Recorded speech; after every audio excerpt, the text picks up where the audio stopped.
Welcome back to Here He Comes Banana Slammer, Congo Bongo's hero. Today's story is... What the hell is this called? I think it's called Spongebob Creepypasta Hope is Lost. Okay, SpongeBob SquarePants Creepypasta Hope is Lost. Requested by Odin Moonfox. Which real name? Yeah, I assume is your real name. How was it done? Through Twitter?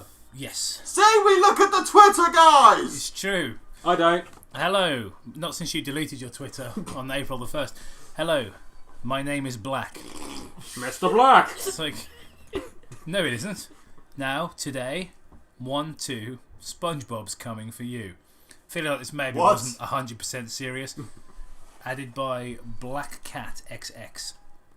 I'm going to tell you a story of what may have seemed a typical day to any normal intern, but there was nothing normal about today. A fucking intern again. Don't tell me they work at Nickelodeon Studios.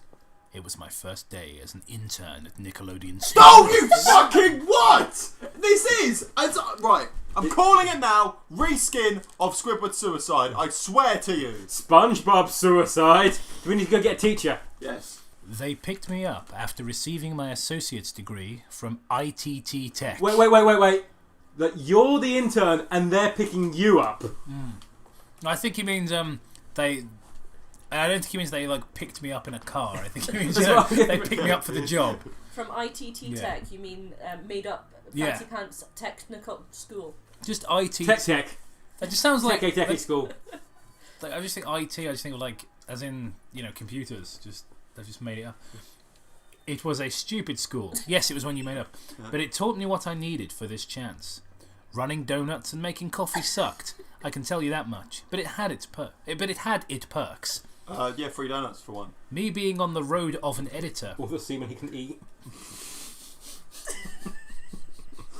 I always say something nice. You can just downgrade it a million times. Me being on the road of an editor. What the fuck does that mean? Steph, explain. I sometimes received the opportunity to see episodes before they were officially released. No, you didn't. This again.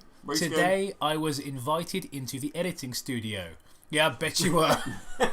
What were you saying earlier, Matt? It's what they call the dungeon. It's a bright, colourful room with all these pictures of SpongeBob getting while he's tied to are you feeling it now? He's tied to the back of a chair. Oh yeah, one of the great perks of the job. Of course, I can't close my mouth at the moment. But... or sit down. Or fart without crying. I was invited into the editing studio, but you see, it was odd. Yeah, we've discussed that. They put the pommel horse away for one. There was no one in there. Normally, this would cost me my internship. Wait, what? So you were invited in, and you went in, and that would have cost you your internship.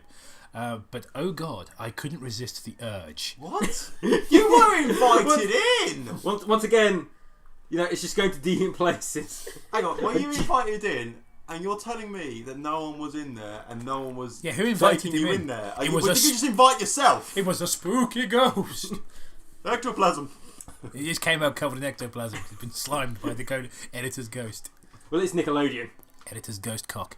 Anyone remember that? 90s Nickelodeon? All about the slime? Sliming people? Yes. Yeah, it was... Gunge. There was Goosebumps, the Monster Blood 2-parter. It was like the Blob, but it was green.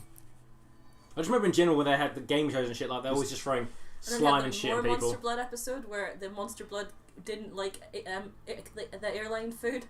Oh, that one, yeah. And became invincible. Oh, no, died because the airline food. Like the whole episode was leading up to this stupid joke of how about the airline food?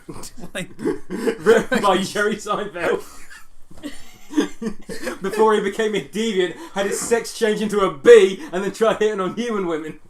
No, was that Seinfeld? Sex change into a bee? Fuck me. As if that's another sex. Yeah. It may as well be. Tumblr joke. Still relevant in 2017 for some reason. Turning yourself into a dolphin. He identifies himself sexually as a bee. It's my pronouns are Jazz and Jazz self. Those jokes are already dated before the episode even airs. Right. To be fair, it sounds like a buzzing time.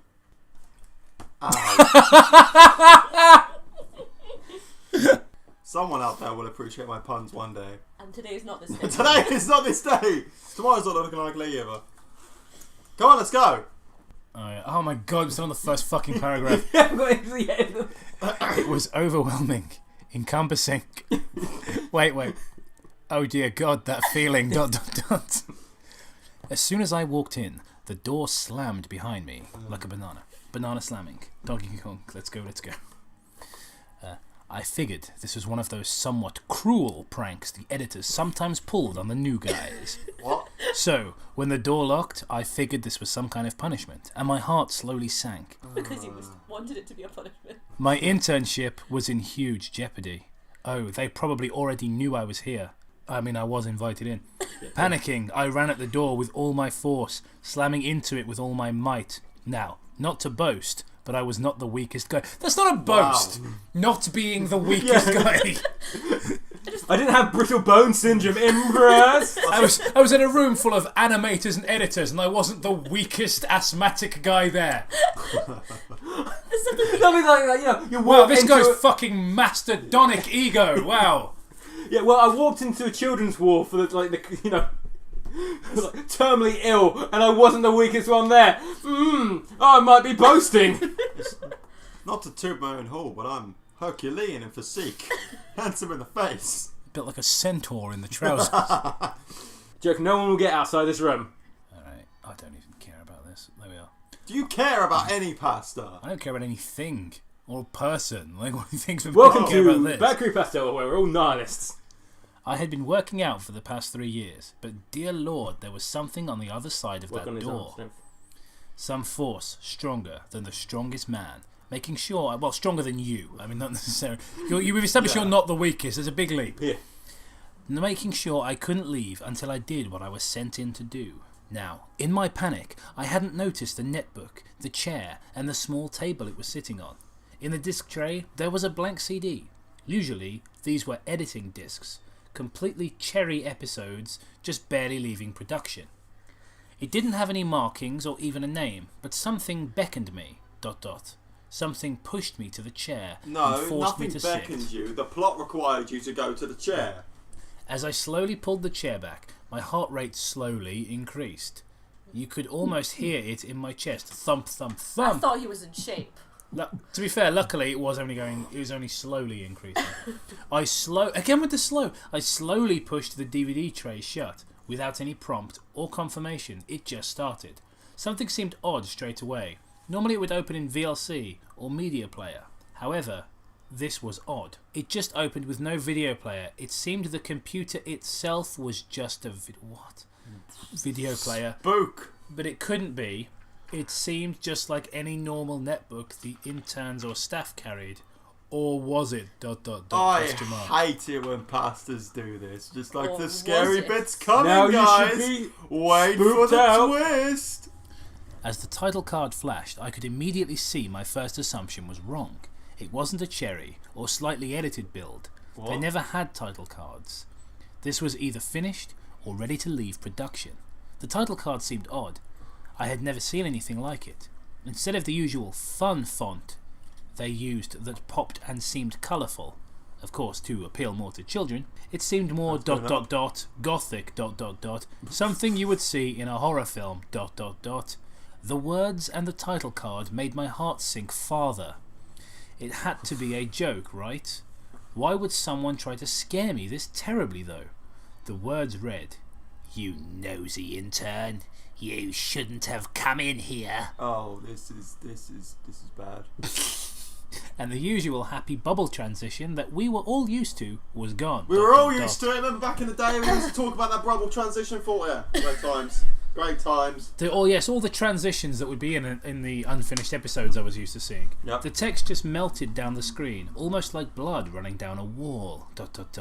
And it slowly faded into the show from a couple of seconds of utter silence. Are you spooked yet? I'm pretty spooked.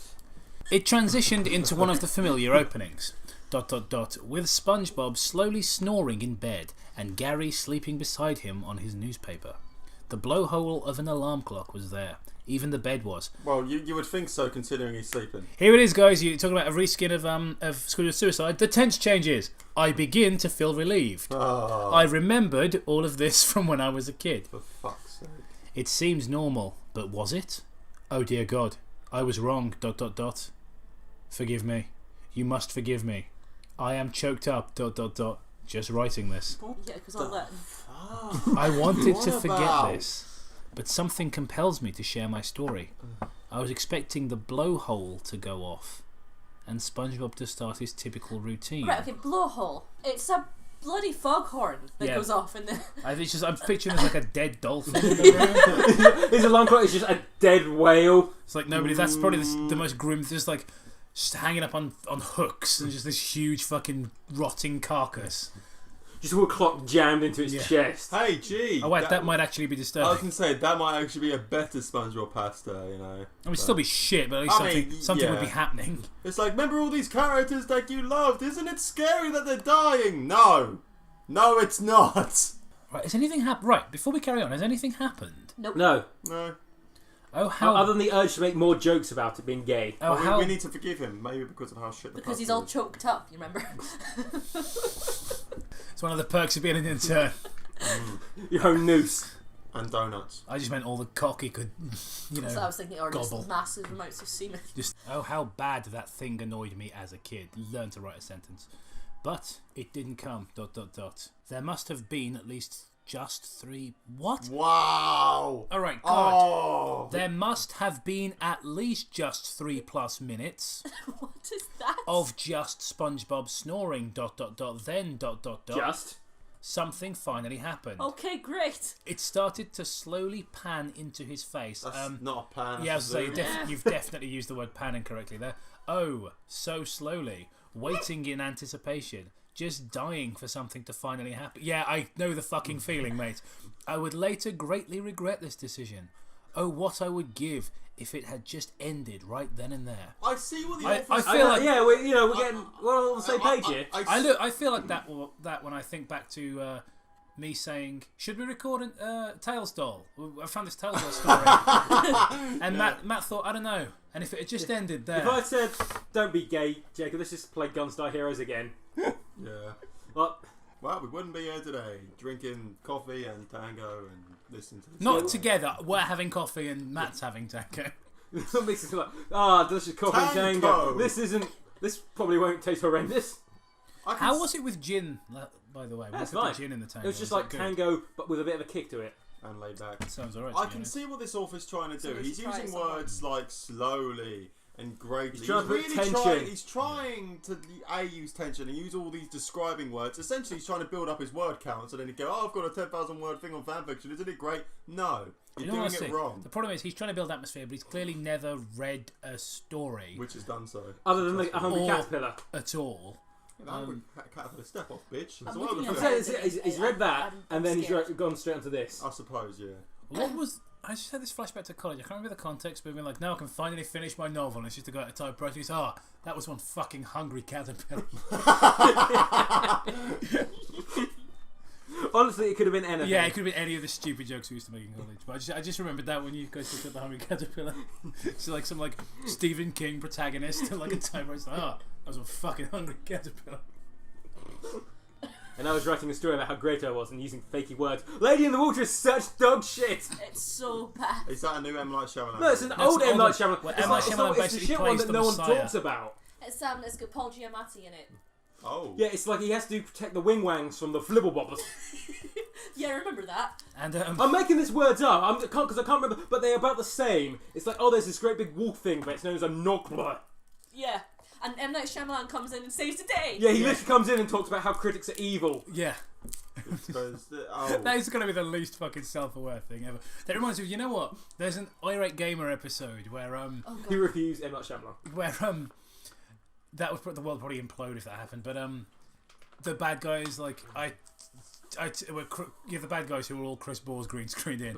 Just like, I told you to send haters to destroy his channel with negative comments. And he's like, ha, those idiots can't even make a peanut butter sandwich or something. I'm like, oh my god, you fucking retard. I just remember the one. Now I saved them can go review ghosts or something. Chris Ball's the fucking paranormal investigator. I think this please? house is haunted. This house has got spooks, ghosts, and poltergeists. Can we please? What the hell? What is this? A haunting or a test of patience? Now, I think we should make a promise to these guys now. Let's make One pact. day, Suicide pact. one day, I swear to God, no matter how long it takes, we will get Chris Balls and we will do a paranormal investigation. If we have to fly out to America to do it, we will do it legit. Don't make And it's promises so you can't keep. fucking funny. Kickstarter link in the description. I'm sorry, but if I'm going to do that, I'm bringing my drinking game with me because I'm not going to be around. Yeah. I'm not going to be able to be around it. It's without going, take okay. part of the gin with You need one of those beer hats just sort of like... just gin in one and whiskey in the other. No, but yeah, you got like a backpack but it's a keg on it. A keg full of What the whiskey. hell? It's like, oh no, not. What the hell? Shall we continue? Right. This haunting is just like Super Mario Brothers. I guess What this the is hell? there. As I finally reached deep into his face. No! We're not doing the rest of the Save pasta for with the that voice for another time. Yeah, one of the characters in one of these stories has to fucking be Chris Balls now. Please. Right. You could clearly see his expression. It was one of horror, Sorry, malice. can I, Wait, no, this is perfect though. It was one of horror, malice, or someone in terrible nightmare. Sorry, just looking at the first thing in that sentence, is it reached deep into his face? What? Yeah, I don't understand what. You mean zoom? I'm Yeah, assuming right. it was like the pan was a zoom, because this person doesn't. This person knows what a cherry episode is, but doesn't know what a pan is. His eyes almost seemed as if they had been stitched shut, Oh god. like a fucking blind Mudokon from. Abe's Exodus. From this is just like Abe's Exodus. Yeah, I was going to say, I've got to say, yeah. This story makes about as much sense as if Simon Belmont was eating a burger. Or Link was. God, this story is so bad. I wish you could just go back in time. Stop Oh. from happening. Get on with it or I I'll don't punch... give a fuck about this. Where are we? Keep reading or I swear to God I will punch Toby in the head again. I mean, Matt, that is a sacrifice I am willing to make. Had a transition, not the usual fade to black or the joyful bubbles, but something altogether much more sinister. Whoa, more sinister than bubbles. It was a fiery transition, almost like the previous screen had just burned up. Well, By all appearances, we were now in SpongeBob's mind. Or an episode of Bonanza. It was full of pom bears. In his dream, his nightmare, it appeared to be Bikini Bottom. Oh, but there was something very, very wrong. Oh god. The whole city seemed in shambles, much like this story. The horizon blood red. Drink. yes! The buildings burning. ... SpongeBob was just walking down the road. It seemed the typical path he would normally take to the Krusty Krab. Matt was there having a... Didn't want to do shit. The people around him. Oh dear God, I still remember it. The blood-curdling screams. Are you serious? At this moment, I realised that there was something very wrong. This had no appeal to children. Hell, most adults would find this boring. Sorry, would find this a bit morbid at this point. I'm pretty sure they wouldn't, The mate. scream. Oh, the scream. It was of someone in great pain, being tortured, or slowly dying. A blood-curdling, and in all caps, Just sounds like a Popeye. blood-curdling... blood-curdling... Popeye the Sailor Man, he's come for revenge on SpongeBob. I would have been a big TV star if it wasn't for you. Like, aren't you like Jesus. 20 years out of date or something? Fuck you, spinach. Literally, how many G's are in that? It's like 27 G's in there. Like 20 years too late. Fuck you, spinach. It's about 40 G's of that. Fucking hell, 40G.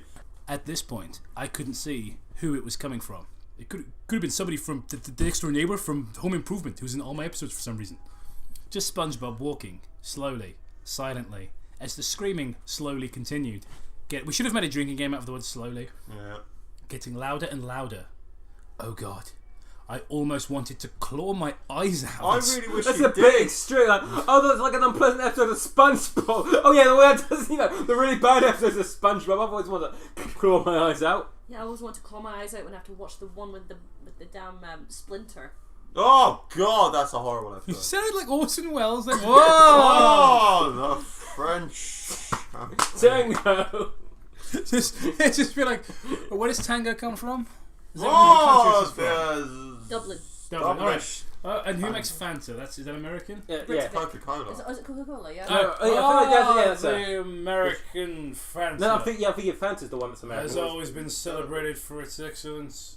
There is an Irish orange soda by Tango. Inspired. Oh, that's so That's the same American excellence. We need Finger to. banging the tango. We need to like. That's going to be my tweet of the day. Just finger banging some tango. You know when you've been tangoed. Oh God. Jacob, this is Going bringing. on again. Jacob, this is probably going out, but I hope it does. But see, I want you to record an episode like where you do the impression of with something like, but you've all, got all your friends, so when you start banging all these other hands, just hide all the arms. Yeah. Start coming out like that. Do you want me to read it? Inspired by that same French excellence. I saw the source of the screams. It was terrifying, horrible, arousing, terrifying, horrible, inhuman. It was Patrick hammered into a stake, almost like the crucifixion of Jesus Christ. As we all know, Jesus was hammered into a stake. Also, I like the comparison of Jesus Christ And the an aspect of God who died for our sins. Patrick Starfish. Can we get a split screen of like Jesus with the crown of thorns and like Patrick trying to eat an ice cream or some shit? Or just when he's like upset that he can't see his forehead. He uses a star anyway, so he's gonna have his arms out like that. Wait a minute. Star. Pentagram. Hey, Patrick's the Antichrist. How in God's earth? I was gonna say Star of David. He's actually the true Messiah. Well, you need to have it needs to be like a really long dick or something. Let's compare Patrick Starfish. That's so fucking bizarre. I thought that you could not reach further, could you? The crucifixion of Jesus Christ. Well, I also like The person. seeing The movie. Mr. Krabs reminded me of Leonardo da Vinci and his work as It's the It's a Jesus Christ, the man, the legend. the starfish. The fragrance. The experience. Messiah from Calvin Klein. Like, sacrifice, forgiveness, truth. So now we've got the Jesus Christ cologne. A man I dying on a already cross. smell like my bloodstream is entirely wine. Like, It's true. Gin in your case. So you want me to do this? please do. Okay. Check it. But also, his stomach, oh god, it had been torn open. Of course it has. His entrails slow leaking out. Sorry, the amount of times I've heard this now. Well, is so I'm not entirely entrails sure. are coming Do out. starfish have entrails? Or are they just like some sort of weird? Yeah, starfish is pretty much just some weird It's like thing. blob I'm thing. pretty sure they have stuff inside of them, but no. Yeah, they wouldn't. But to be fair, he's like yeah, their brains anthropomorphized, like isn't in the he? middle or something. Brains, They don't. brains. That's brains. They don't actually have a brain. It's not the joke. Oh, Isn't that why Patrick Starr's an idiot? I suppose yeah. True. The look on his Space sponges face, don't have brains either. seeing Spongebob ... Don't He seemed starfish eat relieved sponges? for a moment. Yes. Almost as if his salvation had come. His eyes began to water, just staring at Spongebob, almost beckoning. His eyes spoke for him. He's giving They SpongeBob a screamed, fuck me eyes. "Please, oh God, please help me, ... We then transitioned over to Spongebob, and he now, ... just stood there, staring back at Patrick, watching his friend slowly suffer and Surely die. he then just stood there. Like he now just stood there. He is just stood there. Yeah, He like will be stood there. That's just fucking weird. That's just bad. He grammar. there stood there. Well, that's not what.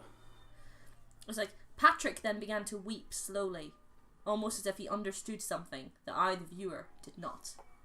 Sorry, I don't understand either. Yeah. Well, I think he's doing a great job of describing the environment he's in. It's like SpongeBob then began to open his mouth, slowly in a slow, almost satanic Slowly in a slow way. Yeah, that's pretty much implied in the word slowly, you cunt. Basically, what this guy. What was it The Department of Redundancy Department. That's it. It's like almost satanic, demonic voice. He whispered, ... Suffer, fat one. 4 for 1. You, this whole time, brought this upon themselves, ... And then he turned and slowly walked away. Well, so, like, go back to I like the way he used, almost satanically. Like, that's a very good description. Like, what was satanic about the way he opened his mouth? Satanic and demonic, like, they're the same thing. In this context, yeah, I suppose. At this moment, I screamed out in horror. ... Why? Almost praying that someone would hear me. Someone would walk in. Why? Because Patrick Starfish just died for your sins. Can you imagine, right, if they were in the middle of doing some really important editing in the other room, this is like for some reason an old editing suite and they don't use it anymore, but they've forgotten about the computers in there or whatever, right? And then they hear this screaming coming from this twat in the other editing suite. They come in and be like, what the fuck are you interrupting our shit for? And it's just like, oh, Patrick died. It's like, oh, fuck off. Get out, you Get the fuck out. No wonder you were... He talked about his internship being in jeopardy, yeah. Yeah, you will if you scream around the studio, you twat. Well, more importantly, I wanted them to remake all of the Bible just using SpongeBob characters. SpongeBob quotes. Patrick Starfish is Jesus Christ. Just, oh, Squidward, we all came as soon as we were sure you were dead. And I was like, is SpongeBob meant to be Judas in this No, capacity? SpongeBob's clearly the devil. Alright. Squidward can be Judas. No. And I don't really like this. I only know like 2 more SpongeBob characters, so... Sandy Cheeks. Mary Magdalene. Fucking, yeah, just do the whole cast. It's just literally, The Last Supper, all Squidward characters. Like, So, Squidward. So Squidward. I'm Squidward. No, I'm Squidward. You're a Squidward, I'm Squidward, I'm Squidward. Is there any other Squidwards I didn't know about? It would cost me my internship, but anything to end this. Oh, shut up, you whiny cow. Now you may find yourself thinking, why don't you just stand up and attempt once more to escape? Well, I'm not thinking that. I'm thinking, please don't write again. I couldn't, ... Something deep down inside me told me if I moved, I would regret it. I had to finish watching. I hate pastas like this. I just had to. No, you fucking didn't! They always annoy me, these ones. It's like, oh, I had to watch it. Oh, Toby, You're why... not being forced down to watch it, you piece of shit, like Clockwork Orange, you cunt! Why are you always surprised every single time we sit down to read a pasta you get annoyed? Not all the time. Sometimes Yes, I'm all the quite- fucking time. No, sometimes I'm quite sombre. Sombra. Sombrero. Sometimes I'm a giant Mexican hat, alright? Yeah. And I want to thank you guys for not bringing it up, alright? Toby has this condition where, sometimes he's a giant hat. Yeah. We've all been too nice to talk about it before. So. I mean, we're going to start, trying to get the equal rights for hats. Hat people. I'm sorry that when like at Halloween that you get on us for cultural appropriation. I'm sorry that Halloween people think you're dressed as a Mexican. So no, it's a skin condition. SpongeBob then continued down the road. ... Slowly approaching. Of course! Moving around at the speed of Sponge. Don't got no places to go, cut to go really slowly. And talk about slow. Approaching the Krusty Krab. ... Slowly. In Slowly. the background, you could now hear more screams. You can slowly hear now more screams. You can now hear Matt Dixon having a Krabby Patty. Some were horrible, blood-curdling ones. You could tell they came from one in great agony.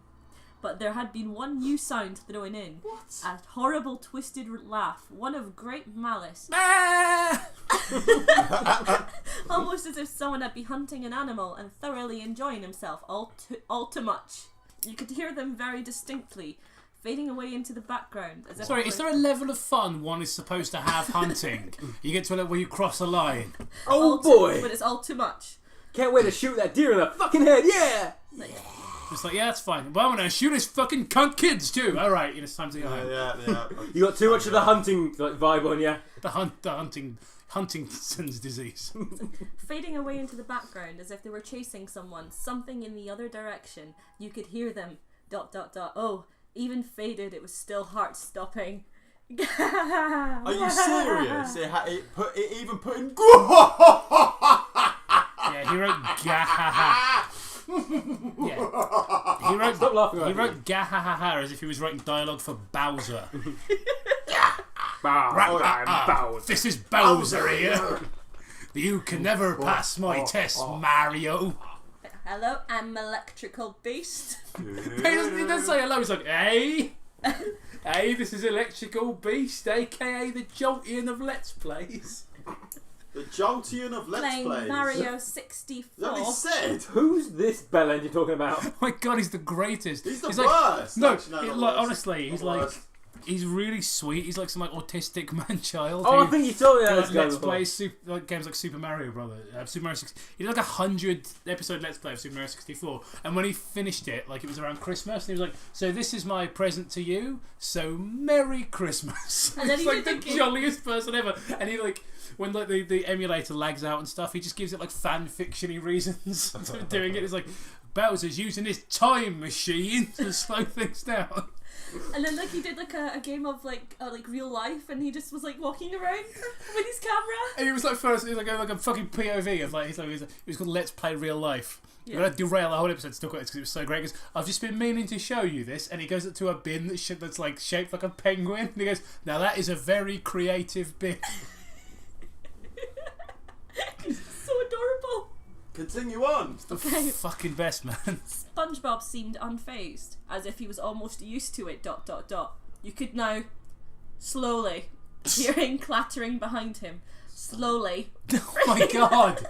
breaking. Right, so we haven't a drink a day now. I say we turn this into one. Have a little Yeah. counter for slowly. Yeah, definitely. breaking the mind-numbing silence. ... It sounded Slowly. almost as if something was crawling slowly Oh, towards him. God.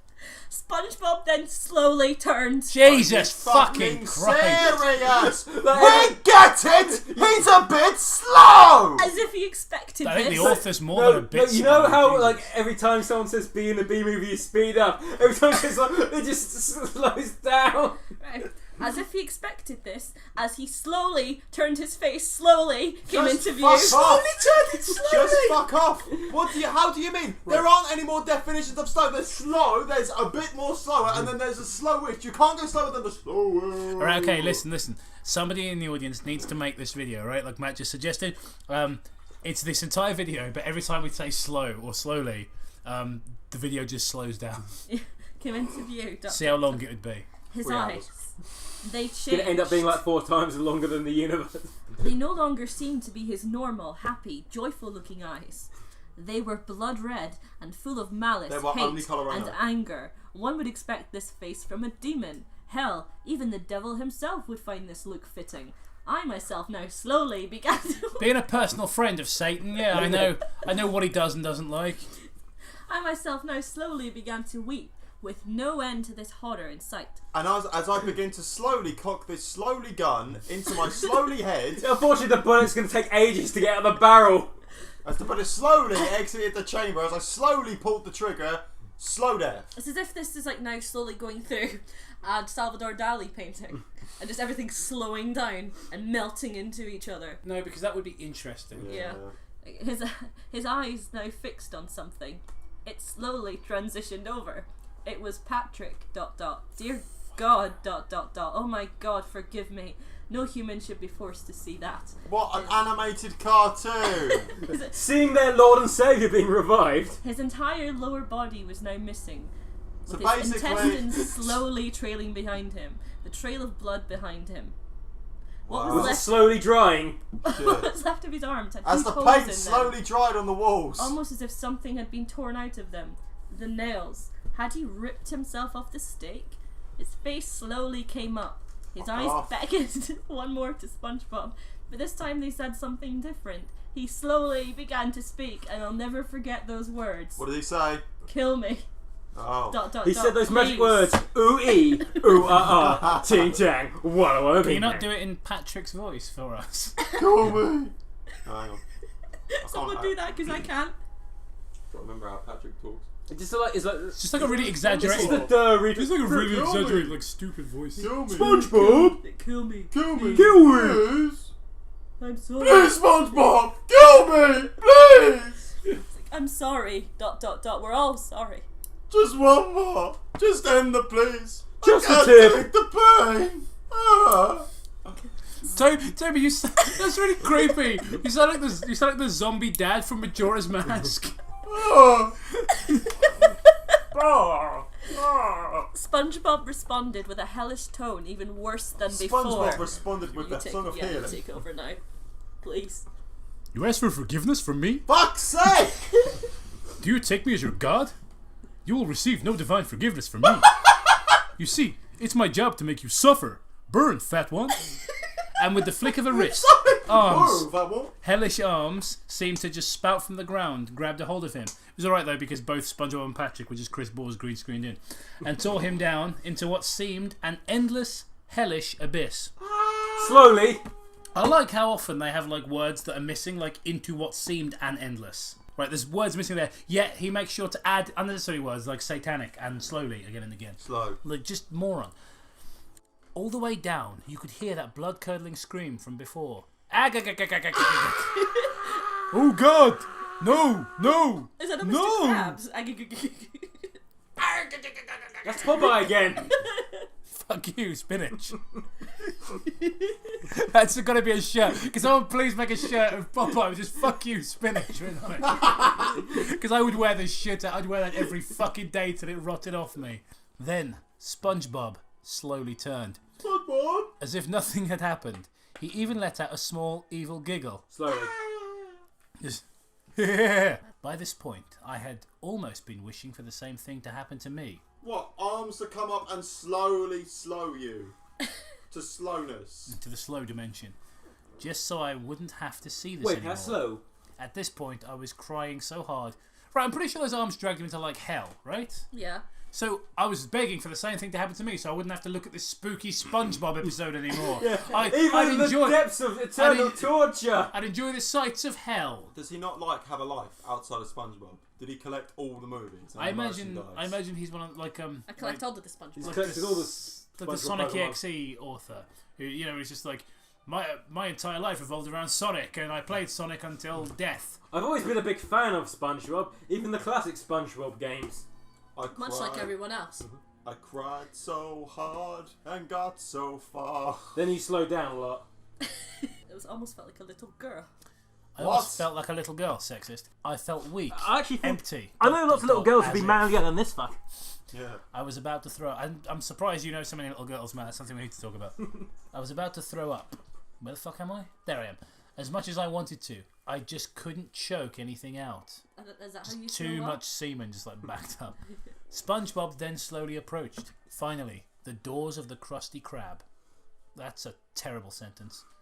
Then But finally, listen, the door. SpongeBob. Then, I'm going to put the pauses where the commas are as well. SpongeBob then approached. Finally, the doors of the Krusty Krab. Who wrote this, Shatner? SpongeBob then approached the doors. The doors. Oh, the Krusty Krab. Of the crab. The Krusty The Krab. crab of crust. That's what this might as well be written like. What does Patrick need with a starship? Like the path behind him. Oh God. What does Petri need with the starship? Maybe he needs to get Link to shoot rupees from his bow and arrow. What the hell?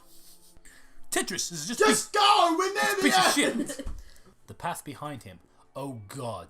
The usual cheery path to the entrance had stakes all along it. What's Into them were hammered in the corpses of our familiar favourite characters: Sandy, Mr. Krabs, Larry the Lobster, Pearl, Squidward, Mermaid Man and Barnacle Boy, Mrs. Puff, and so on.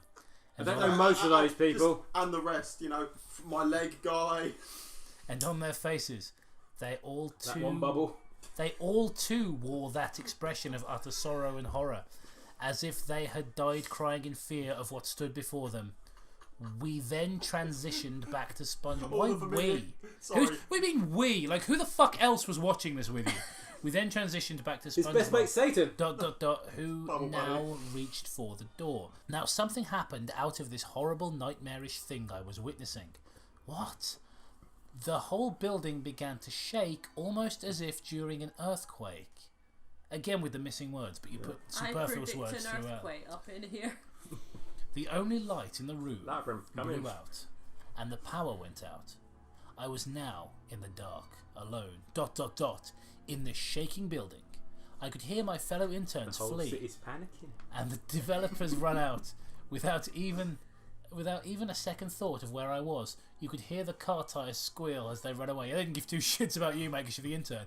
Why had they been in such a hurry to escape? Wait. Because of an earthquake? Hang on. So But this wait. bit, so the building they're actually in is the intern's actually in is shaking. I assume so, yeah. It's like, Because I thought it was a Krusty Krab. it's like, I then There was turned- no transition the there. others. Fuck them.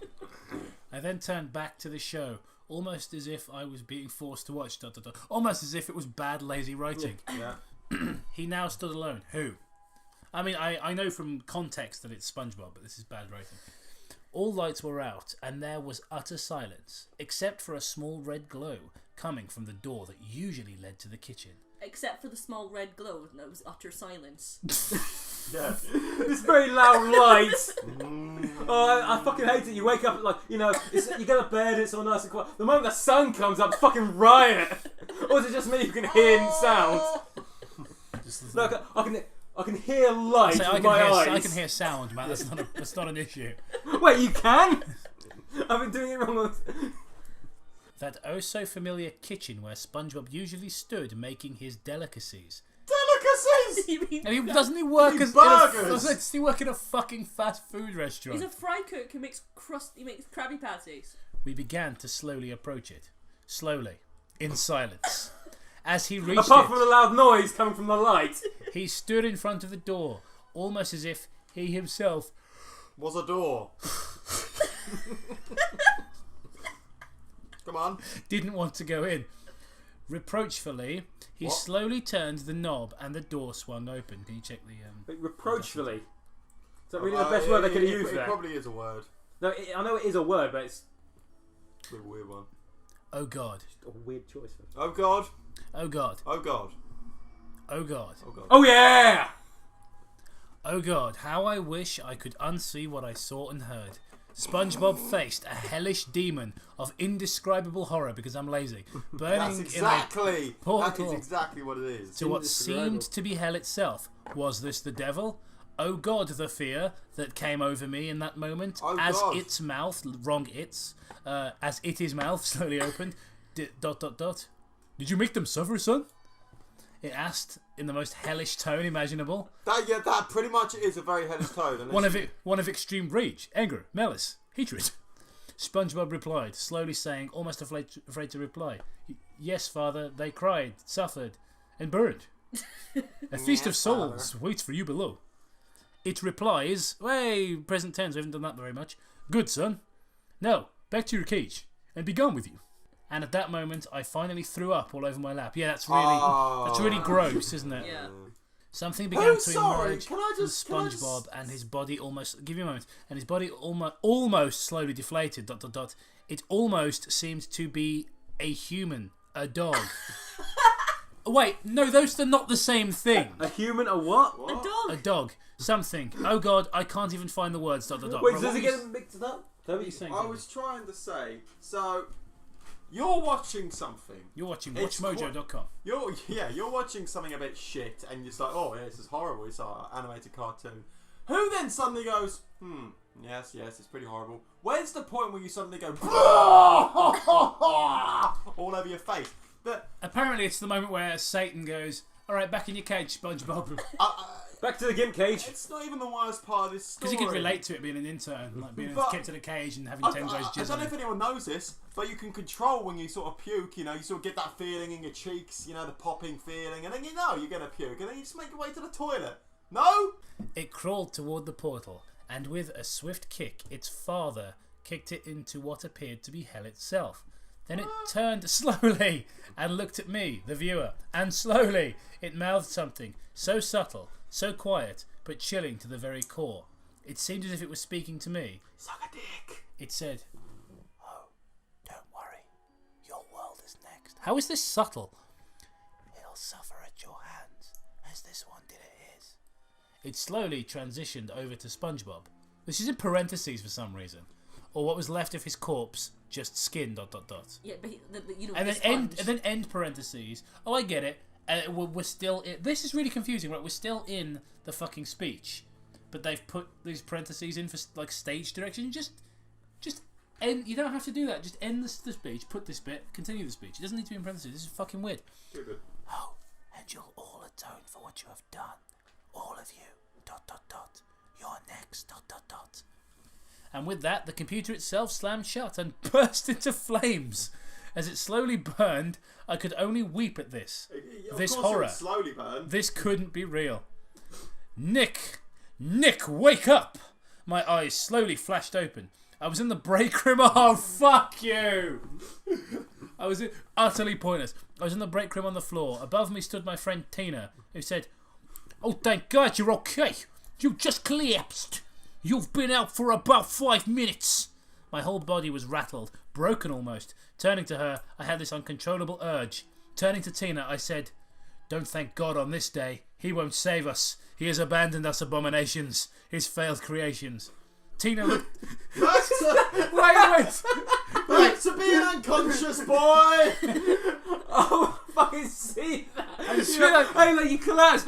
Oh, thank God you're okay. Don't, Frank. I'm like, oh shit, it's gone I crazy. feel like, oh, he's delirious, yeah.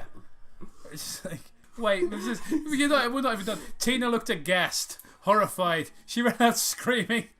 What? I quit. Oh my God, this is so worth it for the ending. I quickly got up and quietly left, and here I sit, writing my story of the day, calmly. Maybe now I accept my place. Oh, I have work to do. Isn't that right, Tina? Slowly turning to her dismembered body. Yeah, what? What is the context of any of this? Like, is he talking? What's going on? Listen to this sentence again. Like, all right, I have work to do. Isn't that right, Tina? Slowly turning to her dismembered body. Did he say that? What the fuck? You're next. He's reading stage directions out loud like it's Black Dynamite. I end with this. I am coming. I am his chosen slayer for this world, into every generation, blah, blah, blah. A messenger of hell itself, and oh, I am coming for you, each and every one of you. And you'll never stop me. ...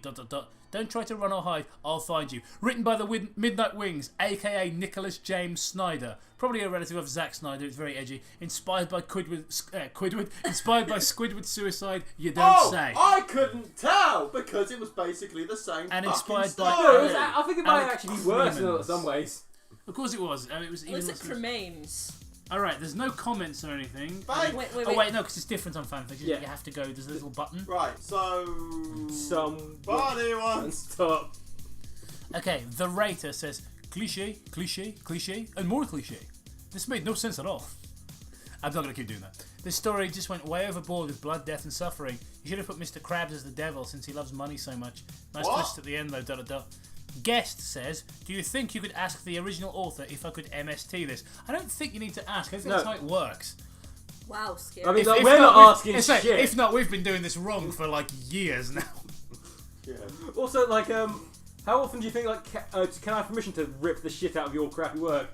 Zero times have we asked. Nor would we get permission if we did. Well, to be fair, what was that? Copyright with Oh, yeah. See if there's any positive yeah, it was, comments for it. Get channel. Okay, WWE Raheem 17. Right. WWE Raheem 17 is my Twitter. Says this creepypasta was amazing. If you can see the date I'm writing this, you can tell that it is Halloween. What? Scary of the concept of your childhood hero becoming a monster. Well, Isn't? Oh, wait, who the fuck's childhood hero is fucking Spongebob? God, yeah, your childhood hero. God, imagine if that turned up to a monster. Oh man, I really love Jimmy Savile. Sans says, nice job there, buddy. I love what you've done with this piece. It's so ... destructive ... I like it. Idiot. Although his It's name's Sans the Sans. skeleton from Undertale. Ow. Fuck Undertale and the horse it rode it on. Yep. No, it's more fuck the fans. Undertale's fine. It's I've all the not people seen around it. Undertale. It's just, yeah, I agree. It's The Alright, fandom that's you, going around what did you it. think of SpongeBob thing we just read? I don't remember what it's called. SpongeBob Dead Channel, that was it called? SpongeBob the deafening of the reckoning. Slowly. I don't have any words for what that was. Fists. Maybe read Only death. read comments then if you've got no thoughts of your own on the matter. Alright, here's a 10 Also- out of 10. Bravo. So scary. Don't read if easily scared.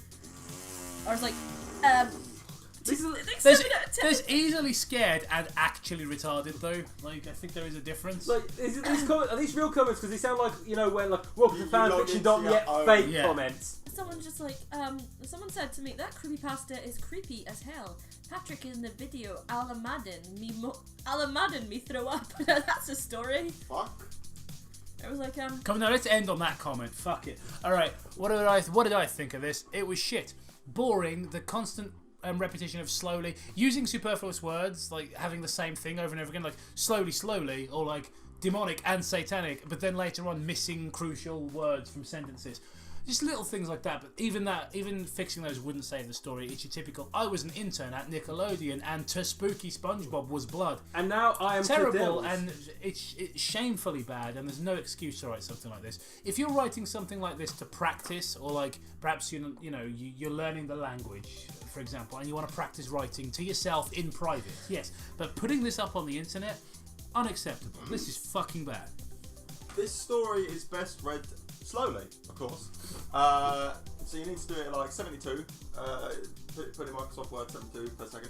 Anyway, yeah, I do love the way that right at the end you had to clarify that it took inspiration from Scribble Suicide, because it is basically a blatant rip-off because you've got zero ideas of yourself. Devils. Yeah, with Le Spoopy Satan. Yeah. And there's just so much stuff in this story that doesn't make sense. And obviously at the end with the whole, it's a dream ending, but suddenly because of a dream that he had about SpongeBob killing people and being the son of the devil or whatever the fuck that was all about or whatever, he suddenly goes and dismembered some random girl in about 5 seconds flat who screamed because he's a psycho. What? You know, it just doesn't make sense. It's lame. But yeah. Yeah, Eric. It was just crappy. Move the mic away from Matt Steele. Ow, stop hitting me. Yeah, it was just boring crap, and it's like, this is. Just imagine the person who's writing this. Oh man, this is gonna be super scary. It's such a good idea. Like, no, it wasn't. To devil at the end wasn't set. Like, and then suddenly Santa appears, and he was elf the hells. It was just like it's taking somebody else's idea, somebody else's crap idea, I might add. And you made it worse. Yeah. Yeah, and it was just dog shit. Isn't that right? Slowly pants to Jacob. Yeah, fucking shockingly bad.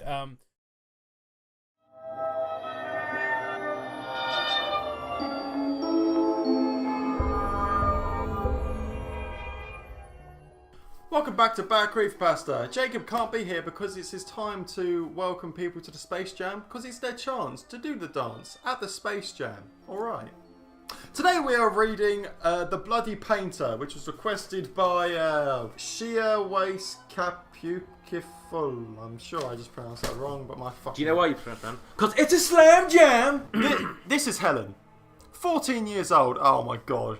Don't even start with this shit. Before we start, we're reading this creepypasta on DeviantArt, so that's a good sign. And in the corner is...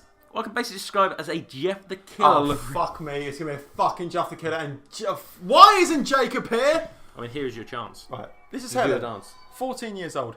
His dark circles feel as if he has never slept enough. 1 second. Helen. His. Right. So his parents hated him for a start. Yes, absolutely. So, Right. I mean, he's lucky he wasn't named Sissy Ladybottom. Yep. He doesn't care about his messy black hair, or should I say dreamy black hair, as all the 14-year-olds would think. Since he doesn't like to put too much effort on tidying himself up, it's unnecessary. Too edgy for me. Right. His seat is at the back of the classroom, so you know he's a bad boy, girls, because he's at the back of the class and he doesn't have time to listen to the teacher. And he hates learning. Yeah, he actually hates learning. Learneding. Next to the window, always sits there, drawing quietly, as it is like everything to him. He doesn't like to socialise with people, making him a lonely one. I'm gonna slap someone. They're always fucking loners, aren't they? He's not a loner, he's a lonely one. Alright. There was a person being pushed to the floor after school. That's Tom. He was always a victim of bullying. The teachers obviously Tom didn't do anything. Toppler. The cousin of the... The teachers obviously didn't do anything about it because it's a creepypasta and it's in school. They never do fuck all. Not because he did anything before. It's just the dislikes of people around him. What does that mean?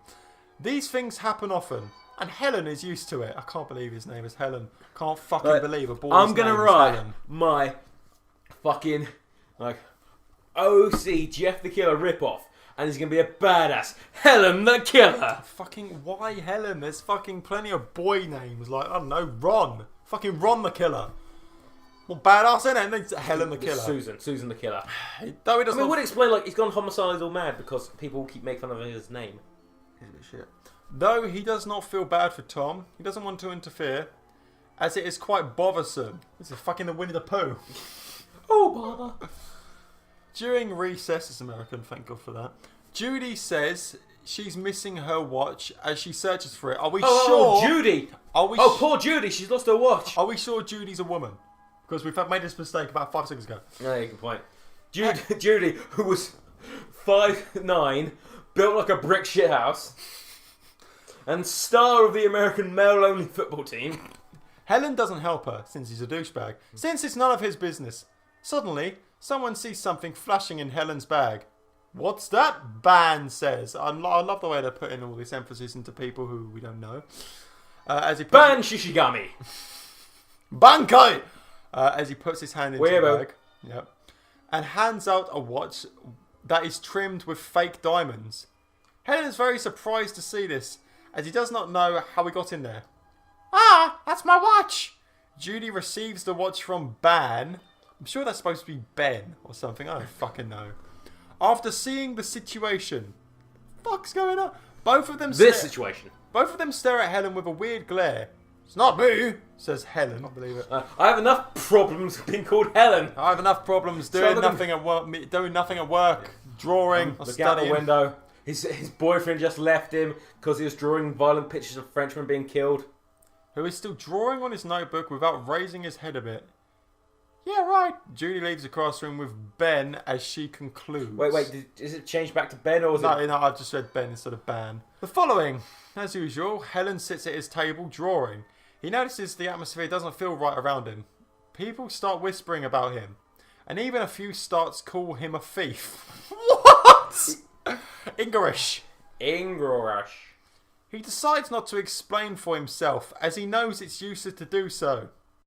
As time passes, Helen becomes a target of victim for people to bully. Why did he go in these sentences in a roundabout way?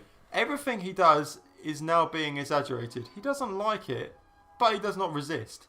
He's too fucking edgy. He keeps feeling his heart, keeping silent. Oh no, he keeps his feelings in his heart, keeping silent. That's still not much of a medical. No. Until one day, Ban came to him and snatched his notebook with his unfinished drawings on it. Always doing meaningless things, says Ban as he tears a few pages of the drawings, tearing them into pieces, waiting to see Helen's reaction. At this rate, the feelings that he has been holding bursts out. He punches Ban in the face. Does he die by any chance? Yeah. Like instantly? I don't know. He hasn't said that he's massively fat and mental, so... Yeah. And starts a fight.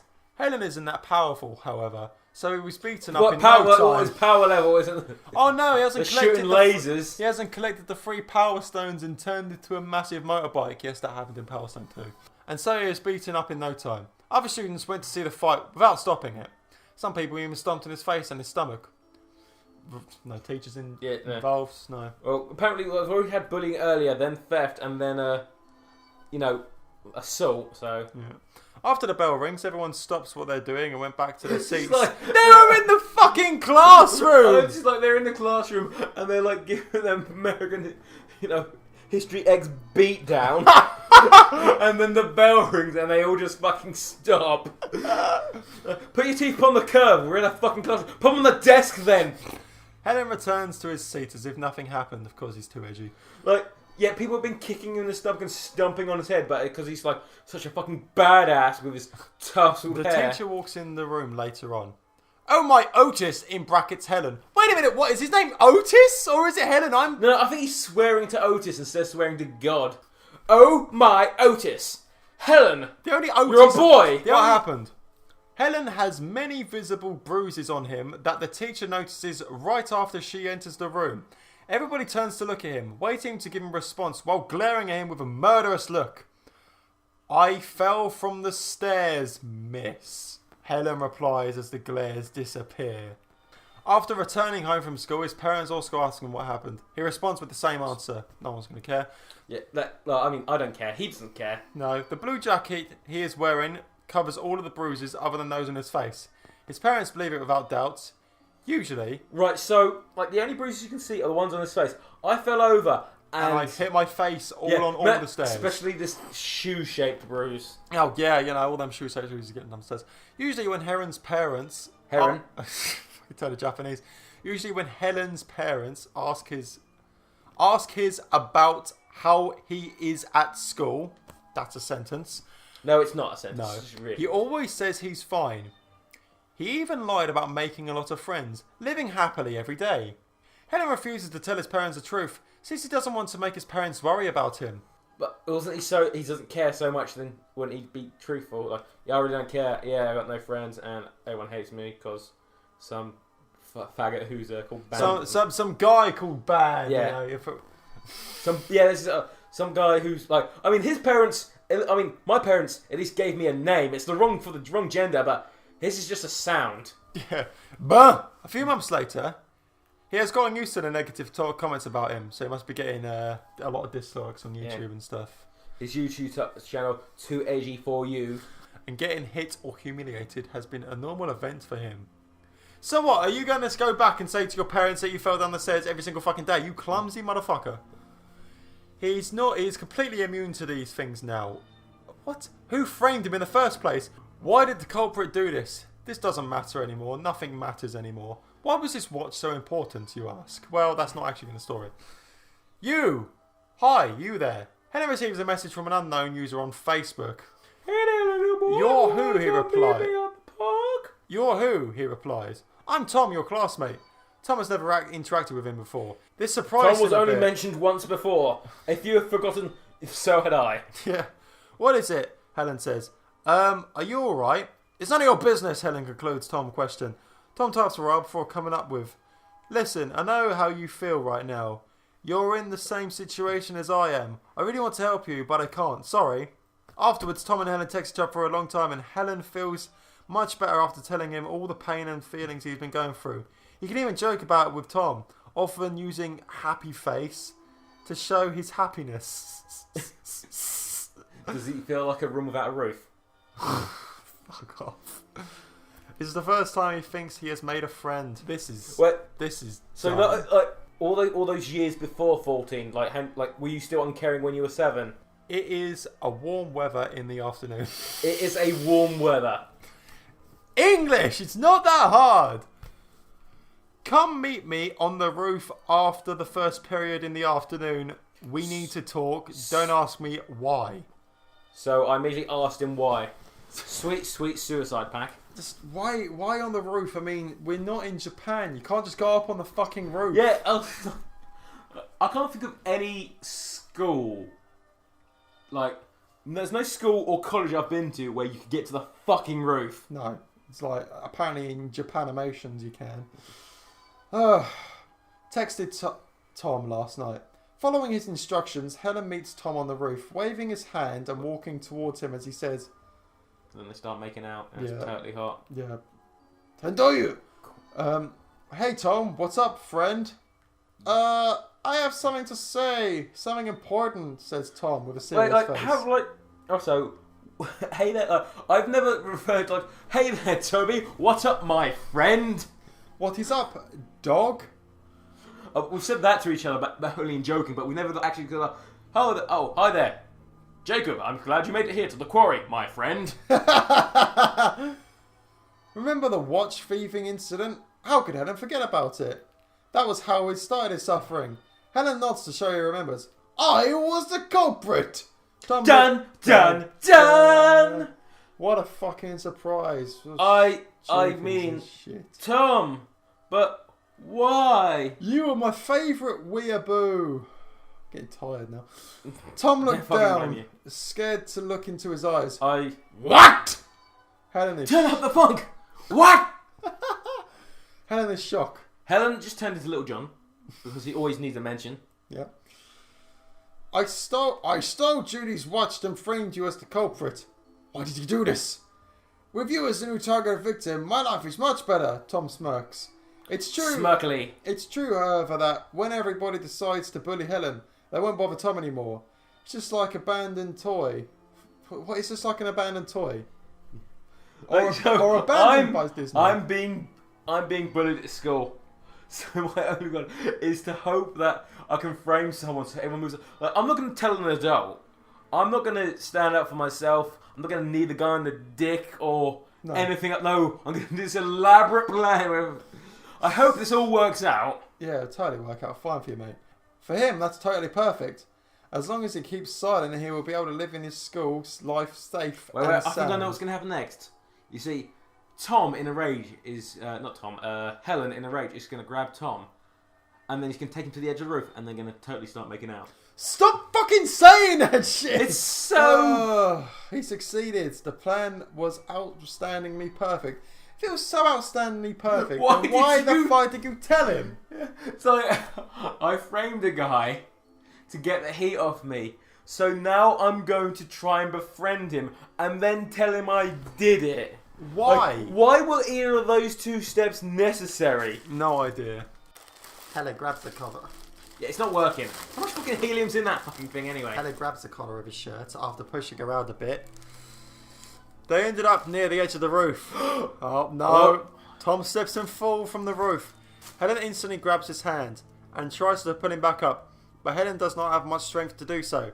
I'm so hot! Sorry, Helen! Tom falls. Helen closes his eyes, scared to look what's happening. Oh, this is... Oh my god, this is worse than Jeff the This Killer. is so stupid. If there was a roof, there would surely be a fence. There wouldn't just be a roof which school kids can get access to and eat their lunch So to there's any no time. there's no barrier or anything. No. So it's easy to get up to, Mm-hmm. and there's nothing to prevent someone from falling off. No. Stupid. Well, look, why the roof? Why are you telling him this in the first place? Dunno. What? He cannot imagine what will happen to one after falling from a 6-story building.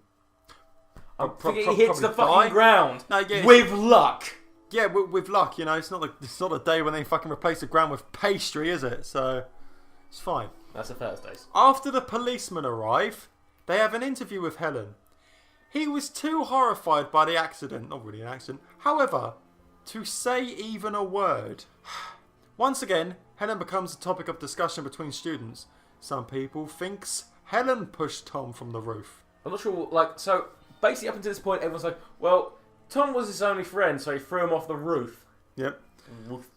But most of the others think that Tom committed suicide and Helen failed to save him because they saw him grabbing Tom's hand before he fell.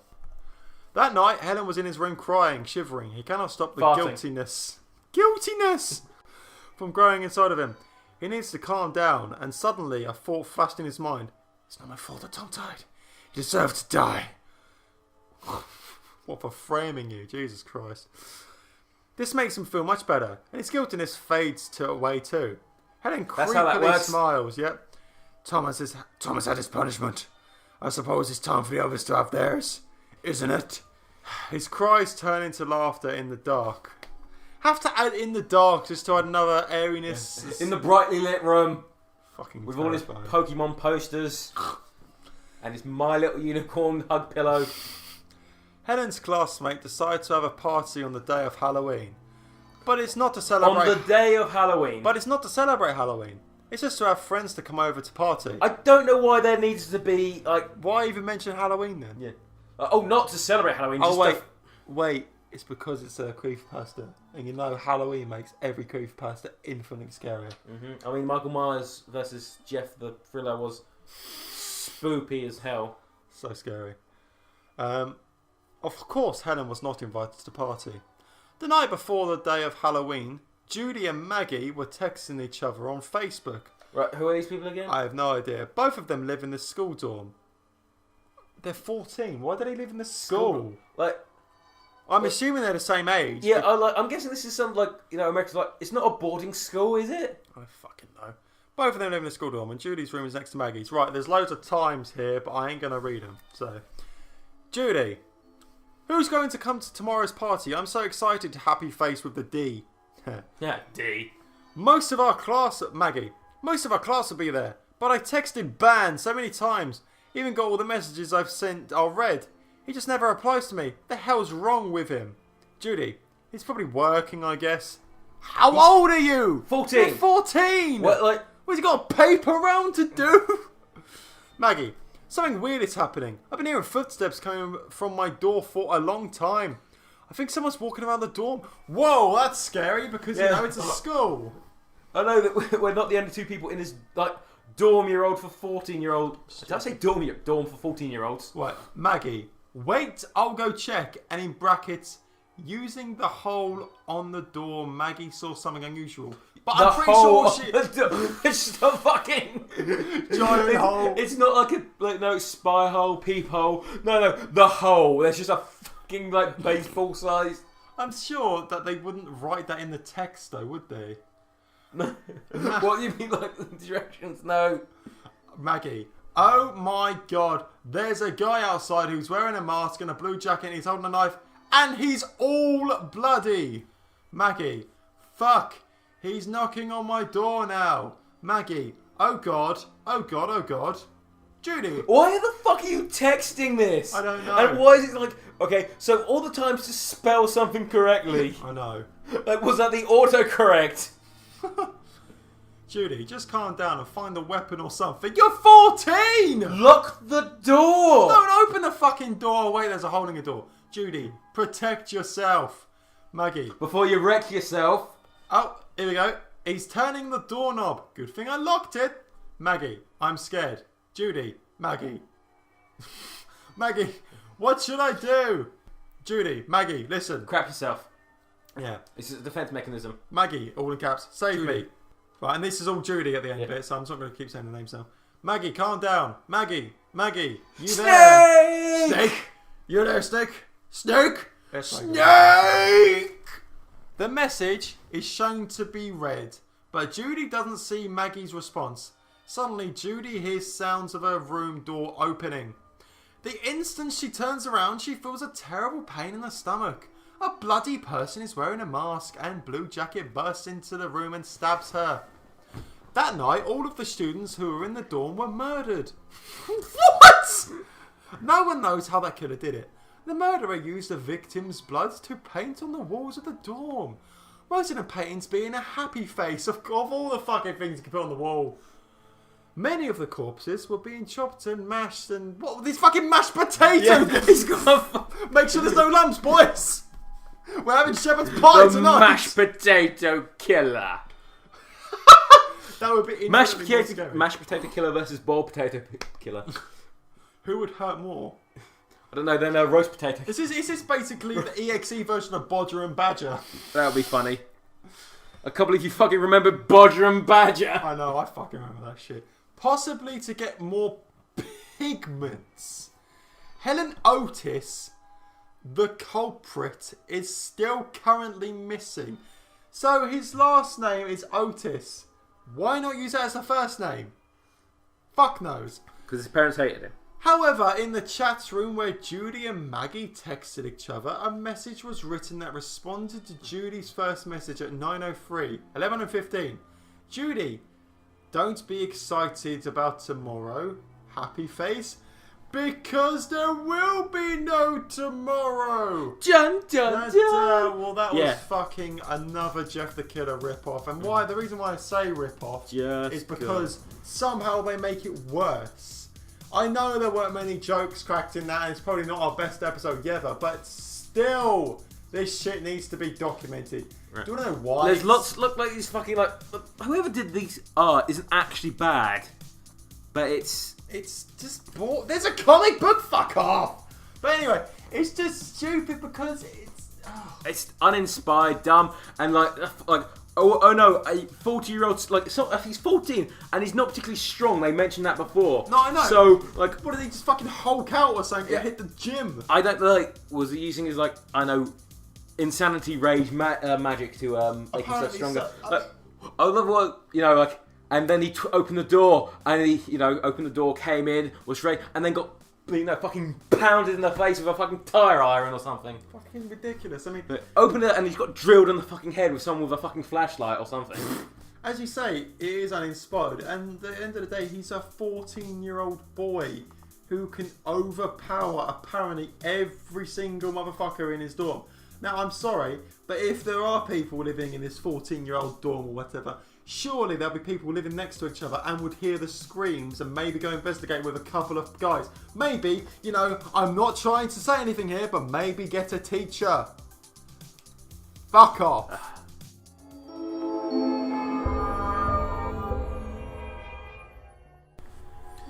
Hi, welcome back to You Can't Flim Flam the Zimzam. Unfortunately, Toby can't be here. Due to a lack of advertising revenue, we had to sell him into white slavery. Dance! Dance! Dance! Dance! So instead, we are joined by one of our charming and attractive patrons, Ember Coral. Say hello. Hello. I do not have the link to what we are reading right now, so you might want to give that to me. I mean, I did send it to you, but don't even worry, alright? Don't even hesitate, don't even think about it, just, that's the slogan. Okay. Slogan for what? The Patreon. I thought it was give us money we need to buy Toby back. Note, I did not create this pasta, and I am in no way taking credit for writing it. Responsibility, blame. Yeah, so we've made this joke before, but it does feel like I am in no way accepting blame. Yeah. I'm just passing it on. They're all capitals. Jeff the Killer. New line. Versus. New line. The Rake. New paragraph. Go to sleep. New paragraph. Okay, great. Brilliantly formatted. Let's go. I was on my way to Harvard University with my girlfriend. No, you fucking weren't! No, perhaps his girlfriend attends Harvard University and she's slumming it with him. With my girlfriend Kate. He was on his way to Brown, let's be honest. We were driving the 12 Mustang my dad brought before he was murdered. Okay, I'm a bit more interested in your dad's murder than I am in your fucking car. It's a sweet 12 Mustang. It's like, blah blah blah, horsepower, blah blah blah. It's not a spoiler. Things about cars. Yeah. Unless it's a Stephen King car. The car killed his dad. Yeah, it's like, the car was alive, it murdered my dad, but we came to an agreement.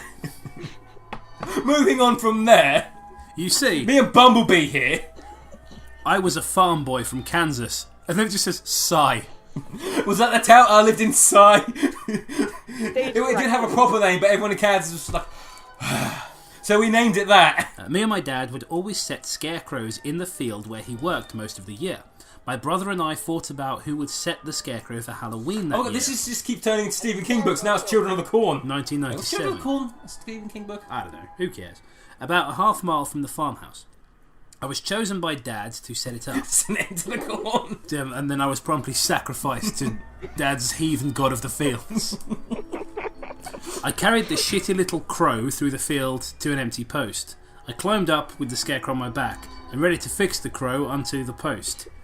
They've put crow like there's a little apostrophe as if to say it's short for scarecrow. It's not an expression I've come across. Yeah, like, but I'm not. How much time are you saving by not putting scare? But then again, I'm not a farm boy from Cy in Kansas. So it sounds like he has the scarecrow on his back, but he also has like an actual crow. It's really confusing, isn't it, when you say it out loud and when you're actually looking at it? Maybe they get it wrong because they're in the middle of Cy, Kansas, which is quite near to buttfuck nowhere. But it's literally just a giant crow. Instead of like being a person, it's just a giant crow. Just done with one hook. Some ... thing pulled from the post into the grass. I went down screaming. As the thing ripped the scarecrow apart, I was struggling to get the damn thing off my back as that animal the scarecrow was pulling as hard as I assume so. I finally slipped the scarecrow, still screaming for my dad. I could hear him yelling for me. I looked back and saw it. A man hunched over with talons. But this is Jeepers Creepers. I was thinking God, that. I remember that movie. It's just ripped off a whole bunch of scary movies, and then Jason showed up. This is the beginning of Jeepers Creepers 2, I'm sure it is. And then we ran into the haunted hotel. He appeared to be a starving old man who looked to be over 100 years old. He ... sorry, it charged me.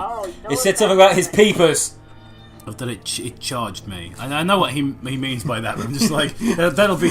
It's like it's like what do you want, monster? It's like I need about 3 minutes. As I looked into his black sockets for eyes, Dad showed with his sword-off shotgun pacemaker. I thought you said sword-off shotgun, so it's like a shotgun with a sword on the end of the bayonet. But it was too fast for him. One of its talons he should have just destroyed the disc.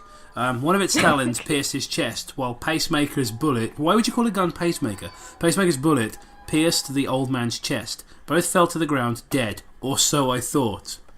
When the police arrived, they didn't find that man's body, nor did they find any corpse at the crime scene. All they found was Pacemaker, which the police gave to me. I mean, it's it wasn't evidence No in a blood or crime. anything. Well, you see, my dad got attacked by some guy. He used his shotgun. Alright, well, we can't find a body, so nothing clearly happened. Here's a gun. It clearly went out to get cigarettes and just didn't come back, so have a shotgun. You're the man of the house now, dog. And now your brother has to set up the scarecrow. Yeah! Positive result. I lost my dad, but now my brother has to do the tedious work. And a sentence. It was a threat, left by the old man. Your father killed me. Now I'm going to kill you. Wait, how the fuck did he write that? Like, he's got the talon fingernails. That's gotta be really difficult to hold a pen. It doesn't explain how he wrote it, like whether it was on paper or whether it was scratched into the ground or whether it was written in blood. It doesn't. There's no explanation given. It was a candygram. He texted him. Candygram for Farmer Boy. Yeah, he had one of those singing telegrams. He just like That'd be sent 10 cents collect. Sent somebody down who was like, "Your father killed me." That's how I imagine a singing telegram would sing. I've never received one. Can someone send me a singing telegram, please? I'll put an address in the description. Do those even Because we are in the 40s even or exist whatever. anymore? I thought telegrams were obsolete now. No, they're coming back. It goes in cycles. Like you have, like paper telegrams, like internet, Twitter telegrams again. Yeah. Oh, is this like the hipster Oh, can imagine hipster that. movement? Oh God, who even cares about this story, right? You do because you chose it. Yeah, you're the one that I didn't even suggest this. All right, Large Marge, let's not play the blame game. Because I'd win. I'm really good at playing games. Your fault. See, I win. So, really good. Damn it, this is why we should have played Uno. Let's decide to play Uno over the internet. It's like, so, how many cards did I have to draw out? 8. Damn it! I keep losing Uno over the internet where I can't see the cards. Anyway, we decided to stop in Ohio overnight at a motel. It was crappy, but we didn't care. We didn't care the Clark smelled like diarrhea and alcohol. We were in love. It sounded like you said Clark smelled like diarrhea and alcohol. Like, who's Clark? Yeah, your brother Clark. No, the Clark. Yeah. Immediately... Well, it's because the Americans call it clerks. Oh, fair enough. Immediately, we jumped in bed and started to kiss. We embraced what little time we had at the motel. Right, so, who... Right, because so far... It's him and his girlfriend. Yeah, because... Let's switch back, because... I thought this was carrying on from where... I don't know if that's on ours or the story, because... I was like, who's he with? Because I've forgotten about the girlfriend, so it's like, the only people we've introduced is his brother, the monster, the shotgun. Just gone to those old with the shotgun.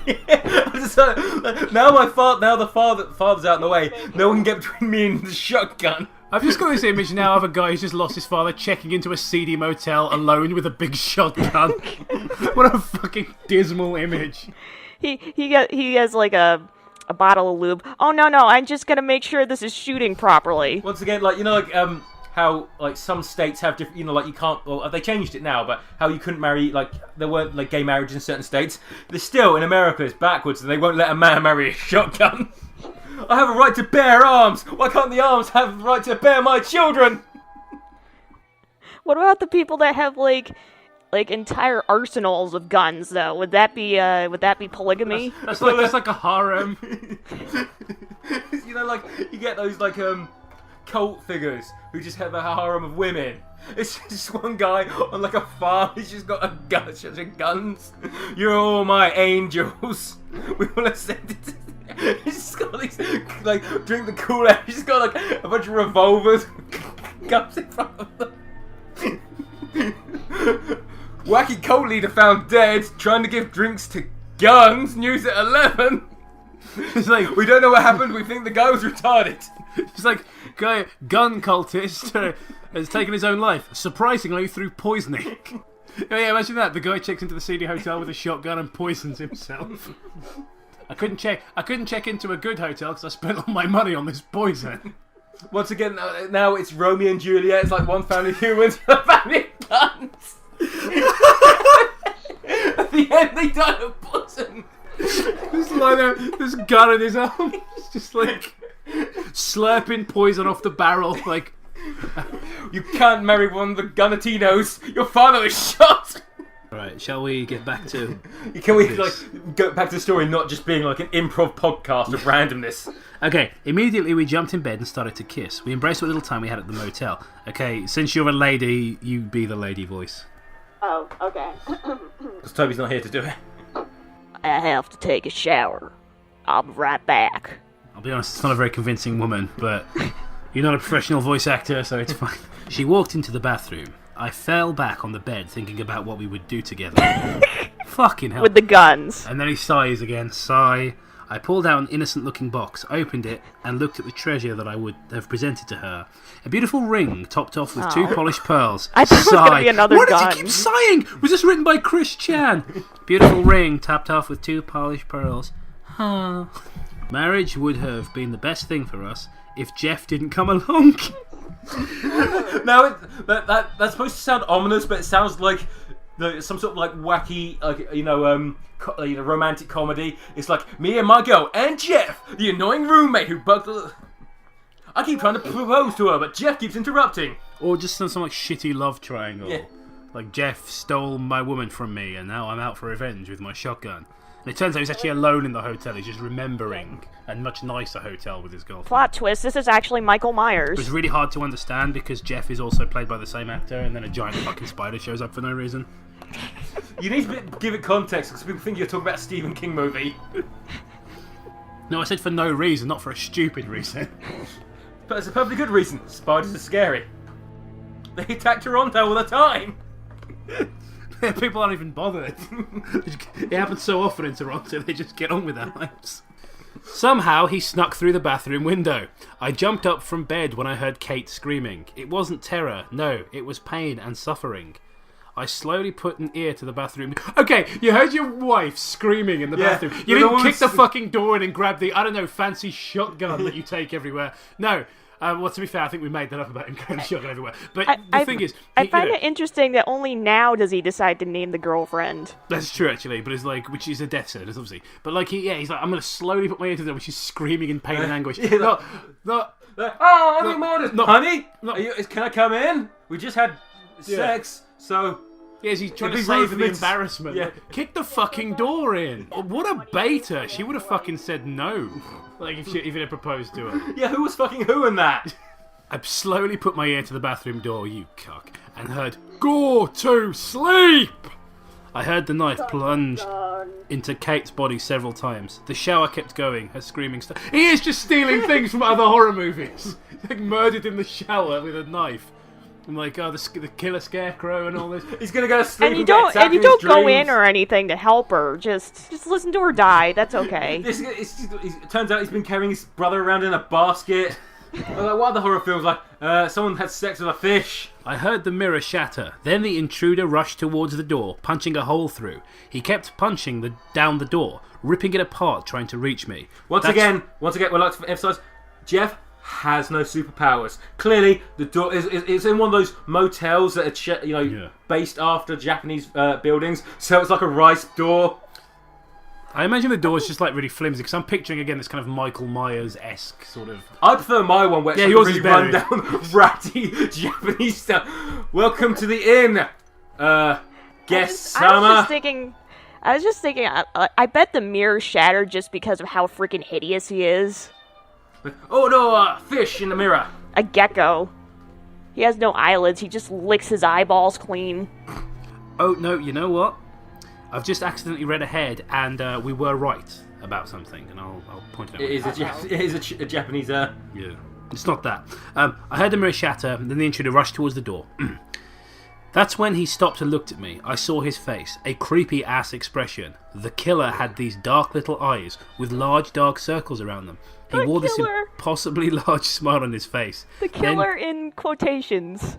Yeah, the so-called killer. I mean, he's just murdered your wife. You can't prove that. It might have been someone else in there. There's the kind of guy who gets like raped by like refugees and says, "I don't want to be racist. I'm not going to press charges." Once again, gonna be cut out. You don't know me. Then he continued destroying the door down until there wasn't any more door left to destroy. Great sentence, brilliant. No need, Jeffy. No need to proofread this. His eyes flashed down to mine. He slowly walked towards me. I slowly backed up until my back met with the wall. The maniac stopped for a few seconds, then leaped on top of me with his knife aimed at my head. Go to! I had pacemaker out. Okay, you cunt! You had your shotgun with you and you just left your wife to get murdered. What kind of man are you? I honestly do... I know you're probably not writing this from beyond the grave, but I really don't want you to survive this fucking story. Maybe he was worried that he might accidentally shoot his wife. Kick the fucking door in! Well, there's 100%, a percentage chance that she might get hit by a shotgun, 100% chance she'll get stabbed to death. You just heard her scream. Why wasn't the first action? I've grabbed the shotgun, I boot down the door, and I shoot the first thing that doesn't look like my wife. Check this. I had pacemaker out and aimed at the killer's testicles. Why were they aimed at his testicles, not his face? Yeah, or anything high, Was that as high? Did he have his knees on your shoulders or something? Can you lift it up so you blow out the... And also, check this out. He threatens him. Someone's got a knife. I'm going to blow your balls all over this room. Now get the fuck off me. No, kill him! He just murdered you. Kill him! Yeah. See, he's just killed your girlfriend / wife / fiance, so this person you just had sex with and apparently care about, and now he's about to kill you. You are completely morally and legally justified to shoot him. Well, if he shoots the balls first, then if he escapes, he's not fertile. Oh, great. That'll stop him killing again. You can't kill Jet. He's an endangered fish. It's like killing a shark. Yeah, but then no more fangirls can come up and have children with him or whatever. He's part of a breeding, They're gonna send Jeff out to stud. He listened and got up away me. Yeah, I see nothing wrong there. Now drop the knife. The evil bastard stood there with his mouth open. Die, die, die, he shouted. The killer leaped towards his knife. I aimed and I fired. Wow, I didn't think you fucking had it in you, mate. He had... He held the gun He's just looking away. I'm gonna shoot in 3 seconds. 1 Mississippi. 2 Mississippi. I'll harm you! He had snatched his knife up and flung it towards my head. I deflected it and I fired again. You deflected it with what? Your psychic powers? He ducked, then he tackled me. How are you losing? You had a shotgun! It was in front of you! The point of a shotgun is you point it at stuff that's close to you, you pull the trigger, then it's dead! Unless it's a There tank. should be nothing left of his head. It turns out Jeff had a riot shield on him. You don't duck underneath a shotgun blast when he's 4 foot away from you. I've got me new specially designed custom armour, Jefflar. How much of the shit is left? Oh, who knows? We haven't even gotten to where they meet in fuck or whatever. Meet and fuck hotel shotgun story. I'd play that. Everybody play that. Look at this shit. Right, then he tackled me out the first story window, landing on the pavement. I bruised my heel while he twisted his kneecap. I writhed in pain. Wait, this is first story, this is this American stuff? Because first story in America is different from first story in... I assume it's American. So he pushed him out the ground floor. Ouch. Because otherwise it wouldn't seem you hurt your ankle falling out. Only bruised his heel. That's a weird thing to, did you land on your feet, or are you on your ground? Ouch. Well, what are you? I looked back up onto my first story room, past the man I know as Jeff the Killer, and saw that old man from 15 years ago. I didn't know it was 15 years ago. I thought it was the Rake. I failed to contain a scream which woke up the tenant. You screaming woke up the tenant, not discharging your fucking shotgun! Not the first scream of a woman being murdered. No, clearly he has a much higher pitch and lady sounding voice. Do you know what? I would happily believe that. Not just because he's a pussy, but because he's a pussy. Because your woman voice is very, very deep. I'm going for a shower. Smokes. It now changes up the whole dynamic. She was an 8 foot tall, built like a brick shit house, and he's just this tiny little Tom looking twink. Okay, Courtney, you be the fucking neighbour.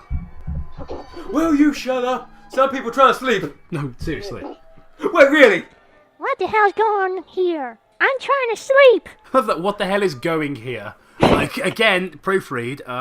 Second of all, shotgun. Like, what's going on here? Clearly a fight to the death is happening. There's screaming and the sounds of guns being discharged.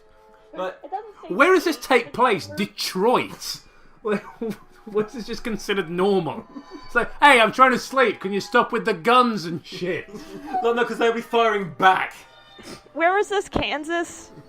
Oh yeah, this is in in Kansas. No, it isn't George. Oh, no, they went to Oregon. They went to Oregon, yeah.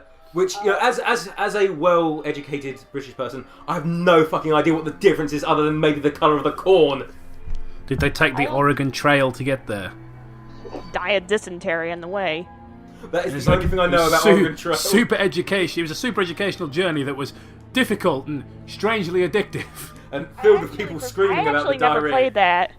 I played the tropical rainforest equivalent. They had Amazon Trail.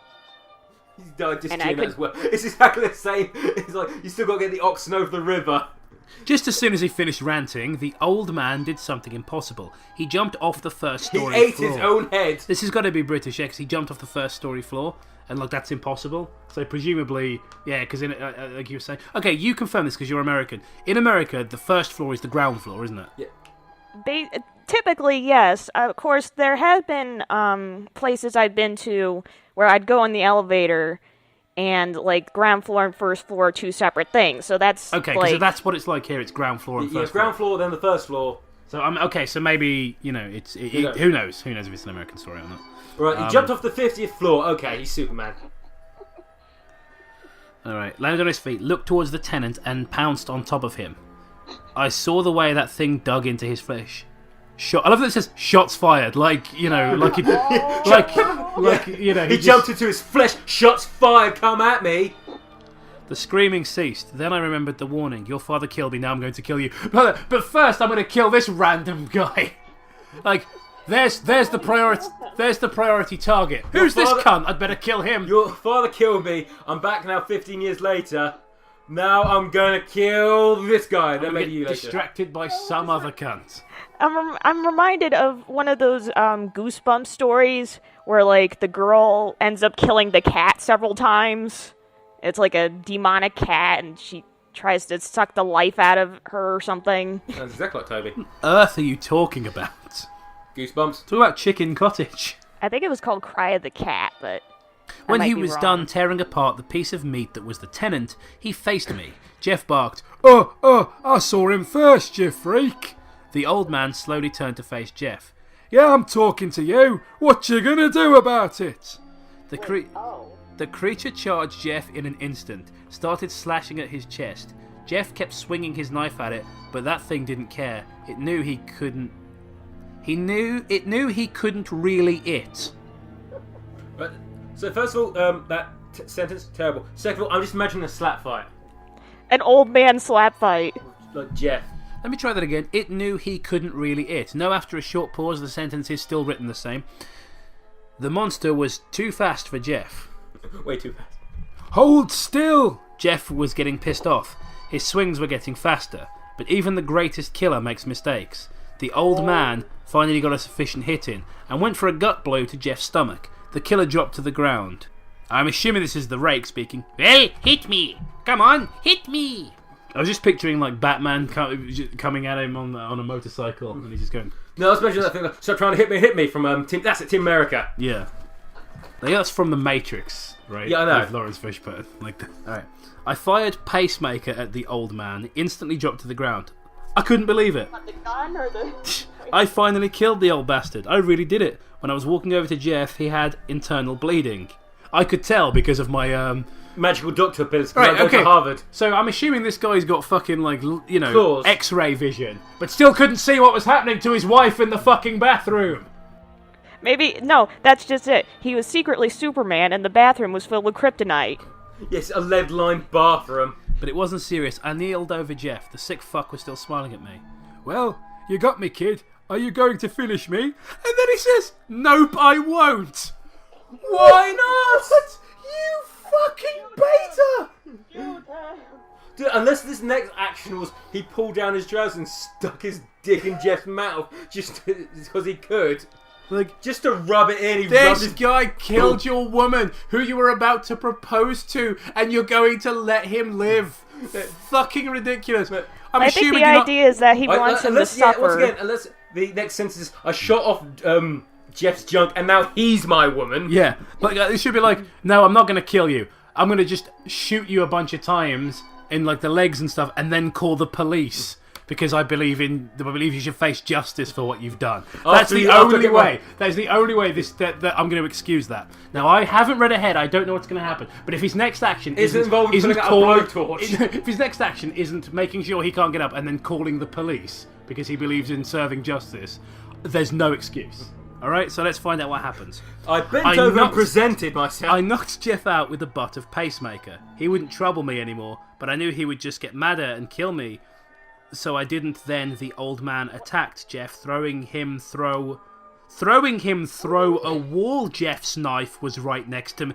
Oh my god, this guy's just given up.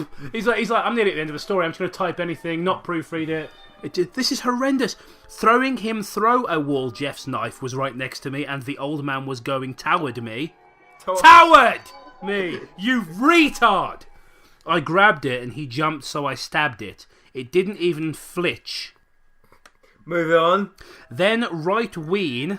Okay, is this a Scotsman writing this? Right wing. I thought it was all over. I saw Jeff walk out and grab the pacemaker. Grab the peacemaker, it's called now. So wait, he's trying to call it peacemaker this entire time. He's been calling it a pacemaker.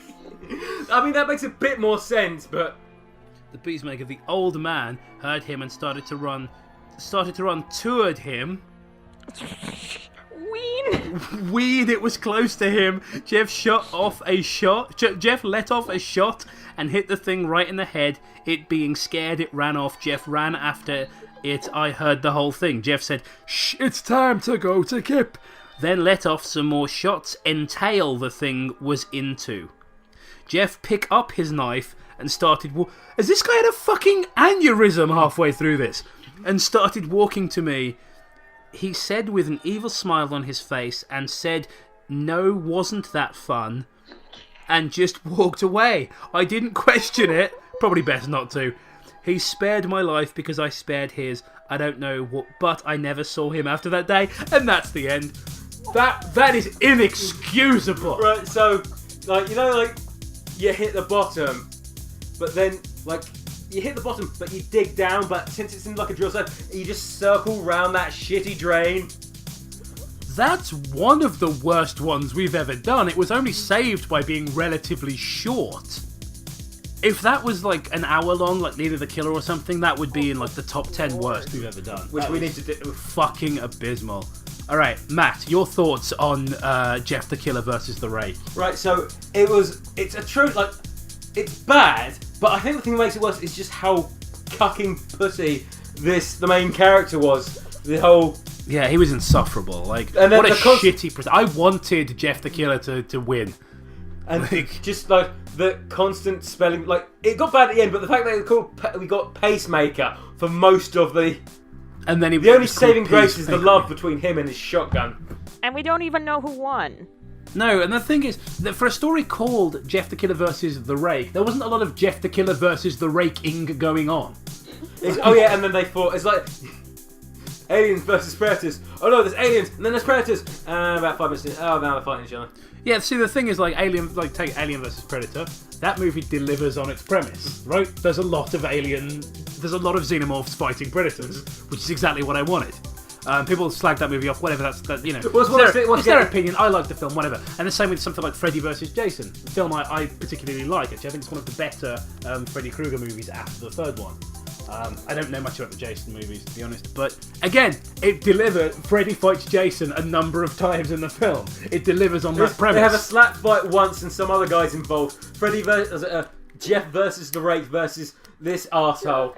Okay. Also, I thought the Rake was like some shriveled up sort of animal thing, not some old guy. Yeah, I don't understand why. And how does he talk if know. He's just a creature? Yeah, it's like some sort of skeletal animal thing that just gurgles at people. All right, that was complete. That story was complete cancer. The fact that No, not cancer. It's just cuckingly bad. the fact that the author felt like got lazy toward. I mean, the whole thing was lazy, but got lazier towards the end, and just there were just the end was riddled with weird spelling mistakes and bad punctuation because it really felt like they were rushing to complete it. And what that says to me is, if you don't care about your story, why should we? Why should anybody else? How dare you, in fact, put this up on the internet? You know, for people to waste their time on. So it's one of the rare occasions where I actually feel quite a bit of animosity towards the author, towards the person who wrote it. Fuck this story and fuck the person who wrote it. Ember, what do you have to say on the matter? Well, I'm just like I was almost expecting the Rake to say a little bit more than he actually did. Like you'd think there'd be some actual, like, at least some sort of campy dialogue between them other than just like one line. Yeah, and no, completely. Telegram. And again, we didn't even get a winner out of that. They just, like, the two main contenders sort of fucked off after a while. Well, the thing I've noticed with all these versus ones is there's never a winner. They just sort of fight and then they just wander off from each other. Because you can't have Jeff beat someone or someone beat Jeff. Well, I mean, the closest one we had to that was Slender Man, where Slender Man is definitely the winner of the Slender Man. They never. And but then Jeff is still alive at the end of the story. But Slender Man effectively does win that. But That's the closest we've come to it. Michael Myers, didn't he kill Jeff? I don't even fucking remember. Who remembers that story? All I can remember is rage out of like, oh Jeff, I love you. Like, really? Why? What the fuck? You murdered my family and You've been trying to murder me. Like, not even that long ago. I mean, within the span of 5 minutes.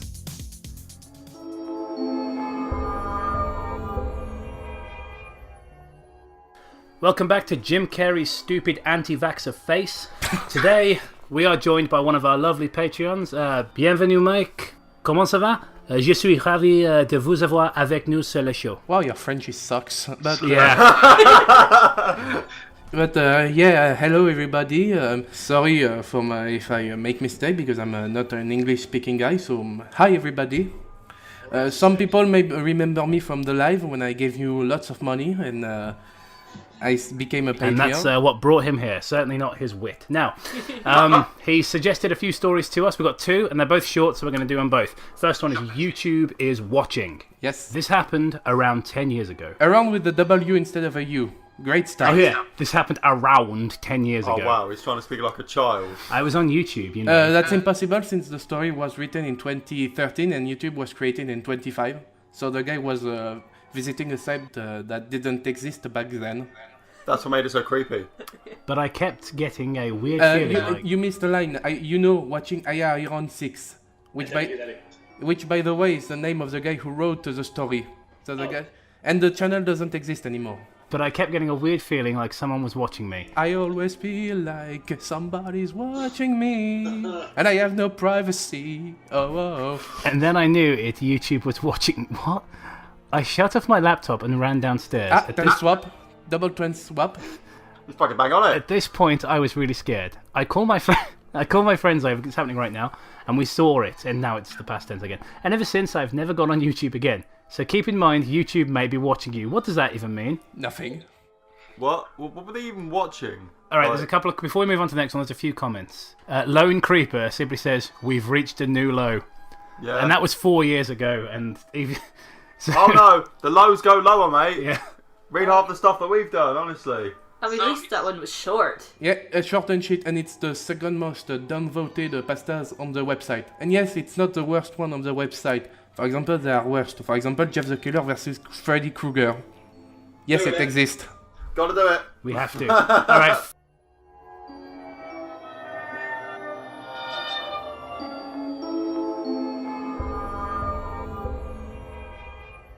Let's do the next one. Tired yet? Tired yet on Trollpasta Wiki. Is that a picture of a me? It looks like a me, yeah, alright. Oh. Okay. It was 2 o'clock in the morning and I couldn't fall asleep. I was incredibly bored with nothing to do but stare at my laptop screen which showed the YouTube homepage. There were no videos that I really wanted to watch. Not any comedy sketches, not MLP videos, no gaming videos, nothing. Oh, this guy is a fucking brony. Good. So this guy's a total bro. Nay. Oh, and by the way, My Little Pony Friendship is Magic fucking sucks. Yeah. I'll be honest, I've never watched it because I'm a 27-year-old man. So well, how dare you, Jacob? Some 40-year-old men, I hope you know, enjoying in diners and reading fucking theme tune in diners, and it's horrible to watch. Do you remember when I showed you guys that Fluttershy song? Yes. Moving on. I went to my living area, whatever that means, to see if I could find anything laying around that I could tinker with. My friend was sleeping on the couch. We had one hell of a night. Drinking, partying, we even fit a little drug use in there. As you do. Just gotta get the age in there. That's probably why you like My Little Pony, because you're high on drugs all the time.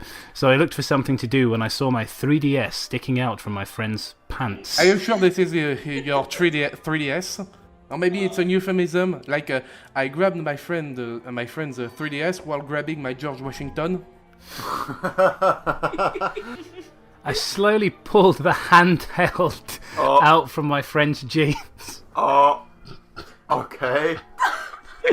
And I walked back to my room. I sat in my computer chair in front of my desk and flipped open the Cyan Portable Who the fuck calls it that? I'm going to think of that name to 3DS. Cyan Portable. No, it's not that. Listen, I flipped open the Cyan Portable Right. And pressed the power button. I was brought to the 3DS home screen. I looked to see what game was in the 3DS, but nothing was being read. So I checked the cartridge slot, and to my surprise, there was nothing in it. Well, nothing was being read. How is that surprising? It wasn't like, nothing was being read, and to my surprise, there was a perfectly functioning game inside. That's surprising, but, it said there was no game. I looked and there wasn't a game. Wow, what a fucking shock. It's a self-fulfilling prophecy once again. I didn't really feel like going back to the living area to check. What is it? On a literal spaceship or something? The living area? The communications room? It's like the living area of the place that I live in. Not only that, but if he doesn't want to walk a few miles, a few meters to see any games, he's a lazy fuck. To check for any games out there, so I just stuck to playing the Game Boy games I had downloaded. So I played for about an hour and a half, enjoying myself playing old nostalgic games. At 2 in the morning. Then I started to get really bored. Why the fuck am I still playing these games? Because they are good? I don't know. Maybe they are good games? Although I would suggest sleep, but other than that, yeah. Like I was about to turn off the 3DS. With a 1F only.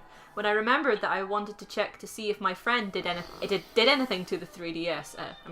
Considering it was in his pants. So I went back to the home screen to start my search. My first stop, the photo album.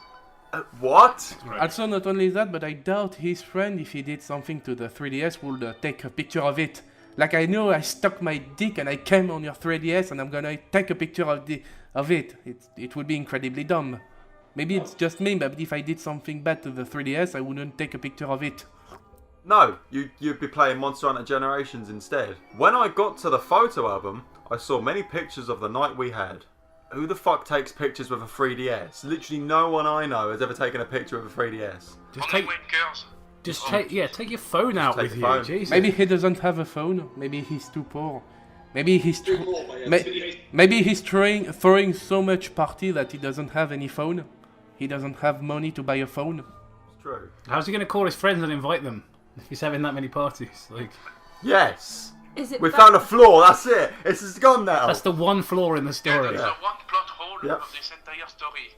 Is it bad that I thought when he said photo album, I genuinely thought you went and grabbed the photo album instead of?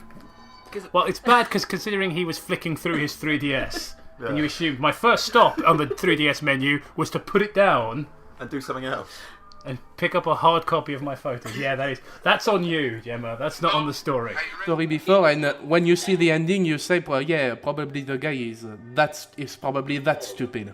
One picture was of me chugging down a beer while my friend cheered me. Friend in singular, so this guy doesn't have more than one friend. That's pathetic. Secretly one singular. We also must have had people over because the next picture was of two random people. Off, not must have, must off.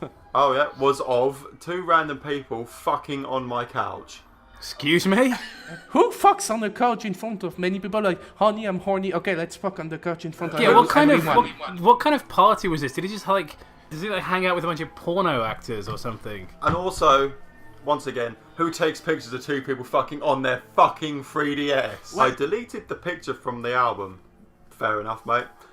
And I just brought that couch 2 weeks ago, I said to myself. It's okay, you just clean it. It's okay. I mean, I've never cleaned the cum, but I guess cum is not that hard to clean. Just get one of them UV lights, mate. Have a look. Oh, God, that'll be oral. The last picture was of my friend smoking some weed on the couch while I was... Yeah. Just, again, cramming the amount of edge in there. While I was sitting next to him with a beer bottle in my hand. Like, they're not doing anything normal, just chatting, you know. Just got to be doing something, cheering people on, smoking weed, fucking on couches. Tell you what, it's better than any house party I've ever had. Surprisingly, I didn't look drunk. It looked as if I only had 1 or 2 beers, which is good. Not really. I just don't understand how I don't remember this shit from just a few hours ago. Since I was finished with the pictures, I moved on to video. Or play another game, maybe. Or go to sleep. Or just come off and just don't. Alright, this is going to be interesting. There was only one clip and it was 10 seconds long. Oh boy, what could it be, I said. I started watching. The screen was black with someone talking to somebody else. The person talking said, I don't give a fuck about who you are. You do not fuck on my couch. Why is this guy so obsessed? I mean, okay, it's a bit... But it's not that bad to fuck on a couch. Well, it's a bit weird though, surely. Like, if I walked in a room, my room, and I saw 2 randoms fucking on the couch, I'd be like, fuck? The fuck are you? How'd you get in? Fuck off. Hang on a sec, let me just post my 3DS quickly, mate. I assumed it was me kicking out the people who had sex on my couch. Why are you so obsessed again? Then a gunshot was heard from the 3DS and the clip stopped. I just figured that the gunshot was just something my friend did, since he's good at making sound with his mouth, especially gunshots. What is his name? Michael Winslow? Yeah, he's the guy from Police Academy. Yeah. Although I say that, but I imagine him being making shitty, gunshots, but the guy, his friend, the narrator, is probably so stupid that he's like, oh, it's awesome. Yeah, but literally it's just a sound like... Yeah, boom, boom, boom, and the guy is like, he's so drunk, he's like, oh, awesome, dude. Just bang. And even then, when you hear a gunshot, what is your first thought? Oh, it's probably my friend making that sound. No one will have that reasoning. It's stupid. Sure. I went to the Me creator to see if my friend or those 2 idiots that, you know what, I'm not even going to bring them up anymore. So anyway, I checked my Mies and there was only one new one. I clicked on him and his name read, Tired Yet? Oh, there it is! Title drop, roll credits! Why did I just do the countdown? I think you're probably trying to do Druid Sandstorm. That's 10 years old now. The Me itself was really weird looking. It had really large baggy eyes with a large nose and mustache depicting what I believe to be a frown. He had short, black hair. He had a very pale skin colour with a black shirt. No. I decided to be a smartass and reply to the question that was his name. Oh, you can close the 3DS, you dumbass. Yeah. I changed it to no and exited the editing section. When I went back to the Me Plaza, I clicked on that same exact Me, but instead of his name being no, it was yes you are. Oh, this is lame. And cliché too. Did my 3DS just talk to me? I said to myself. The fuck was that voice? I decided to change the name again. I was... Turn off the 3DS. If the 3DS is talking to you, turn it off, you dumbass.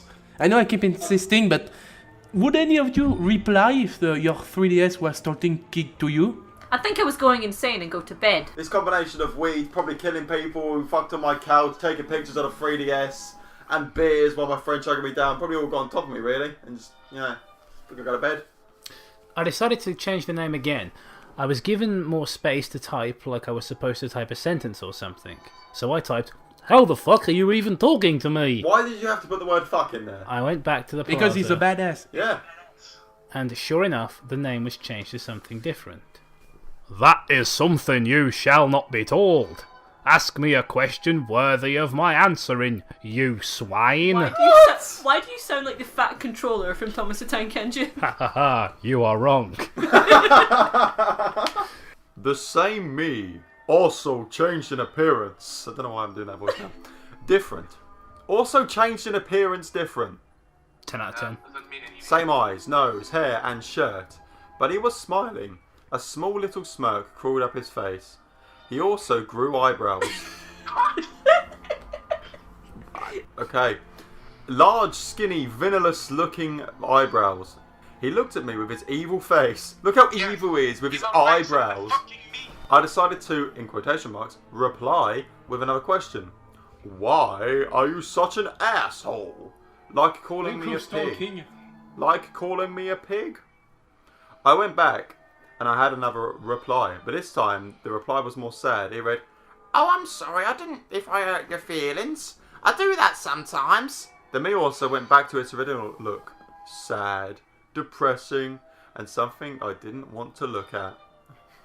What? I replied back with, "Well, maybe next time you'll think..." No, that's not how he speaks, Toby. I think we both know. Oh, sorry. Well, I replied back with, which one? Oh, yeah. "Well, maybe next time you should think before you speak." This time, I didn't have to go back to the plaza, however, because as soon as I backed out of the name changer, I got a reply. "Now you're just making me feel worse. Fuck you." Well, fuck you too, buddy. Yeah. I replied with, "Hey, asshole, go jump off a bridge." I love how it's just become Cockney Toad at this point. Exactly. Just like, maybe you should think before you speak. And then it's something bad. Fucking go jump off a bridge and cunt. That's basically what it is. What an escalation. Oh my god. It's got lots going on. It's got caramel. It's really good, but it's 50p. It's too much. Just nick it, you cunt.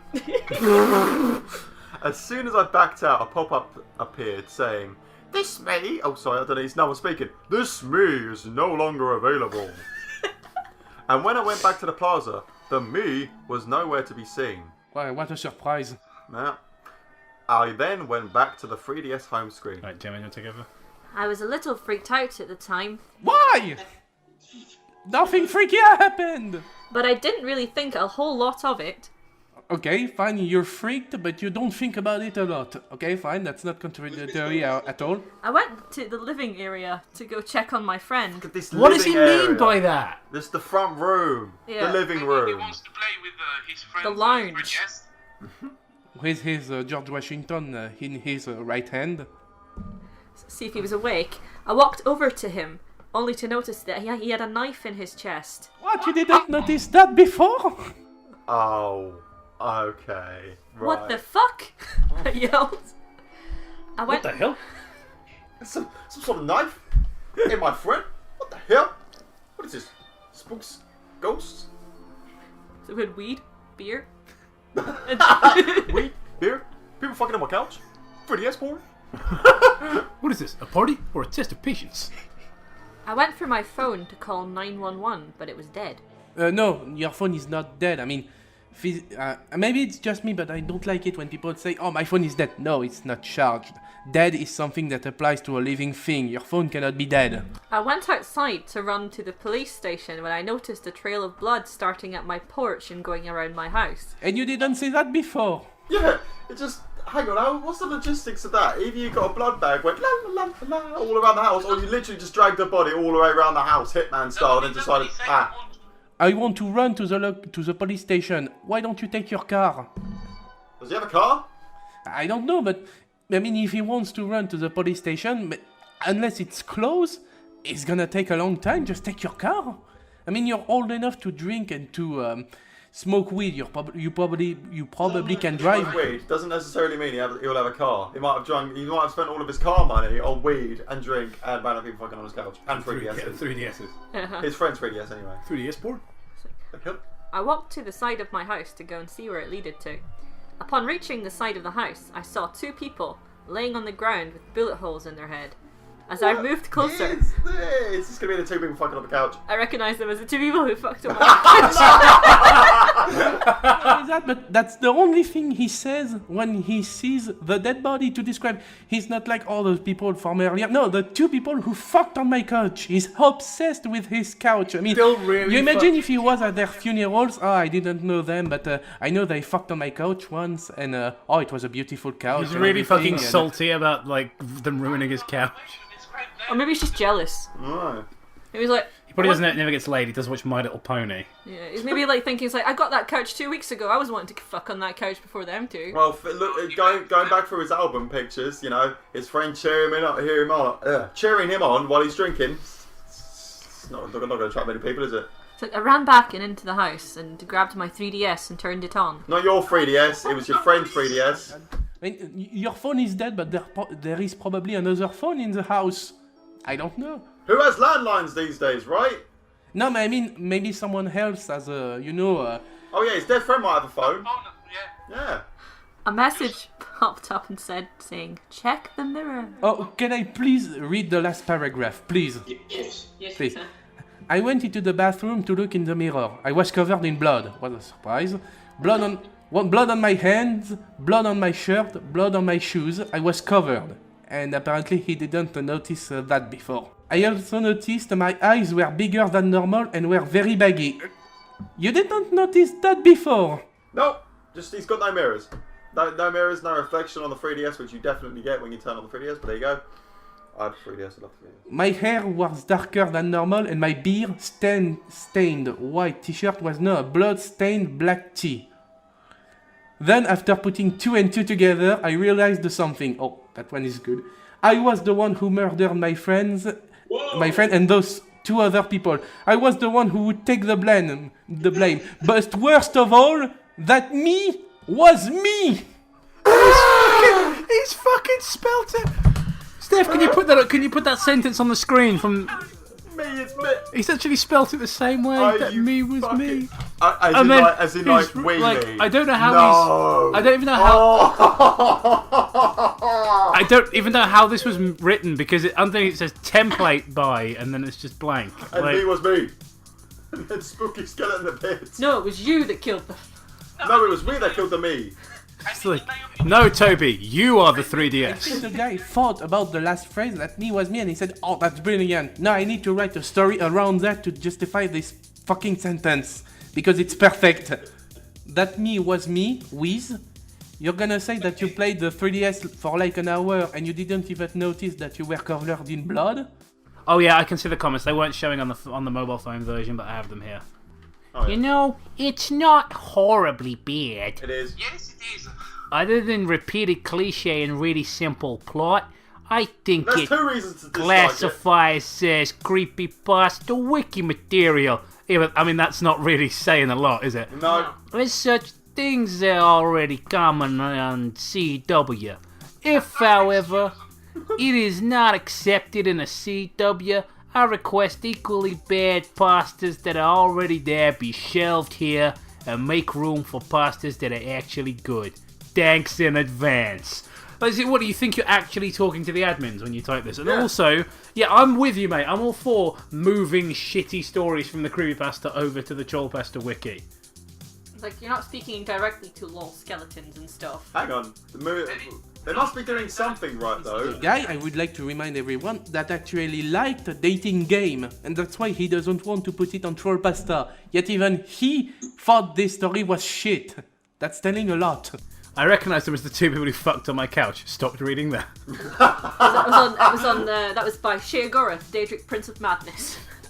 Okay. Daedric Prince of Madness! I like this comment. That me was me. Could have at least tried not to put in a puny piece of shit at the end that didn't make people laugh out loud. You know what that sentence reminds me? I mean, it's so bad that it's funny. You know what this reminds me? At the end of Mortal Kombat 4, when you play Jax, there's a cinematic, the guy's like, wait, you can't kill me, this is brutality. No, this is not a brutality. This is a fatality. And I'm like, oh, what the fuck? That's so absurd, so bad that it becomes incredibly funny. And that's the same here. It's so fucking bad that it's just funny. But worst of all, that me was me. Ranks up there with the greats such as, with luck I landed on the ground. And to this day my feet ache and are sore. No, is that actually a comment? Yeah, that's a comment on that. Holy crap! Yeah. We're influencing people! Well, actually, it might not be. We are gods! We are no. The scary thing, he's a brony. MLPP. Okay, everybody Oh, God, that's everybody walk the dinosaur. Now everybody give their final thoughts. Gemma, you can go first. I think I'd give that story a solid 5 out of 7. That's a solid rating system. YouTube is watching. Well, I mean, yeah, they are. Moving on. This story was just existed. Didn't really go anywhere. Guy was obsessed with fucking on couch and then for some reason decided to shoot him with the gun, which Who knows? He got it from. And yeah, fuck knows. What was in that weed? Good 1 out of 10. Me was me. Yeah, really not a very good... Well, as I say, the first one was just boring and it just seemed like a plug for the author to plug their YouTube channel, which no longer exists, but did at the time. I have very little to say about it. This one was... Its only saving grace was that it was... Funny at the end? Yeah, it was that me was me. Other than that, I wouldn't give a halfpenny piss for this story. Well, personally, YouTube is watching. Well, it's shit and it's stupid, but it's not the worst thing I've ever seen on CREEPYPASTA.com. Again, there is Jeff the Killer versus Freddy Krueger. And as for Tired Yet, well, thank God, as you say, that there is the final line and the fact that he's so obsessed with the people who fucked on his couch. Otherwise, it's just dull. It's just dull. Oh yeah, I'm not gonna forget me as me for a while. I'm gonna look at my me's and be like, but me was me. Especially if the one that you made of you. Yeah. But what if I was the me? I feel like that's a shirt waiting to happen. Like, we need to start working on some new merchandise because we're really out of date. I don't think we've done anything new since the Irish Slenderman shirts. And like the Irish Slenderman stuff. So I think we need to start working on some Fuck You Spinach and some That Me Was Me merchandise. Yeah. Alright, thank you, Mike, for coming on the show this fine evening. It was fun to record with you. Thank you. And sorry again for my bad English. I tried my best. Mate, you're alright. Yeah, don't worry about it. I understood you. Don't worry about it. Alright. Well, and yeah, anyway, thank you guys. This was an honor.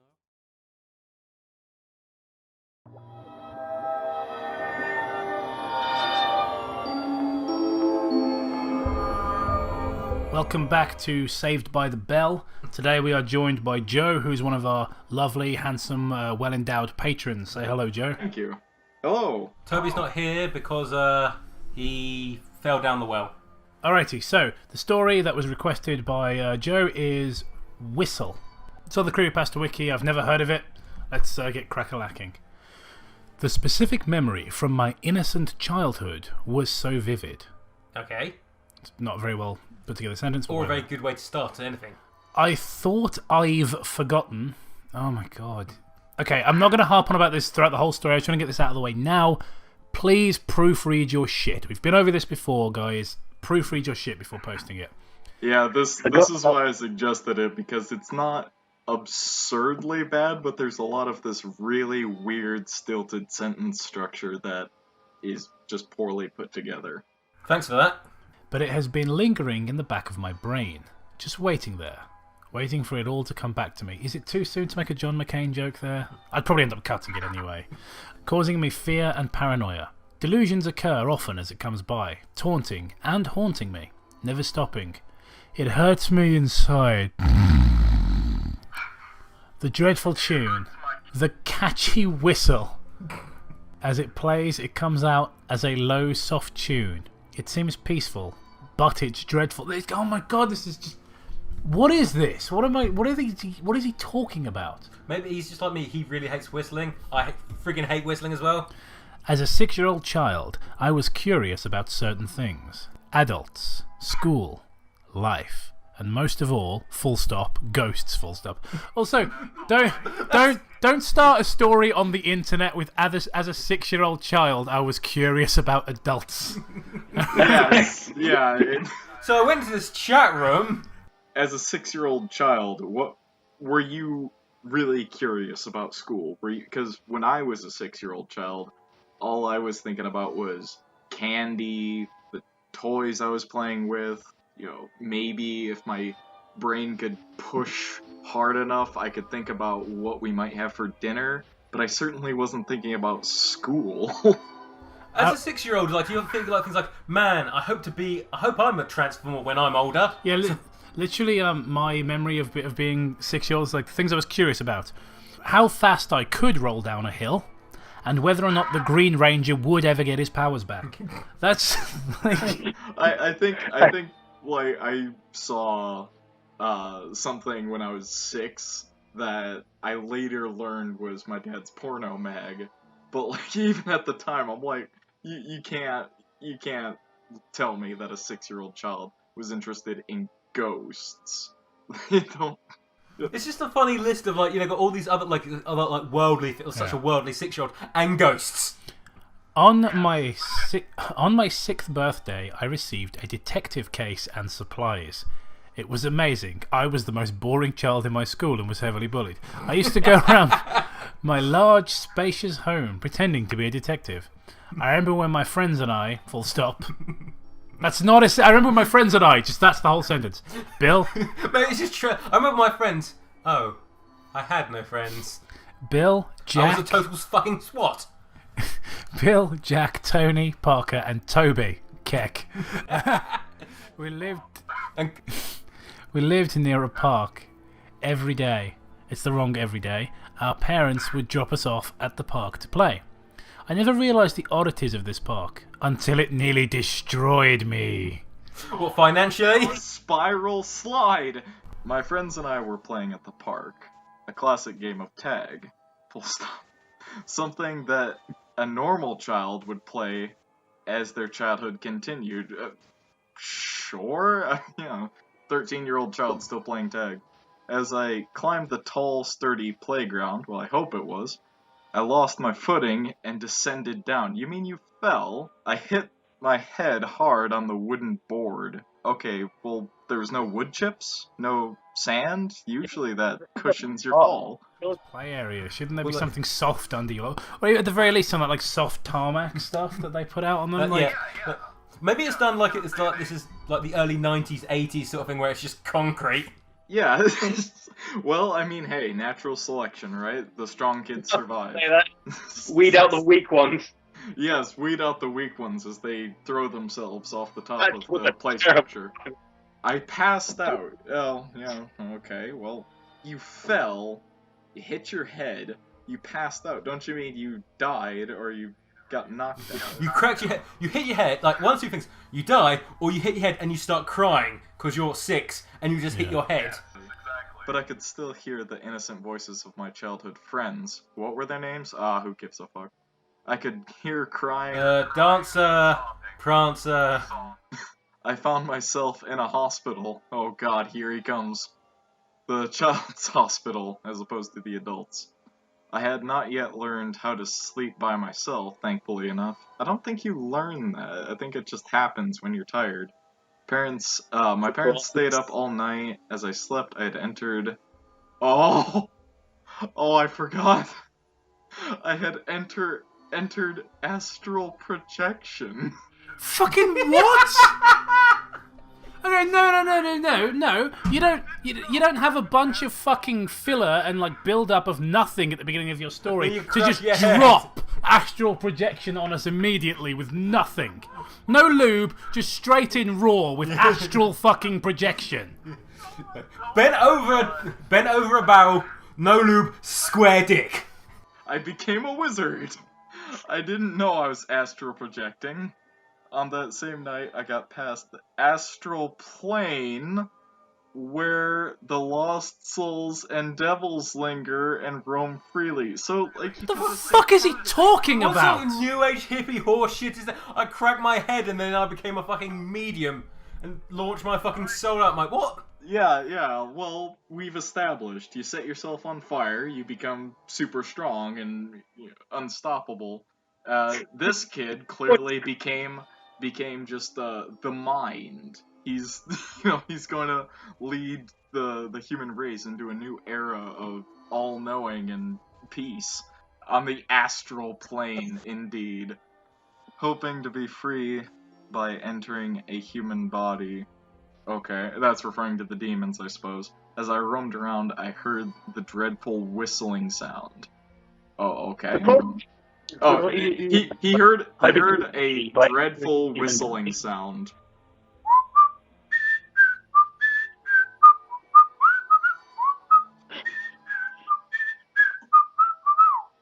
Like, literally the only reason you decided to read it is for that fucking joke. Well, it was pretty good though, wasn't it? Yeah, it was quite a good joke. This problem here where it says, like, hoping to be free by entering a human body, because it's, he's talking about what he was doing, and then he talks about the demons, and then there's another full stop, it's the start of a new sentence. It sounds like he's listing off things he was seeing and doing. So, again, grammatically, it feels like, I was hoping to be free by entering a human body. Like, you already have one, all you've done is crack your head open, you're not paralysed. Yeah, go back to your own, it's right there. Peaceful but somewhat depressing and sorrowful. Yeah, the Andy Griffith Show was that. I finally woke up, sweating profusely. I saw my parents sleeping on the pullover bed on the couch. The pullover bed is the couch. You know, the couch folds out. Am I reading that wrong? No? Sleeping on the pullover bed on the couch. No, yeah. I wanted to cry, but couldn't. Nothing came out of my mouth. My eyes filled with tears. Cry out your mouth now. It couldn't flow. What? My eyes were filled with tears, but they couldn't flow. Okay.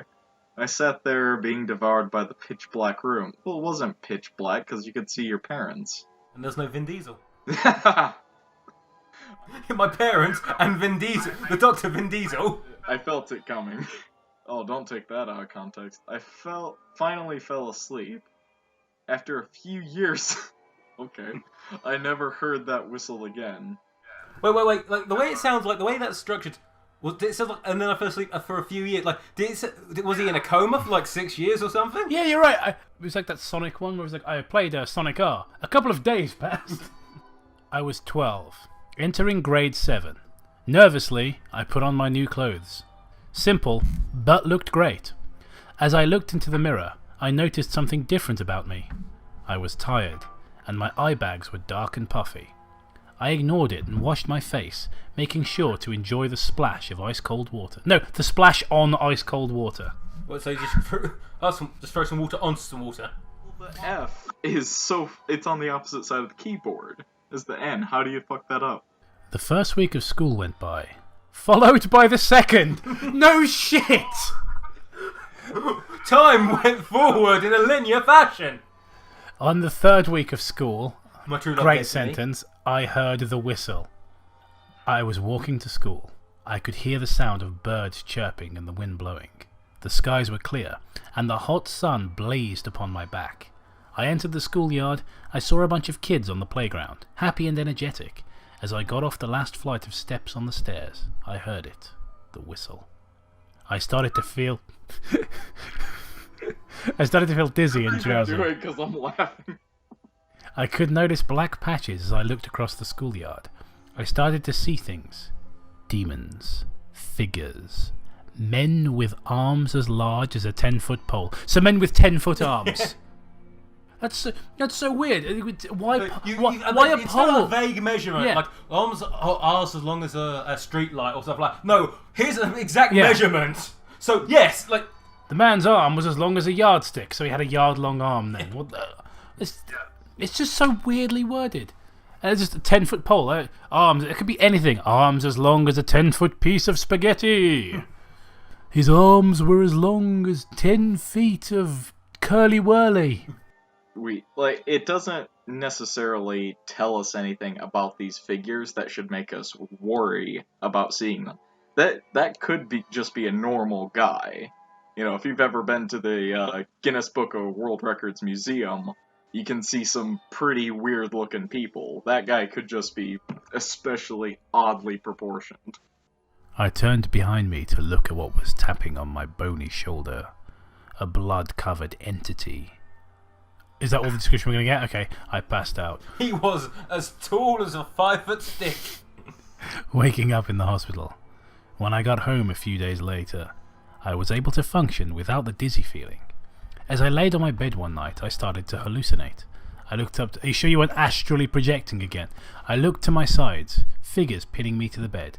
I struggled to break out, but only managed to roll out of my bed and onto the cold, hard ground. I struggled even more. I looked at my walls. I could see scratch marks on them. My posters of NBA players covered in blood. I screamed, but no one heard me. I was petrified. I didn't know what was happening to me. I couldn't breathe. I eventually blacked out. I woke up, struggling for air. I started to go insane. Again though, he was really fucking descriptive. Man, were you getting hit by a dot? Your insanity meter was going up? I don't get why this guy's really descriptive at the beginning of the story. Like, let me tell you about what the floor was made of when I was climbing up a slide. But now he's like, I was astrally projecting, and then I went mad. Yeah, exactly. And this is the exact sort of thing about insanity whenever it's addressed in these types of stories, is that you don't start to go insane. That there's no real beginning and end to that. In a matter of speaking, I don't know. It's too much to go into. I'm not an expert in the human psychology or mental, but I know it doesn't work like a game of like Call of Cthulhu where you have sand points. Yeah. I'm gonna start pooping everywhere. Alright, but I tore down the posters on my walls. I cried loudly. Oh, so I tore down the posters on my walls, I cried loudly. I started to throw things across my room. I couldn't stop. I was scared. Scared of what? I eventually stopped kicking and punching my bedroom walls, feeling no pain. I don't believe that for a second. As I cried in the corner of my room, I saw my hands covered in blood. My parents entered the room. Oh god. They held me tight, crying with me. They didn't know what was wrong either. Well, like, that's not how you use either. God damn it. It's going to be alright, Justin. Oh, now we get Justin! Oh, I have such a perfect fucking visual image of this guy now with his, like, vertically striped shirt and, like, popped collar and excessively gelled hair. Oh, and here's the best part. Yeah. For 20 years of my life was normal until the day I lost my family. Bullshit. You had a nervous breakdown, started ripping your room apart, screaming, punching things, and sobbing in the corner like you're catatonic, and then the next 20 years are perfectly normal. What? There was no therapy, there was no, like... Yeah, after I got that out of my system, I was fine for 20 years.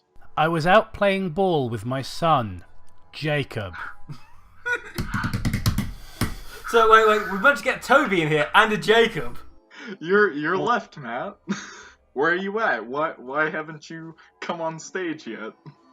As we shot the basketball, I started to feel dizzy. I told my son that I was going inside.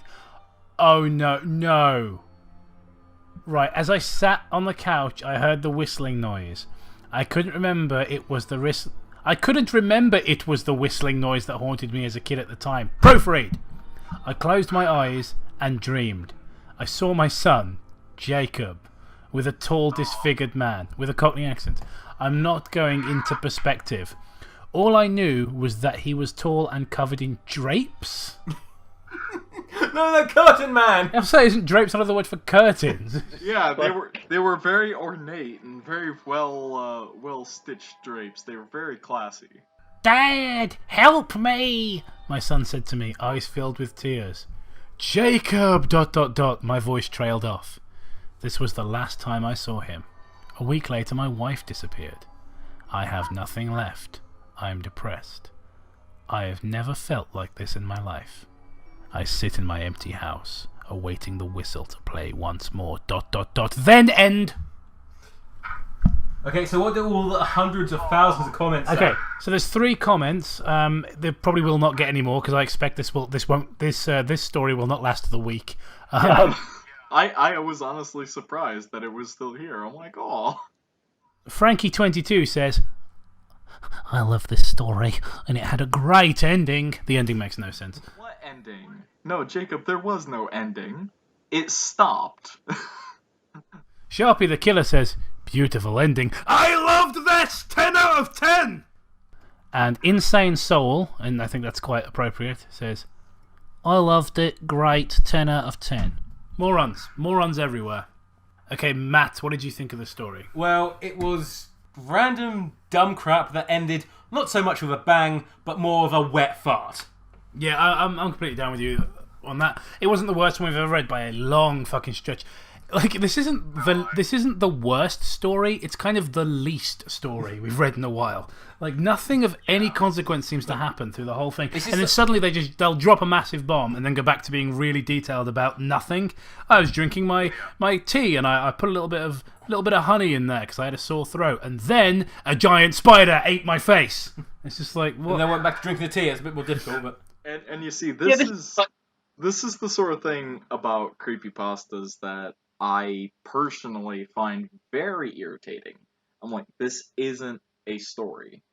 In a story, there's a rise and fall of action, a climax and a conclusion.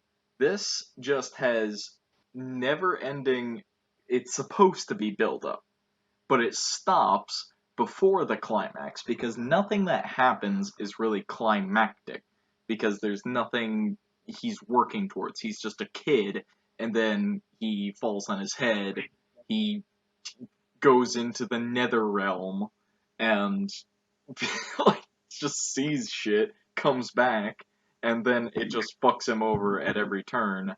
Plus, there's nothing inherently unnerving about whistling. No. Well, another thing I just find really bothersome, it's kind of reiterating your point, but the thing that really annoys me is, like you say, it doesn't go anywhere. It's just sort of, it's just three pieces. It's like 3 acts, 3 pieces that barely feel connected. It's just childhood. He hit his head. Which ends with him actually projecting. Demons and crap. crap. And then then he's 12 and has a nervous breakdown. Then he's 20 and loses his family. Like, what is this about? And why does a guy wearing drapes show up? Hello there, folks, and welcome to, I'll be honest, Batman v Superman is quite good, and I don't know why everyone hates it.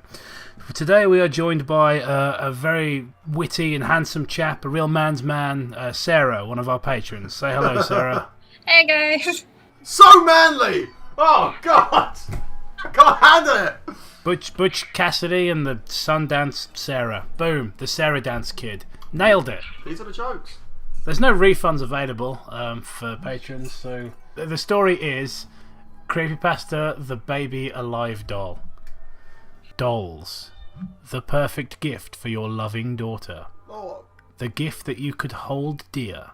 Although... ul -- ha ha ha. New paragraph 2 days earlier. Ha ha ha. You finished the real quick? It is. Seriously, that's how you start a pasta these days. Just ha ha. All right. I mean, it's not. We're not off to a fantastic start, are we? Are we ever? I was heading home from work.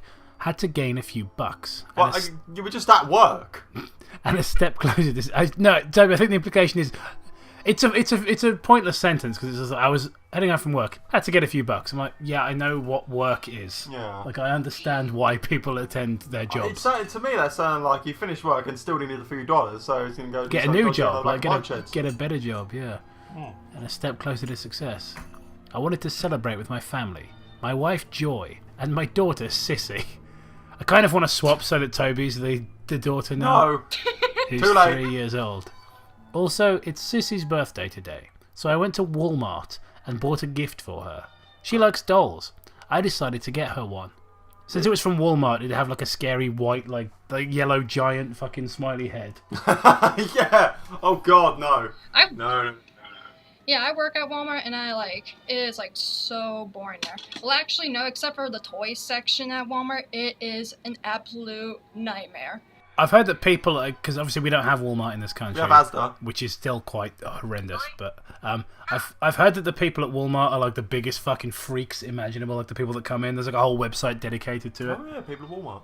Actually, no. I mean, then again, my Walmart is really small, but we don't really get that many interesting people at Walmart.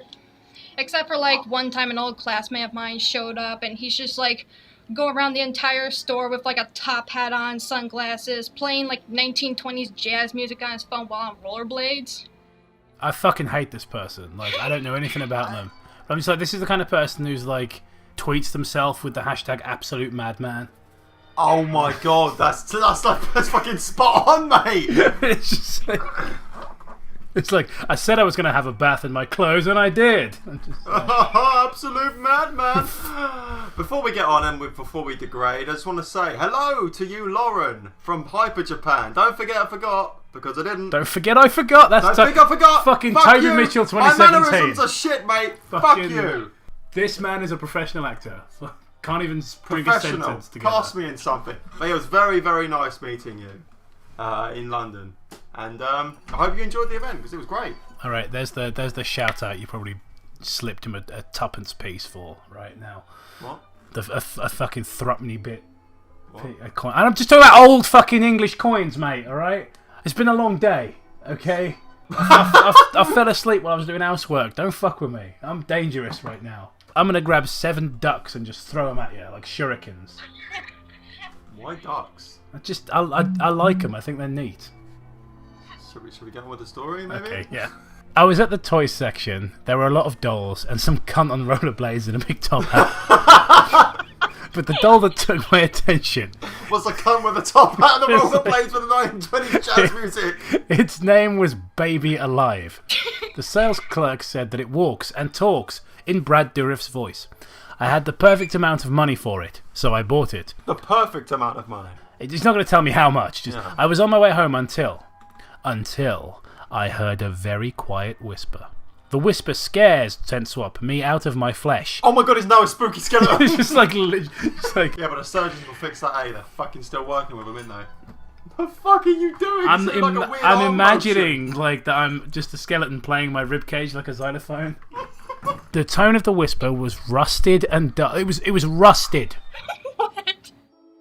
How can a tone be rusted? I'll be honest, mate. Sometimes I do when I speak. My voice kind of lingers on the air and it sort of falls in like a puddle and I leave it in the water for too long. Wait, no, what? Sometimes when I speak as well, like the entire sort of surroundings just turn really the light goes down basically. You can't see shit like I feel that way when you speak, yeah. Yeah, I mean basically. I'm going to try and do a rusted voice right now. Hello, Father. I'm glad you understood what they meant by rusted because I actually genuinely didn't know what they meant. I'm just guessing it at this point, mate. So alright, okay. I drive my car with my windows open, so I just ignored it. I thought it was the window. Okay, windows, yeah, prone to whispering. But I still have that uneasy feeling of something was watching me. Just, you know... Just yeah, reread, you know, read the story, proofread it, decide it isn't good enough for the internet, delete. Or, alternatively, if you want to make it into something good, what you do is if you're doing this Microsoft Word, I assume you are, you just go up top where it says ABC with a little tick, click that, yeah? It's called spell check, right? And what that does, fucking spells your spelling, but not only that, it rearranges your sentences for you. You fucking moron! There's this great thing, I don't know if you've ever like... I don't have it on this computer because I actually know how to write, but have you ever used Grammarly? That's actually really useful if you're not somebody who's like studied English like beyond like GCSE level, like it can be really useful. Are you dealing out actual decent advice right now? No, I'm just doing a paid advertisement for Grammarly right now. How much are they paying you? They're paying me in knickers. They're paying you in beans. You're Nelson Mandela's fucking assistant. The whole time I've been Nelson Mandela. He faked his own death to work on bad creepypasta and hawk fucking spell check software. Oh yeah, because that's a step up, isn't it? Oh, it's a step up for not not condemning his wife burning people alive. Fuck Nelson Mandela. Right. Should we go on with the story then? That's my controversial opinion of the day. Yeah. No, your controversial opinion of the day was, Superman versus Batman was actually... Yeah, that's a lot more controversial. Yeah. To be fair, I've only seen the Ultimate Edition, which I am told is significantly better. Ultimate Edition! It's like, it's way too fucking long, but I would rather that than watch a version that, like, has loads of important stuff missing. I was home. Happily, my little baby ran into me. Papa! She said... I have the perfect present for your birthday. What is it, Papa? Then I brought out the gift box. Surprise! I'm trying to do that in the worst voice ever. She opened it with joy, then finally revealing the doll. Papa! Wait, what the fuck is that? Tenchu? Tenchu! It sounds like a little girl's voice. It's like, Papa! What the fuck is this? Tenchu? I'm thinking about the fucking video game with the ninja. Yeah, Tenchu Z. What the fuck? So now that's who I'm picturing as the dad. Just like I had to earn a few extra bucks assassinating someone. I see your tree. If you actually play Tenchu Z, that's what the fuck they sound like. And when you kill people, it's like. Actually happens. Look it up. You will die by my arrows. I must go to Walmart. You deserve a death. Jesus Christ. Okay, anyway, Sarah, do you want to try that again? Like, we'll try to keep the chronic stupidity to a minimum. Okay.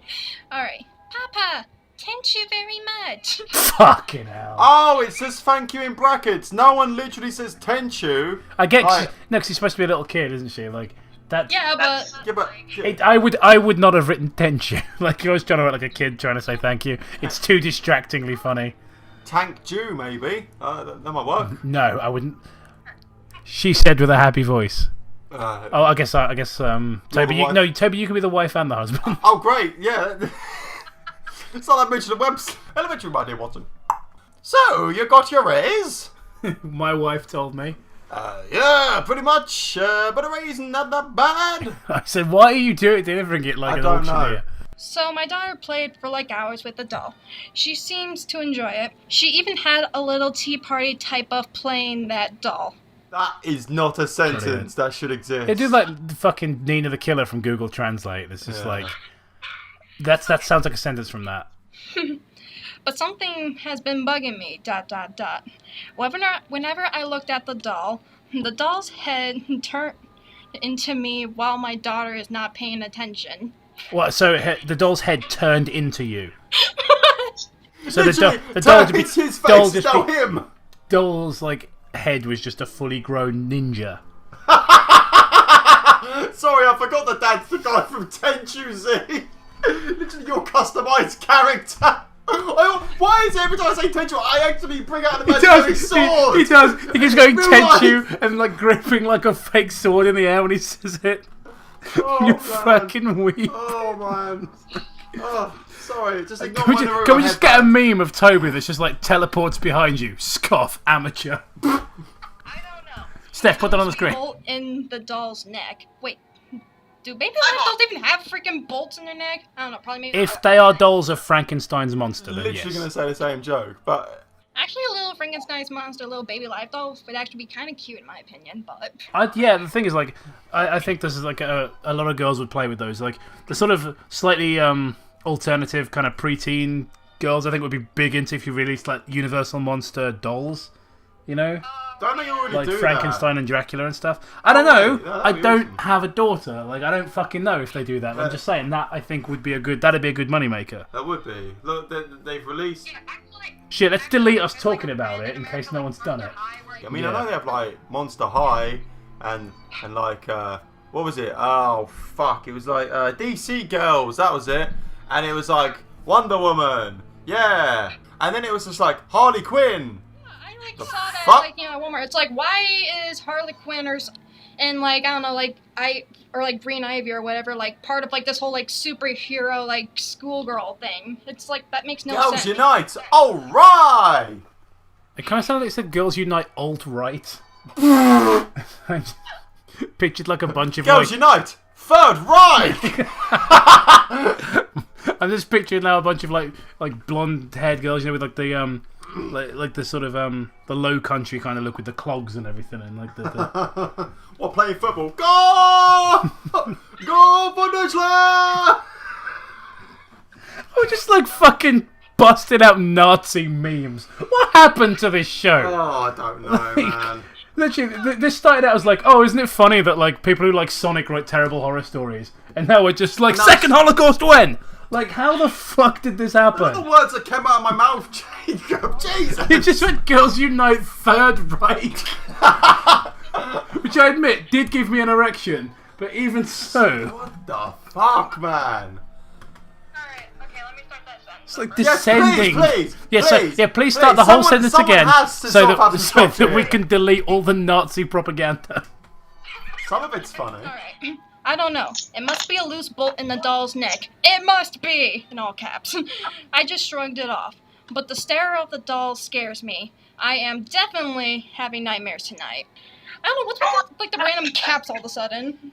You're a dad. You must be the biggest pansy ever. Sorry, I am going to read it. Okay, darling, you should get to bed. It's late and the kids don't sleep late. But Papa, I want... I'm sorry. But Papa, I want to play more. She was very sad, but I have to make her sleep. Go to sleep. Get to bed, darling, and I'll give you another doll if you want. Yay! Okay, Papa. She immediately went to her room with her doll. Good night, sweetie. Don't let the big bags to 100. Toby, please, just give him a different voice. Like you're making me sad. I'll do that anyway without giving this guy an auction voice. Yeah, you just have to exist. Let's turn up. Then suddenly a quiet whisper said, Good night, Daddy. with the same tone I heard from the whisper earlier.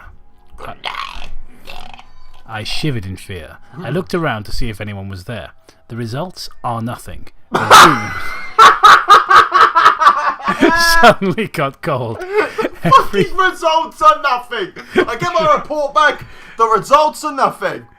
Everything got dark. Well, it's nice to know that he doesn't have gonorrhea or whatever. Although I haven't even turned off the light. The light started to flicker. The second time it flickered, I saw the doll standing, staring at me with those eyes. It made me very uncomfortable. Until ... the doll's eyes turned black and started crying blood. Wait, it says it made me uncomfortable until the doll's eyes turned black and started crying blood. Like he suddenly felt relaxed. Oh, yeah, well, what a relief! It's just a demon. Now, Toby, I know that I've got to introduce you with this sentence, but please remember that it is nighttime and I have neighbours. I screamed out loud on the top of my lungs. Who's standing on his lungs? What is happening? What are you doing? Toby, do you want to take over a bit? Yeah, alright. The lights flickered again. This time I saw the doll holding a knife on her right hand. And my paw Baba baby. Steph, put a picture of Baba the Elephant King on the screen. Do it. Sorry.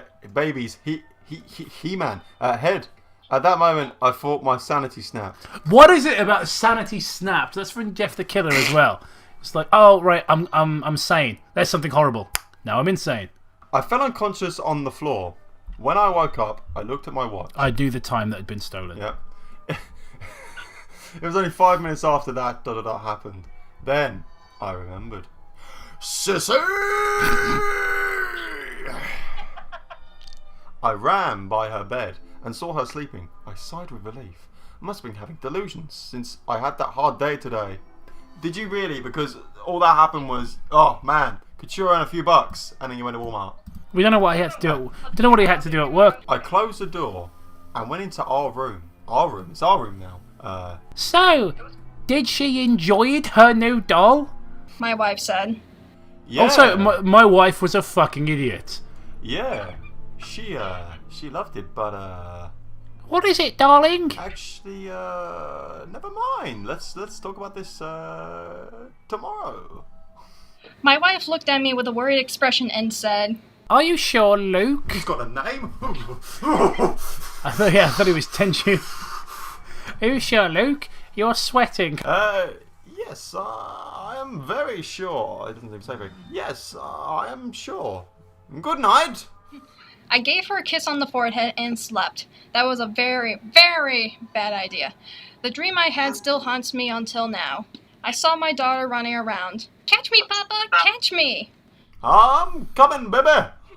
We chased like nothing's gonna break our happiness.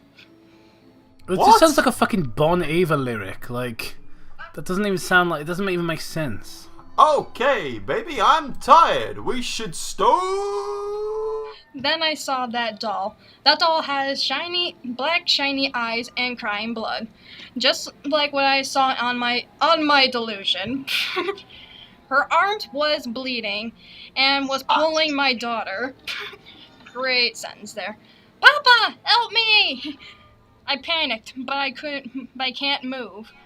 I like that instinctively you tried to correct that and read it properly. Yeah. Fear was holding me back. I started to laugh, ... A short laugh, ... Then I laughed uncontrollably. I am losing my sanity right here, right now. Right now, folks. Right here. Right now. Copyright strike. When I heard my daughter scream, it snapped me back to reality. I reached... What? There goes gravity. How many times, I'm sorry, but how many times have I heard that fucking lyric? Well, not a lot. How about that sentence in Creepypasta? It's like... I reached to her arm and held it tight. Hold me, baby. Don't let go! Papa! Then suddenly, ... her arms ripped off, ... Her arms ripped off? Are you fucking kidding me? Yeah. My daughter wailed in pain. I just stared at my daughter's arm, which I am holding on my right hand. What? then stared at the doll eating my daughter. Well, that escalated quickly, Jesus. The doll said with that voice again, ... This time, ... It has a demonic tone. Never leave me, alone. Play with me! After that, I woke up from my sleep, drenched with cold sweat. Darling! No, that's the wife. Darling! Shouted my wife. What's wrong? It took me time to answer back. Oh, it's nothing serious, Well, we cannot decide on the voice for the husband, can we? No, just a small nightmare. Although, with me, if I swear it out, I'd be like, oh, just Crohn's disease. You never had nightmares before? Apparently you're some kind of total freak who's never had a nightmare. What is it? Then I sighed.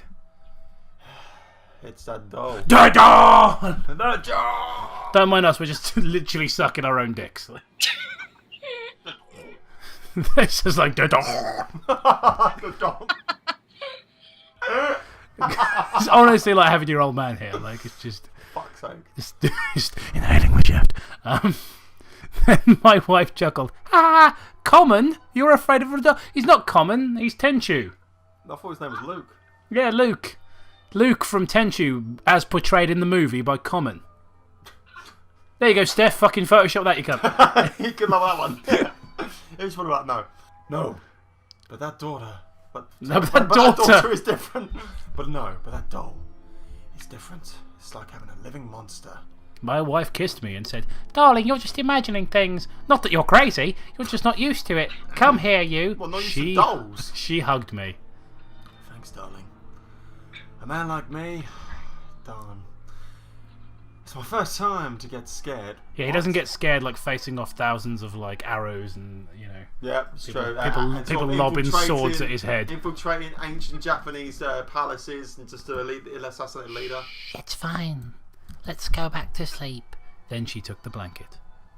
I realised that it was 3 in the morning. I heard enough stories when you wake up at 3 in the morning, or 3 a.m. There is someone staring at you, or the devil's hour, or whatever. You could literally just said the witching hour, and it's 3:15. Those aren't true anyways. I mean, you're bringing it up, so... I mean, I'm pretty sure that's going to come back later on in the story. If it doesn't, you're a dick. I went back to sleep. Morning. And I went to work. This is such a shit pasta. I was still sleepy because I didn't sleep well last night. Was that dream true? No. What does it mean? Ugh! I don't want to think about it anymore. I didn't notice that I was sleeping. Wake up, you lazy bastard! Shouted my boss. Oh, sorry, jeez. Oh, sorry, sir, I was sleepy. Why is he Christopher Walken? Get to work if you don't want your raise to be decreased. Okay, sir, I'm sorry again. It's Alright, stop. I'm going to stop with that now. I can't believe it. It's my first time to get drowsy. It's a great Pokemon. Well, I might as well get back to work. I did my usual routine. Work, eat, rest, work, go home. Sounds like a great video game. As soon as I reached my house, I felt something wrong. I noticed that the lawn wasn't mowed. Impossible! What? Excuse me? I remember mowing it this morning. I'm sorry. Oh, okay, right. Okay, that's fine. But it sounded like he just clarified. It's like... then I walked towards the door. Got on the floor. No. As I held the doorknob, it was cold as ice. Willing to sacrifice our love. How many song lyrics can I fit into this? Suddenly... Something bangs to the window. I saw my wife's head bleeding. Her skull was broken open. Instantly I panicked and I opened the door. As I opened the door, everything was normal. My daughter was playing with that doll again. My wife is at the kitchen cooking. My daughter noticed me and ran at me with a smile. Senpai noticed me. Sorry. Welcome home, Papa. She tackled me without me knowing. Yeah, I'm home. I managed a smile to make my daughter... Sorry, I managed a smile to make my daughter doesn't worry about me. Right, try that again, Toby. I managed a smile to make sure my daughter doesn't worry about me. There you go, that's the first time. but my wife saw that I was making a fake smile. I mouthed her, talk later. I then took Horrible. a look at the old doll to see it smiling. When I stared at its eyes, I knew what it was going to say. Not big surprise. I shrugged it off, thinking that it must be very tired. What? That I must be very tired to think such things, like predicting what a doll could say. Predicting what? But then I looked at it again. This time the doll said. This time the doll said it. My daughter and wife didn't notice, so I found it strange. Why does the question mark? What do you mean? Why did you find it strange? A fucking doll was talking to you. What you should do is if a doll starts talking to you, get out of the house. Just get rid of it. We ate like we always do, but whenever I turn to look at the doll, We can eat when you want to. it keeps disturbing me until I lose my appetite. I'm going to bed. This early? My wife said. Alright, Krug.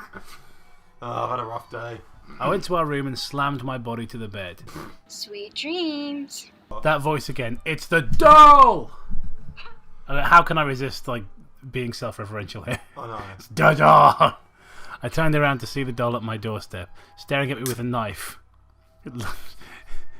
What is it? I mean, I locked the door, this is Toby, literally- and I jumped down from the window. I was going to say, what is it with this fucking literally being Tails doll? It lunged at me to stab me, being an expert at fighting back bullies. Oh my god, mean, it says that. He is a ninja. I countered the attack and stabbed the doll. What's happening up there? My wife called out. You counted the doll! Oh my god! How do you counter something which is literally one fucking sixth of your size? Boot it! Oh man. Of all the things, I couldn't think of anything less threatening than a fucking doll. Oh, that's why it's supposed to be scary. She and my daughter went up. As they opened the door, I yelled at them to stand back. It was too late. The door attacked my daughter and wife. They were both defenseless. Let me just...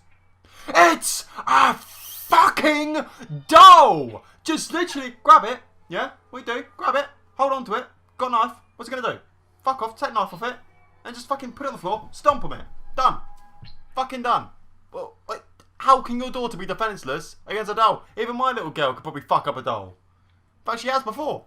Ah, my wife protected my daughter and was stabbed at the process. My daughter ran downstairs to call the police, while I, on the other hand, was just laying on the floor watching the doll brutally murder my wife.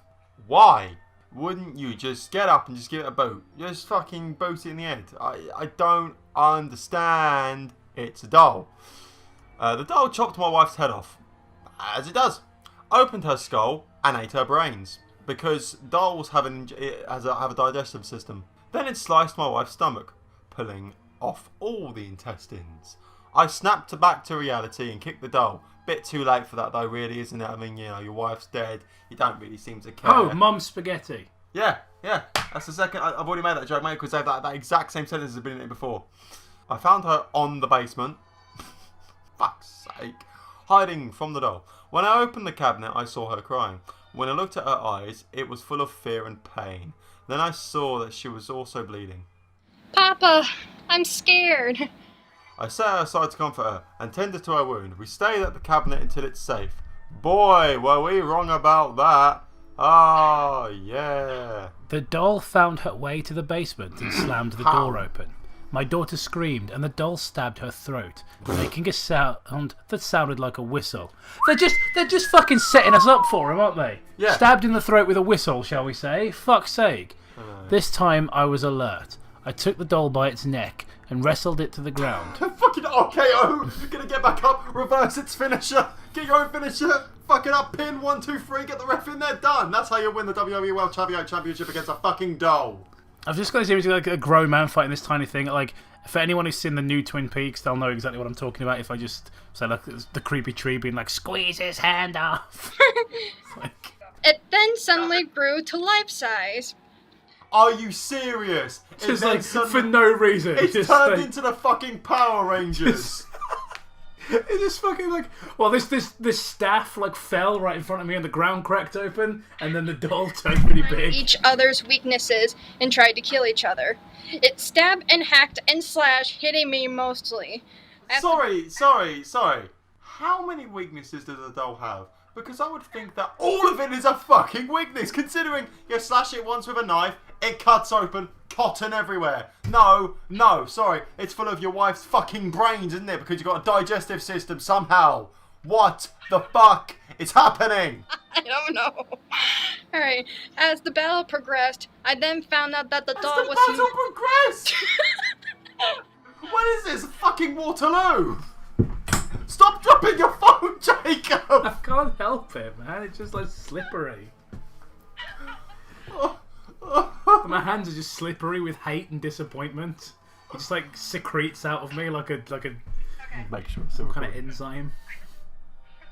I then found out that the doll was mimicking my movements. It's fucking Shadow Link! Get your back to the hammer, help, buddy! It's just, how can I take a fucking doll against a human? But I know he's like 20 foot tall big, now, like, because that's every episode. Look at this image of like a really like shitty looking doll with like bolts in its neck, like a Frankenstein doll fighting the guy from Tenchu, who's holding the megaton hammer from Legend of Zelda. Steph, good luck with that one.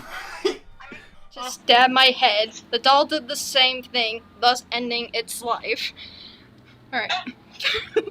I then dropped to the floor, then walked the dinosaur, crying but laughing. How do you cry but laugh? I mean, like... I guess that's true. I don't know, it just seems really weird. Soon after, the cops came by and saw my wife and daughter's dead corpse, as opposed to the alive corpse. I hate the expression dead corpse, it's really annoying. Yeah. They also saw me and brought me to a psychologist because they saw me laughing harder than I should be on the current situation. When I finally cooled down, I told the police my story. They believed all the details except one, the doll can't be real. Well, obviously, if I was a psychologist, I'd be like, so you're telling me that a doll, right, came into your room, started attacking you, then somehow overpowered your wife, killed her, chopped her head off, started feasting on her brains, then went downstairs to try and finish off your daughter, grew 20 foot tall, and you had a Power Ranger fight against her with a fucking Megaton hammer. No, I'm sorry, I am having a fucking hard time believing you, mate. Okay, they told me it must be a person they brought in, but I said, no, it is real. I saw it in front of my very own eyes. Later on, I was sent on a psychologist. I thought you were already sent to a psychologist, and I was. Also, I was sent on a psychologist. Like, where were you sent to riding this psychologist? Like, just on his back. Just sent to town. I was sent to fucking Winterfell riding a psychologist. You could just read that on your Skyrim map. No, it's from. Oh fuck! Yeah, because I'm thinking of fucking Winterhold. Yeah, because Skyrim is a massive rip-off of Song of Ice. Diagnosed with schizophrenia. I couldn't believe it, but it was true. All this doll nonsense. They were nothing but delusions and hallucinations. See, now that's believable. I was the one. I was the one who murdered my own dear That's just really weirdly ellipsy, like really weird worded. Dear family. Oh god. That just reminds me of fucking Spongebob where he's like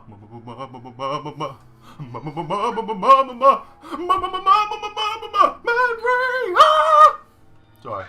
I was the one who murdered my wife brutally. I was the one who killed my own daughter. I was the one responsible! The cops felt sorry about me, and instead bringing me to prison, they brought me to a mental asylum. I don't think it's up to the cops. Yeah, I really don't think that's how that works, that's guys. That's how the criminal creepypasta justice system works, mind mate. you, the creepypasta police can just turn up and take you to jail, can't the they? doctors can diagnose you with whatever the fuck they want. If you half your leg off, go home. It's fine. Walk it off, mate. Yeah, I literally cannot. That's very good. They told me I was laughing all day long when I was insane before. What? Now I am once again sane. I prepared for the funeral of my daughter and for my wife. Hang on. I shed a lot of tears you were there on for the 3 funeral. months. Many people gave me their condolences, which wasn't helping at all. Like, you'd be welcomed. Do you know what I mean? Like the fuck family off. of the victims would be like the rest. Also- Like them. I assume like your wife has like parents and maybe siblings and stuff. I don't think they'd be too fucking happy to see The you. funeral would have already happened. Of course it would have. I then went home to a car. As soon as I head home, I saw the doll at the doorway, smiling at me. It said, Welcome home, Papa. I smiled. I smiled like a maniac would. I brought the doll and went to the kitchen and brought out a knife. I went outside with the doll in my left arm and the knife in my right hand. And then it says Pete's point of view. Don't know who. Who the fuck is Pete? Oh no. Alright. Huh? Mom, is that you? I stood up and opened the door. No one's outside. I must be hearing things. Breaking news. A family was murdered brutally last night. The bodies were found around a table. They were brutally deformed. They were all wearing formal attire and looked like... it just says formal attires, which is funny, and looked like having a tea party. Boston. For fuck's sake, Craig, can we fix the auto cue, please? A few days later, more crimes were reported with the same style of brutality. The curfew was then changed from 8 p.m. to 6 p.m. Every time the police came, they would find a note scribbled in blood from the victim that say... Jesus, again with the auto cue here, Craig. We will always play together. Join us. Let us have fun. What? That made literally no fucking sense. Is that supposed to be a conclusion? I'm happy to say that there's no comments because even the denizens of Wattpad could not be asked with this. Like, where was that leading to? Where's the payoff? I wasn't expecting much of one. Oh, in fact, fuck it, I already had the payoff of the 20-foot fucking Power Ranger fight. That was great. What happened at the end? Was he schizophrenic? Probably. Did the doll overtake him? Did he kill these guys? And more importantly, who the fuck is Pete? I know, there was no point in Pete being in the story at all. Who is essential to all of this. He's the fucking linchpin of the whole thing. You imagine the author just like, Pete is the key to all this. You know, if we can get Pete working, he's a much more in-depth character than we've ever had. Maybe it was supposed to be his daughter. Then again, maybe he named his daughter Pete. No, the daughter's already dead by this point in the story, Toby. Like, Pete obviously is a kid from another family, and then he rolls around and kills this family. But it's fucking stupid and pointless. It has no reason to exist. The whole story has no reason to exist. Sarah, you're the one who found this story. How did you find out about this? Like I told you guys before recording, I was just browsing through Mr. CREEPYPASTA's channel and I found him doing a reading of this. And at the time I was just thinking like, it's not too bad. But then literally I was just thinking again, read through it, and decided that yeah, it definitely had to be read on here. He will read fucking anything, that guy. Actually, it was your reading of Clockwork. It was the first time I actually found about your channel, and I just like watched all the episodes, and I'm just like, holy shit, I did not know it was this bad. But then at the time when I was like when I was listening to like other readers read like Clockwork or something, I like really wasn't even paying attention to the story. Really, I was just kind of just having it as like background noise. But yeah. Oh, that's nice. I'm glad Clockwork gave someone's life meaning because it fucking didn't mine.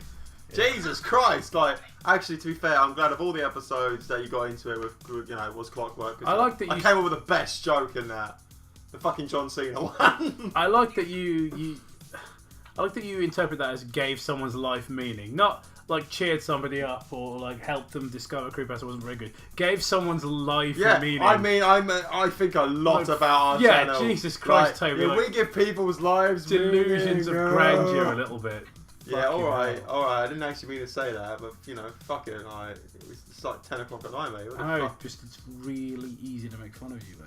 Yeah, I know it's really easy to make fun of me, mate. That's like half my charm, isn't it? The room falls silent! Oh, well. If I've learned anything today, just... That's it. That's the end of the episode.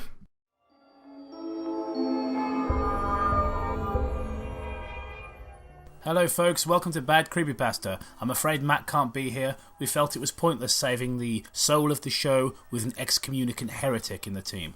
Today's story is Ronald McDonald House. Woo! And it's been requested by way too many people for us to list them off. But thank you everyone for your requests. Yes. And straight away, before I even start, it's paragraphed really weirdly. So it'll be about 3 sentences and then a new paragraph. And it looks to be like that the whole way through. Right. Excellent. I'm sure you've heard of the Ronald McDonald House charity. Yes, for once I actually have, yes. They provide housing for families of sick kids when they're in the hospital. Seems pretty innocent, right? Well, there's another side to the charity. There's another type of Ronald McDonald House. Is it the one where they sell burgers? Is it called just McDonald's? One that not many people know about. It's good though because they make the kids sick with their like disgusting obesity-causing, cancer-containing carcinogenic foods, and then then they sort of better. Yeah, they give them houses, housing for the families when they're in hospital, so they don't look like the bad guy. It's good. It's good. So I'm going to get a bunch of lolbatarians in the comments going, don't make McDonald's the bad guy. Nobody's forcing these kids to eat fucking McDonald's. There's one in most big cities, but you won't find it by looking for it. It doesn't have an address. It doesn't have a sign above the door. It doesn't even have windows. I'm pretty sure I've noticed a building without windows in my city. Does it use Mac instead? Apple stuff? It's a play on words. Look, some buildings don't have windows. There was a taxation on windows once. No, the only way you'll find it is if you're taken there. That's how I found it. Oh, good. New paragraph - new paragraph. I've never met my real parents. I've been in and out of foster families and group homes here in Detroit since I was a kid. I'm 15 now, and I'm what they refer to as a bad kid. Well, you do live in Detroit, so... I didn't want to make the joke. I just thought I'd leave that one to you, mate. Always causing trouble. Always getting thrown out and placed with another unsuspecting do-gooder who thinks they can help me. I always prove them wrong. Aren't you, edgy? My caseworker sat across the black metal table, looking weary and frazzled. On the table between us was a thick, letter-sized brown envelope. My case file. Well, your reputation has preceded you, she said. And now you only have 2 options. Military school in Lansing or the Ronald McDonald House, which has miraculously cleared you for acceptance. What is even happening? I don't know. I don't have the patience for drill sergeants and 5 a.m. reveille. And how bad could a halfway house named after a fast food clown possibly be? Ronald McDonald House it was. Yeah, why would you give him the 2 options? Cake or death? It's basically the option you can I choose cake, please. Like we run out of cake. So you've got death or death. Yes. Dark clouds loomed above me the day I climbed into the back of my caseworker's town car. A few belongings... Would they use a rope or something? How big was this car? In a backpack and the clothes on my back. That's all I could take. One of the few belongings I had was a photo album, filled with pictures of all the foster families I had been with. It was nice to remember some of them, even though I had royally fucked it up each time. Well, it's probably your own fault. I've had a few cases who went through the Ronald McDonald House, the caseworker said from the front seat. Things went so well for those kids. I never had to transfer them anywhere else. In fact, the house took over their case files and everything. I'm calling it now, guys. Big Macs are people. The Hamburglar exists. No, I'm saying it's like your children. It's like Soylent Green. That's my prediction a couple of paragraphs in. So it's Hannibal Lecter. Immediately kill yourself. We drove into downtown Detroit, past all the familiar landmarks. Name them. The various smouldering craters. Please name the familiar landmarks. So here's Motown. No. And there's a dumpster that is on fire. There's the dumpster that's not on fire. Oh wait, no wait. Now it's on fire. Now it's on fire. It's on fire. Okay. Toby, have you seen what Hiroshima looks like now versus what Detroit looks like now? Which proves it's a lot easier to cope with a nuclear bomb than it is to cope with the people who live in Detroit. I'm glad you said that and not something. Well, I was going to say but you told me I wasn't. I had been thrown out of one foster home just outside of town because I snuck into downtown Detroit with some neighbour kids to sneak into a dive bar. Good times. Well, Here we are. The car came to a stop. I looked out the window. We had parked in front of a tall grey windowless building, sandwiched in between two other industrial buildings on a narrow street. I noticed that there was an address on the building to my left and one on the right, but none on this particular building. Not even a sign. Are you sure? I don't know, is that how people from Detroit speak? I don't fucking know. I'll do.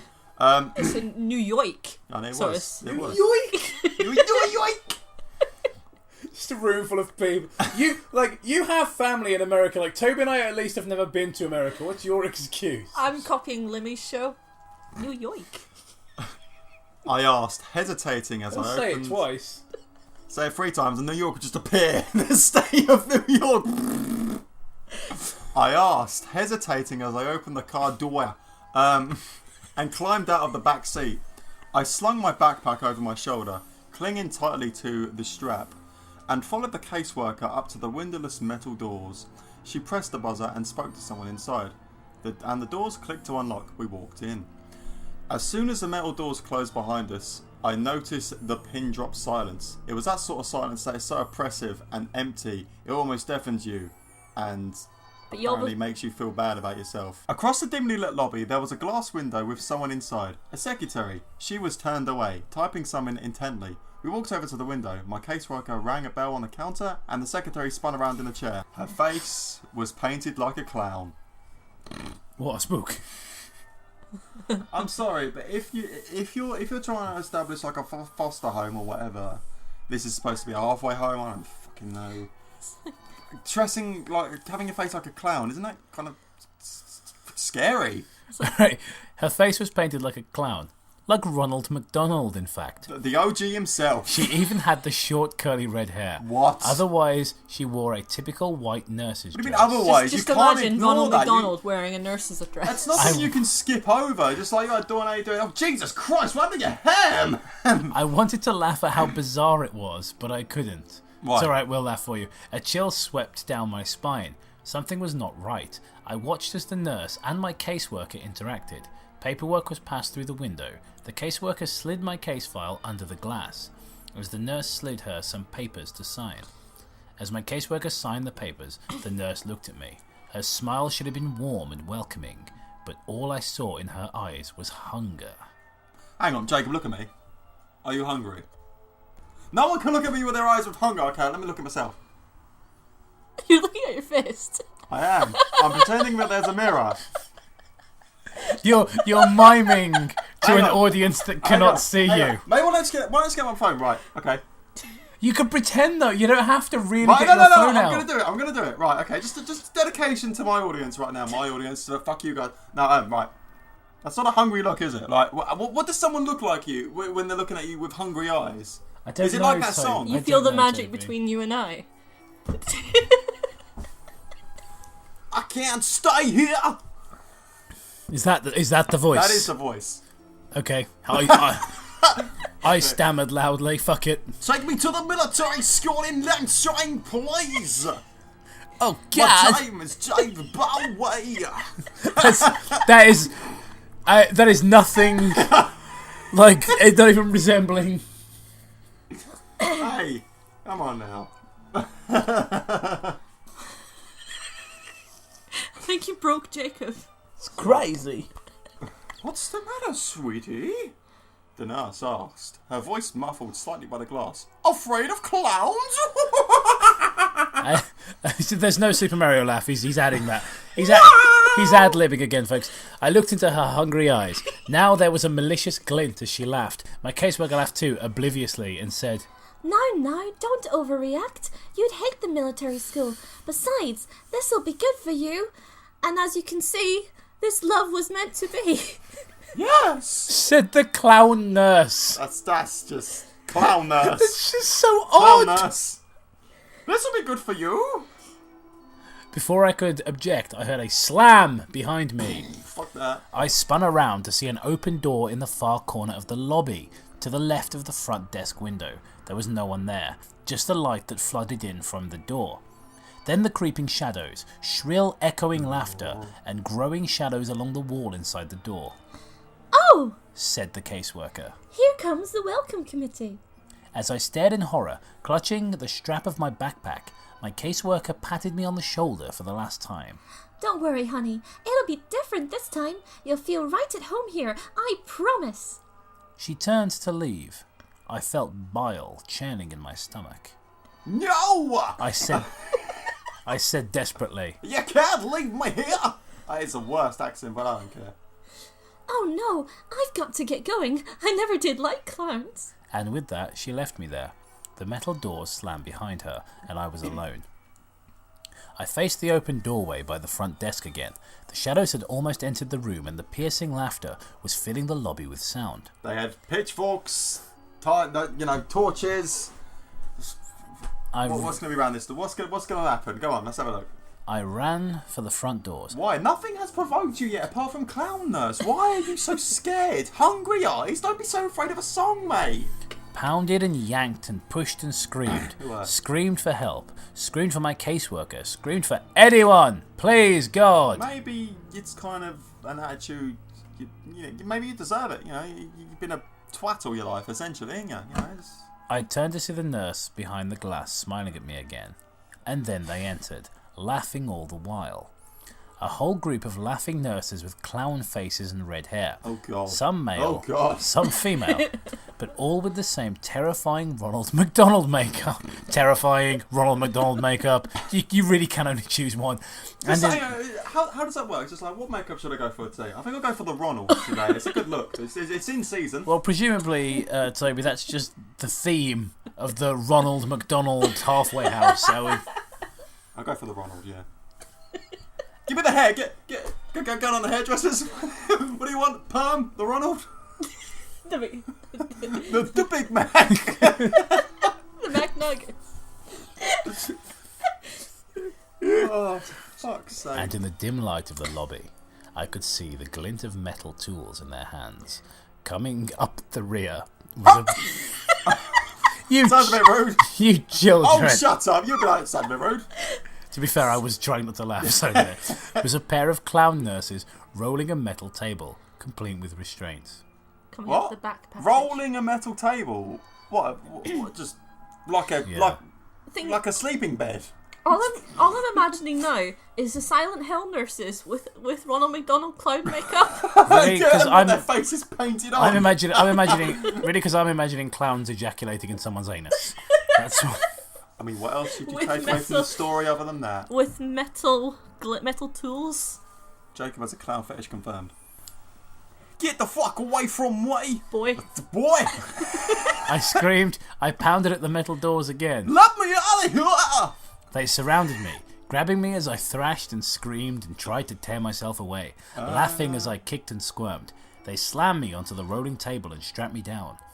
I looked around wildly. I was surrounded. Let me go! Let me go! I screamed, twisting and turning and pulling at the restraints. They rolled me through the open doorway and down a seemingly endless white hallway. They laughed and laughed and laughed. They waved their shiny scalpels and razors and needles mere inches from my face, just to make me flinch and scream. This made them laugh even harder. The last thing I remember before one of them finally injected me was the hands, gloved fingers prodding inside my mouth and pulling at the sides of my mouth, distorting my screams and forcing an unnatural grin onto my tear-streaked, sweaty face. Hot, rancid breath in my face, and the whispered, perverted voice speaking the words, "We love to see you smile." That was a weird voice, but it sort of works for it. Anyway, he's getting a free dental check. What's he on about, man? Like, he has to be restrained because he's an established bully, alright? This place has got nothing wrong with it. Just because there's a few clowns, some people might be They are waving scared. scalpels in his face. Yeah, I'm not sure I approve of that. Then, as the maniacal laughter seemed to warp and wind down like a dying record player, everything faded to black. I don't know if dying record player is a very good metaphor. It sounds like it's actually like conscious. And it's like, kill me. I opened my eyes and I was blinded by bright lights above, shielding my groggy eyes from the fluorescent bulbs. I turned on my side and looked around. I turned on my PS4. Tall white walls covered in scratch marks and stains. A small drain in the corner of my floor. My toilet, perhaps. A door with no windows. And on the floor, by the door, my backpack. I tried to sit up. My body ached, and the moment I sat upright, my vision started spinning. Your vision's spinning chicken nugget. Wonder what they drugged me with. I realised I was shivering. I looked down and wasn't wearing my clothes anymore. I was wearing a dirty, ripped hospital gown, bright yellow, with a pattern of Ronald McDonald heads all over, nothing underneath. That sounds great. I heard faint, muffled sounds from somewhere in the building. It sounded like screams. I tried to stand, but I couldn't keep my balance. Wow. My vision was beginning to stabilise, but my body still felt like rubber. I sank to my knees and crawled over to my backpack. Before I got there, I tried to open the door. As expected, it was locked. As expected, I got on the floor. With luck, I landed on the ground. I slumped onto the floor beside my backpack and unzipped it. All that remained inside was the photo album. They had taken my notebooks and pens and my cell phone. Of course they did. I wearily opened the photo album, but instead of the photos that had been in there, photos of myself with my previous foster families, photos where I had attempted to look happy and hopeful, even though I knew I wouldn't be there for long, But why bother? Instead of those photos, Oh my god, get on with it! They were like crime scene photos, and in Right. each one, I recognised one of my former foster families, brutally murdered and covered in blood. Except it was you that did it. Spoilers, that's my prediction. He killed everyone, they drugged him, he went on a murderous rampage, and now he's in this room with Ronald McDonald, face man, stuff. My heart raced and my stomach churned. I began to turn the pages quicker. Each page a new photo, a new family, a new carnage. I recognised their faces and in the inside of their homes. I'd lived with all these people, and now they're all dead. I came to the last few pages. A photo of a house at night. Then a window of that house. Then inside the house, a dark... In the dark house, there were dark stairs. Down the dark stairs, there was a dark cellar. The dark cellar. 3 skeletons lived. Whoa, spook! It's the month of October. A dark hallway with light coming from one doorway. Then, a photo of my caseworker brushing her teeth at the bathroom mirror. Is this like live photos right now? He's getting them straight to the photo album as soon as he turns page. Whoa, this is happening right now. Then a photo of her looking at the camera in horror. Then a photo of the caseworker, naked, covered in her own blood, contorted into an unnatural position in her bathtub. The lambda from Half-Life. I turned to the last page. Written inside the back cover of the photo album were 3 words. You never existed! I don't know why I did. I felt bile rising in my stomach. I threw the book to the ground and crawled over to the hole in the floor and vomited. They were right. Having killed everyone who ever knew me, it was as though I never existed. Okay. I heard more. Why do this? And if they're gonna do this, why show it to you? What does that achieve? Yeah. Hopelessness. I heard more faint screaming in the distance. I knew I had to get out. I wiped the vomit off my face with my hospital gown and crawled back over to my backpack. Hopefully they hadn't found my secret weapon. I unzipped the front pocket and reached... And there it was. Meatballs and spaghetti. And the unnatural ability to do that. So that I can sneak pasta. Fucking kill yourself, Gemma. Jesus. And the ability to write a pasta, which is creepy. I zipped the front pocket and reached down to the very bottom. Pulled out my 3DS. It was the devil's iPod. There's people fucking on my couch. My fingers scraped the fabric. Why are they fucking on my couch? Come on! Sure enough. I pull out my George Washington. Sure enough, there they were, flush with the seams in my bag, nearly undetectable. The pins I use for picking locks. Oh! I told you, I'm a bad kid. Absolutely ridiculous. You are obscene. No one I know can pick a bloody lock. Why can a 15-year-old do it? Oh wait, no, we can't. Just because you play Fallout 3 once doesn't mean you can bloody do it. He's a bad kid, Toby. He's like, I told you. He's dodgy. Oh, Everyone knows that's that crime epidemic in Detroit of all the kids running around picking locks. I mean, it's bad over there, man. It goes hand in hand, bad kids, expert lock picker. Fuck off. They call themselves the locksmiths. Yeah. You know, they smith locks and they locksmiths. Hypocrite Smith. Fucked.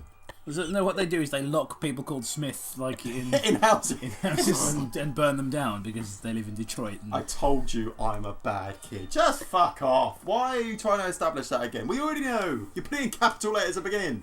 I'm a bad kid.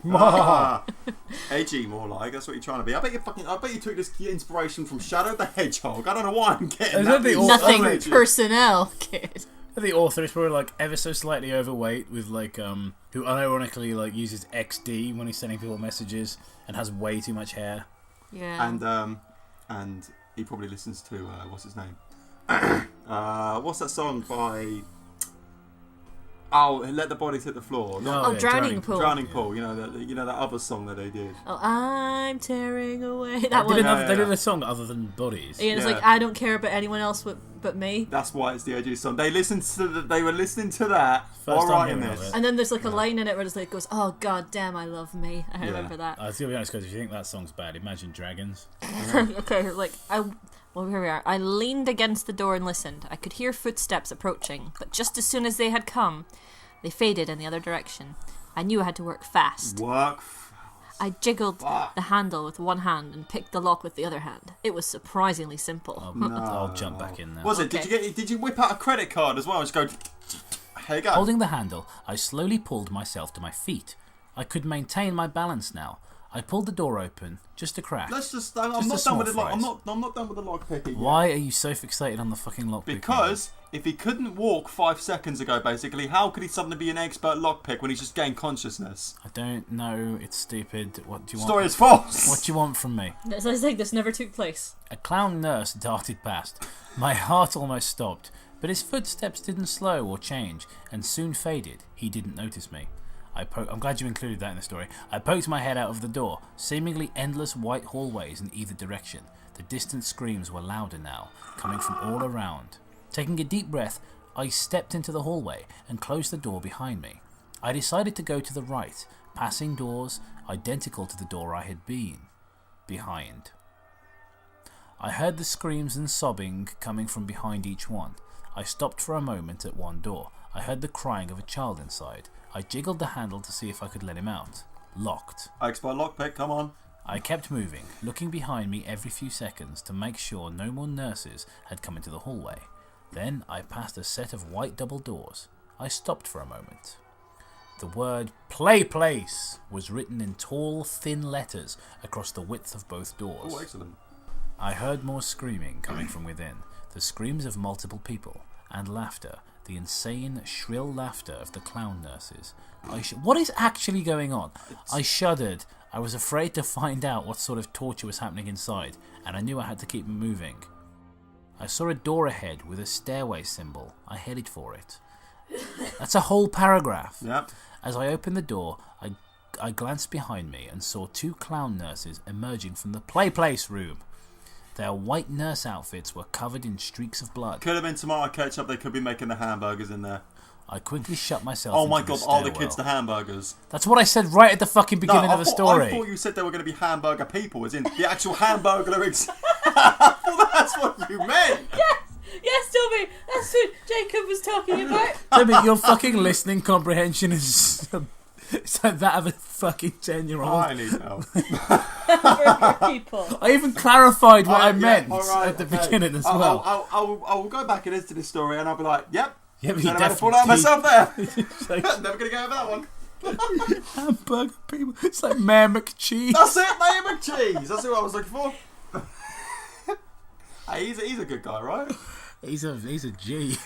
We go way back. Mayor McCheese was on my debut album, which I did under my food hygiene based hip hop pseudonym, the Rhymelick Maneuver.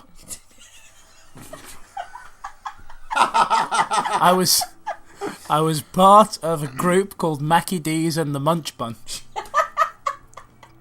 Did you spit out hot lyrics? No, just hot sauce. Can we just riff? I'm on fucking fire. Can we just do this instead of the story? I quickly shut myself into the stairwell, hoping they hadn't noticed me. The stairwell was dimly lit, with cement walls and rusty railings. I looked behind at the door. Are you still laughing at Reimlich maneuver? Yes. I just heard Gemma giggling next to me. I was like, nothing's happening in the story. It's like I closed the door. Funny guy. She's like, 7 kids, we're all getting raped. And Gemma's like, So this is now in school. Lock the door, close behind, just throw on there. I think we already did that and it didn't go well. No. I looked behind at the door I had just closed. There was a red number 5 on the door, so I must be on the 5th floor. I decided I had to get to the ground level. Not just a great lockpick, but a fabulous detective as well. Mm-hmm. Each footstep echoed as I began to descend the stairs. I couldn't hear the screaming anymore, just a low, deep humming sound, like pipes in the walls. It was a welcome respite. I finally came to door number 1. The staircase seemed to descend a few floors lower, but I stopped here and slowly peeked through the door. More white hallways, no clown nurses to be seen. So far, so good. I stepped through the door and walked into the hallway.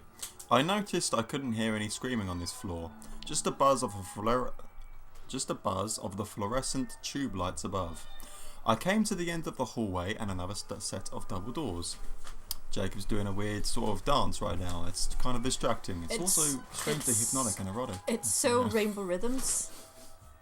A large red cross, the kind you'd see on a lifeguard stand or a first aid kit, was painted across the width of the doors. I pressed my ear to the door. All I heard was a slow, rhythmic pulse, like a machine at work.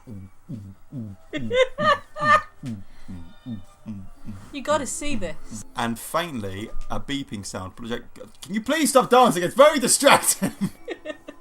It's literally the whole time I was doing that. It's just and faintly a beeping sound, like you'd hear in a hospital room. There's a lot of beeps in a hospital room to specify. I knew I shouldn't open that door. I knew this wasn't the exit. I knew I should keep looking. But I had to see. I turned the handle. It wasn't locked. I peeked inside. It was a cavernous white room. Fluorescent lights flickered and buzzed. I saw wires hanging all around. And... ... hanging from the ceiling. In rows. Kids. Done. End of story. Kids in hospital gowns like mine, attached to white wooden crosses affixed to the ceiling, literally crucified. Right, did not see this coming. I've got to be honest. I thought they were going to be like in like bags, you know, like you know in that scene in Blade 3. I know you like to forget Blade 3 exists because it is horrendous and it's made all the worse by the fact Patton Oswalt is in it and exists at all. You want a dark Blade? Born ready, motherfucker. Yeah, but like they have all the human bodies in like bags, like draining them. I thought it was going to be something like that. No. Why have they been crucified? No, literally, no. Caesar. Literally crucified. Literally crucified. Yeah. That word happened. Okay. Man, Ronald McDonald is...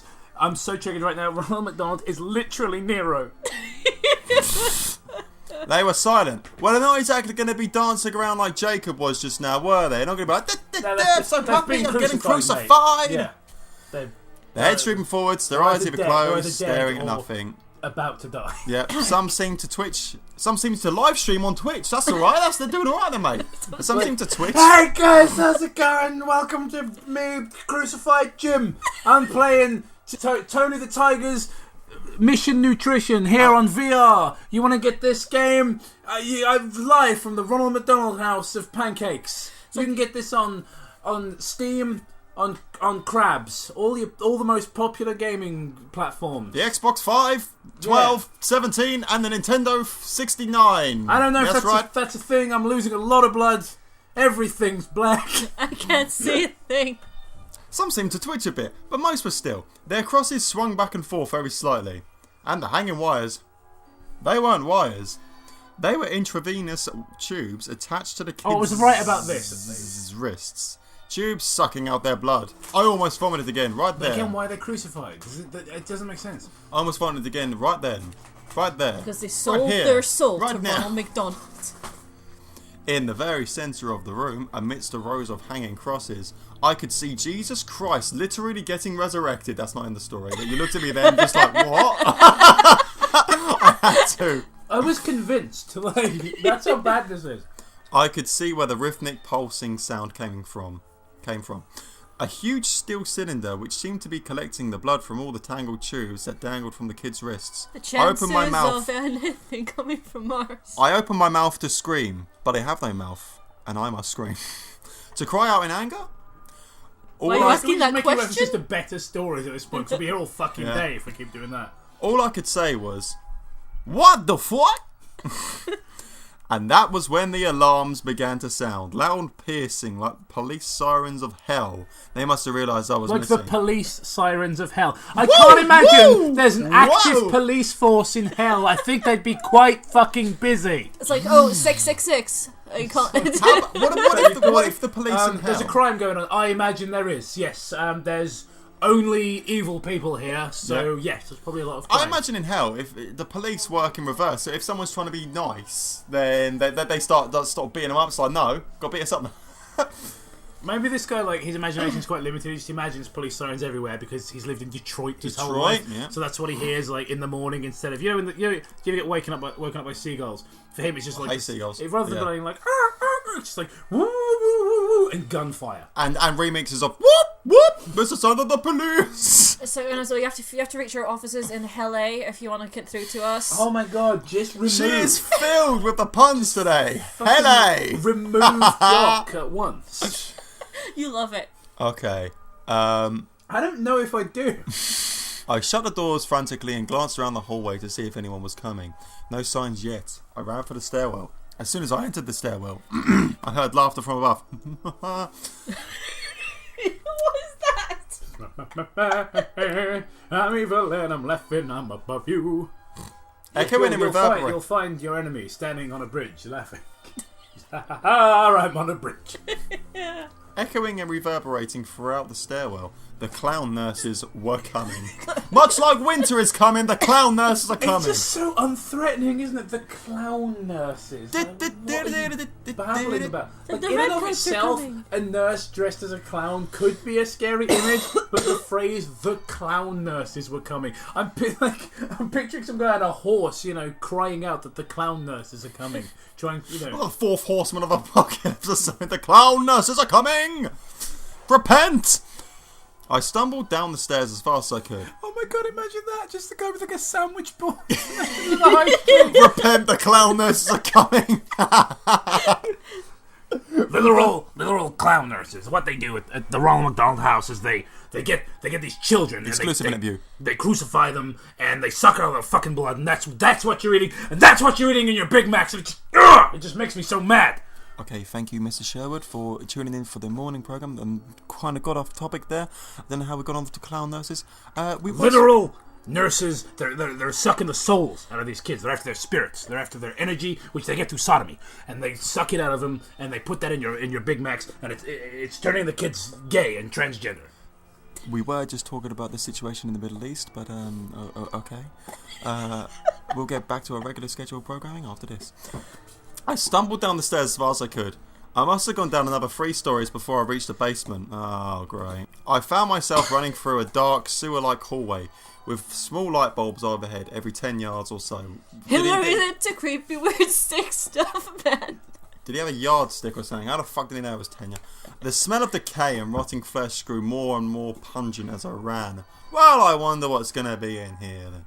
The laughter continued behind me. I managed to glance behind me to see a group of them running after me. I saw them come into the light and then become silhouettes again. Their smiling faces and gleaming knives and needles pushing my adrenaline to the max. Push it to the limit. I ran. The extreme. Zap to the extreme, you might say. I ran. Thank you, Father, I will. Yeah. I ran past alcoves full of stacked, rotting corpses, but I couldn't stop. All I could think about was anything. I couldn't think of anything but escape. Escape from the city. I turned a corner and found myself facing the metal rungs of a ladder in the wall. I climbed until my head smacked the ceiling. How stupid are you? Below me, the shadows and laughter grew closer. Their footsteps slowed. They were close, and they knew it. I pushed at the ceiling above me, heaving upward and panting and screaming. The clowns were below me, laughing and waving their scalpels. Something cut my leg. probably a scalpel. I screamed and pushed one last time. -- new paragraph. Do you think these were clown dentists as well? To be honest, I think the whole clown thing... physicians. I'll be honest, guys. I think this whole thing was a bit of a clandestine operation. Jim looks like she's going to fly into a fit of hypocritical rage. That was unacceptable. The ceiling gave way as a manhole cover slammed onto asphalt above, a circular opening. I climbed out and frantically pushed the manhole cover back over the hole, blocking out the laughter of the clown nurses below. I laid there on top of the manhole cover for a few minutes as I caught my breath. Rain fell onto my skin. The turbulent night sky above was a welcome sight. I looked around. Abandoned buildings, broken glass, no lights, no cars, no sign of any life at all. Just another normal day in Detroit. A police siren somewhere in the distance. Then silent. I climbed to my feet. Pain shot through my leg. I looked down and saw the cut on my ankle where a clown nurse had slashed me. Bastards. Limping the best I could, I started to walk. Hello? I called out. The only answer was a distant roll of thunder. Somebody help me, please! The amount of times I said that. My foot fell on something soft and mushy. I looked down. A newspaper. I peeled it off the wet asphalt. Most of the ink had faded, but I was able to make out the date. July 13th, 1992. Now, the problem is with this date is we don't know when this story's set. Yeah, so we don't know if that's dramatic or not. Is that meaning like it's that's like a really old newspaper and it really shouldn't be there? Well, let's keep going because they might explain. I doubt it. Well, it's good now because he's walking around in the dark at night and he doesn't have to ask what year it is because he's got the paper. I dropped it and icy dread filling my stomach. I kept walking. Can anyone help me? I screamed. Please, anyone! Please! My words faded into delirious sobs. I stood still for a moment. The rain had soaked through my thin hospital gown. I shivered as the wind blew. Then I saw a light in the distance. It was a big yellow M in the sky. A McDonald's, of course. I limped towards it. Why would you think that's a good idea? Considering you were just in the nearest Ronald McDonald house to the McDonald's, you would think that, they're kind of going to know what's going on considering their burgers are made out of blood. When I came to the McDonald's, I saw that apart from the M, the rest of the building was completely dark. I walked cautiously towards the broken windows and looked in. Darkness. Go anywhere else then. I turned and surveyed the Play Place outdoor playground. 10-foot-tall structures of coloured tubes for kids to crawl through. Sitting at one of the benches was a familiar figure, the Ronald McDonald statue. You know, the one you could sit beside him and it looks like he's got his arm around your shoulders. I do know. Every kid has seen it. I shuddered at the sight. The doors were unlocked. I walked in. Why? That's out of bad. the rain. Why? Silence. Darkness. Well, you deserve everything you get, mate. I noticed that the decor wasn't like the modern McDonald's you see. It was still the same as it was in the 80s, with the white plastic booths and the red-yellow tiles. The wind seemed to whisper through the broken windows. I noticed something on the front counter, a black rectangle. I got close. A laptop. A nearly new laptop. I let out a soft, delirious laugh. I knew what I was supposed to do. What are you supposed to do? Come on. So I took the laptop outside, and suddenly, by the way, the whole fucking story is worth it. I took the laptop outside and sat beside the Ronald statue. I opened the laptop and began to type this story. The rain is falling on the keys, but I don't care. There's nothing left to do now but wait. Because I've been noticing, out of the corner of my eye, ... Ronald is trying to look over my shoulder. He's laughing now. All I can do is join him. Then end. Ah! Look at the picture! Steph, put the fucking picture on the screen. Gotta come look at this picture, man. Oh god. What is that? It's just a picture. After all that, That's all it is. after all that, that's the least threatening bloody thing I've ever seen in my entire life. It might as well be Mickey Mouse. It's Neg Mouse, you might say. Oh my god. Okay, well that was great. That was really great. What did it with the blood? Why would I know? I assume it was for the burgers, like they're making the But that's a bit much, isn't it? I don't know. Oh well. That was certainly something. Why does it get kind of like weird at the end, like almost supernatural, which it doesn't... why does the character suddenly go, oh, there's a laptop here? Guess I'm going to go insane and write the... I knew what I had to do. Like, what? Yeah, I know what you should have done. You should have probably turned around, got the fuck out of there, maybe find a distant police siren or whatever. What's up with the date? What's up with that? What? Yeah, there's no relevance to the 1994 thing, really, is there? Maybe it could have been cool if they had a concept of this whole area that they were in. He was still inside or whatever, the Ronald McDonald house, but there was a whole abandoned town or whatever inside the Ronald McDonald house because it's the TARDIS now or something. That kiddo says, "This is by far the best creepypasta I have ever heard. Great. Good job. Very frightening." Great. Not the worst by any extent. Just a bit. What? Okay. Insane Killer 123 says, "Holy crap! I was already scared of crowns." No, Queen must be terrifying. Now, I'm never going near a clown. She's on all the banknotes, mate. You're fucked. 10 out of 10. I knew there was something weird about the McDonald's clown. Then don't go to Burger King then. Yeah. Oh my god, a clown with a crown would be terrifying. He would just die. Okay, what the fuck is wrong with these people? Poor Stained in Blood says, "Holy fucking God Almighty, that picture, a trillion exclamation marks. 10 out of 10, scared the ever-loving shit out of me." Next person, Epic Gamer Man, "I'm going to kill you for putting that pic in the end. WTF. What the really stupid, amusing picture." I'll tell you what, Jacob, we should write a really obscene creepypasta, which is relatively scary. And then right at the end, just put a really random ass picture of some goatsy or something. What the fuck? Get the same reaction. Just get like a gif of a cat freaking out at a cucumber. It's like Brian Berta's like, "This story freaked me out." Darkstorm 706 says, 10 out of 10, good story. Alright, okay, these people are idiots. So, Toby, what did you think of the Ronald McDonald house? I certainly thought it was a story. Gemma? I mean, I disagree. I thought it wasn't a story at all. Let's put it this way. Yeah, stories have like a beginning, middle, and end. This just has a. Oh, like a burger. It has the bun. Yeah. It was yeah, effectively, this whole thing was a bap with some ketchup. Like there was no meat, like there was no substance. It wasn't quite a Big Mac. It was lacking the beef, you might say. Where's the beef? Bitch was beefless. But no, it's not the worst creepypasta I've ever seen. No, when we say that every time we read one that's even like vaguely competent, feels like it wasn't written by someone as they were falling down a flight of stairs. No, this guy is obviously written by. This one was written by obviously a naturally English-speaking person, which is fine. Yeah, I mean grammatically, I guess it was okay. So even some weird formatting issues. It was just shit. Like it was boring, and the story, like it felt. Like a lot of these, they don't feel like they've been redrafted at any point. Like they'll write the story as it comes to them. They won't do any planning, so they'll just jot the story down as it comes to them, and then they won't redraft it, and they just upload it as is. This had the same problem. What you're saying is write the fan fiction.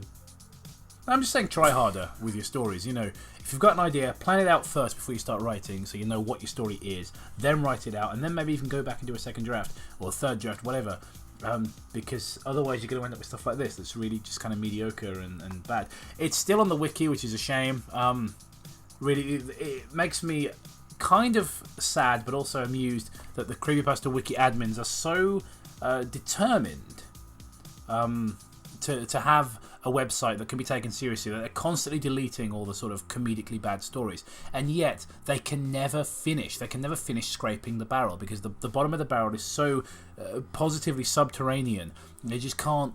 They can't keep finding the worst stories on the wiki, and they can't seem to delete them fast enough. Every time I go on the Creepypasta wiki, there's just more shit like this, stuff that doesn't belong there, that isn't good enough. Or perhaps they should just give up the ghost and just leave it as it is. I think so, because that's the only thing they can do. Because at the moment the website's in this really weird place of like stagnant mediocrity, where you're not allowed to put up any like video gaming ones or OC ones or anything, which is, I mean, in a sense is good, but that's just gonna make people write shit like this. Like, so they can't say that it's a website for legitimately good horror stories when crap like this and Dating Game and Squidward Suicide is still festering on there.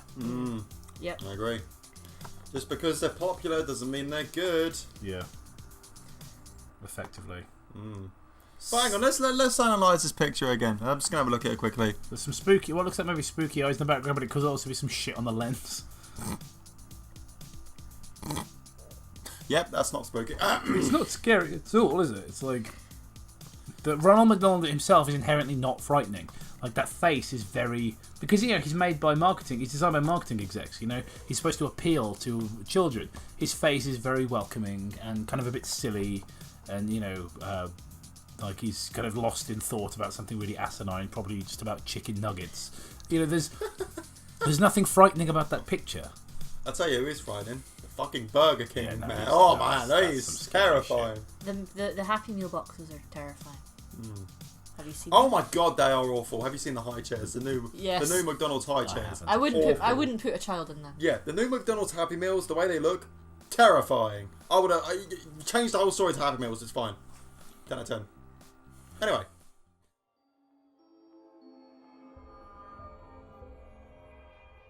Hi folks, and welcome to Shimmy Shanga's Chimichangas.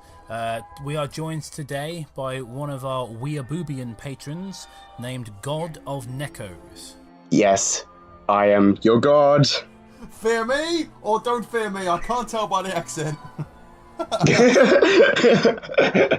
Alright, so what he has got to us, because since we got demonetized, patrons are pretty much keeping us afloat on the River Thames. The void. The void. Yep. Keeping our heads just above the dark, swirling tar pit beneath. Does a tar pit swirl? No, it doesn't. It's more of like a bog, isn't it? It doesn't really swirl. The fuck am I talking about? Teletubbies the truth. In the years since I stopped watching television, I've never forgotten the Teletubbies. Oh, of all the top quality programming after all these years of watching TV, Teletubbies is the one thing that truly sticks in your mind. Yes. Bro, I'm a Rugrats supremacist. Rugrats, the fucking crack baby master race. No Rugrats. Yes. What did I say? Rug cracks or something. Forgotten how to speak. Something there hung with me, a foreboding. Something that the digitally enhanced colours, lilty childlike music, and fluffy, impish dancing couldn't wipe away. Something dark. Darker than most expect. Okay. Right. Go on. We're in for the long haul, folks. And no, I'm not haunted by the alleged liberal agenda of the show. What? What fucking agenda did you think the show has, mate? Oh my god, you're all looking way too much into. I think it's probably because Tinky Winky's got a handbag, so it's like they're putting chemicals in the tubby custard that's turning the fucking tubbies gay. I got the facts right here, folks. I wouldn't believe it either. I don't care that a bunch of right-wing folks feel threatened by some puffy dancing TV people. Do you feel threatened right now, Toby? Yeah, totally. I feel like they're gonna come in here. They're gonna take my job. Just start messing with your stuff. Change your desktop picture. Yeah, they're gonna change the desktop background. Oh god, what will I do? Oh my god, the standard Windows XP desktop background. They just add themselves into that and slowly get closer and closer. That is probably a better creepypasta than this. Ooh, I'm gonna write it. Alright, no, it was something else that I couldn't put my finger on. What was it that resonated so deep in the core of me about Tinky Winky? No! Dipsy, Lala, and Poe. Dude, it's Squidward's suicide. Nobody is scared. I woke up one night in a sweat. Ooh. The revelation came to me and it shook me to my marrow. Your fucking bone marrow! What the fuck are you on about? I feel like this is being written by Mr. Skeltel. It's so much more complex than any child can grasp. Absolutely, as Rick and Morty fans would say, you need a high IQ to watch fucking Teletubbies. So thick is the... You can't say I'm doing the OK sign. Is the subtext that it could be misinterpreted or missed completely by the adults that are watching. So this guy is basically saying, I have a higher IQ, I understand all the jokes in... Yes, I do have a new tattoo, and no, you can't see it. You really need a high IQ to understand the physics and science and Teletubbies. I mean, the way they made that tubby toast, I mean, fuck me. How did they get the burns on exactly right? How? Maybe those that feared the agenda only had it partly right. Okay, so the people you were just making fun of were right. Okay, it's not a liberal agenda. ... It is simply a warning. Teletubbies is a dark Orwellian nightmare about a genetically engineered slave class creatures, not even English, genetically engineered slave class creatures being systematically trained to become part of our society. Where did you get this information from? Well, I know, your arse. No, let's read on, Toby. Let's find out where he gets this from. In order for you to see what I mean, you need to TiVo or tape an episode. Just check the list. Who shit even has TiVo anymore? I've never even heard of TiVo except from like watching TV shows, because like I swear, isn't it just the same as Sky Plus? It basically is. It's the same thing. Why do you need a special box when you've already got Sky because you own a television? Just check the listing of your local PBS station. Just watch one, and you will exactly what I am talking about. You'll see exactly what I'm talking about. An adult human being will not understand all this stuff about Teletubbies from just watching, but now you're telling me to watch it. And you'll know exactly what I mean. Yeah. Oh god, this thing. I just read ahead accidentally, and the fucking first sentence of one of these paragraphs coming up is amazing. Just watch one, and you see exactly what I'm talking about. Then perhaps the words that follow and the evidence I provide will resonate within you as they did in me. I cannot wait to see the evidence. Oh my god, I've just imagined, you know that meme where it's like the brain slowly expands, fucking Tinky Winky, Lara implodes at the edge. I understand communism, get on my level. Oh, it's about communism, is it? Alright. Spoilers, Teletubbies is about communism. Well, it can't be communist though, because they're overweight. So, they're obviously getting food. While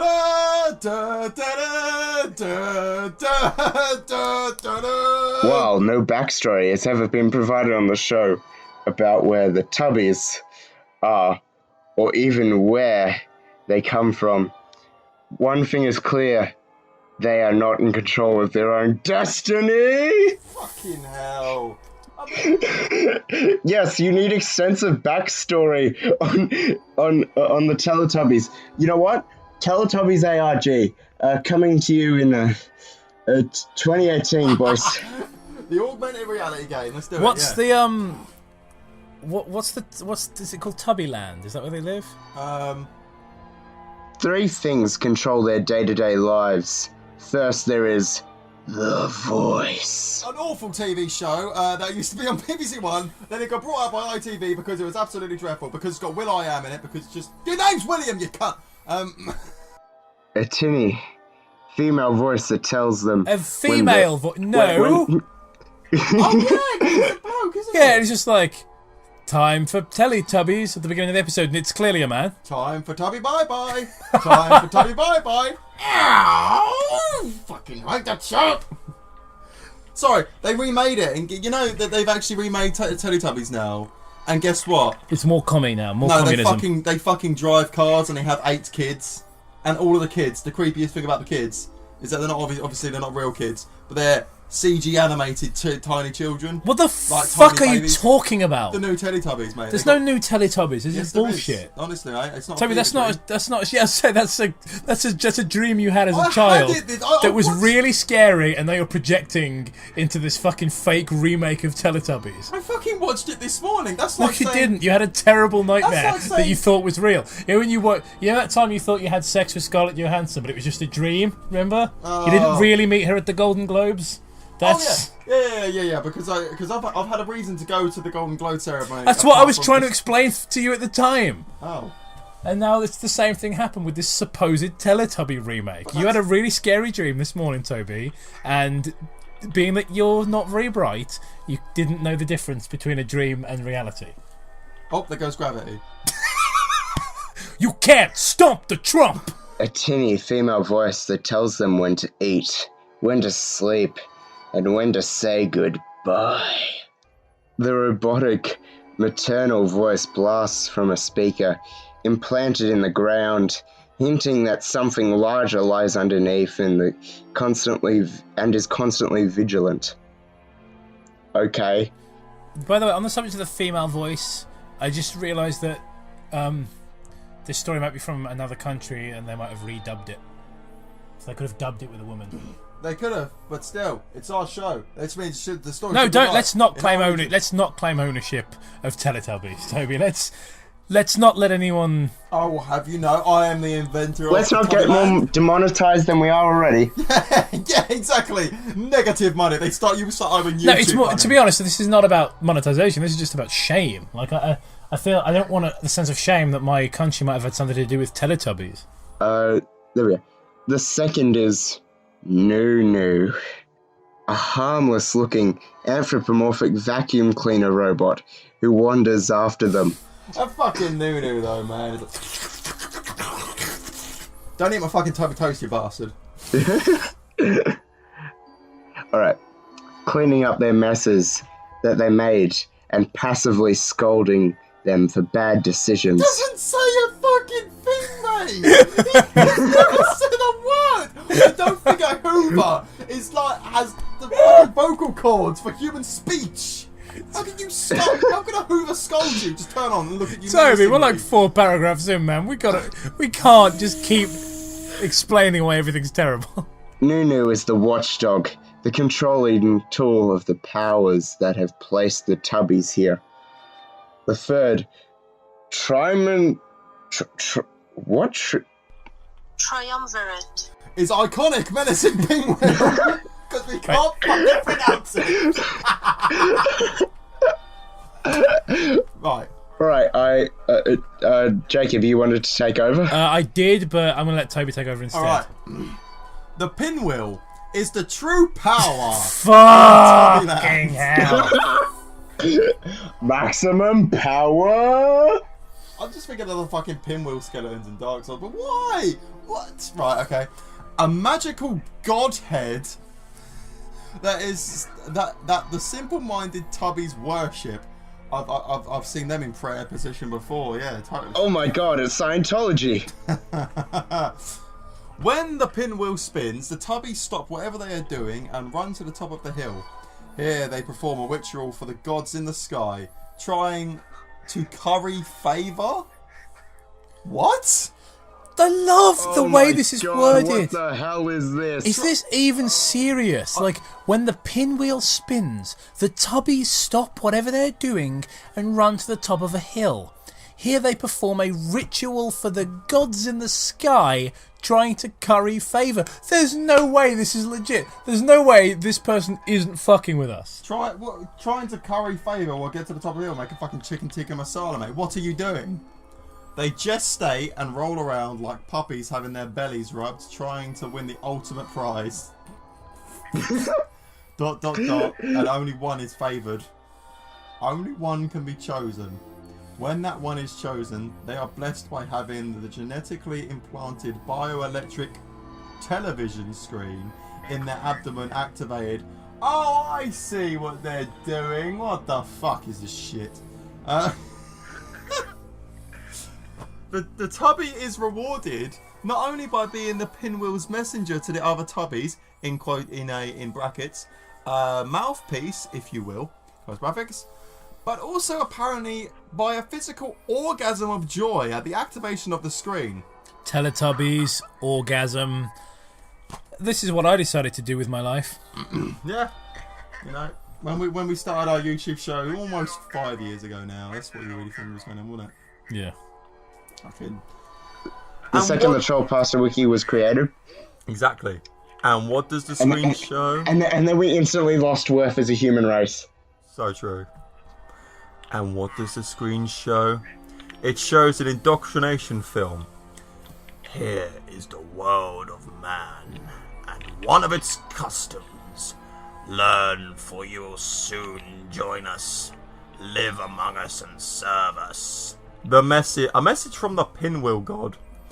A message from the pinwheel god. In fucking brackets. Just burn me alive, mate. I call it. I've had enough of living. I call it Revenoku. Why? Just because it sounds cool. That's why, mate. And it's actually in the pasta. Close brackets. Yeah. Yeah, check it out. Open Bob, I call it Revenoku, ... just because it sounds cool, close Bob. That... Show Bob's and Vagine. Yeah.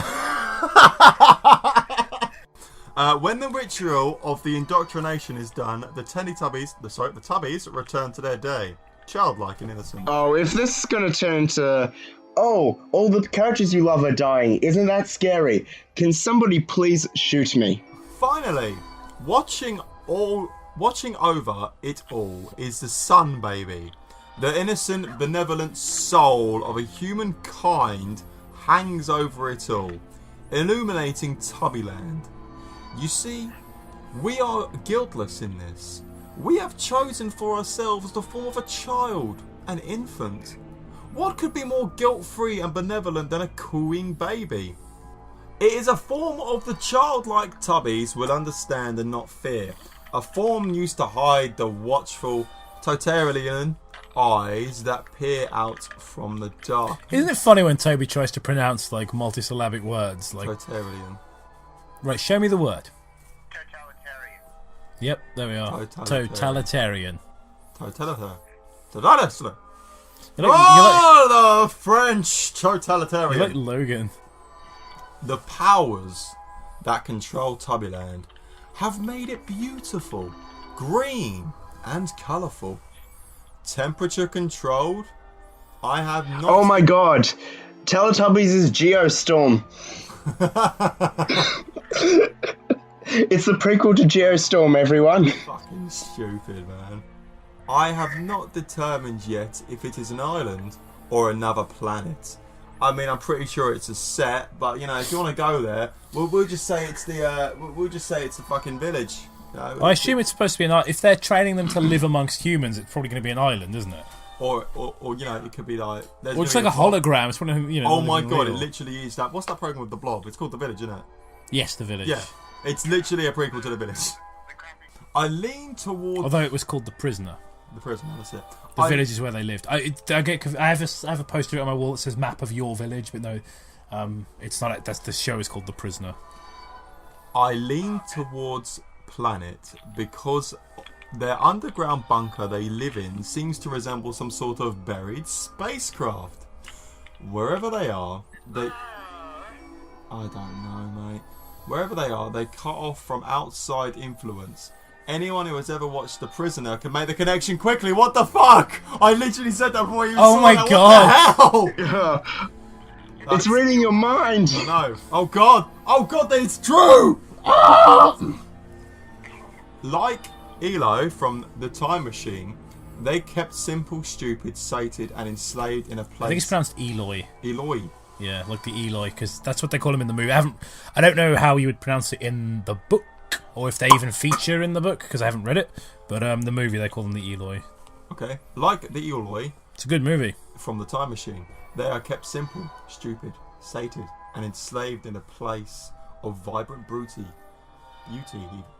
Violent booty. Fucking, I'm sorry, I'm having a stroke here because of this story. Would violent booty be somebody's ass trying to kill you, or like a real, like a proper power bottom, like your old man, or would it be like one of those treasure chest monsters you get in RPGs, like those mimic monsters? From Dark Souls, yeah. Well, no, in like a million RPGs where you go to open a treasure chest and it's a monster. Yeah. Not just in Dark Souls, in like 20 fucking other games I've played. Ooh, something against Dark Souls. No, just don't act like Dark Souls invented this thing that's been in video games since like at least the early 90s. I'm not. From Dark Souls. From that place. Lambs to the slaughter, the better to devour you with, my dear. Are you trying to? Maybe Violent Booty is like one of it's like really sick deep web videos where like really overweight women or women or like women with really powerful asses just put small animals between the cheeks and crush them. And it's like some like sick deep web shit. Just like someone's getting the jollies off to it. It's like that YouTube channel that got caught for crushing snails or whatever the hell it was. There was this. You hear about these people like squash like fucking kittens with high heels and stuff. What the fuck is wrong with you cunts? Stop it. Get some help. I don't know, but you know what? I think I've just figured out what violent booty is. It's Gaston, for his shit will remain his ass for all time. Just gassed on after ingesting the entire bottle of laxatives. Right, let's finish this. The better to devour you with, my dear. Stop making a Red Riding Hood fucking what even. I beg you to watch and decide for yourself. It's all there on the screen. And finally, for me, all the pieces fit. I'm glad they do for you, mate. Children enjoy it, as they should, for the colours and the nonsense. ... For adults, it should be a chilling warning of times to come in the future. It is a morality tale about potential dangers of cloning and the genetic manipulation abuse by those who think themselves benevolent. How many times has he word that and used that fucking word? Honestly. The Tubbies are alerting us to the future where genetically crafted androgynous worker begins in Bob, because you've recorded that, with entertainment centres built into them, close bowl, will serve us. Slaves will stumble and babble their way through our world, pleasing us, for we are Revenuku. That's so fucking gay. Sorry, come on. That's so calm. This is such a simple insult. Like, I'm trying to be clever about it. It's like, that is gay. It is. We are Revenuku. We are the soulless, immortal gods of their world. We demand their obedience. We demand they perform and dance and work for us. We demand. Who did you sound like that? The Termite King demands it. Oh my god, guys, last paragraph. Right. Go on then, Jacob. Close it out because you've not read. Teletubbies is simply a warning about the encroaching darkness, the decay of the human spirit as it ages, fat, bloated, and raping not only the natural world, but the world in future, whatever the fuck that means, parentheses possibly. Teletubbies. No space in between future and the bracket, by the way. Yes, it's the same word, future possibly. Teletubbies is about the end of the world. It's the end of the world. Well, that's the end. That's the end of the. And our Tubbies. What? So that's the end of it. And I'll tell you one thing: it certainly made me appreciate living in a country that has a lot of terrorist attacks, because I probably won't have to live much longer. Toby, what did you think of Teletubbies: The Truth?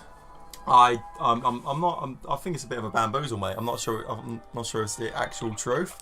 I mean, they basically try to make it out to sound like, oh, these obedient beings which will help serve humankind. What is this, fucking iRobot? What the fuck is this shit, man? It's so... It's dumb. Like, I can't work out if it's supposed to be taken seriously or not. Definitely not. I swear to God, if it is, then that whole bit was just like, I only chose it to make it sound cool. It's a fucking insult. All right, Mr. Neko-chan, Grape-kun, you found the story. Explain yourself. I can't. It's just I was looking for the worst of the worst. Something you guys haven't done yet, and I got some really good stories. This was the one that would have melted your brain the least. Oh, well, I'm glad for your... Just take that in for a moment. The Teletubbies: The Truth was you doing us a kindness. What I think happened was somebody was doing for their, school project, analysis of a TV show. On a dare, they picked Teletubbies, and then they just popped a ton of pills while writing it, and they got, they were kicked out of school for it. And then they posted it on the CREEPYPASTA wiki, hoping that it will gain some traction to get him back into school. I do love the fact that your opinion of school kids is so low that you think they're popping pills and fucking doing assignments about Teletubbies taking over the fucking world! Alright guys, let's go do a boo-aside. Thank you to Mr. Neko-chan for coming on the show and bringing us, inoperable tumours. giving us this little gravy train. Thank you.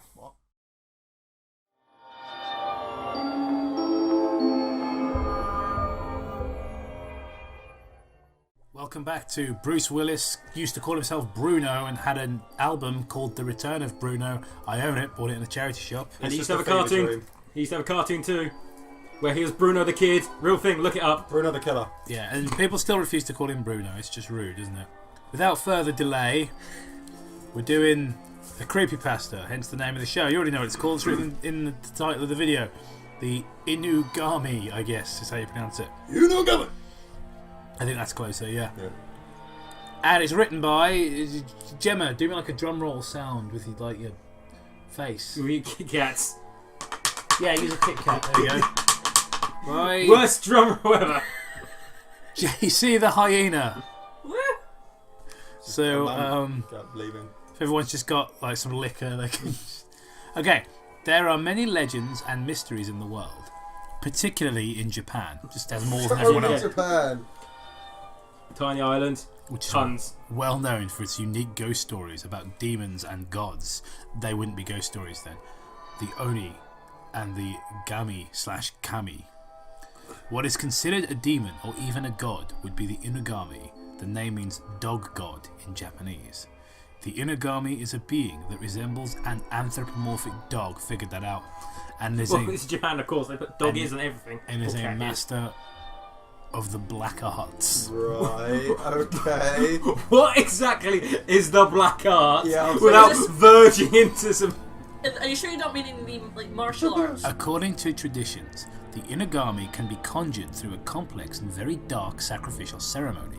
A common dog must be buried up to its neck and be deprived of any food or water. When the dog is about to perish while being tortured by hallucinations, the head must be severed, and then both the head and body must be placed in a well-prepared ritual.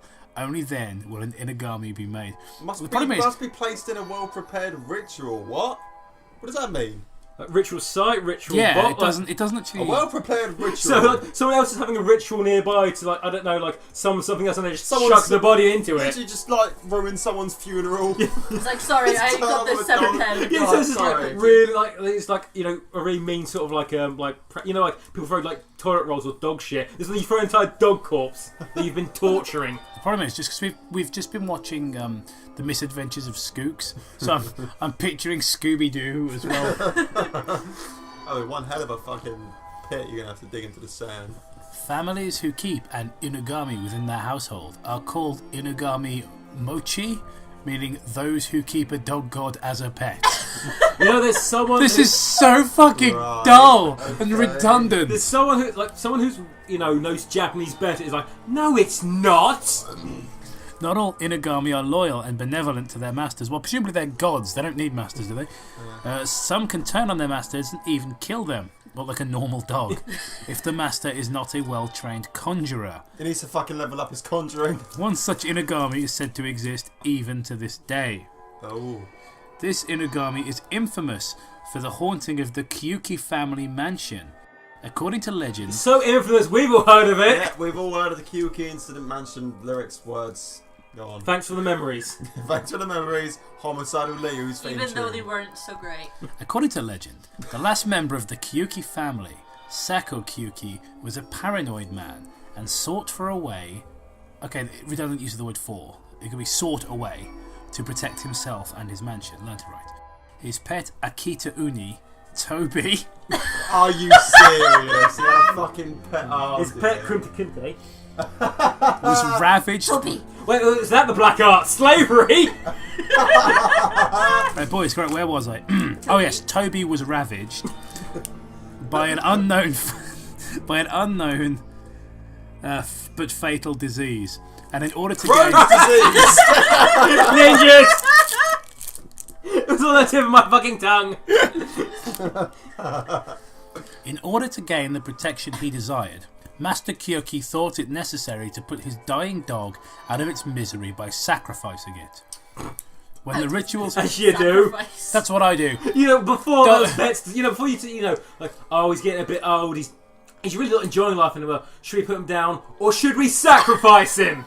So what do we do? Well, the nearest Well, don't you remember the ending of Old Yeller? It's been a while since I saw it, but as best as I recall, the dog got rabies, so they take it out back, and then they carve into its chest with like a flint, with a flint knife, and then hold the heart up to the gods. Out of his misery, indeed. The original ending to Lassie involved a Wicker Man. It's like Cujo. That's what happened at the end of Cujo. Dog movies. All dogs go to heaven? No, they all go to hell. All dogs go to heaven. Fuck off. Not if I sacrifice them to my heathen god. They don't. Especially when they're All voiced by dogs Charlie get raped Sheen, from a that's cycle of what happened. reincarnation. Wasn't as catchy. When the ritual succeeded, somebody chucked a dog. When the ritual succeeded, a strange being was said to have risen from the dark ashes of Toby's corpse. The creature was obscured by look forward to a commotion in several decades. The creature was obscured by black smoke. It wore a dark kimono. Resembled a big orange obelisk with long bat wings. And had a devilish Akita Inu head. And you fucking weirbo! And a piercing red gaze. Oh dear. Also, a lot different. This is the kind of shit I'm talking about with like Jason the Hyena. The kind of thing that makes it, you know, it's him. It's like red gaze. A lot, just as one word, different in appearance than any regular Inugami. For a while, this Inugami, it's the repetition as well. We get it, it's an Inugami. Do we need an Inugami drinking game? Yeah. Master Kyoki and his mansion. But in reality... We changed it to Master Cookie. Hang on, what? Oh, right, okay. There was the word protected. I couldn't see that. Yeah, for a while, this Inugami protected Master Kyoki and his mansion, but in reality, it deceived Master Kyuki for its own malicious purposes. In secret, it killed off Kyoki's friends and servants. Have a fucking word count for that word, Jesus! And used Iti's magic to turn them into Iti's own demonic servants. It drove... Just proofread. It drove Kyoki mad, and the moment came. The Inugami killed Master Kyoki himself! Oh no, not Master Cookie, he was my favourite character! Completing Iti's collection of ghosts. That's not how you spell it in that context. The fiend was after the ownership of the Kyoki household. All it needed to do now was contact the Monopoly Man! But you know what Fury Japan was very progressive, letting dogs be counted as people too. Well, as long as he's a Japanese dog and not a foreign devil. Filthy foreign devil. Filthy Western barbarians with their more advanced technology.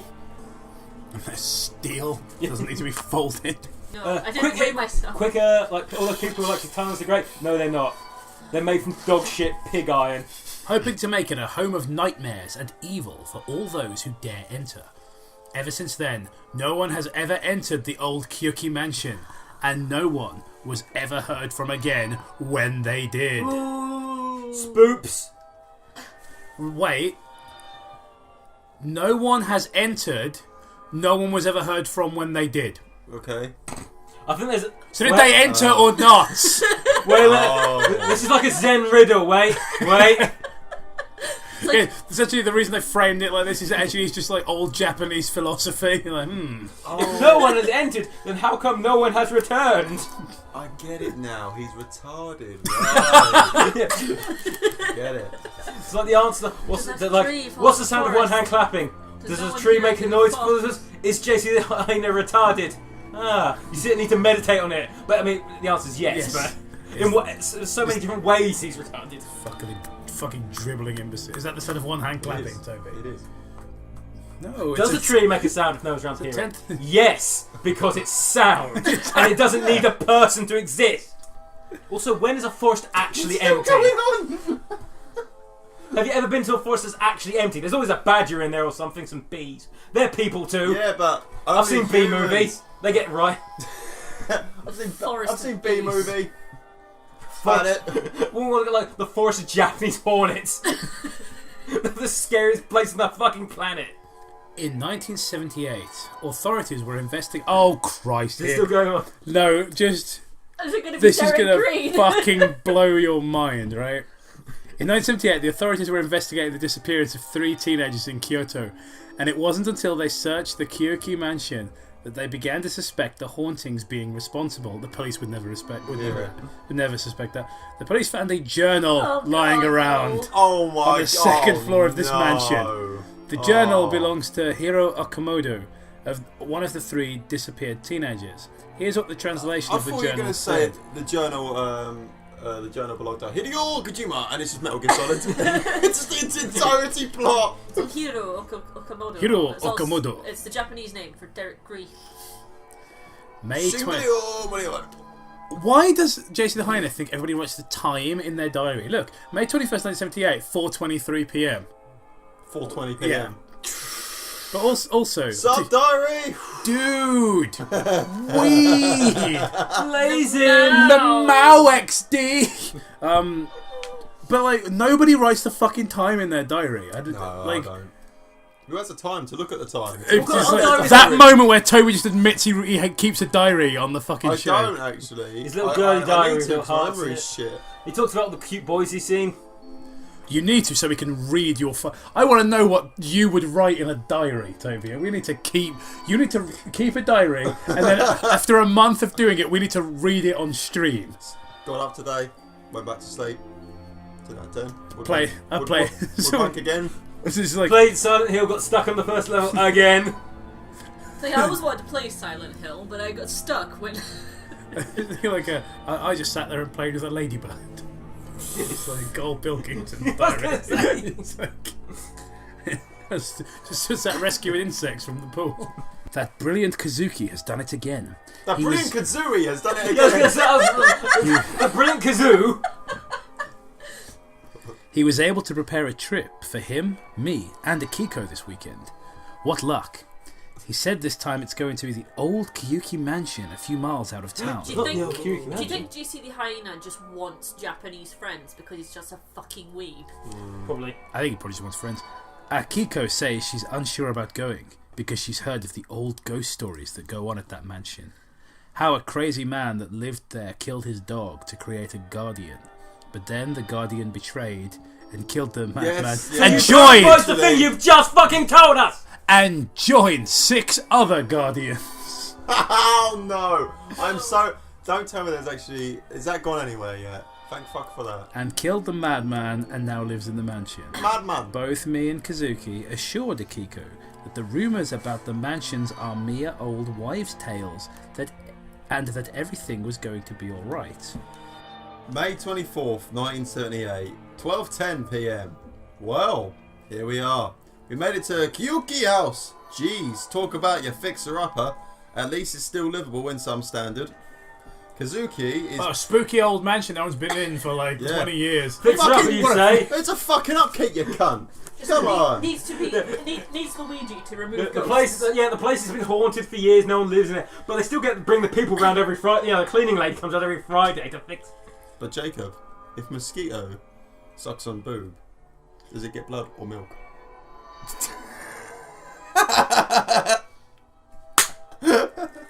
Depends if the woman's pregnant or not.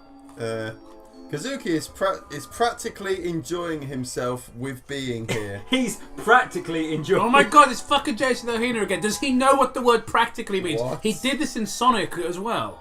Yeah, I remember that. What the like, there's no... I practically gave the chief a lot of evidence. So I practically did. I didn't, but I practically did. I stayed home and jerked off, but I... Yeah. I gave him the hanky instead and told him it was evidence. While Akiko is still nervous about being here, me, I'm a little unsure myself, but I cannot shake that feeling that someone is watching us as we enter the mansion. Maybe it's just me, but you're watching yourself. Somebody's watching me.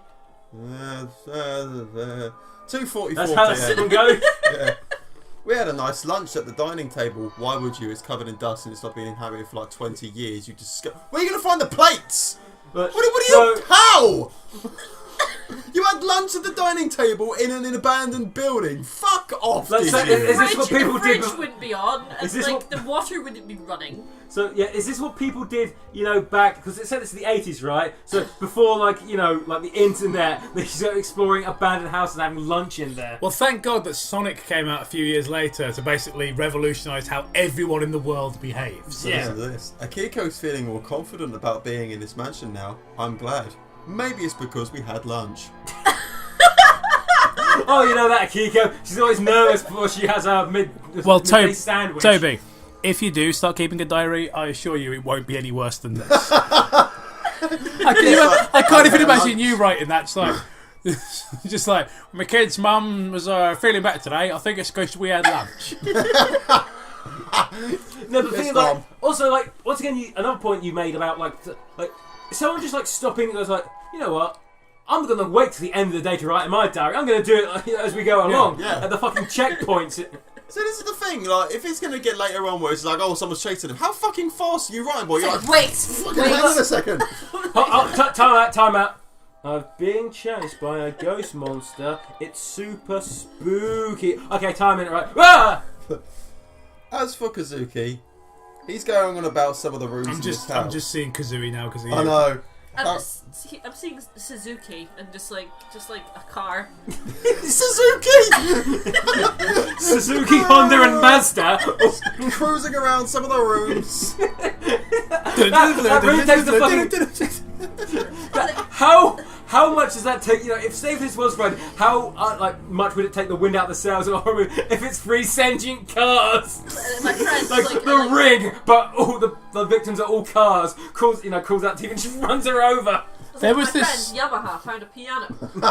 there was this bootleg Transformers costume we saw that was just labelled deformed car. Yes. Can we get that up on the screen?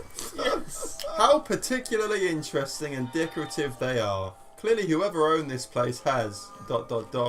exotic tastes. I'm making something like fuck kids or something.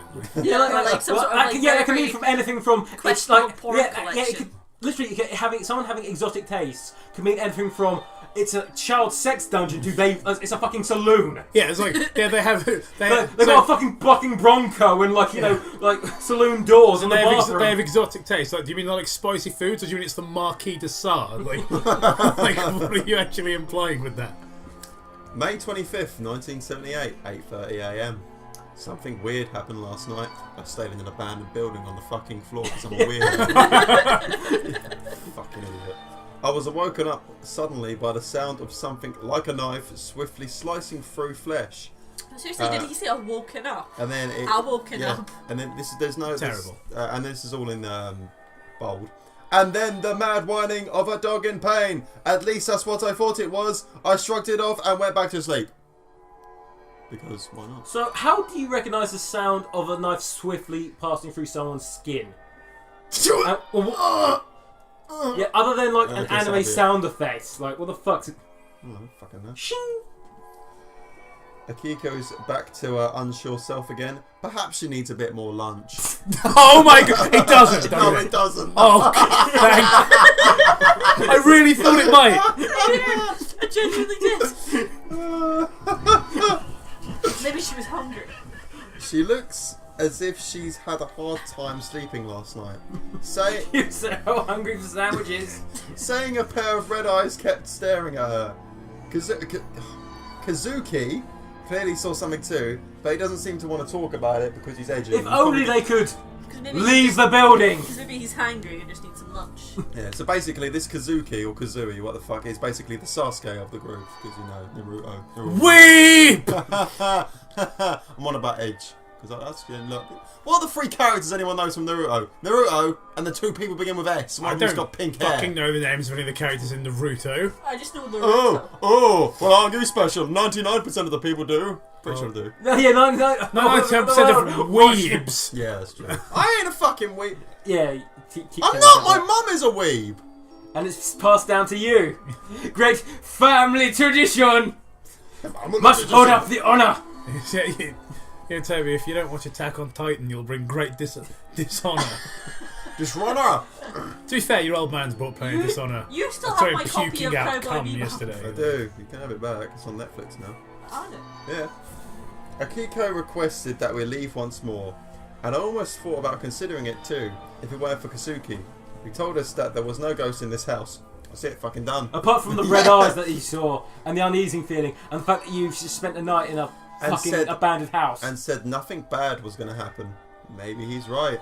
Maybe we were just having then something bad happened. Maybe we were just having first night hallucinations. What? I know this is the late 70s, and like they're probably like it's like late 70s, early 80s. They're probably like strung out on cocaine. Like, what do you mean early fucking first night hallucinations? Full of acid dropping. 12:30 a.m. Okay, something's up. I was just woken up by the sound of something laughing. And then... Why do they think it's like something supernatural? It could just be a crazy homeless person. I know. You can get shanked by a beer bottle. And then I thought I saw a tall, dark figure standing at the foot of my bed, looking at me. Lay Slenderman. Yeah, until it vanished like smoke, before I could have any chance to get a better look at it. And then I noticed that my room was covered by small inscription papers. What? All of them having one word: Post-it notes. Death.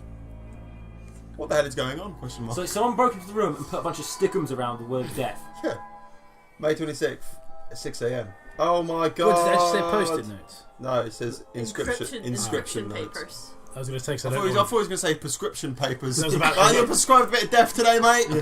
I was about to like Google when post-its came out. It's more cake or death. Oh my god! Akiko's gone missing.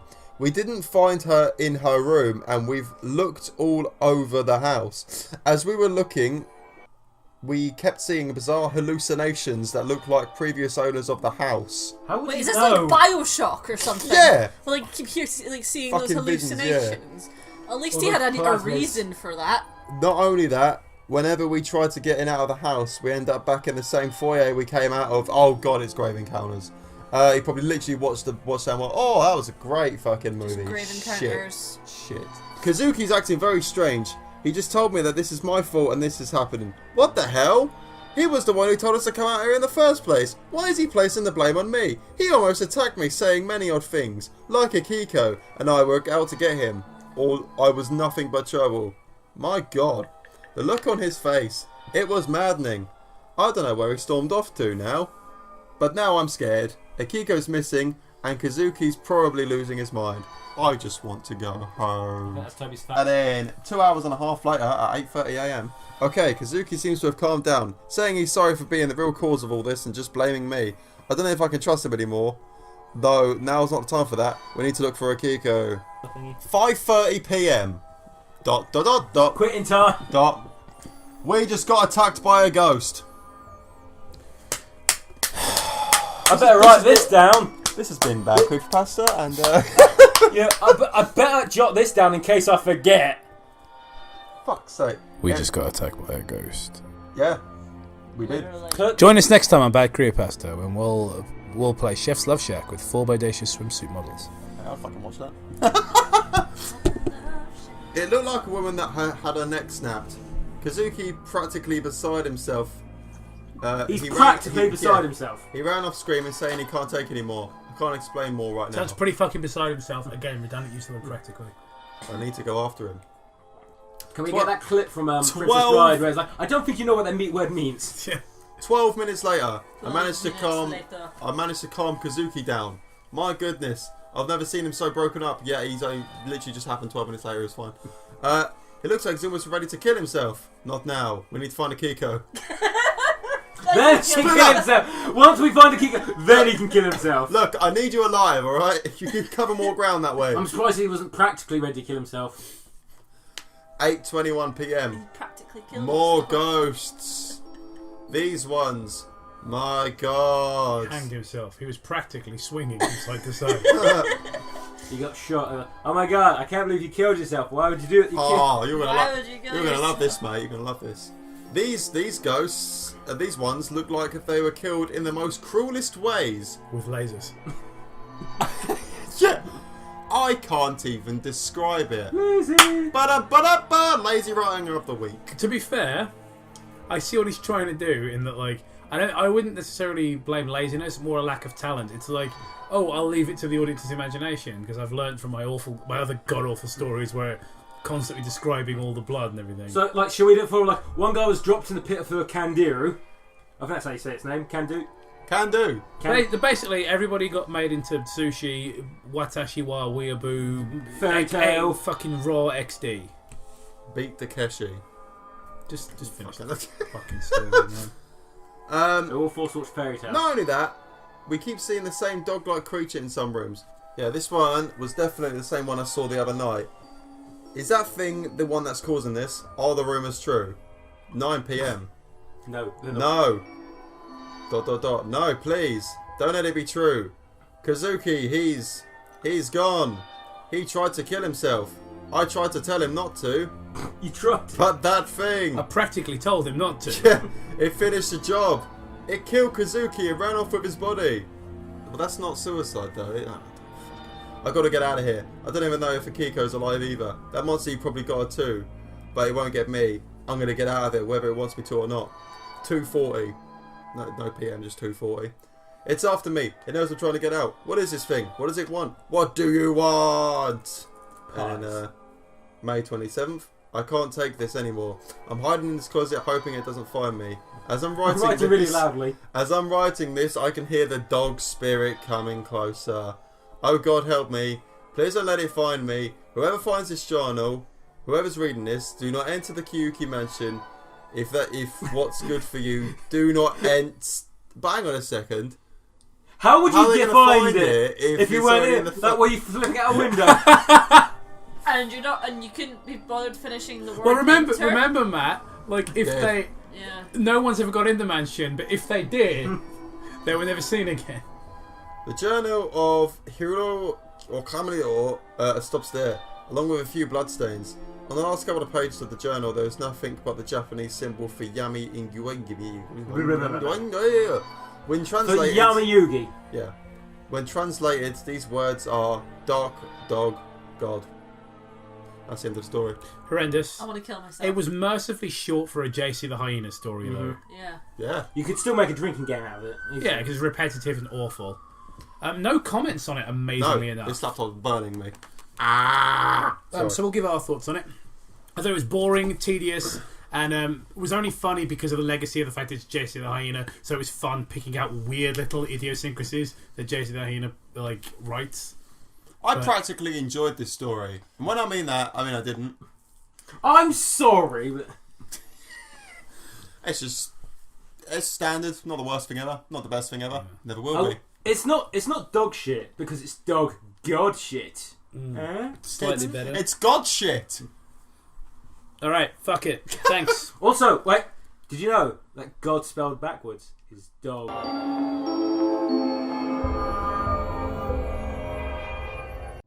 Hello and welcome to We Just Watched Linny Forest of Hatred and are going to read a creepypasta to wash the nightmarish images out of our heads. And the good taste. Merry fucking Christmas. This is the Christmas Krampus. Has been suggested by a bunch of people that I'm too lazy to remember their names. That's us, lazy as hell. Yeah, give us free money. Every year around the Christmas holiday, magical things always seem to happen.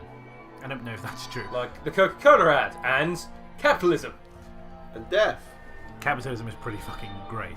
Some things are marvellous and joyful, like visits from Santa, or a snowman coming alive. It's pretty creepy. If I saw a snowman come to life in my fucking backyard, I'd be running. Plus, I'm not a fan of Santa since we read that last Christmas story and we found out how he gets his a homeless guy who comes to the house, or Jack Skellington.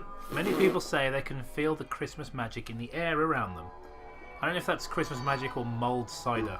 Some things aren't so joyful, ...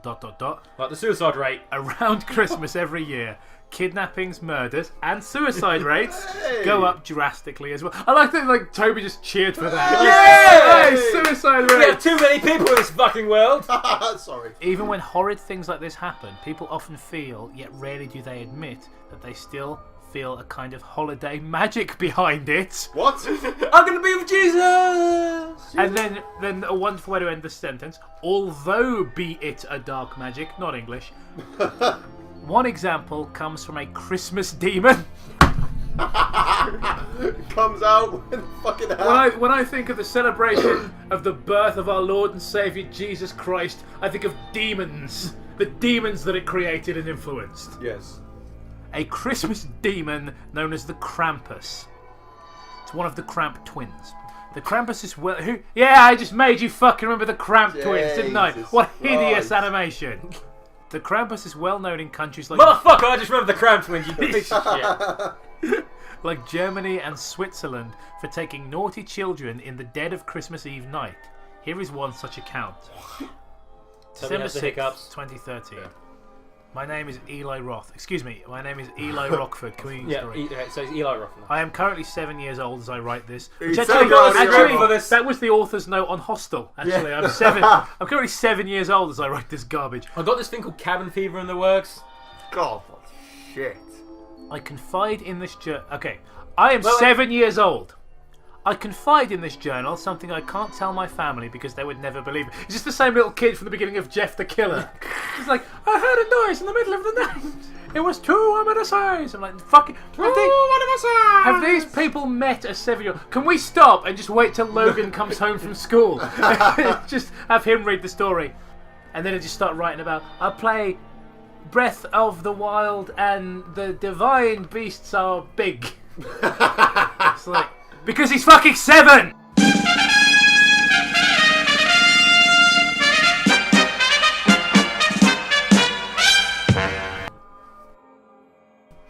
Logan, since you're home from school, come here a moment. Come here!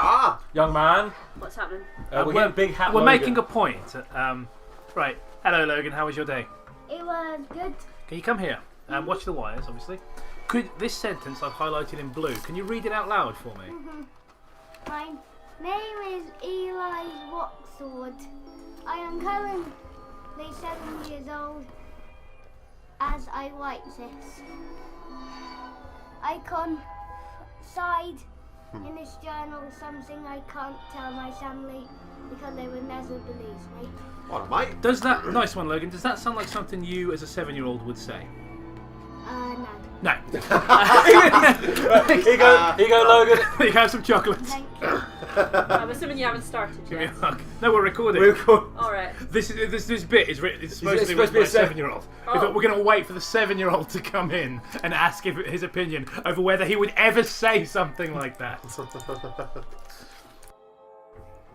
Oh, okay. I am often told that I am very smart for my Don't age. start that. Don't try and justify your completely coherent sentences just because you're smart. Because Stop. I say and do things that most kids my age do. No. Yeah, like I confide in this journal or something. But if I tell a strange story, no matter how hard I get them to believe me, my parents and siblings say it's just my imagination. So you don't get them to believe you then, do you? No. I know you're 7 and perhaps you can't articulate what you're trying to say, but author who's written the 7-year-old as someone who's 20, that expression, no matter how hard I try to get them to believe me. Today I looked out my window into the street by our house and saw a man who looked like a shadow with horns. His eyes glowed orange and seeing him scared me a lot. He was ringing a bunch of bells for something. See, that feels like something a 7-year-old would say. Yeah. He was outside, he was ringing a bunch of bells or something. Okay. And then it turns to Home Alone. Just like, just about the Krampus, the leader of the wet bandits. That's it. But I just tried to ignore him and sleep. Then I heard a knock at the door. I went to see who it was for Mummy and Daddy. But when I got to the door, someone stuck a card through our mail slot and ran off really quickly. The card had a picture of a monster who had bull legs, a tail, and horns on a scary-looking goat head that looked half human. I was so scared that it was the thing in the street. But I don't know what to do. I think I know what it is, but I hope I'm wrong. I showed the card to my dad. He said it was Krampus. The bottom of the card said, Gruß von Krampus. Gruß von Krampus! Daddy says every year Krampus punishes... I'm just still being German. Punishes. Krampus punishes bad boys and girls on Christmas, but Santa gives good boys and girls toys. So now I'm not so scared. I always get toys on Christmas, so I must be a good kid. I still didn't tell him about the thing on the street. December 24th, 2013. My parents will be gone for most of tonight. And Christmas morning tomorrow for some stupid work thing they both have. God, so stupid. It's They're called having a to key- work and we're Once flying again, over it's a over key here. swapping party. Yeah. Like, fucking key swapping parties on Christmas Eve, yeah. Standard time for Like, it. Mummy, Daddy, right? I was like, why are you coming home with different people? Mum told What? Brad... Mummy, why does Dad have assless chaps? Mum told Brad, my oldest brother, was that sorry, I felt there was like a rift in the timeline, and I just heard tiny Toby's voice just speak out. What? Like little 6-year-old Toby's voice just speak out from right over here. I think he's What was it he said? That was it. Mum, why does Dad have assless chaps?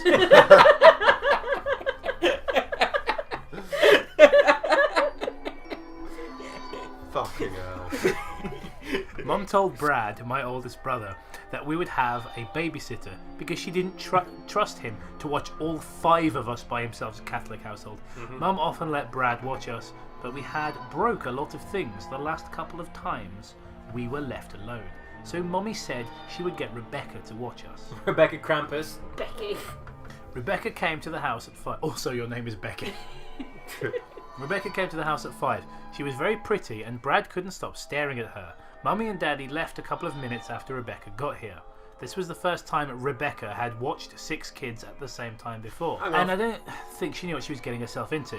My youngest sister, Molly, who's 3, threw a tantrum after our parents left. Levi and Garrett, my younger twin brothers, who are both 5, started fighting. Brad talked with Rebecca most of the night, and Rachel spent most of the night in her room. Mum and Dad said we would still get Christmas gifts tomorrow, but we had to wait to open them until they got home. Slightly clumsy sentence. We made hot cocoa, but the cocoa maker is broke, so the hot chocolate burned our mouths. What? Cocoa machine broke. Understandable. And we all got candy canes too. Rebecca started to put us to bed at 8 and finally succeeded at 9:30. Best babysitter, 10 out of 10. Even though she was clearly exhausted and frustrated with us, she told us she had fun and that she wouldn't have spent Christmas Eve any other way. Okay. So that's blatant lies. Yeah. She was miserable as fucking. And then Cobe got bored and handed the laptop to Toby. And then Toby got bored and handed. There's no one else who can read in this room. Oh yeah, I forgot that. I can read. No, you can't. We're not allowed to learn to read. Matt, you moved from Saudi Arabia 4 years ago. Jacob, why is your woman not covered up? Damn it. Like, I don't know if that's a Saudi Arabian accent, but I was just going for something nondescript and foreign sounding. It's like, no, I'm just wearing all red today. Basically, just in order to make Matt sound Saudi Arabian, we just needed a vague female voice in the background going, yay, and there you go. You're just going to use that clip of Toby against And all we need is to like colour grade everything outrageously orange so it looks warmer than it is. I awoke in the middle of the night at about 11 to see a crimson moon casting a dim red glow on the winter snow. That rhymed. I looked out my bedroom window and saw a red object coming towards our house. Fast. It was hard to make out, but it looked like a red sleigh being pulled by reindeer. Sorry. Stop going through Snapchat. Sorry, it's just more interesting than this. I instantly recognised this as Santa's sleigh and ran to hide on the stairs and waited for him to come down the chimney, anxiously. Out of the window, to the right of our fireplace, I saw a sleigh fly overhead and heard many hooves trotting on the roof. Many who's. Who's? I made sure to remain perfectly still. It's heard many hooves to do. Hooves. Just a bunch of guys with fedora shotguns and laser eyes just bouncing on the roof. Hooves to do. Thought Patrol. Yeah, it's just a Thought Patrol. They're there for Rebecca. I made sure to remain perfectly still and silent as a mouse. I waited for what felt like an eternity, while soft footsteps echoed on the roof above me, getting closer to the chimney. As I heard scuffling and ash and dust started falling from the fireplace. Soon, 2 black boots landed. Then the rest of Jolly's old St. Nick came through the fireplace with a big bag of toys on his back. Sorry, I spoiled that. Without speaking a word, he went straight. Yeah, big bag of ducks. Without speaking a word, he went straight to our tree. He took the gifts from his bag and scattered them under our lit-up plastic evergreen. Who calls it a plastic evergreen? And he's meant to be 7. Yeah. Then started on the milk and cookies we left for him. I felt that I had held my No breath the sherry entire or time. pies for him. No. Another fucking disappointment. I was hiding on the stairs. Milk! Fucking milk! Stairs spelled as in I'm staring at you. Then again, he is 7. plastic evergreen. I couldn't believe I was spying on the real Santa Claus in my own home. Not like all those fakes. Wait, so what's amazing about this is the kids like, really articulate and using, mostly good language, although a few foibles which I think are not intentional. It's just the author. And is apparently people tell me I'm very smart for my age, but now it's like I'm spying on the real Santa, who I still believe in at 7. It's just like, golly geez. Like, aren't you smarter than most 7-year-olds? Like, I'm not saying most 7-year-olds don't believe in Santa. What I am saying is if you're smarter than most 7-year-olds, you probably don't believe in Santa. You watched Rick and Morty, his IQ must be high. I didn't. We've been making that joke all day. I didn't check to see if Logan is on the stairs. He's just sitting there, just like I open the door and I see him walk away as the Hulk piano music plays. Eventually, he made his way over to our stockings and started pulling out various knickknacks and candies in our stockings, starting with money. When he got to Levi, he took out a small black rock and eyed it sadly before placing it in Levi's stocking. It took me a second to realise that he gave Levi coal. I tried to stifle a laugh to the best of my abilities, but a small squeak escaped my lips anyway. Santa turned around and scanned the room. Was he the fucking Terminator? Yeah, I just got this idea of him just whipping around, pulling a gun out. The latest side. Sorry. I'm assuming the parents are going to be out all Christmas. Them coming back like in the early hours of the morning, smashed if they've been to a party, and just be like, "This kid." So I saw the real Santa. Come here. No, it's not Santa. We made him up so you behave. He's the same as God. We just made him up so idiots would behave. So, Dad? Yes, son. Who's that with you? It's Santa. Just a homeless guy in a red hat. Like, this is Santa. They come bursting in there drunk. We go way back. Santa's still there, and they just invite him up for a threesome. That's not John Stamos. I remained as still as ever. He turned back to the stockings, this time keeping his back to me, and put a piece of coal into Garrett's stocking too. He put a candy cane in Brad's stocking along with a pocket knife. Right. What? Like a weird sort of thing to Santa to give anyone. Is this some sort of weird cultural American thing? Because they used to allow knives on planes and shit like that. Yeah, I guess so. Rachel got a new phone and some Kit Kats. Bit of a scale there, isn't there? Is it written like that? Phone. Rachel got a new phone. Rachel got a new phone and some Kit Kats. Sorry, I was just ignoring. Oh, so what did Santa get you? Well, I got a pocket knife. Like, what did Santa give you? A new iPhone. What the fuck, Mum? Wasn't us? It was Santa. Yes, fucking of course it was. Finally, he moved to my. This is why I have trust issues. And I've got a knife now. Give me the fucking phone.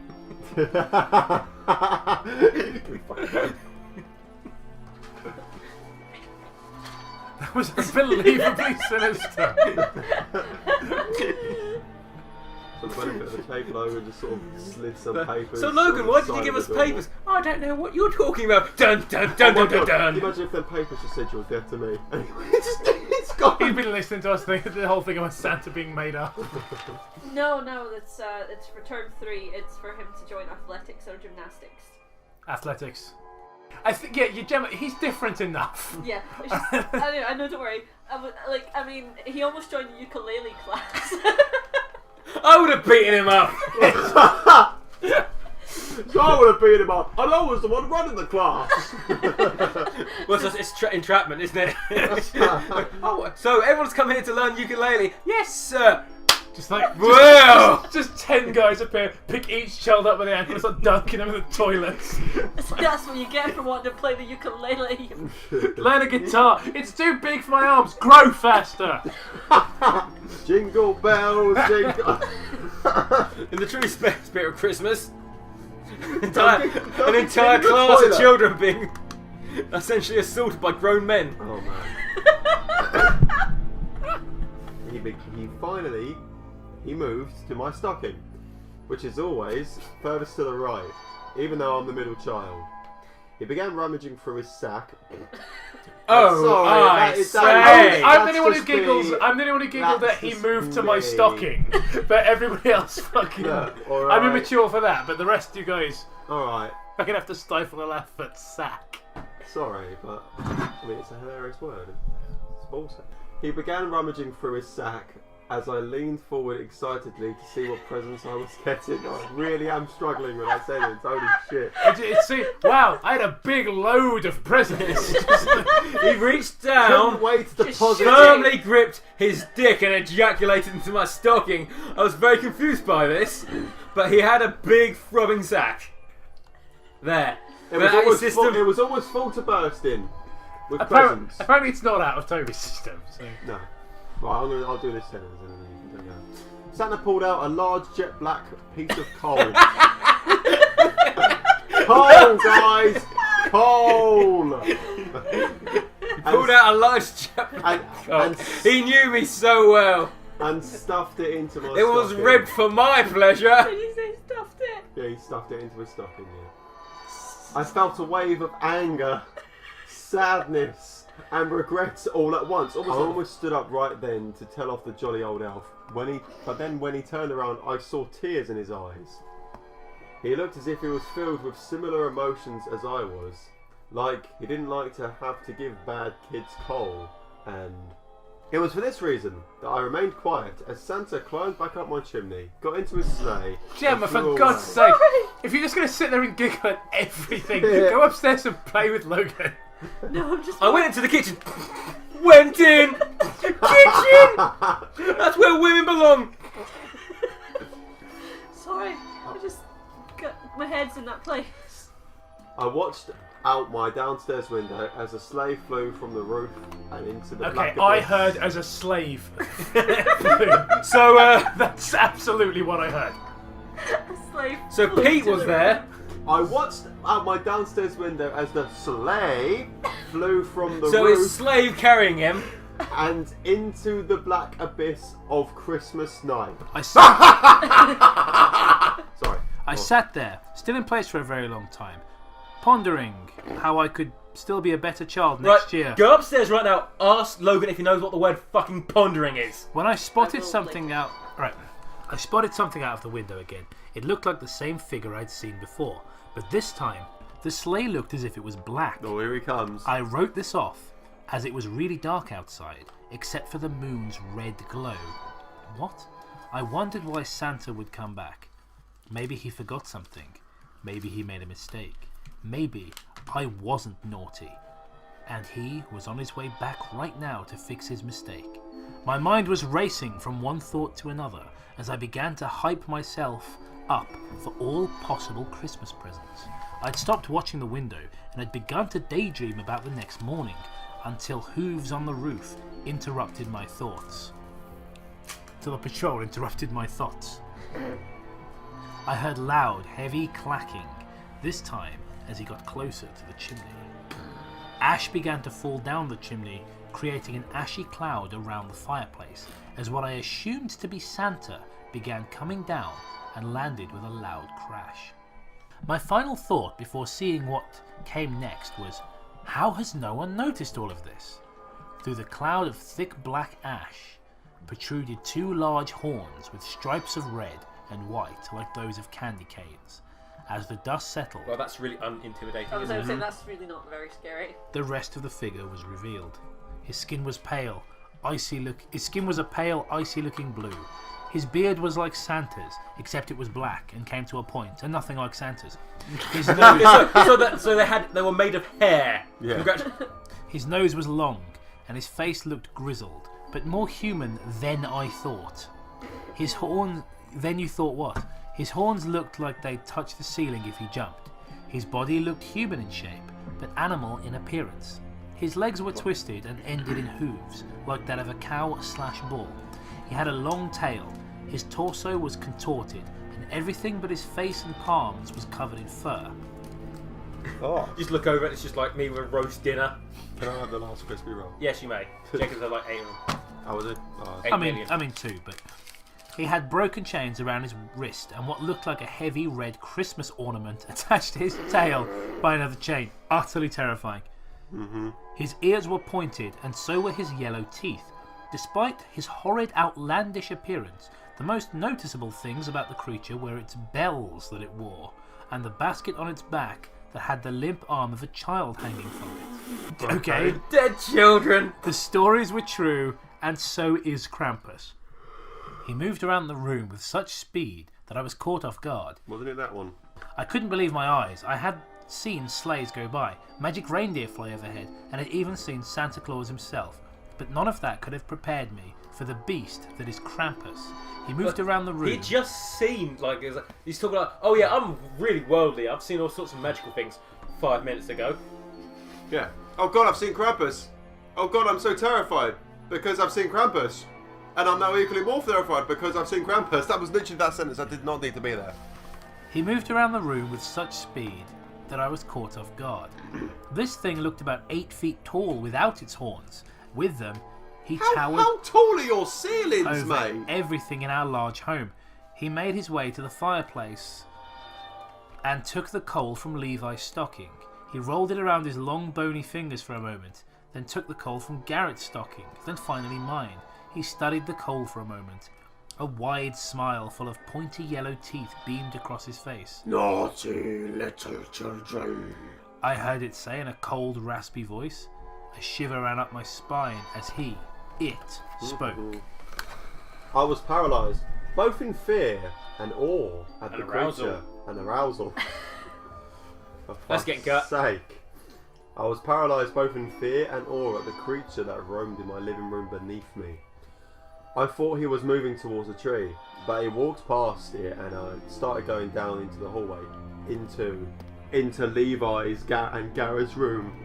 Dun-dun-dun. To Levi's jeans. Yeah. I remembered the things my father used to say about it. That he whips... I see. that he whips bad kids, takes them away, sometimes eats them, sometimes he shakes them. So, well, that's significantly less. That's a bit, Like, what are you gonna do with your life? Tell me where the bomb is. It's like, that's a bit like... bit of a jump up, really, isn't it? Yeah, It's so like, I'm gonna eat all. Yeah, so like, it's like And then he's eats 2 kids, grabs a third, kid's like pissing and shitting everywhere, absolutely terrified. Krampus is like shakes him, tickles him with a feather duster. It's like shakes him. Stay in school. Chases him around. Forcibly ruffles his hair. Chases him around the living room playing "Hit Me with the Best Shot" by Pat Benatar on the ukulele. Kid doesn't got a fucking clue what's going on. Then Krampus goes off to his class to learn more about ukulele, and he gets beaten up by the teacher. Gets his head stick down the toilet. That's why he's the Krampus, because he decided to play Luke. Oh my God, Logan is the Krampus. Sometimes he shakes them and scares them into being good. Right. Okay. Still though, it's a bit of a step down. Yeah, I was gonna say like much a de-escalation of like eating children. All these horrid thoughts, and one which isn't quite that bad, but still.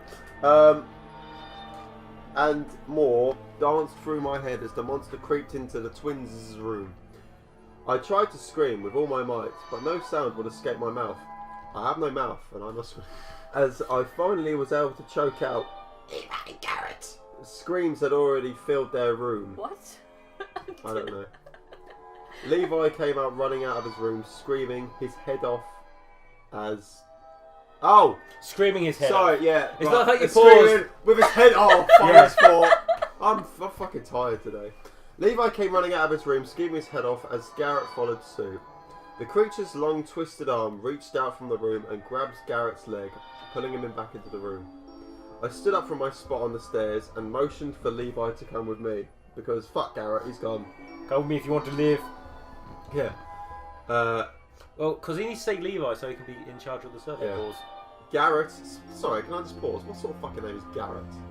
I was thinking that. Garrot? Garrett's more of a last name. Yeah. Garrett's screams fell silent. The Krampus emerged from the room alone.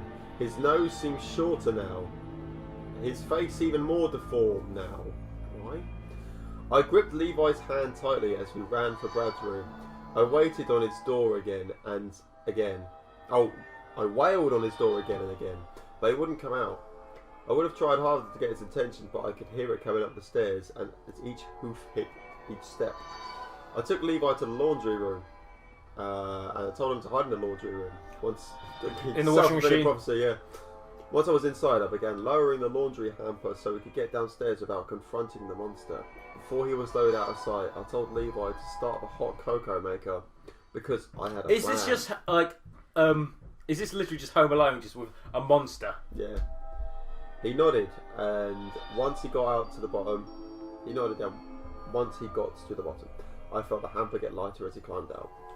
I heard the hoofed footsteps getting louder and closer to the laundry room.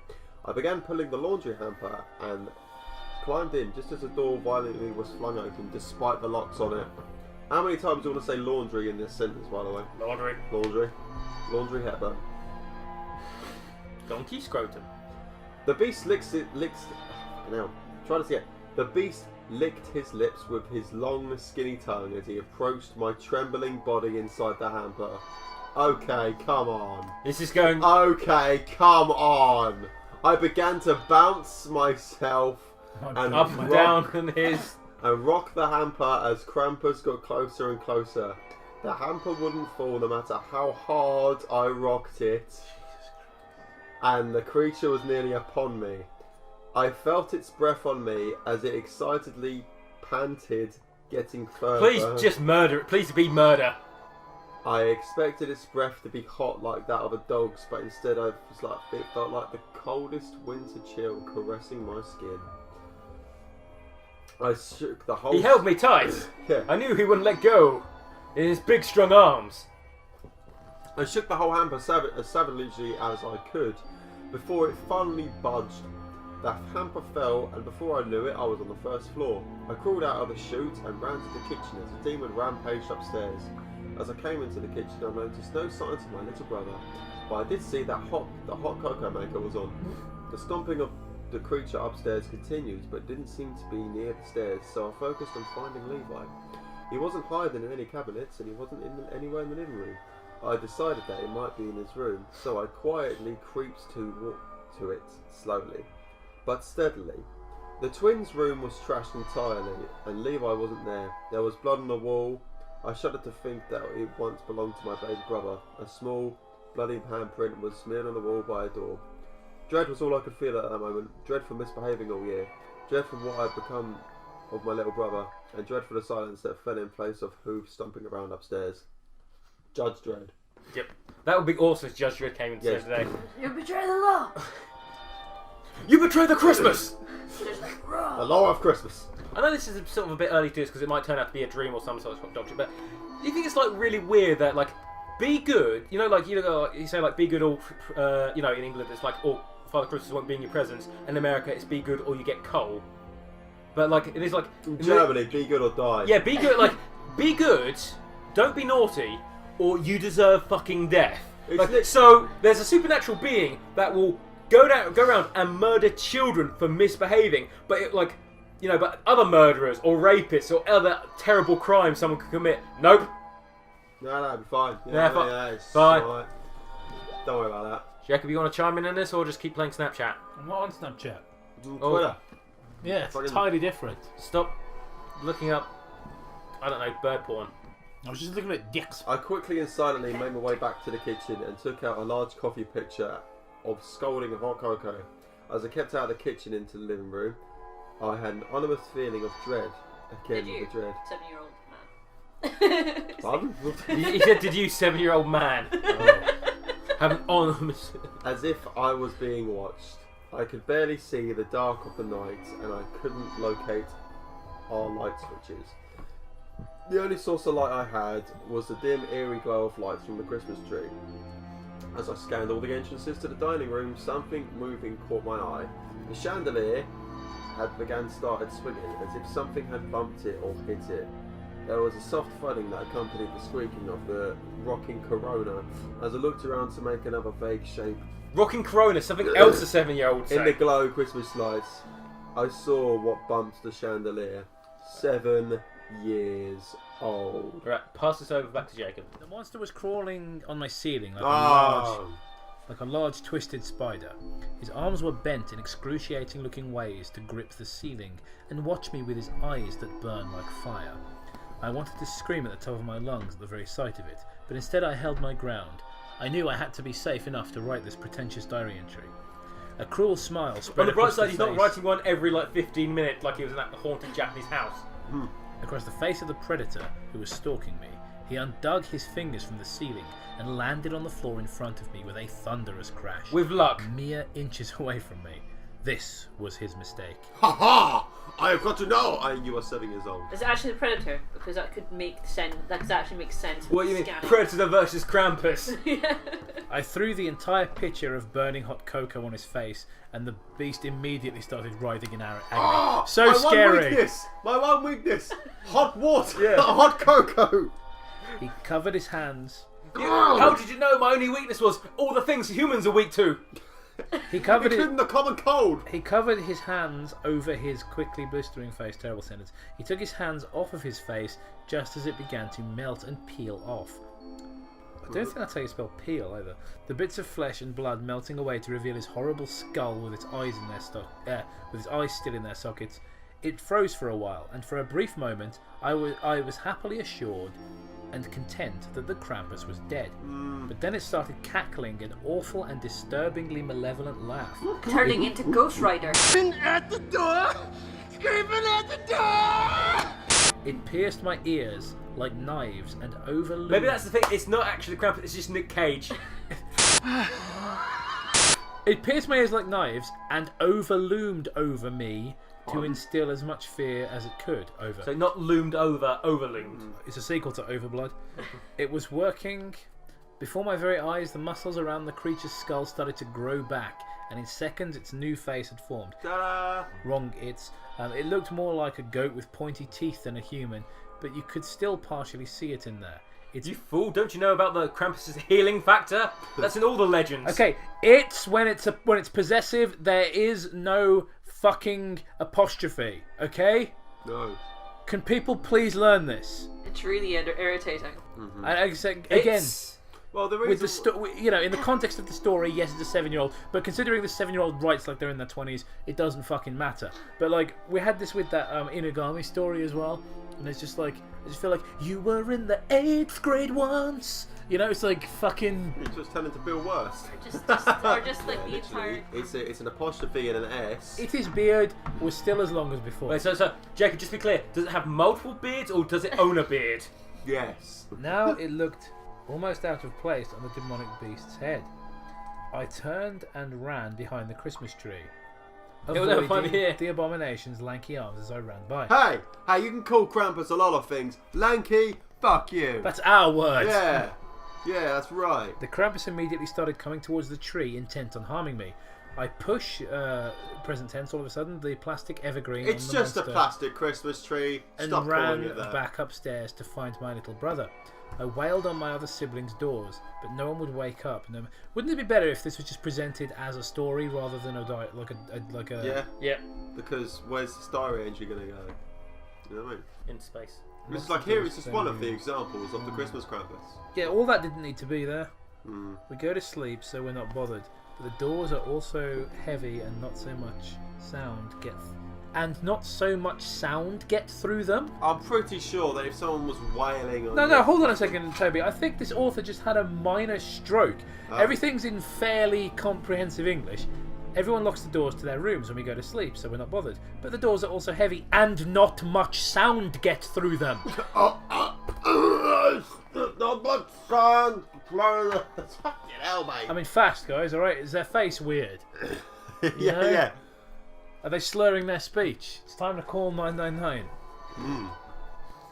Can they raise their arms? All that other shit. Right. I began to shout for Levi as loud as I could, hoping he'd respond. Then Levi appeared at the top of the stairs. He's done it again. He spelt stairs completely wrong. Yeah, at the top of the stairs, as in stares at staring, you. Yeah. We stared at each other. He looked terrified and sad. I started to walk towards him when suddenly my baby brother was impaled by the Krampus's horns. Oh. Okay? His body was thrusted up and thrashed around by the savage creature as he convulsed and shook spastically on its horns. I've seen people die on TV before, but watching it in real life is entirely different. I mean, You don't fucking say! Also, when have you a 7-year-old seen someone die on TV? Like, a fake die in a movie, yeah. But like, when you say I've seen people die on TV, I assume you mean like on the news or something. Like when you I've seen someone die. So that could be, literally being TV could be anything from someone pointed the gun and then they fell down to you watched Saw. Like, oh, this is like nothing like that time I saw a stormtrooper get shot. Yeah, exactly. It's not like the time Zordon sacrificed himself to destroy all the evil in the galaxy. They were close, but slightly different. I'm going back to my home planet. No one should have to go through it. My brother didn't deserve that. No one deserves that. Santa and Christmas are about love and cheer. Krampus made Christmas about hatred and retribution. Retribution for what? Helplessly For while being the thing mildly naughty. ripped my brother's shaking body from its horns and dropped his lifeless body into the back. What I want to basket know on his is back. what's the definition between naughty and nice? Like, what do you have to do, like, to become naughty? All of a sudden, do you have to knock over a cup of tea? I think you have to be a commandment breaker. When you're 7, you got to make sure you don't make any graven images or commit adultery. The demon began to strut towards me with malicious intentions, so I ducked into Mum and Dad's empty room and opened the top right drawer of my dad's dresser. That's probably not a good idea, mate. Might find I never opened Mum's Toby, dresser anymore. are you speaking from experience? I wasn't tall enough to see what I was reaching for. But when I felt it, I pulled out my dad's pistol.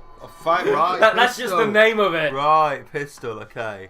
So have you ever played Saints Row? I opened the other dresser and put 2 bullets in the pistol by the time the creature burst open Because the door. you knew how to do that. I shot it twice and hit both times. You are an amazing shot. But it was unfazed by the bullets. The loud noise clearly hurt both our ears, and the monster clawed at its ears while screaming in pain. But it was unfazed by it. It was unfazed by the bullets. Yeah, but also, the sound. a 7-year-old with who I'm guessing doesn't have any training in how to fire, Obviously firearms not. training, managed to Obviously hit not. it twice. Unless it's standing straight in front of you. I began to. I know, I mean like a foot away. Yeah, I mean by Krampus did they mean side of a barn? Like, I can't. I began to quickly crawl towards the window until something long, crawl? Do thin, you mean he did action roll or tight, flip? and slimy gripped my right leg and began pulling me back. I looked behind pulled out my me, K-bar to and my chopped it terror, off. to see that Krampus was using its incredibly long tongue to pull me to its mouth full of sharp, jagged teeth. I began to breathe in and out quicker and quicker, and began panicking as my foot got closer to its mouth. I lifted my leg and kicked it in the face before its tongue finally loosened. Before I could breathe, Krampus picked me up, began shaking me wildly. At that point, I knew I was okay and it wasn't going to eat me. Yeah. I kicked him a second time, this time with my right foot, and he flung me into the hallway where I began limping away. I had reached the end of the hallway when I heard a loud popping crack sound, moments before feeling a sharp sting all across my back. I looked back and saw that the holiday devil had whipped me with a whip. You don't say. Had whipped me with a whip, like a lion tamer would use. I felt the warm... He whipped me with a towel. Have to establish that he whipped him with a whip? I didn't just say whipped him. Yeah, he had a whip. I felt a pain on my back. It was from the whip. I felt the warm ooze onto my back. No, you mean I felt the warm ooze on my back. Onto my back means someone oozed onto your back. And let's not... Ivan ooze all on his back. As new pain started setting in, I started to limp away to safety when I was picked up by Krampus again. His long cold fingers wrapped around my back and stung my cut even worse. He looked at me right in the eye before lifting me behind him and dropping him in the birch basket on his back. Outside of the basket, it looks like it could only fit a couple of kids inside, but the inside was massive. I fell into a mountain of bodies. There were hundreds or thousands of kids in that one basket, piled on each other, not all alive, where you couldn't see other kids, which made up the trembling ground. You only saw darkness. No sounds could be heard from inside, or outside really, either. Kids would scream, mutter, shout until their throats clearly hurt, but no sound came from their mouths. Every time I thought the situation couldn't get any worse, it got way worse. I waited what felt like millennia to escape, as new kids would fall in and join the confusion to show how much time passed. Toby, please take over. We played a game of Yu-Gi-Oh to pass the time. Fuck Konami, not playing Yu-Gi-Oh. So how does this basket work then? Like, he just drops it in and suddenly his fucking card is in there. What about when he reaches in? Does it like some fucking massive claw? I don't know, Toby. It's fucking magic. Just read the fucking story. Eventually, the Krampus reached into the basket and began to pull out another child. His arms became larger as he reached into the basket and stretched out to a panicked girl. Oh, okay. I grabbed onto her leg and let myself be carried to salvation. When we were pulled from the basket, I let go of the kid and fell behind Krampus. He didn't notice I escaped. I'm pretty sure he would have.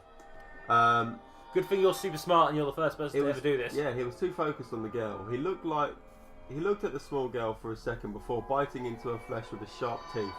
I never knew the kid's name before the creature devoured her, but I owe her my life for helping me escape. Okay. I backed away slowly from behind. Build her a statue or something when I get back. As Krampus feasted on my fellow child at its dinner table. I had no idea where I was now, but it was dark and it was cold. I think it's where the creature lives. After the monster was finished eating, he picked up a small wooden box, opened the top, and spat something that glowed bright green into it. He then took the box over to a rusted doofus that he opened, entered, and left a few minutes later without the box.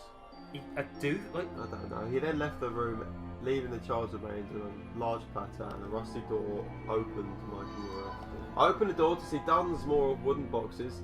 I also saw many creepy looking porcelain dolls and other creepy toys. The door behind me closed and I was immersed in total darkness. I got out my phone to use it to barely light my way. I walked past a jack-in-the-box with a scary face. I walked past a baby doll which looked withered with and a scary old. face. Why is it just going to list off all these things? I found the sack doll which looked like a creepy rotting skeleton too. I thought it was like Santa's rejected toy shop until I found the words Misfits smeared in red paint next to the clown with a skull for a head, blue eyes in its socket and big fleshy hands. The island of Misfit mascots? Yes, why not? I was terrified someone else would caught me in that room. When I got closer to the clown, it jumped towards me and yelled, "Wanna play?" I got really scared and jumped back as the clown let out a scary laugh. Of all these things, why would they scare you if you just saw people getting eaten in front of you? I'm so dead inside that nothing fazed me anymore. Yeah. I heard scurrying and tiny footsteps of other toys roam all around. I started catching the dolls and gingerbread men turning their heads as I ran along the walls trying to relocate the door. I found myself another message on the wall. "Why can't we die?" was scratched onto the wall by something. I wanted nothing more. Why can't we die right now? Yeah. Like, this story is so fucking boring. It's started turning to like a shitty Amnesia knockoff or something. Like it'll be audio logs. Yeah. When I located the Day door... 35, I've got a new job at the anti-North Pole. This Krampus guy seems like a sketchy employer, but I need the cash for my daughter's surgery. You sound like William Shatner. Yeah, I know. I was just trying to do like the average arsehole on the audio tape. Oh, He okay. finds haunted games. When I located the door, I bolted for it as soon as I saw it, but was tripped by a toy plastic soldier with realistic burns on half of his face. How big was this plastic soldier, if you could see that? I kicked the tiny hunk of plastic away and moved closer to the door. So did he get like Zoom goggles on? Just turned into small soldiers. Yeah. When a deformed baby I doll fucking wish. bit appeared from the darkness and sank her teeth into my leg. I felt a surge of pain and fell to the ground. I furiously punched the doll's head repeatedly until it unlocked its tiny teeth from my flesh. The porcelain atrocity scurried off as other terrible toys danced around me in the darkness. More and more of them kept popping out, up and then coming out of the boxes, like the ones Krampus spat the glowing thing into. The toys began muttering words, but I couldn't make out what they were saying. The muttering got louder and louder, and I understood some of the words. "Feel our plane. He killed us, but not entirely. He gobbled me up and spat my soul into a puppet. Kill us. Let us die." Because they had to explain it because it was, Let me explain the plot for you. Yeah, because it was too subtle before. He ate a child and then spat it into a box. Yeah. Oh, I wonder what that glowing green thing could it have been? I don't know. Their pancreas. That's how the pancreas looks like. Oh, fuck it. Of course, it's their fucking soul, and he's haunting. Did this entire section need to happen? No, I thought this was gonna be like the other Christmas story, where it's like, oh, I ate a child, and then someone watched. This story was written by the guy who made Sonic Adventure 2 because they had to just feel unnecessary need to fucking just explain everything because the game is fucking garbage. For a second there, when you said like Adventure 2, I thought you were gonna talk about like a creepypasta we read, like. Oh no. I was like, oh, this was by the person who wrote like like Sonic EXE 2 or stuff like that. Like, no, it's just the person who wrote Sonic Adventure 2. Sonic Adventure 2 is fucking shit game. Jacob, you wanna tune in this, or are you too busy playing Bejeweled? What, is it just changing every time? Yeah, basically, whatever he's doing with his fucking phone. Jacob, did you put coffee on earlier? Yes. Can we have coffee? Can we finish the story first? How much is left? Yeah, it's quite a bit. Can we have coffee first? Yeah, I'll get coffee. Because I'm kind of. You keep reading. I'll go. I'm falling asleep. All right. That's fine. Do you I'll want go to get start coffee, but if reading, you or keep you- reading. Yeah. Can we have someone else? Yeah, Gemma, do you want to swap plays with Toby though? Because Mike won't pick you up from over there. Sure. Things they said were terribly dreadful to say the least. I got up and started to make my way to the door as the dolls chanted more obscene things, Yummy. We're gonna eat you alive like he ate us. I'm going to rip out your eyes. Gonna rip out your eyes. They're Irish now. Oh, I'm going to rip your eyes because I'm a leprechaun. That's what we do. Although they continued to chant, none of them came towards me again as I moved around the dark room. Because he's the hardest 7-year-old ever. I saw a small toy skeleton in Santa's clothes with a beard move by. Okay. What? A puppet with many nails sticking out of it. Its wooden head was strung up to the ceiling, moving and resting with its strings. I'm sure you were trying to say wrestling. But you've got the I spotted a stool that was pulled up to a workbench with tools and a teddy bear on it. The teddy bear had real bear claws sticking from its paws and real human teeth in its mouth. Real shit. That's real kung fu action. I reasoned that this was Krampus's demented toy shop and decided to leave before it was too late. Too late. I walked past the bench to the door and started pulling on the rusty metal handle. The door was extremely heavy, but slowly budged and started opening as I pulled back with all my might. Light began to bathe the room and the misfit toys dashed to the shadows to avoid the light. I ran. Really hope you're all enjoying your Christmas present. Yeah. Yeah. I ran from the dark room and closed the door behind me and leaned on it for a while to catch my bearings. I looked around at the only other room in this place that was familiar to me. I went by the long table the monster ate the nameless girl at, trying not to think about it. Right? Trying to think of something, again, anything to distract me from the horrors I have bared witness to. Probably what you should try and do is, instead of imagining yourself trying to do this, that, and the other, just get out of there, mate. Into the most unsuspecting and happiest time of year. Get out of there. I walked to an open door and poked only half my head out to scan the perimeter of the room. It led to a large room that had various whips, saws, and various other S&M devices. Wait, I was going to say, did it actually say that? Because I was going to make the same joke. It like Krampus' like kink various other dungeon. torture devices. It's like this isn't actually like for killing. It's just his kink dungeon where he invites a lady friend round. I kept in and kept to the wall. I spotted 3 dark wooden doors amongst the darkness and concrete walls. I also found a window, and the snow outside was falling so slowly, so peacefully. 2 doors were on one large wall opposite of the window, and the other was on the wall to the right of the window. I first tried on one of the doors on the long wall, but had decided beforehand to go to the door right on the window, thinking it would lead me closer to a door of out or something. So why What even did you mention just it? say? What? No! That was just sort of words, just sort of vomited onto the page That was there. that was verbal diarrhea. Fuck it, hell. It was as pleasant as it as well. The walls were lined with racks and racks and racks and racks. Great racks on sale. Great racks. Big American titties. That were lined with hellish Yes, masks. Some had horns, some had long serpent Some tongues. Some racks have the horn, some racks don't have the horn. It's your choice, guys. Some had long serpent tongues sticking out. Some had teeth. Some had patches of skin. Some had antlers. We've got them all here, fellas. Any rack for anyone. You right, Jacob? Yeah. Cheers, mate. And I'm going to give one to Gemma. And then you get 5 more excuses to not be in the room. I'll be right going there. to talk to Logan for a few minutes. Okay. Hours. So there you have it, folks. He's literally finding ways to dodge out of doing this. Yes, like some had antlers. Because One he was is a bitch. Go back there, are we? I'm Jacob Sherwood, and I like to invite people round to read a creepypasta. With an actual fact, I like to take my 5 minutes of taking a shit. Yep. A Christmas classic, even though I'm not sure that was actually done any time before Christmas. But it's a Christmas classic now. It's a Christmas classic now. Remember, folks, if you want to appreciate your friends, just make sure you remember, tell if them. you start up a channel, your name's on it, and you're getting minimal payment for doing this, remember to always go off. Don't be interested in it. And don't just wanted to chat to him, make sure he was alright on his own. And don't forget, guys. Yeah, but it's still fun to make fun of you. Don't we forget, make fun guys. of Toby. It's Christmas time, so it's the time of year that you certainly need to remember this. If you ever need to assert your dominance, shit in another man's arsehole. Especially Santa's arsehole. Like Jesus told us to. Yeah. Pretty sure that's in Leviticus. Let's go. Right. One was a wired skull with antlers, and the antlers had lit candles on them. It was so strange. Lit. Sorry, it's the fucking thing. The room was so large, the other door led to the same room. I left without What? moving the How can the other door lead to the same room that you're in? This is a brick wall. This is a fake door. I left without moving Come on the door. down, it's a real fake door. In fear that closing the heavy door would be create genius noise and would lead the creature to me. You see, the fake door is a metaphor for like life in this capitalist wasteland. I just read ahead.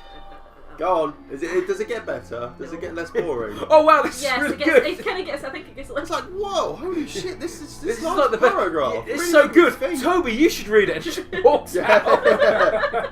I walked alongside the wall to avoid the equipment, straight to the only door I had left. I opened the door slowly and with caution. Got on the floor. First thing I noticed was a strange tree that looked like an upside-down purple Christmas tree.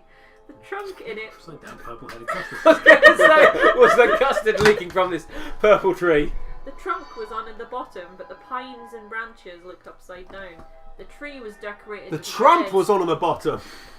with red and green lights It's a and great tree, folks. dot small bones. There was another window in this room, but it was on the same side as the last. There was an open doorway that led to halfway the Can I just say, I'm so glad I'm getting descriptive things of this shit. Sorry, I'm yawning there. Aren't you glad you came round, Toby? Oh, French champagne. Honestly though, why is he going into so much detail about windows that we don't care about? I am not imagining any of this in my head right now at all. teed off and two signs later. Either get eaten by Krampus or don't get eaten by Krampus or end up. Just hurry in up and do room. it. Just fucking get to the point. Right, It's not working. Right, the right one said surveillance room and the left one said stables. I went to the stables thinking I might be able to find a reindeer to fly out of that place Or a with. horse. More realistic, probably. It seemed like a silly plan now in hindsight. Yes. Yeah. I opened Yeah. Funny that. Like, I opened the stable door and awful smells invaded my nostrils immediately. There was frost on the floor as well, because that was relevant. There were 8 stables lined up along with the wall to the right, each with a demonic reindeer head sticking out.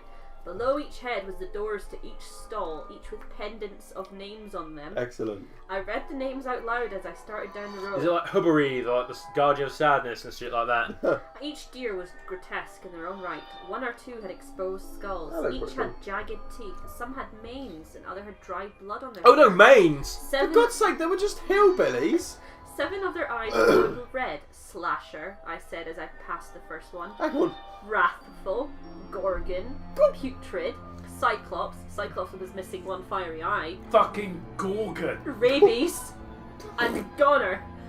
So hang on. There's Slasher, there's Wrathful, there's Gorgon, there's Putrid. But do you know the most famous of them all? There's Evil. Cyclops and Rabies and Goner, and the last monstrous reindeer looked like a hellish Rudolph the Red-Nosed Reindeer. His head held flames that danced from its gnarled snout to the back of its mane. Between its sharpened to bloody antlers furiously flickered bolts of electricity. Blitzkrieg.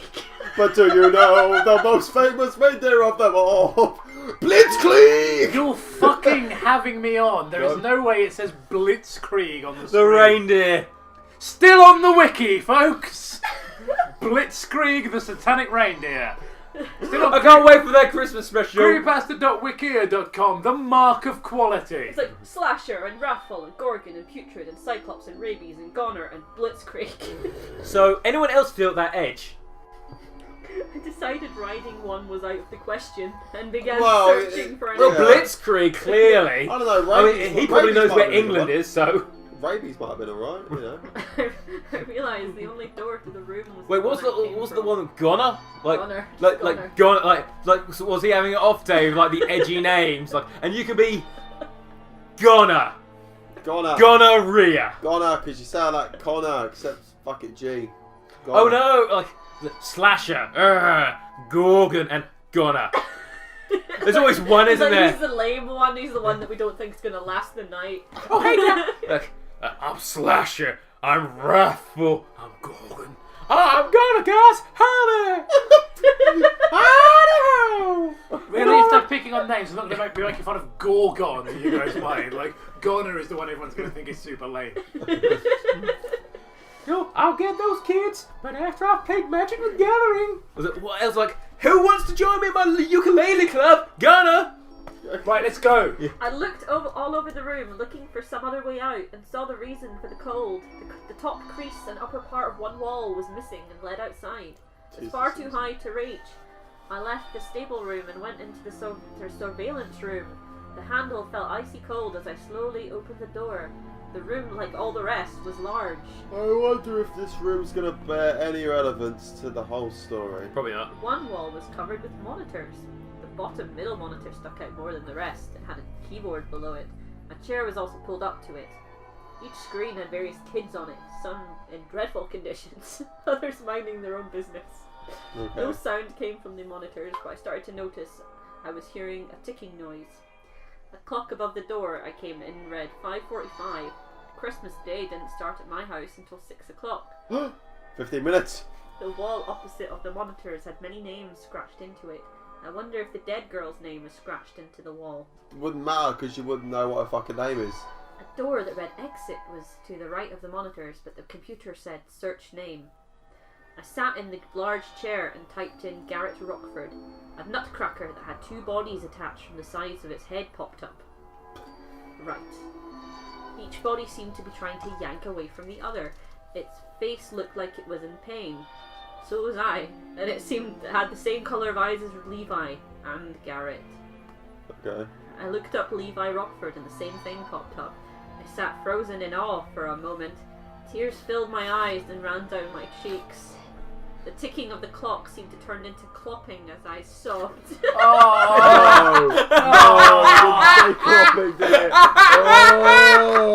Oh, I hate that word so much. Clopping. Clopping, just fucking My Little Pony porn. I accidentally hit the Alt tab and I saw the Krampus fucking search history. Never ever search clopping into Google. Do not do it. I watched so much tranny horse spunk.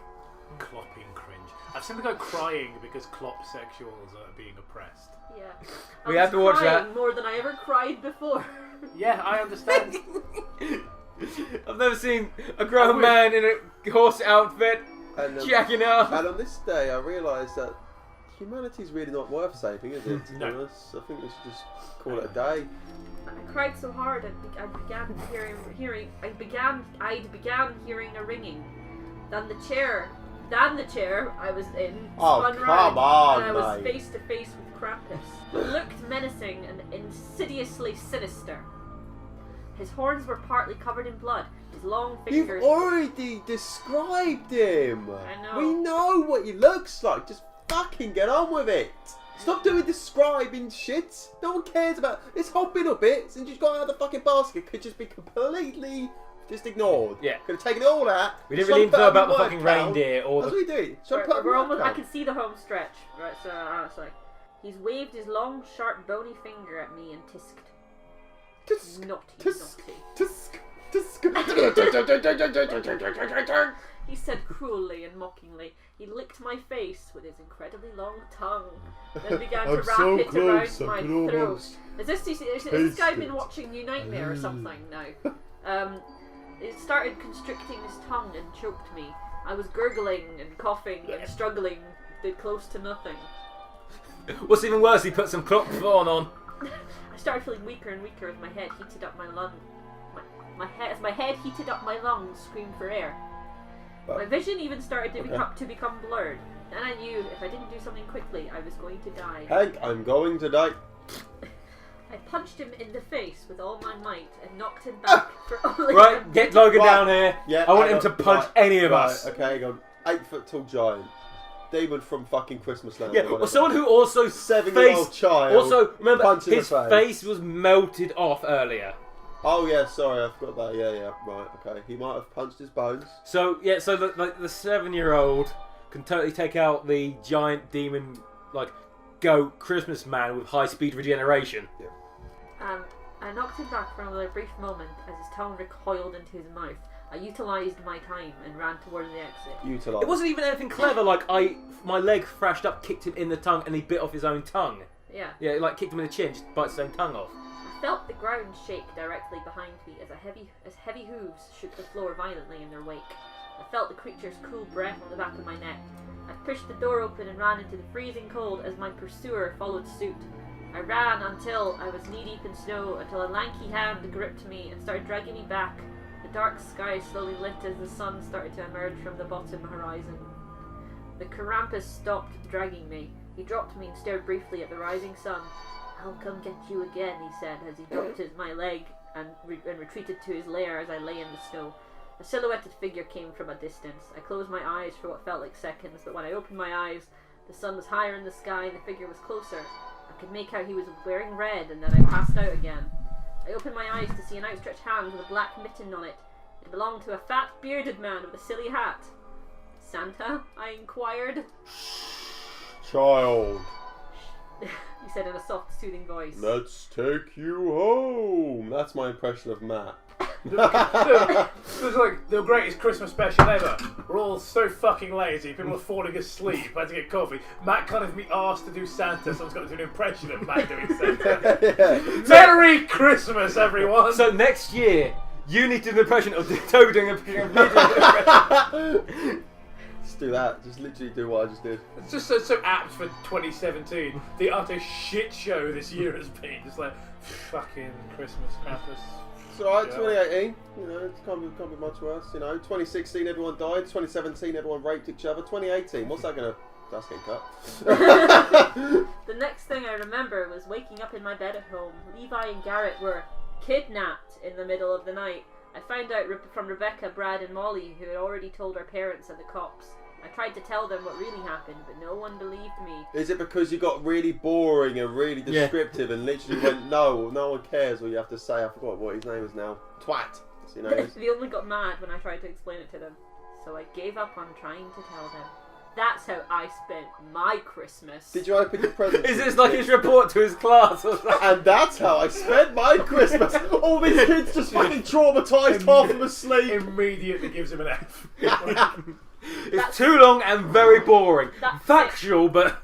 That's it, that's the story, and there's comments. Okay, so Lazarus Grimm says, an exaggerated amount of pictures were used here. They only used one. Cut down like 3. Cut down on some of them, and I think it would make this pasta even better. I don't think that would make any difference. Leave something to the imagination out of 10. It's insanely descriptive. Yeah. It's funny, his picture says, "I wish I was cool." So I understand. Is that what he says when he's getting his head shoved into a toilet at school?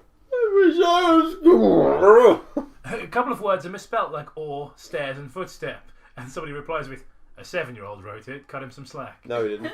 Also, XD, but I get it. I mean, if anyone believes that a 7-year-old wrote that, then they that's not the worst thing about it. It's utter retards. If it's not that someone may think that a 7-year-old is that some people may believe this is real. It's like, and I spent every subsequent to Christmas trying to catch Santa again, so I can stuff him in a bag and throw him off a cliff to prevent him from ever sacrificing children to Krampus ever again. And son, that's how I encountered Krampus. Merry Christmas, and remember to keep that box of unlit matches and unlit torches under your pillow, or else you might wake up in a sack. And if that happens, take my story as an escape instructions. Posted on December 24th by an idiot. Yeah, December 24th, 2014. That must have been a sad year. This was a pretty good pasta. I haven't read a good pasta in a while, or ever, if you think this is good. Alright, guys, shall we sum up our thoughts then? Right, so boring, and I just just going to the mythology of this little story, so does no one notice the pattern of just children being kidnapped constantly in Christmas? No. Don't know why they don't notice. The Magic. German. No, I don't. You don't. Which country is this actually supposed to be taken? Because Fuck no, I'm pretty sure the whole thing is an American thing. No, he said it was like a German and a fucking. Yeah, the Krampus is German, but the whole you get coal I think is American. It doesn't matter. I think it is American because Krampus came out a couple of years back. No, but Krampus is an actual myth. Oh, I know it's a myth, but I think the person that wrote it's American. Whatever. Moving on, Toby.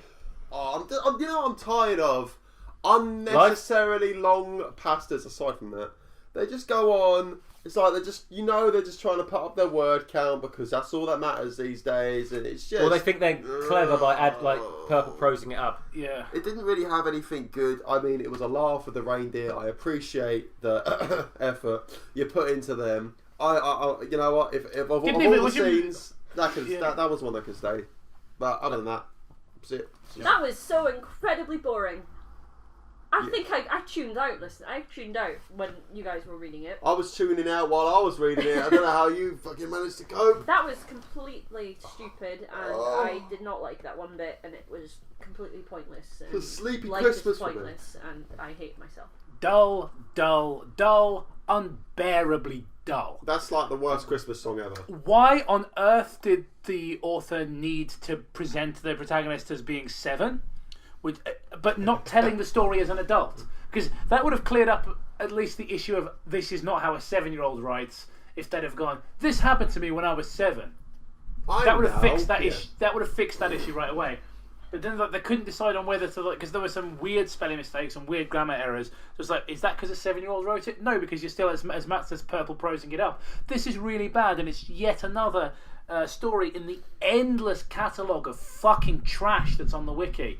And I remember a time when we first started doing this show, way back in 2013, when the wiki was full of stuff like Close Encounter with the Tails doll and things like that, and just anybody could post any crap. But then they introduced these quote-unquote quality standards. That apparently this and Dating Game and Squidward Suicide are all meeting. So the way you get around the quality is you write it so long that the person gives up. Yeah. So, I mean, stop. Just rubber stamps it. To the admins of CREEPYPASTA Wiki, I say, not stop fucking kidding yourselves.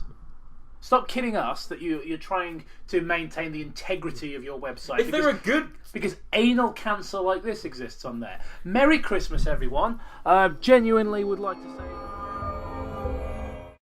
Hey folks, welcome back to Multi-Pack Bottle Not For Resale. We are delving once more into Wattpad. Hooray! For today's story, Meeting Ben Drowned's Sister. Oh, good. Fucking name is not Drowned! Mr. and Mrs. Drowned, the gods have honoured you with a son. He has an interesting destiny ahead of him. And since it's his sister, Yeah. was it Drowned? Cynthia Drowned. Maybe it's Cynthia Burnt. She got married. She remarried. Alright, well, remarried what? I'm a retard. Let's go!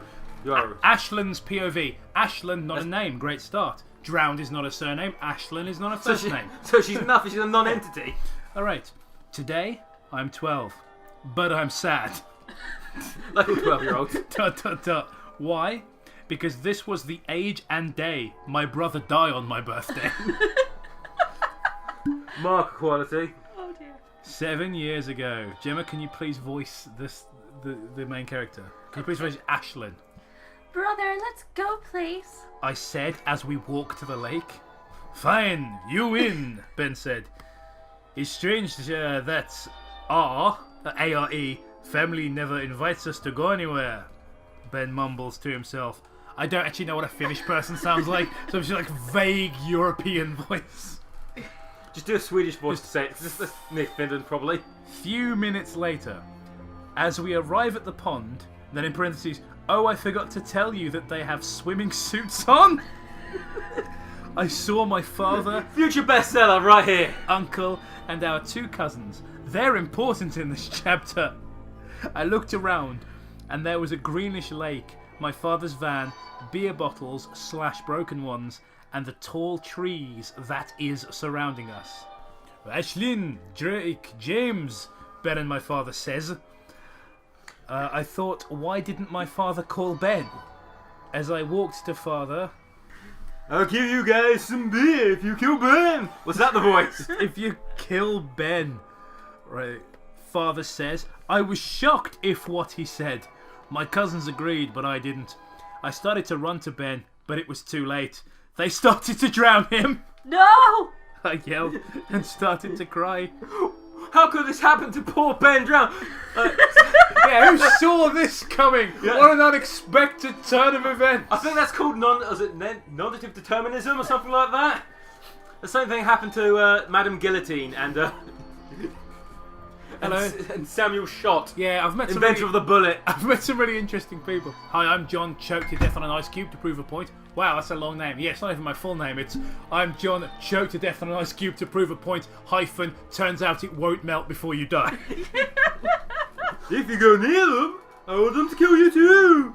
My father threatened me. I stayed still and watched Ben die in front of me. Wait. Tell, how did he die again? How did Ben... How did Ben Drowned die? Yeah, it's weird because like Ben Drowned. I looked at his tombs like Ben Drowned, like 1990 whatever to 2000 and whatever, and I don't think there was a cause of death on there. It was the weirdest thing.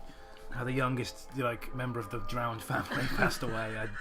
I don't know. You fucking retards! His name isn't Drowned. Maybe he suffocated. I cry silently as my father started to cut. Can we just stick to one tense? No. For one fucking sentence, please? This one where it had to. Oh, I forgot to add they're wearing bathing suits. You expect any sort of quality writing? No. I'm sorry. Oh, Toby's here. And gave them to Drake and James for a award and some beer as well. My father slapped me for not killing him with my cousins. Then they chained him to a cement block. And the worst part is that today was my birthday as well. My brother died, but the worst part was that it's my birthday. Ben never gave me his present. They said it was because they couldn't afford a piñata, so they had a reverse underwater piñata. Back to the present. As I got my... The least favourite of my Back to the Future trilogy. Back to the present. Oh, this is nice. It's no flying skateboard, but it's better than the racism. As I got to my closet and got out a black and grey shirt, ripped skinny jeans and black Converse. Again with the fucking Converses. And they're not fucking called Converses. Converse makes several kinds of shoes. You can't just say Converses. And I know what you mean. Alright? But they're not called that. Yeah. Convoy Versi.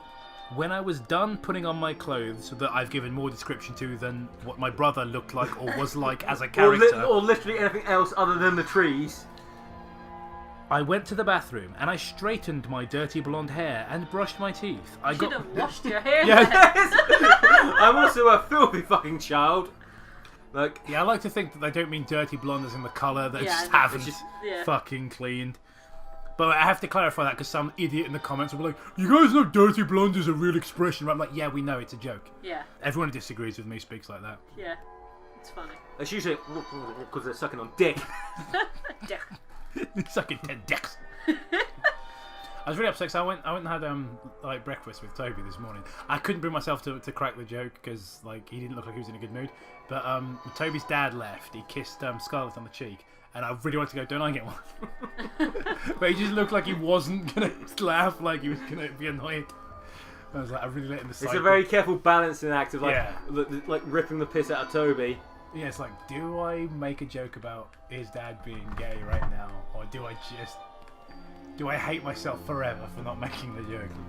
I don't know what the fuck I am. I got my grey, red and orange backpack and snook out the door. Oh yeah. And snookered out the door. When I almost got to the door, my father beat me. Beat me to it. I just like the idea of him just flying in from the side and just uppercutting her. Her dad, Ryu, sure you can. And where do you think you're going? My father's voice boomed into my ears. Am I going to school? Am I going to school? Well, she's got, Ma, I'm going to school. She needs to go to school. School. This person has not attended school ever. I said shyly as I was looking at the ground. Not without your punishment, you're not. And now he's French. Father yelled to me as he grabbed me by my hair. Father, please stop, please. I yelled to the top of my lungs. Who? I don't hate you. Me over and over again. He played Hey Jude. I don't know what that means. Yeah, he just your punishment made the sinner still start playing Hey Jude really poorly on a guitar. And the ukulele, then you dunked in a toilet afterwards by the Krampus. It's like, you should not have done that, huh? Oh, croissant. Maybe that was the yeah, he killed. He was a really arrogant Frenchman who killed Ben Drowned because he was finished. I yelled and I started to cry. I wish this nightmare would end. Me too. As he stopped, he just walked out of the room. I ran. Oh no, wait. As he stopped, he just walked out of the room. I ran out the door because dude needs to proofread, right? You're only putting it on the internet for the world to see and judge. I mean, what are the chances that some people find it and start mocking you online? Pretty fucking slim, eh? I ran out the door. It's another day of school / hellhole, I thought, and I walked to school. Oh my god, is there more? Continue reading to the next part. What an absolute piece of shit. As I was walking to school, I put in my earbuds into my P3 player and listened to the Song of Healing, and then in parentheses play the video. What? Is there a video attached? I don't know. I don't think there is. And I started to sing the song. Gemma, do you know the music, the Song of Healing? Do you know how it goes? I'm not gonna sing it. You should sing it. I'm not gonna. Okay, the people want it. No, I'm not gonna do it. Smash that super chat if you want Gemma to sing. That's it. Pay me to sing. It's like day to night, dark to light, for the sands of time. Prince of Persia confirmed. Let the years, like the gears of a clock, unwind, and your mind walk through time back to better days. Memories like a dream wash tears away. What does that mean? I don't know. How does a dream? I don't know. It's making how does a dream wash tears away? I know, but it's also crawling in my skin. These wounds, Like they will not heal. Like a star in the sky, darkness can't reach you. Light the night, joy is light till the new dawn. Cast away your old face. Let go your spite. Yo spite. Yo spite. With this Yo mask, sprite. I will ask to borrow your light.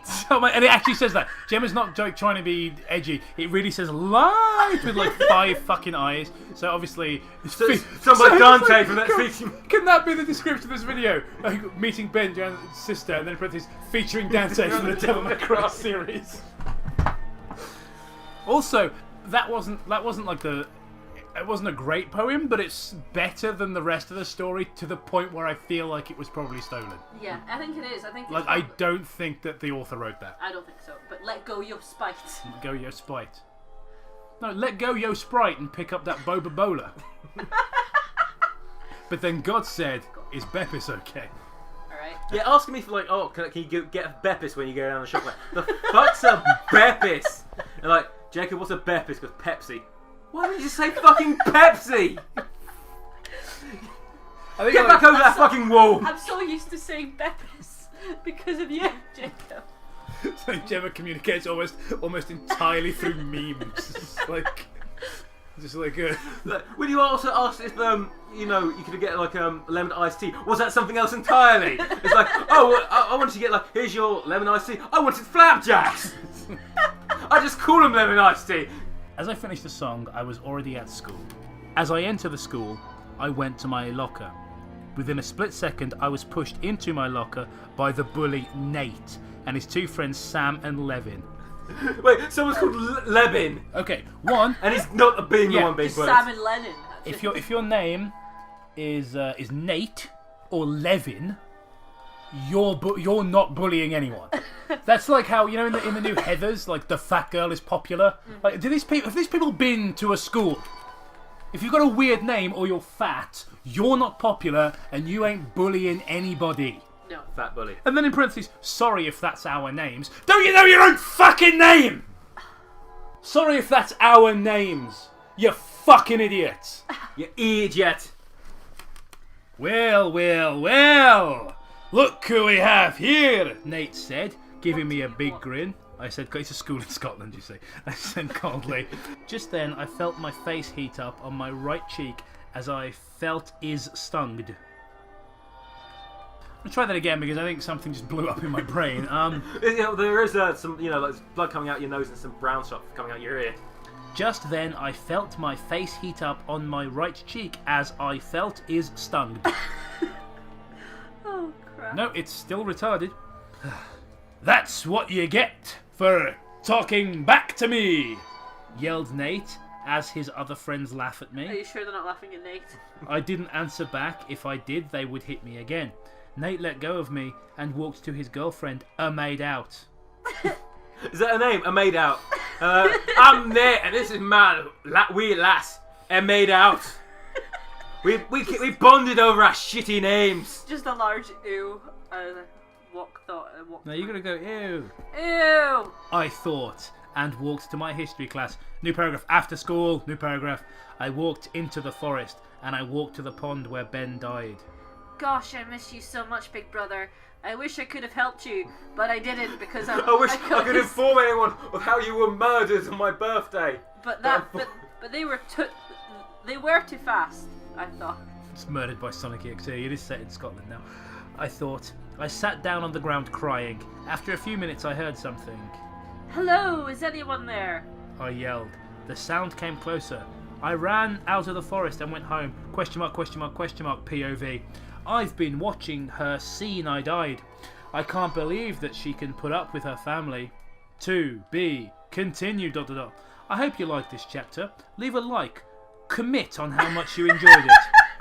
Also follow me, and I'm not going to say the name of the person because I know what you guys will just spurk out at them.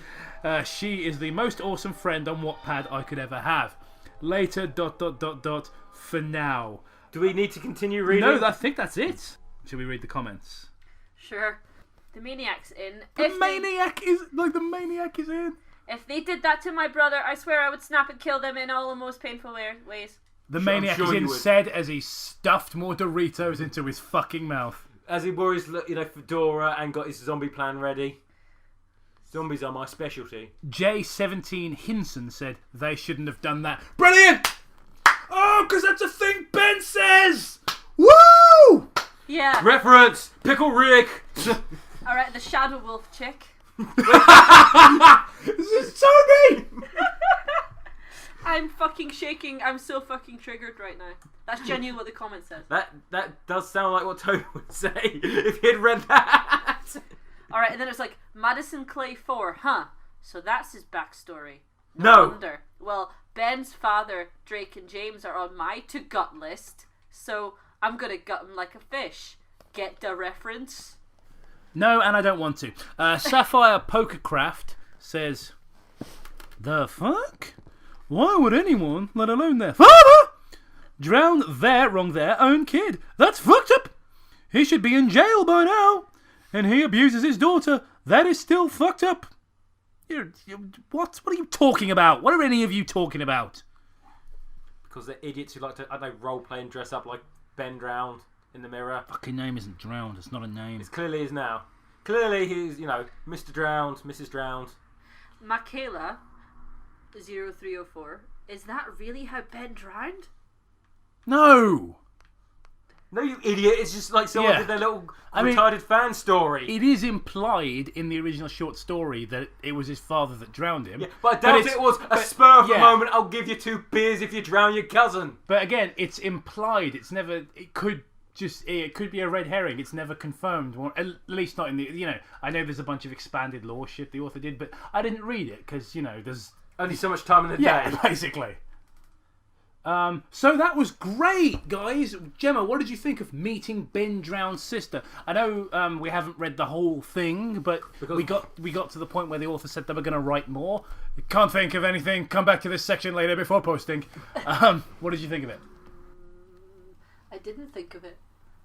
I don't want to think of it. I don't want to remember that. Matt, what are your thoughts? I imagine if I took this into any of the English teachers I ever had, they would leap across the desk and beat me viciously. Yeah, it was.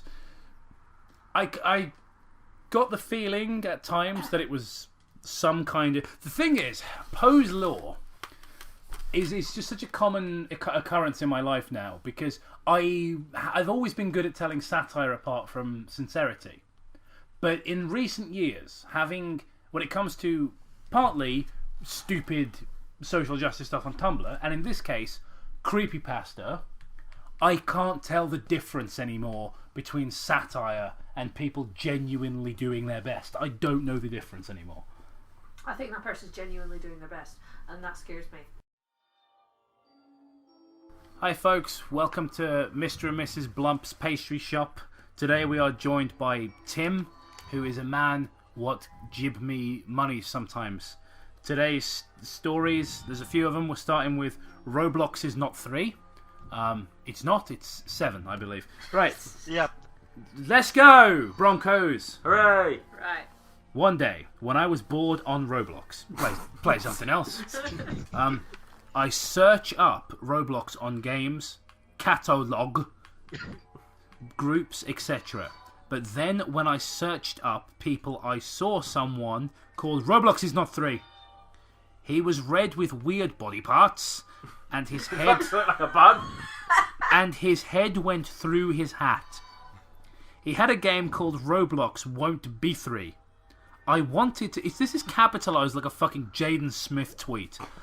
I wanted to join it and then realised that my friend went online, so I joined the game with him, which was a huge mistake. Yeah, I mean, yeah, you could be playing... Roblox. Yeah, you could be playing doing anything else. It looks like this has been written on his phone, and the phone's weirdly capitalised everything, like it sometimes does, because... That could be it, or he could just be a moron. It could I like be a moron. being moron. I like the moron, yeah. Which was very creepy, by the way. Let you know, everyone, creepy moment. There's a fucking plug here as well. We were playing my game I made, and then parentheses, the weird creature obby. Alright, let's try and get a link in the description. By the way, if you guys don't know what an obby is, it's basically a Roblox slang for obstacle course. I don't know why they shortened it to obby, but they just do. Probably obstacle has too many Roblox syllables games, for someone who likes Roblox. Knock off Lego. If you don't know what Roblox is, think of the App Store or the iTunes Store. But every app is developed by a 12-year-old within a week, and that's basically a Roblox. Then I had to go to do something with my email. But while I was away, it turns out Roblox is not 3 joined the game. At least according to my friend who stayed at the game. A few minutes later, I got hacked! Oh my god. I was really scared. We also went on the game with him, and he somehow had admin commands on my game. I banned him from my game, so I thought I was fine. But then he joined my game again, even though he was still banned. Creeped out yet? Everyone in the room creeped out? Ooh, I'm not creeped out. I banned him again, and he hasn't joined since. That's the end of the story! A few days later, you're not far off, mate. A few days later, my friend got hacked when his targets got revealed. Well, got revealed. Me and him were a part of his targets, as were Dennis Daly, Pokedega 1, Nicholas 77, Forsaken, and Builderman. All your favourite characters. I'm writing it me, and my friend got hacked again. Shocked face. There's a fucking emoji in this story. Emojis are the most important form of human communication. I even made a video about it. There is no link to the video, and there are no comments. Was that just like a guy's, well, like, oh, this is what happened to me, or something, rather than actual creepypasta? Whoever it was. Or it's like, I was playing Roblox and I got bored, and so I decided to write creepypasta. Yeah, the majority of these Roblox pastas are just, something happened in the game and it was scary, and then I think my mom made me cookies and I went to bed at the end. Is it Roblox? I've been saying Roblox for this whole time. It's Roblox, whatever. Shitty Lego Minecraft. Alright. Yeah. Okay, so the second story is Help Roblox Games. Now, before we start, we're off to a fucking great start, right? All in capitals. Disclaimer! Do not edit this page or I report admin. Deadline 154 is similar to SCP-087-B. Oh, suck a dick, really? And Vault 8166. Deadline 154 is known as A Death is Near.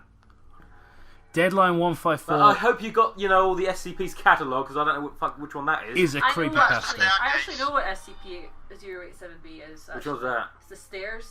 Oh, that one, yeah. The one that made a game out of. Deadline 154 is a creepypasta. It's a stairwell and a game falls. Deadline 154 is a endless new paragraph stairwell. If someone finds the exit new paragraph, they survived new paragraph. But if they got attacked, they did not survive. New paragraph. There is a Builderman maniac that is waiting for you. Same sentence, no punctuation, capital letter. There is a Builderman hat that if anyone survives, then they are lucky. Okay, chapter 1, beginning. It was a random day playing a Roblox. I played Flood Escape 2 with my friends. There was no one there while loading into a map. The game was tilting and Flood was on the right side. Because the game was tilted over, I fell into a flood. A message popped out and read it as, "You are not really a good player." You are not really good. This fucking... I don't think I'd understand this even if I knew anything about fucking Roblox. It was a creepiest message until I fell in flood. For 3 times I teleported to a game called Deadline 154. I spawned on the stairs and then here's a picture of the stairs. And when I walk, put that up on the screen, okay? when I walked for a moment, the stair broken up on floor 24, and I almost fell, but I survived. So I decided to walk again. I was bored, my mouse is locked, so I decided to press escape, but you can't leave and reset. So 1 hour later, a Builderman maniac pops out of a brick, so I jumped. The Builderman maniac as a C face, whatever. Okay, yeah, put that on the screen as well. So when I jumped, I did survive later. The stairs was tilting, also the walls tilting. So I walk harder as I can, so another Builderman maniac pops out. Then someone joined the game. His name was Oreo134. And then he left the game later. Another Builderman maniac came later. I survived, and a piece of broken stair and wall seems to be visible on floor 74. So I walked for 2 hours and found a poster on the wall, and here... Okay, can we all just take a moment to examine the poster? It's a bunch of different coloured stick men. I guess sort of like each one has a colour, like the Power Rangers. Yeah, like the fucking Power Rangers. One of them's got a rocket launch. It looks like Operation Desert Storm, but like Power Rangers, but like an early pre-YouTube internet movie stickman parody thing. Yeah, it's like you found like Operation Desert Storm by Newgrounds. Yeah. It looks like a game on Newgrounds. That's what the picture Yeah, is. it looks like a game that would have gotten blammed on Newgrounds. Also, I hope Yeah, she used the word blammed, or it's fucking 2001, mate. Yeah. I was also hoping, like, you know how like people try and push towards their like OC, like their creepy. Yeah. I hope it's Oreo. Was it 134? Yeah. Like this, there's Clockwork and Jeff the Killer, all these terrifying names, and there's Oreo 134. He's coming for you. And she's got a giant Oreo for a face. Like, he's Oreo 134. He's one way on the outside, but another on the inside. He's black on the outside and white on the inside. Jimmo, that is racist. I expected more. Oh, I shouldn't have expected so much from us. Yep, demonetized. We are demonetized already. It's the next great YouTube scandal. It's just Gemma, as everyone knows, Gemma from Bad Creepypasta said something about Oreos by meaning black people. Then she's been banned from the internet. And Gemma's just like, I'm sorry, my content is intended only to entertain. I don't expect forgiveness. Now I'm going to apologise in a completely different accent. I apologise. I don't. What? Like, did we even broadcast that thing with her talking through her teeth? Is anyone ever going to get that joke? No, but it's worth doing. No, it was at my birthday party. So I walked for 2 hours, so I found a poster on the wall, and here, new paragraph, seems to be in the Roblox Creepypasta wiki, new paragraph. So I reached floor 90, it was very boring. Yeah, I mean, come on, Roblox. So I found... the story? Yes! So I found a hole on a brick, and there was a code. The code was 4994, so I reached floor 100. There was a code pad, so I put 4994 in it, and a crushed metal crossed me, so that's why. So my mom said I have to go to bed, but I did not, so I played for 3 days. Fucking hell! Your mom's like, hey son, you're gonna go to bed. No, mom, we're gonna play Roblox for 3 days. Dude, you have school tomorrow. No, I'm sick. I'm gonna play Roblox. Is this that video of that kid where he's like, I haven't been to school for days, I'm falling behind, but I can't stop watching porn? I was just thinking that video as well. I was about to say that. Okay. Alright. So, Gemma, you want to take on Chaper Twop? Yeah, Chaper Twop. Day 2. I reached day 2. I assume that from the fucking chapter name. I reached day 2, so I was very tired, and it was Saturday. I reached for 115 floors somehow. A figure can be seen down the stairs, so I could go down there. But it was just a guest standing, an NPC guest. Here what it looks like. They're so unthreatening. So I was in a maze for 4 hours. A sound from a Builderman maniac can be heard, so I reached the exit. Also, on 11:08, I have to go to bed, but I played and reached day 3. Great chapter. Chapter 3. Day 3. So I reached floor 1488. No, I reached floor 148. So I was tired, and a Builderman maniac is her. What the fuck is a Builderman maniac? Well, he's a maniac. who is a Hilton builder Man. man. Okay, thanks for explaining. Is it like the Build-A-Bear workshop? Yeah, but it's a maniac. But it's the Builder Man. It's the sequel to Maniac Cop that we've all been waiting for. Maniac Cop 3, Build-A-Man Maniac Workshop. I don't know. Starring Ben Drowned and his sister. The Builder Ben, the Flower Pot Man. Nailed it. This is why we keep you on the. This is why you're replacing Toby, Gemma. Yeah. I'm This sorry. fucking electric wit. All right. That's mainly because she's the hate sink. I decided to jump, walk, and then for 156 floors, I reached floor 156. For fuck's sake! I jumped for 156 floors and reached floor 156. Fuck you! Why is there no beer left? I swear there was one left. Is there? Yeah, there's 4 left in there. Toby's dad. It's so hard to take the fucking lid off. Do you want? I've got a bottle opener. Oh, for fuck's sake! Yes, please jib me that for free. Okay. There you go. Like you can use your tiny womanly hands on like your girlfriend's massive, bear strangling paws. I've also got massive feet as well, which adds to character. Also means you have a giant penis. Yes, I do. Because we all know that Jacob's biologically female, which is another joke that no one's gonna get. It's like everyone in this room, and Nathan, who has told us time and time again he doesn't watch the show. And then he just suddenly watches and then just sort of chuckles to himself. he's like, I get that. It's like practical joke. He doesn't even remember playing. Should we just talk and tell that because it's funny and it gets us further away from this story? Okay, so basically we have this festival called Folk Week in this part of the country, right? And everybody gets drunk and it's very silly and fun. And there was this ditz that our friend Nathan was talking to. This like dippy blonde idiot. And he just went, my friend Jacob over there is biologically female. He was actually a woman. But because of a hormone imbalance, has facial hair and everything. And she was like, wow, that's so sad. It was like, she came up to me, started talking to me afterwards. I'm like, you fucking idiot! So I've reached floor 160 and there was no more floors. I found a Builder-Man hat and a Builder-Man arm. When I touch it, I survived. Final chipper. Okay. The finale chapter. Tim, do you want to read the finale chapter? So when I touched it, I go to bed and I dreamed about a Builder-Man maniac. So I wake up at 6 a.m. New paragraph. He's been awake for 3 days, right? Yeah. And he falls asleep. No, you're going to be out for like 30 fucking hours. There's no way you're just going to wake up at 6. Wakes up in a puller's own piss I woke and up at 6 a.m. Thursday morning, neglecting to tell us it was Monday when I fell asleep. I woke up in my own filth. To be fair. Later, I joined a game, but it teleported me to another game called Deadline 145 Plus.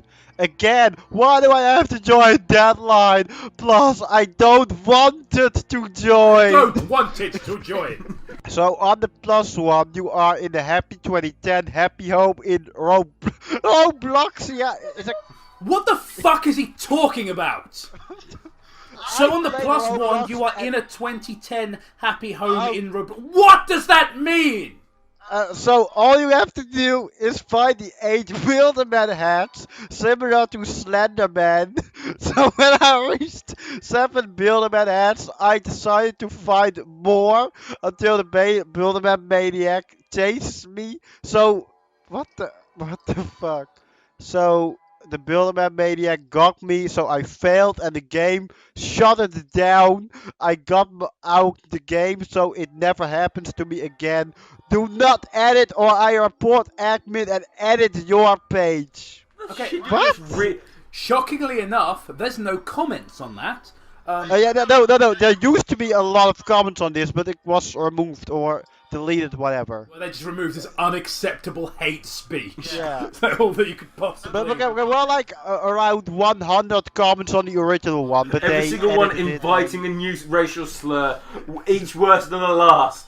Okay, so before we move on to the next one, a quick thoughts on that one. That was utterly incoherent. I didn't fucking understand a thing that happened above and beyond. He was playing weird games on Roblox. Yeah. That was all I understood. So here's what I got: is like I completely ripped off an SCP. And then did it poorly and added Roblox. And then hats and like Maniac Cop. And Slenderman all of a sudden. I mean, I was actually like thinking, should I do an Undertale creepypasta or a Roblox creepypasta? Yeah, so I decided, you know what, Roblox is way better than Undertale, so why not? To be fair, yeah, but so's cutting off your own penis, boiling it in oil, and trying to swallow it whole. Right. It was October 19th, 2008, and it was 2 in the morning. About an estimated 500... But you don't have to put estimated if you say about. We're going to assume that's an estimate. But this was only a guesstimate. About an estimated 500 people saw the hacking, which took place at the Department of Redundancy Department. But most of everyone's experience was different from another. Learn to do the English. The website was hacked at that time, but was soon resolved in 5 a.m. Every single these were the same fucking it was dissolved author. in 5 a.m. So he dissolved a website in a period of time. Every single hack was very demented and creepy. It is unknown if it was one hacker or a bunch of hackers. It was the mysterious hacker known as 4chan, but the website was heavily tampered with. 3 people told me about the incident and told me about their experience with the incident. Stay inside. For privacy reasons, I've decided to not show their names or usernames. Good on him. I don't want anyone to know that. It gets annoying because we don't do face cam, but the look on Gemma's face when she said that, she like reminded me of John Tron. Like, good on him. Just put a picture of John Tron up. This is Gemma's face right now. I want a picture of just Gemma. Just a picture of John Tron's face. It's Gemma with like a beard, like scribbled on in MS Paint, a little green bird on the You know, I have never actually seen John Tron and Gemma in the same room at the same time. I'll tell you, John Tron is fucking short. I told you I saw him, didn't I? Yeah? Yeah, I saw him in Canterbury. He's like 5'9", 5'10". Is he about my height Yeah. or smaller? He's about your height. Yeah. Experience number 1. I was on my profile in 2 a.m. and there was a lot of things that were off. For example, the top banner did not have the slogan for Roblox at the time. Think, create. And when I was changing my avatar, capital, there was no avatar or wardrobe. I like how it's the slogan for Roblox is think, create. I'm like Roblox is like the least fucking creative thing. It just went, hey, guys, imagine if Lego, but on PlayStation. Yeah, like all the games are just copy pasted of one another. There was no avatar or wardrobe. When I went to the games section, the only games that were on was You're Getting Hacked and God Has Forbidden This Website. So fucking 10 Commandments. Thou shalt not commit adultery. Thou shalt not Roblox. To be fair, I'd support that. Yeah, so God has told me, Roblox shall not be played. It's in the 10 Commandments. Thou who shall play the Roblox shall be stoned. And they're like, dude, what the fuck is Roblox? Can we get a picture of Moses with the fucking stone tablets with no Roblox on one and Adamega's band on the other? James, put that on the screen. So I decided to log off for the day, since it was getting pretty late at night. When I went to sleep, I had strange nightmares about about if I went in these 2 games. I do not want to tell you guys about what happened. I do not want to have the nightmares again. I had terrible nightmares. I'm not going to tell you those nightmares. Hope you're scared. Yeah, think, create. That's a Just like that's the message to the audience. Use your imagination, you shits. Right, Jim, if you could read experience. I'm not here to entertain you. Oh wait. Right. Experience number 2. I was logging on to Roblox at 2 a.m. on a day in October. on a day in October 2008, and things were weird. Almost all the text was missing, except for the toolbar. The only words anywhere else was play now and Roblox and a kid safe COPPA compliant. When I did log on, there was just a black screen with the video named Watch This. I saw nothing but distorted images and flashing images. The only audio I heard was binaural frequencies. Binaural. Binaural. So I closed. Bonanza. So I closed my browser and did not play Roblox for 3 days. Is that the scary part? Yeah, how did you fucking survive? So the last one was where the guy played Roblox for 3 days, and this one didn't play Roblox for 3 days. Maybe that's how you're supposed to read this one first, and the other one's about what happened during those 3 days. This fucking guy didn't play Roblox. So what I'm getting so far is like, you know, like we've got a sub-community in a sub-community. So you've got people like Scary Stories, and you've got people like Creepypastas, and you've got people like Roblox Creepypastas, and they are the biggest pussies ever, because literally not like what was supposed to be scary about this? Like, something glitched the fuck out, so I didn't play the game for 3 days. Terrifying! Okay, we're on the home stretch, guys. Experience number 3. I was on Roblox when the hacking incident happened.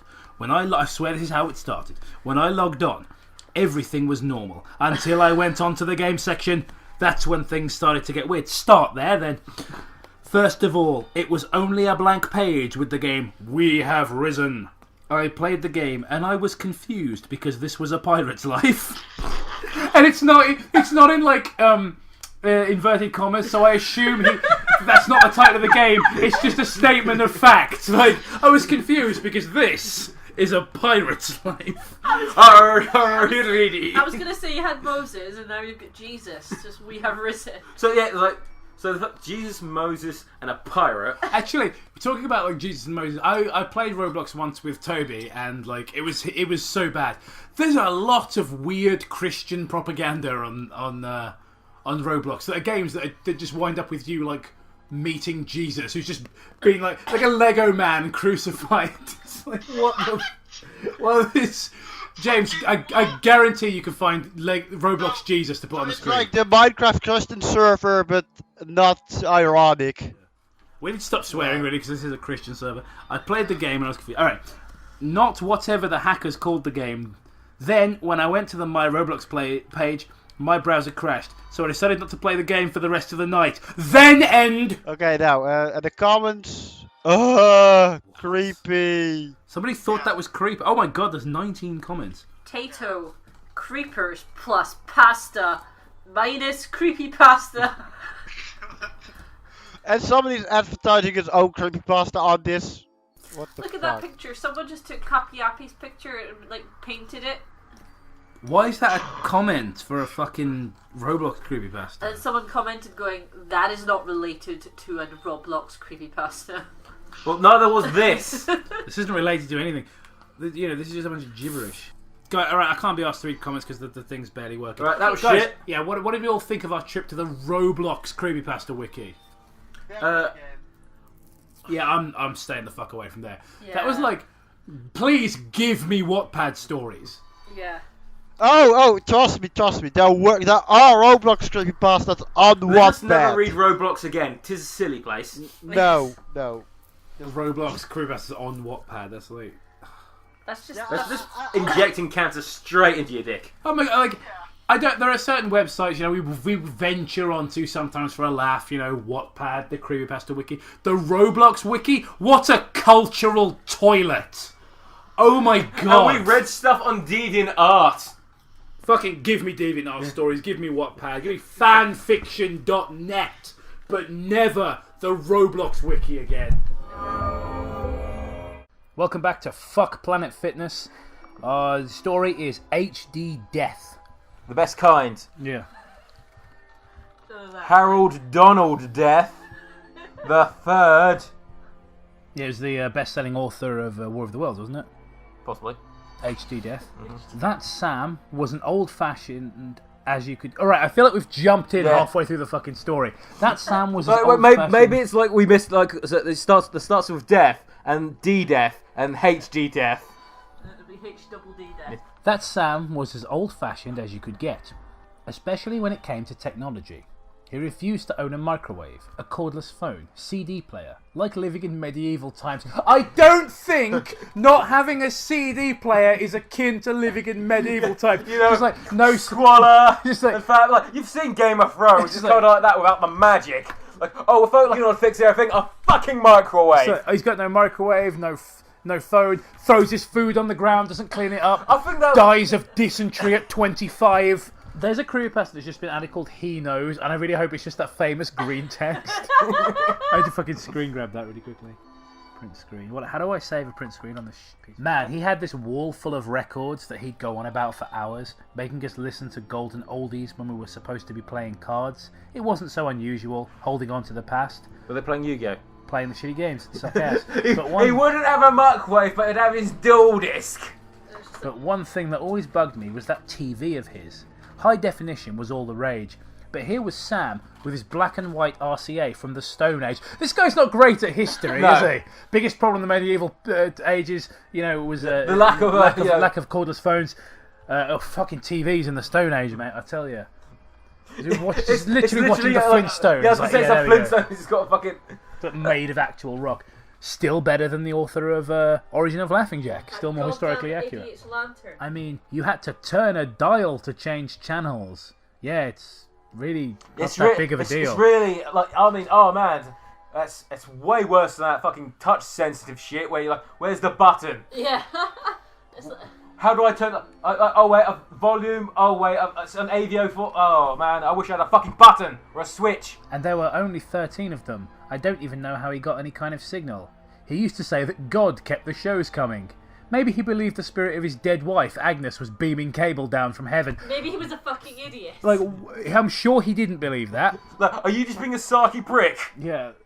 Like, why are you friends with this person? Way to just attack the guy's fucking dead wife as well. Maybe that bitch whore of a wife he loves so very much is using her magic ghost powers to give him entertainment. What a faggot. He's saying, he's at the wake, as he's saying this. Like.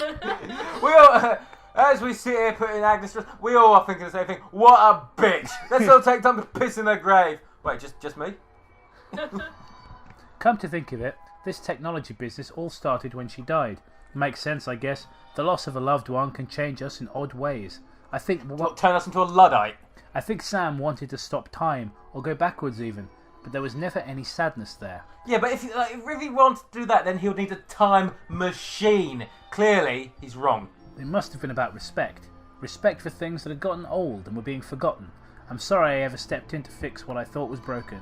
2009 rolled around, and the time had finally come for standard definition to take a hike. But Sam was completely out of the loop. Stop with all this fucking... They're switching everyone over to HD, I told him. You won't be able to watch anymore unless you do the switch. That's not how it happened! You need a Nintendo Switch, which no, you hasn't been can't, invented yet. No, they turned off the... They changed analog signals to digital signals. You don't need an HD TV. You just need a digital one. Yeah, unless he's really interested in watching the HD channels. Or one that has a digital aerial. It's not like, oh, your CRT TV upstairs, that won't work anymore because the screen resolution is too low. That's not what that means, you fucking tart. Yeah, you turn it on and it's just going to be 8-bit pixels. I don't know if that was really true. I really should read ahead before I lose my temper. But Sam said it wouldn't matter anyway. I tried to get him to call the cable company and talk to them about it, but he insisted he didn't have a provider. Like using cable like it's the 90s, but it's 2009 and they're switching over to digital. What? Like, I get that this guy's obsessed with the past, but like, call the cable company to do the switch, really? Like, it's digital. You don't need cable. I'm barely old enough to remember cable TV. Yeah. Like, literally one person I knew had cable. Like, for me, it was always like, stick a Sky dish on the fucking roof. And... Yeah. Like, satellite, you know? Jesus Christ. Call the cable. Do cable TV even still exist? Fuck if I know. It makes more, like doing everything through satellite seems a bit more easier than digging up Comcast or something. I want you to update and modernise, so call this antiquated service. Here, borrow my rotary phone. I asked him where his cable bills came from, and he just looked at me. Maybe I was overstepping as a friend and neighbour, but I honestly thought I was doing the man a service. Wouldn't he be happier with a crystal clear colour on a big screen? 20 years ago, Agnes died. 20 years was long enough, but what the hell did I know? Time is different for people like Sam, people who've lost their spouses but have to go on living. The same thing happened to my dad. It's no wonder I never married. After your mum died, he refused to switch over to fucking... Dad's still using dial-up. Yeah. It's no wonder you never married. It's no wonder. Because you're a complete twat, that's why. After me dad died, he never went to it. Like he could always just play his Game Boy. Not even a Game Boy Color. Because I'm 20. Every year. No one's going to get it. 10 years old. I don't think it's the same joke now, but it's just 30. Yeah, it's not as funny now. No, it's at 20 just sounds funnier. Because I'm 20. I am 20 years old. Every year, Sam went fishing with his brother for 2 weeks up in Maine. Being his most trusted neighbour, I had a key to his place in case of emergencies. You know, I like the idea of, like, I'm going to call it now, well, not call it now, but I like the idea, because he's going up to Maine, and anything I know about Maine is from Stephen King books. Something freaky is going to happen at the thing, and he's going to come back. There's going to be some really one-dimensional bullies. Yeah. Like, and then probably a clown or a spider attacks him. And then he'll tweet something really insensitive about Republicans in like a train accident.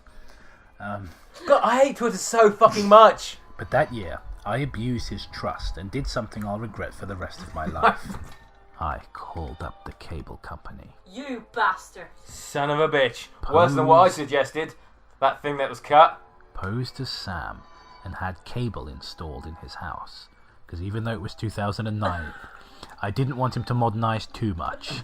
I didn't want his TV... we were neighbours. You go into this slowly. And I didn't want his TV signal to be better than mine. I even bought him a brand new 32-inch television and had them put the bills in my name. Sounds like a good deed, right? No. Totally illegal. Yeah, it's like he... fraud. Yeah. And also just going against his wishes. Yeah, also reverse mugging. Yeah, totally illegal, but a good deed nonetheless. We all thought it was brilliant and exciting. Imagining Sam's face... All of you, so several people were involved in this fucking charade and nobody went, this is a bad idea. You know, like how he's like He's a saying, big no, old-fashioned I don't guy, want it. and he likes his black and white CRT TV and everything. Let's just smash it up. Let's just ban a picture of his wife. And while we're at it, this wedding ring, throw it away. Imagining Sam's face when he would walk in and see the future had dropped right into his living room. Hell. We threw a little party of sorts in his house to celebrate. What a bunch! We didn't invite him. What a bunch of jackasses we were, patting ourselves on the back like we'd saved the guy from the oppressive regime known as Standard Definition. From the oppressive regime known as communism. I placed his beloved hunk of junk right next to that thin black beauty for a nice juxtaposition. Oh, shut up. The old and the new, side by side. I knew he wouldn't be able to resist at least trying it out. I imagine it's something like James Cameron would do. Or be a cunt. Yeah, like to his neighbours, like break into someone's house and like give them a massive HD TV. And... Just put Avatar on there going, look at my creation! No. He hires people to break into and then surgically alter them to like Navi. He was just like, oh, film is shit, digital's the future, fuck off. You cunt. Pretentious cunt. Sam returned late one rainy night from his fishing trip. I'd been waiting up so I could see his reaction, but I was dog-tired by that point. I looked out my kitchen window into his living room. The TV wasn't visible, but I knew it was on from the reflections on the glass. Man, I so wanted to call him and yell, "Surprise!" But it was more fun imagining what he must have been thinking. Maybe he thought God did it. Ha ha! The trusting, superstitious fool! They're one of the worst protagonists we've had in a long time. It's like, he's not quite dating game level. I was going to say, it's not quite the Burger King. Yeah, it's not the Burger King who's like, oh man, I'm single. That's way worse than your leukemia. I waited for something to happen. Was he going to call and accuse me? Or thank me? The phone never rang, so I assumed he didn't want to wake me up. I wondered if he'd called the police, but nobody showed. The waiting was driving me nuts. If I hadn't been ready to conk out, I would have gone over there. I wish I had. Early the next morning, I phoned him up. It just rang. No answering machine. Fucking old-fashioned bastard. So I went and banged on his door. I could hear the TV, but nothing else. It's not like I couldn't go right in, but I sensed something was wrong, and I just wanted Sam to come and tell me everything was okay. I figured he knew it was me who orchestrated the whole thing, and that he was just angry. Apprehensive as all hell, I went in, leaving the door wide open. A nervous violin crescendo escalated to a climax and then vanished, just like the editor's notes for the film version, followed by a horrible scream that startled me something fierce. It sounded like one of those slasher films. I don't recall Sam being a fan, but with over 100 channels, he was bound to stumble across all kinds of garbage. Yes, yeah, slasher films are terrible. Your writing's much better. Yeah. I called out his name from the front hallway as I crept towards the living room. When he didn't respond, I thought he might have passed out from watching TV all night. But then I noticed his old RCA had fallen onto the floor, face down. Not a good sign. As I gently lifted it back onto the table, there was Sam's body, laying right next to it. It was like it's face down is not a good sign. So if it was standing in the opposite direction, Yeah, it'd be fine. It'd be absolutely. You can fix that. Yeah. The screen's not going to crack, you know. Face down as well. He had one hand clutching his heart and the other reaching for something, probably the TV. But with the way he fell, I'm not sure which one. I quickly turned over to check his pulse. Needless to say, he was gone. That face still haunts me. His mouth agape, and his eyes all bugged out and bloodshot. It's not something you forget easily. After the cops showed up, I spent a lonely night in jail. No charges were filed. Yes, I was technically a criminal, but the coroner said that Sam had died of a heart attack. Must have had the bejesus scared out of him by something, he suggested, and with Sam's age and apparent heart condition, well, you can see where this is going. That was the medical definition. For Yeah, what the happened to bejesus him. scared out. Everybody shut the fuck up, because this. I guess high definition is just too real for some people. And that's not the ending, it keeps going. They should have just wrapped it up there, because it will end in a high note. That's definitely the bottom to how bad this can get, so... Although in retrospect, knowing what I know about the man, there could be more to it than that. I still have Sam's old television up on a shelf, just robbed it off him. The screen's cracked a little, but the picture's okay. Sometimes I could swear it turns on by itself when I'm not in the room. Maybe he's trying to tell me something. I just go up to it and say, sorry buddy, and give it 2 light pats on the side. I stand corrected, it can get worse. I mean it too. I'm really sorry, Sam. I guess you're with Agnes now. Make sure to keep the shows coming. There's 2 comments, let's have a look at them. Oh, either of them, that's retarded. This guy's just like, I read this on the WW before. I don't know what that is. I read this on the Wind Waker before, and it was good there. And the sly adjustments you made here made it better, I think. Not really all too creepy, but it wasn't intended to be. On a website called the CREEPYPASTA Wiki. It was a good, interesting story overall, and a good read for me. I believe I shall look into more of your stories. You're a talented author for sure. And then the author simply replies, much appreciated. So what did we think of HD Death? This guy thinks he's the fucking dog's bollocks at writing, with the way he writes things. Yeah. He thinks he's written something amazing.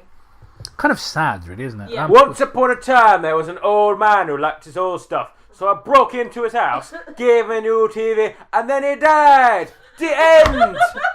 I know, like, that's what I didn't get about it. Like, what is the plot? It's just, that's all it is, just a bunch of events. Like, this guy doesn't like technology. Give him a new TV. Maybe it's the message that old people are stupid and retarded and they die easily at new stuff. Yeah, so basically it's like, HD's too real for some people. So this is the modern equivalent of, the train pulling into a station film and all the people running out of the theatre. This guy had a heart attack, because, he saw the wrinkles on Fiona Bruce's face and was just like, oh, fuck me!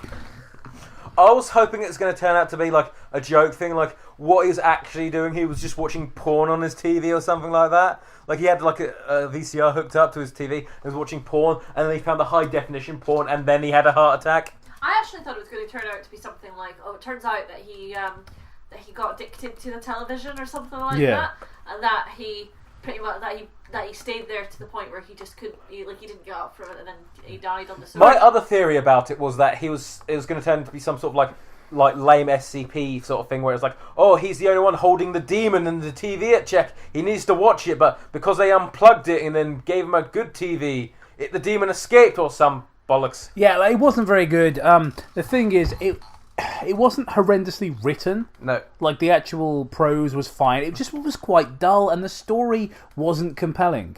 I think the guy's a decent enough writer, potentially. I think he could write some good stories, but this is not a good indicator, of this guy's abilities. I hope he goes on to do better things.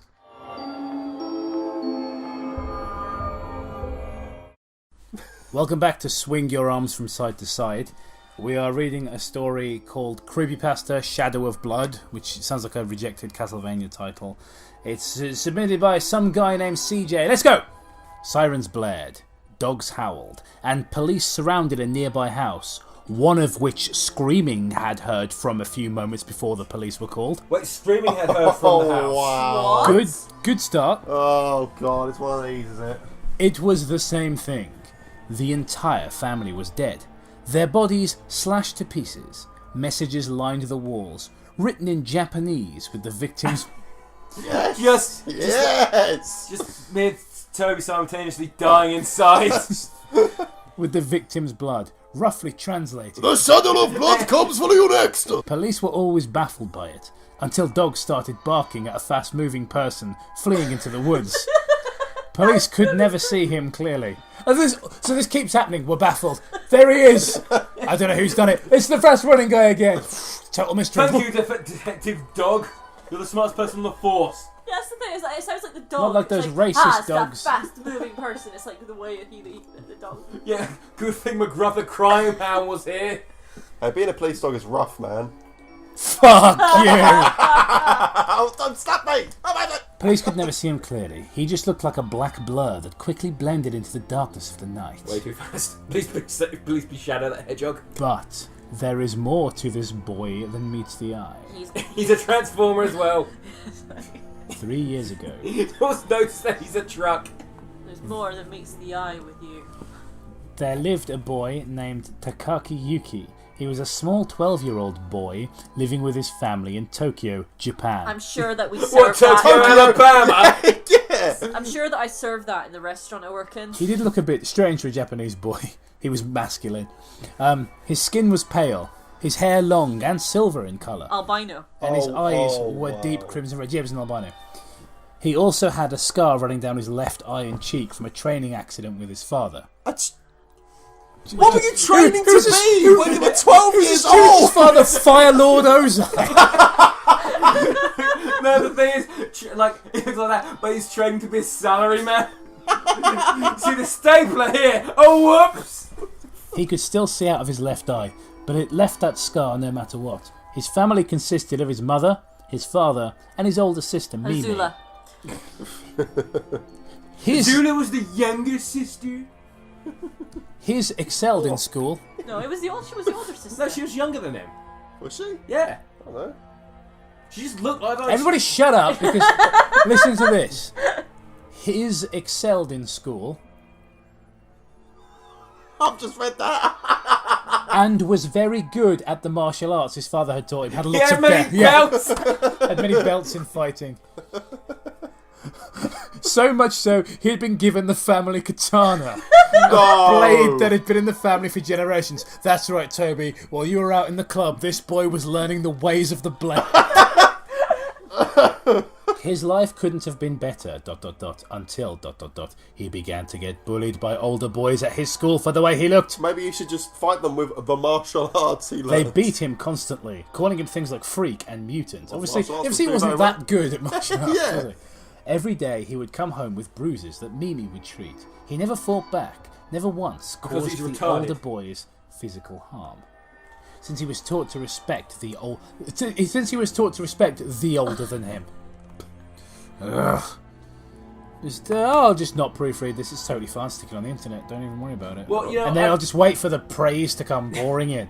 This went on for months, until he finally snapped. When the leader of the group of older boys went to punch him, he moved to the side with great speed, making the kid punch the chalkboard so hard. Why did you about to sound like you were going to sound like the guy from Super Smash Bros. Medley? Rake the targets! Chalkboard hard enough for a sickening crack to be heard. The boy's hand was obviously broken. Obviously. One punch, he's going to punch so hard that if he didn't hit you... But Yuki didn't stop there. It was time to duel. He grabbed the stapler. He grabbed the stapler from the teacher's desk. No, wait. He grabbed the dual disc from his desk. Yeah, but was that like going back to his training in the backyard? With the stapler. You're so good at Yu-Gi-Oh! He had 5 out of it. He had 5 star pieces. He just needed 5 more. You're so good at summoning Exodia. Here's the family katana. He's trading in the back with the stapler. He grabbed the stapler from the desk. Now he'll really put that trading to use. It may have cost him his eye. But it's going to cost someone else's eye. Also, got to get that money from my sister Serenity. Whacking the kid in the back of the head with it, and then putting 2 staples into the kid's back. Whoa. He kicked the kid into the chalkboard, causing it to crack. I'm sorry, with how much 2 force? staples into his back. Like, That'll paralyse you. That's going to do fuck all damage. Was it industrial stapler they just had there? The kid had hit it with. Takaki hit the kid repeatedly in the face with his fist, until blood was dripping from the kid's mouth. Just as he was about to hit the kid again with the stapler, the teacher walked in, shocked and terrified at what she was seeing. It took both her and the principal to hold Takaki back and drag him down to the office. His parents were immediately called to pick him up. He was suspended from school for an entire month. The drive home was filled with a deadly silence. Once home, his father dragged him into the house and began to beat him as punishment for what he'd done. In all honesty, with a stapler. Yuki hadn't with other office supplies. In all honesty, Yuki hadn't even realised what he had done until the teacher had walked in. As his photocopy. Sorry. As his father beat him, he cried, screaming and begging for his father to stop. But he didn't stop. His mother and Mimi watching in utter horror, but never moving from their spots. The beating continued for another few minutes before his father dragged him up to his room, throwing him into and slamming the door, locking it from the outside. He was not allowed out of his room until his suspension was over. His sister brought him his meals, and he had a bathroom connected to his room. Just a you mean because you don't want your awesome OC who's been beaten up and crying to have to shit in a bucket. That really ruined the image. Yuki was left all alone in this darkened room with nothing but his thoughts. Didn't have a light in there. His thoughts became more and more dark as time went on. It wasn't my fault. He thought. Those boys were bullying me, and no one did anything that I can help. And I did nothing to stop it either. So yeah, everyone's at fucking fault. I had to help myself. He started silently crying. Father was so cruel. He didn't stop like he normally would when I asked him. Does he think I am the same way? That I am a freak? A mutant just because of how I am? He gritted his teeth. Mother and Mimi must think of me the same way too, since they didn't have nothing to do to help me either. I told my family about the bruises, but they did nothing to but let Mimi mend my bruises. Something caught Yuki's eye. The family katana. Just left it in his room. Yeah. The family fedora. Hanging proudly on the wall.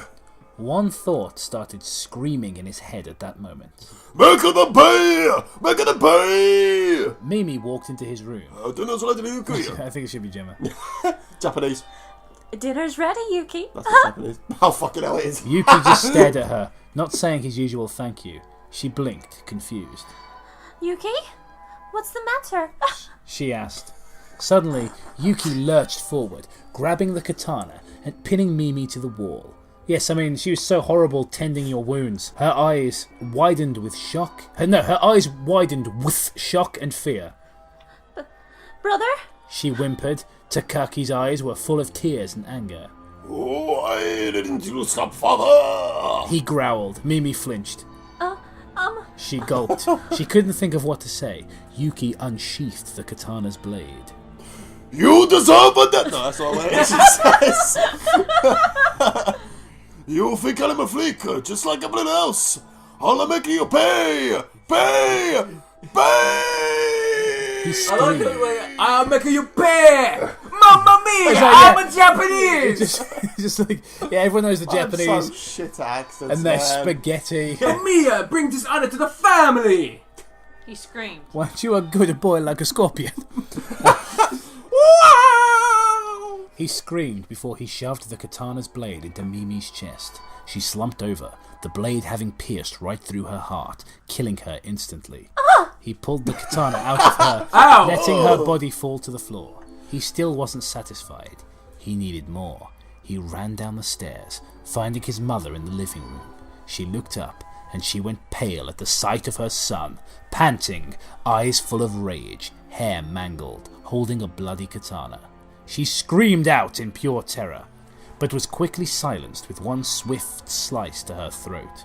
She fell over, coughing as blood poured from her neck. Takaki panted a bit and froze at the sound of the front door being opened. His father walked into the house, oblivious as to what had been going on, until he looked up. He dropped the groceries he had been carrying, his eyes wide with Such a fear. classic thing, isn't it? Yuki, he managed to say. Takaki faced his father and immediately went after him. His father bolted towards the kitchen, but was cornered since there was no door. You remembered we walled up the kitchen like it was a fucking Sims. Should have just turned around and gone back the other way, really. With his back against the wall, his father slowly slid down to the floor, his katana-wielding son bearing down on him. Author's note! Oh, here we I go. think I should read this in the voice I was doing. Okay, so here's the author's note. Well, that was my creepypasta. Poor baby. He was so misunderstood. Now I would like to hear what you all think of him. You'll be hearing what we think. Choke you if you keep doing that. I honestly do want my story to be popular. I'm afraid of people not liking him and giving me hate for making him. I can't. Yeah! Fucking mad. Please, I ask you. She's paranoid. Like, I can't imagine. Please, I ask you to tell me what you think about him and what changes I can make to make him better. Wow! Please, don't spit out a bunch of hate or anything. If you don't like, don't read. Be respectful. Fucking late! Be respectful and honest. Arigato. Oh my god, she put arigato! Okay, so this is terrible weeb cancer. Okay, so let's, rather than spit out a bunch of hate, as they say, let's be respectful and honest. Don't pass the mic to Mike. Your story is awful. First and foremost, you didn't proofread it, which, you know, it's full of mistakes. You know, you want your story to be popular, as you say, but you can't even be asked to put in the minimum amount of effort to just go back and look at it again. Second of all, the character isn't interesting. It's just an albino who got bullied and then has a totally awesome scar on his face with silver hair, and then slashed his old man and his mum up with a sword. Also, he's so skilled he got passed down the family katana, but he can't fight off bullies. And no, it's because his father told him not to. You don't know what not to elders. Respect your elders when they punch you in the face. Give him that, at least. And it's boring. Like, it's, you know, the word is creepypasta. Now, this is me trying to be sort of honest and not unpleasant about the whole thing. But it's not creepy. You write something called a creepypasta. It's meant to be a horror story. Yeah. I'm meant to feel frightened and, you know, you might say uncomfortable. I mean, I did feel uncomfortable reading it, but not for the reasons that I'm supposed to. Uncomfortable in your pants with this massive hate boner you got. Toby. Also, he needs a massive poo. That's why he's just feeling uncomfortable the whole time. Well, here's an idea. Just scrap the whole story. Start again. Why don't you have it where it's like a gradual build? Instead of just going, kill, death, everything straight away. Why don't you have it, it's like someone's working. It's like a 23-year-old normal guy. He's got a job. His boss keeps on pissing him off. And then you just build up from there. You go and have a character. But then he wouldn't have a family katana or be an albino. The problem is with these creepypastas is they do not focus on anyone else other than the main bloody character. If you're going to put so much description into one character, you don't do it to all of them. Otherwise, it makes everyone else uninteresting and not effective when they die. Yeah, what was his mum and dad's name? I don't know. Mimi and Japanese man. His sister was named Mimi, I remember that. That's just about it. His name like But Karagi or his sister's named Mimi Big Boy, I think. But next time, just do it with something that you're comfortable with, and don't do it in Japan. Matt, beep. The best way I can describe my feelings is vomiting hate blood. That's not Matt being nice. Yeah.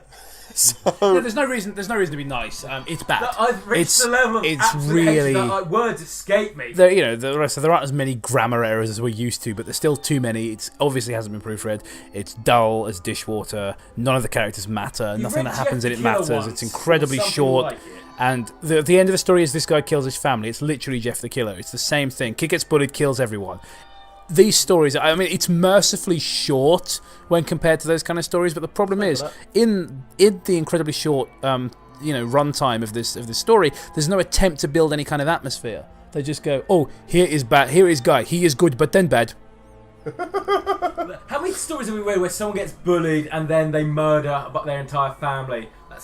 But I still loved it for what it was. So there's no comments on this one. You've heard our thoughts. The people on Wattpad haven't left a comment. So thanks for watching. We'll see you next time. Welcome back to I Can't Hear Properly. Matt can't be here today because he has been banished to the Shadow Realm. We are reading You Were Born ... to Die ... It was a cold day. No snow, no breeze. Just a cold day. Literally sounds like summer. I was standing there washing the breakfast dishes. My mother and I had just finished eating. My mother ... she was a good mother. Well, in my opinion. She was always there for me. She sacrificed almost everything for me. Except for herself! Goats, oxen, you know. Well, anyways, back to the story. That's not me saying that. Wow, that's in the. It's wow. sacrificed almost anything. New sentence. Well, anyways, back to the story. While washing the dishes, I felt a strange feeling flow through my veins. Nothing too serious, just a small tingling sensation.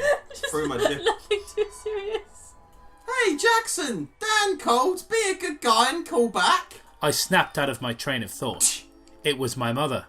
I grunted in response, continuing to wash the saucepan. Why is it every single time with the narration, these creepypastas, it sound like aliens? It's like, it was my mother. I am a human. He said mother a lot in this first paragraph. Here, I'll take care of it. I don't need you getting sick. She spoke again, taking the sponge and the saucepan lid out of my grasp.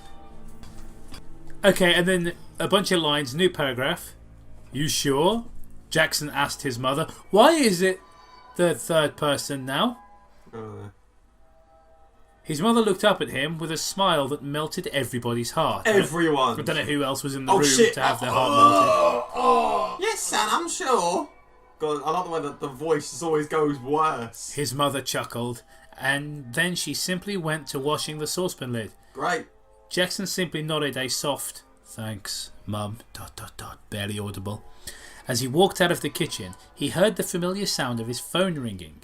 With his right hand, Jackson picked up his phone and slid the answer icon to the right. Creepy. After lifting the phone to his ears, Jackson heard a rough voice come from the other end of the line. Hey, Jackson. You want to hang out? Dan spoke. Dan the crack dealer spoke. Jackson thought for a moment. Should I go?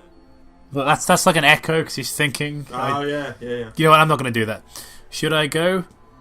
Mum might need help while I'm gone. What if Dad comes back to terrorise Mum? Pardon? As these I'm thoughts sure there's a backstory there. crossed Jackson's mind, he answered with whatever came to mind first. I'll go ask my mum, he stuttered. He starts for the kitchen. Dan rambling on about some chick on the internet. Just before going into the kitchen, he quickly glances at the living room, which was on the way back to the kitchen. As he glances, he sees a dark figure in the corner of the window. Immediately Jackson feels that bubbling up from before. He tenses up as he double takes at the window to see nothing there. Must have been my imagination. Jackson stepped into the kitchen. He looked around to see his mother standing there, washing a plate. Hey Mum, Jackson said while leaning against the doorframe with the phone still pressed against his ears. Yes, son. Jackson's mother responds. This is the tense swappinest story I've read in a while. Placing the last plate on the drying rack and then turning around, still wearing a smile. It seemed ... fake. Dan's asking me to go over to his place. I'm just making sure that you'll be fine while I'm gone, Jackson told his mother. Have fun, I'll be fine on my own. Kelly chuckled at her son. Suddenly has a name. Drying her hand on the small grey hand towel and started for the living room. What if you need something? Jackson asked, following her into the living room. God, this is so fucking boring and overly descriptive. Dan whining on the other end. I'll go get it myself. How else? Kelly answered. Now go and enjoy yourself. She urged. If I need help, I'll call you. She reassured. Promise? Jackson asked his mother. He really didn't care about his mother. She had divorced Jackson's father a few years back. For a year after the divorce, Jackson's father stalked his mother.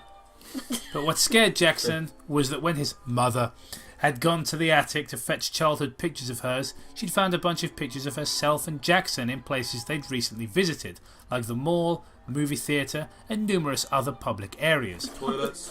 Pictures they didn't take. And food scraps. Kelly felt lightheaded and lost consciousness. After they had the police investigate the entire house, they found out that his father might have been the one living up there, for what seemed like about half a year.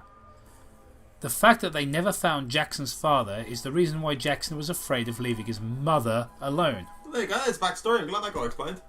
Kelly sighed. No, I'm gonna run upstairs to my bedroom and lock myself in a small corner like a blonde horror movie bitch. She sarcastically remarked. Jackson gave her a look that just screamed, "What the fuck, Mum?" Kelly laughed softly. Fine, I'll call you up. I won't think I need to. Okay, I'll be going then. Bye, Mum, Jackson stated while walking out of the living room and the front door. Hey, Dan, I'll be there in 5 minutes, he spoke into the phone. I mean, we've just found out that somebody might have been living in our house without us knowing about it. There's probably... This is a really big deal. I'll just come over. That's cool. I'll get the food and video games ready. Crack ready. I'm glad to know that he's leaving his mum potentially to be murdered for food and video games. It's a creepypasta. You definitely know he's going to come back to find Dan had said, excited that his friend is coming over. Dan was around a year older than Jackson, but he had always seemed less mature than his younger friend. I'll see you then. Bye. Dan huffed before hanging up. Jackson hopped into his car and sighed as he felt the sound of the car's engine starting. After a few moments, he backed out of the driveway. He saw that figure from the corner of his eyes again. He dismissed it as a figment of his imagination. Wrong move. These people fucking deserve to die. Yep. So they're fucking idiots. Dan saw Jackson's car pull up in his driveway. Jackson emerged from the driver's side. Dan smiled and waited for the doorbell to chime. When it did, he rushed to the door, donning a shit-eating grin, and pulled the wooden door open. Yo, Jackson, what's up? Other than your ass, of course. Was he picking something up off the floor? Was he touching his toes? Mum's getting a little better. She's even joking around now. Jackson trailed off, fidgeting a little and looking the other way, smiling a little. Smiling a little. Smiling a little. Okay. That's really good to hear. Well, come in. We can hang out to take your mind off of it. This is so boring. Dan said as he stepped out of the way. It's so fucking boring. It's like he's doing a fucking word count. Was this an assignment for a college? I hope this person didn't attend college. Yeah. Word count. That's what it was. It was like, you know what? Decent creepypasta is about, 1,000 word count? Fuck it. Like, if this person was at a college course when they wrote this, I hope it was for, like, maths or science. Like, I really hope it wasn't related to English literature in any capacity. Yeah. Jackson stepped into the house and took in the familiar surroundings of his best friend's living room. It's been a while, hasn't it? It's been a while. Jackson softly spoke. He smiled. It's a while, should be 2 words there. It's been a while. Yeah. He smiled as he sat on the old tattered green couch that Dan seemed to have owned forever. Or it could just been a green couch, you know. Dan plopped himself next to Jackson and switched the television on. What do you want to do? Watch a movie, play a game, or watch some YouTube videos on my laptop? Dan asked. Watch bad creepypasta. The way you like read that off like a list, so I was like, what do you want to do? Watch a movie? Play a game? Watch some YouTube videos? Maybe hunt a ghost? Review some toys for children? Yes, Dan asked, flick through channels on the TV. Let's just play a game. What have you got? Jackson. Penis! Let me show you how it works. Jackson looked at the coffee table, which was loaded with snacks, chocolates, candies, chips, Hot Pockets. He grabbed a Hot Pocket and stuffed it in his mouth. What the hell? Well, what is this? Hang on. An afternoon with my friends? Or some kind of buffet? He grabbed the Hot Pocket, took a bite out of it. Naturally, the molten lava inside went straight on his junk. It's that creepypasta. What one was it? Space Junk. Who cares? That was the Wheel of Fortune one. Oh yeah, that was it. Well, I've got Minecraft, Killzone, Shadowfall, and I've got Bloodborne, Assassin's Creed 4, and drumroll please, Call of Duty Black Ops 3. Drum roll, please. A game that's not as good as some of the other ones I mentioned. Just like any of them. Call of Duty Black Ops 3. Dan answered enthusiastically, trying to lighten things up. Well then, I have severe autism, so let's settle for Minecraft then. Jackson smiled. A gummy snake hung from the corner of his lips. Oh my god. Let's sap our lives then, Dan smirked. I love how he's gone from sounding like a tough badass to sounding like Chris Bores now. Literally, no one speaks like this. It's like, again, going back to E3, the awkward conference thing they do with a fake game chat. Just like, oh yeah, what do we do now? We take back the we take back the capital. What do we do now? We jump over this wall and we go towards these guys. Yes, that's what we should do. That's literally what they would say. Yeah, just like when you're watching the E3, it's like this is what game chat sounds like. All right, Billy Jean, you're being flanked on the left hand side. What game of chat really sounds like? I hate women and blacks. Just It's like Dan laughed, happy because his friend was enjoying himself. No, I went too far. Oh no! You just skim like 20 paragraphs to get there. Where's the creepy part? Dan smirked. He took a handful of chips and put them in his mouth. They played into the afternoon, occasionally switching games. Get wrecked! Whoa! Jackson yelled as he triumphantly danced around the living room. After he put a block down in Minecraft. Get wrecked! Grass! Have that, you fucker. Dan laughed, happy because his friend was enjoying himself. He hadn't seen Jackson like this in a while. I'll let you win, Dan argued, folding his arms and looking smug. Did it establish that they changed games? Yeah, they said occasionally switching games. I was going to say, it's just like, I'll let you win at Minecraft. Wait, you can beat Minecraft? Oh! Wait, that's Roblox. And there's like, Jackson only laughed. Ha! You wish! Jackson grinned and so did Dan. After throwing a couple more comebacks at each other, got your boarding pass, they settled on having a movie marathon. Hours later, Jackson looked at the time on his phone. It was 5:30. What time in the morning did he go? Shit! Jackson quickly fumbled with the phone and called his mother to check if she's okay. Hey Mum, is everything okay? Jackson asked. Dan was busy watching the movie. Kelly sighed over the phone. Yes, everything is okay. I'm at your aunt's house. I'm staying the night. Oh, well then have fun. Jackson said. His mother hung up. He sighed. Dan, it looks like I'm staying at your place tonight. At those words... I thought it just said, are those words? At those words, Dan turns to face Jackson, a wide grin etched onto his face. Really? Today? Dan hopped on all fours on the couch, still grinning. He looked like an excited puppy. Assume the position. Gay sex is time. Just walking. Hey! Hey kids, I brought Rice Krispie Squares and fucking Jackson hanging out the back of your son.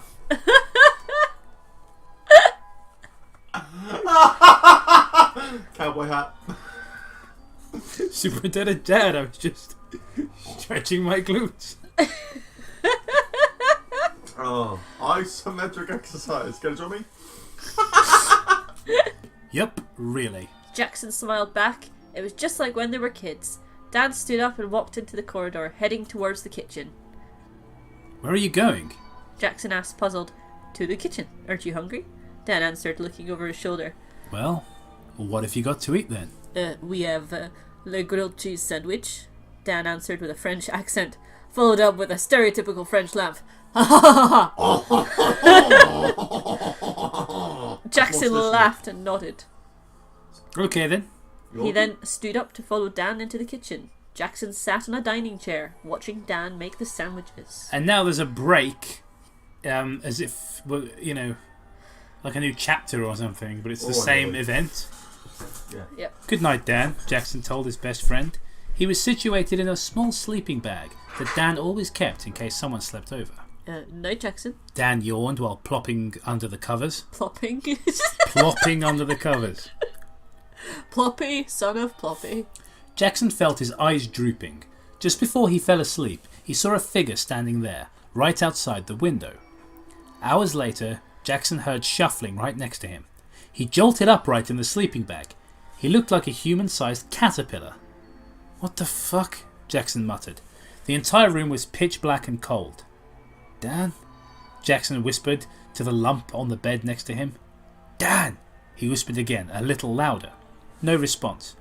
He called out to his friend a couple more times. Dan didn't even move. A strange feeling filled his gut. His palms sweating. Knees weak, arms are heavy. Fuck's sake!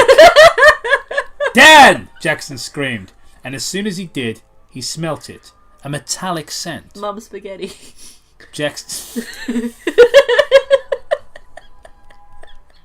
Jackson stumbled to his feet and rushed to the light switch. As the lights turned on, he expected Dan to whine at him. Sorry, I'm just hitting the light switch. But no response. The first thing he noticed was the shattered window. Why hadn't he heard it break? He ambled over to the other side of Dan's bed. Author's note. Dan was facing away from Jackson. Why? Author's note. Why? Dan's blanket was covering his body. His head was the only visible thing. It was laid on his pillow. Dan's face. It didn't look right. Jackson tensed up. The still air grew colder with each passing second. It was quiet. Too quiet. Oh my god. Could you write a more cliche sentence than that? I don't know if you could. Yeah. Jackson's heavy breathing was the only thing that could be heard. I know how you could write a more traditional sentence. The sky was black and there was hyper-realistic blood everywhere. Every creepypasta. And curiosity got the better of me. And it turns out it was all a dream. I used to read Word Up magazine. Jackson's heavy breathing was the only thing that could be heard. Overwhelming fear took over Jackson when he reached his hand out to push Dan a little bit to wake him up. That stench wafting into his nose. Dan fell limp, revealing his neck. Jackson froze. Dan's neck. It was slit. Crimson fluids. Why do people always say crimson? Because it sounds better than bread. Staining the blankets and pillows. Jackson got a hold of himself. Okay. On the count of 3. 1, 2, 3! He yelled as he yanked the covers. To his horror, Dan was covered in what looked like stab wounds. This is fairly atmospheric, to be honest. Blood covered his shirt and sheets. Jackson felt a shiver go down his spine. Jackson would cry, but he was scared out of his shit, and they just ruined it. He was scared out of his shit. What a piece of cowabunga shit. He sensed a presence behind him. He couldn't move. It was like he was glued to the spot. Kind of like sleep paralysis. No. Footsteps made their way over to Jackson. He tensed up even more. He heard a soft, feminine, maniacal laughter. Then all went black. So was it maniacal or was it soft? I was like... Ooh, that was alright. Then a new paragraph. Jackson woke up in what seemed like a lot. I say paragraph, they're kind of like broken up like weird chapters, aren't they? Yeah. Jackson woke up in what seemed like a log cabin. That same stench seemed to surround him, suffocate him. He looked around, confused as fuck. He tried moving his arms, but they were restrained to the wall with... chains? Tentacles? In parentheses, tentacles, what I was going to say. What? What is this?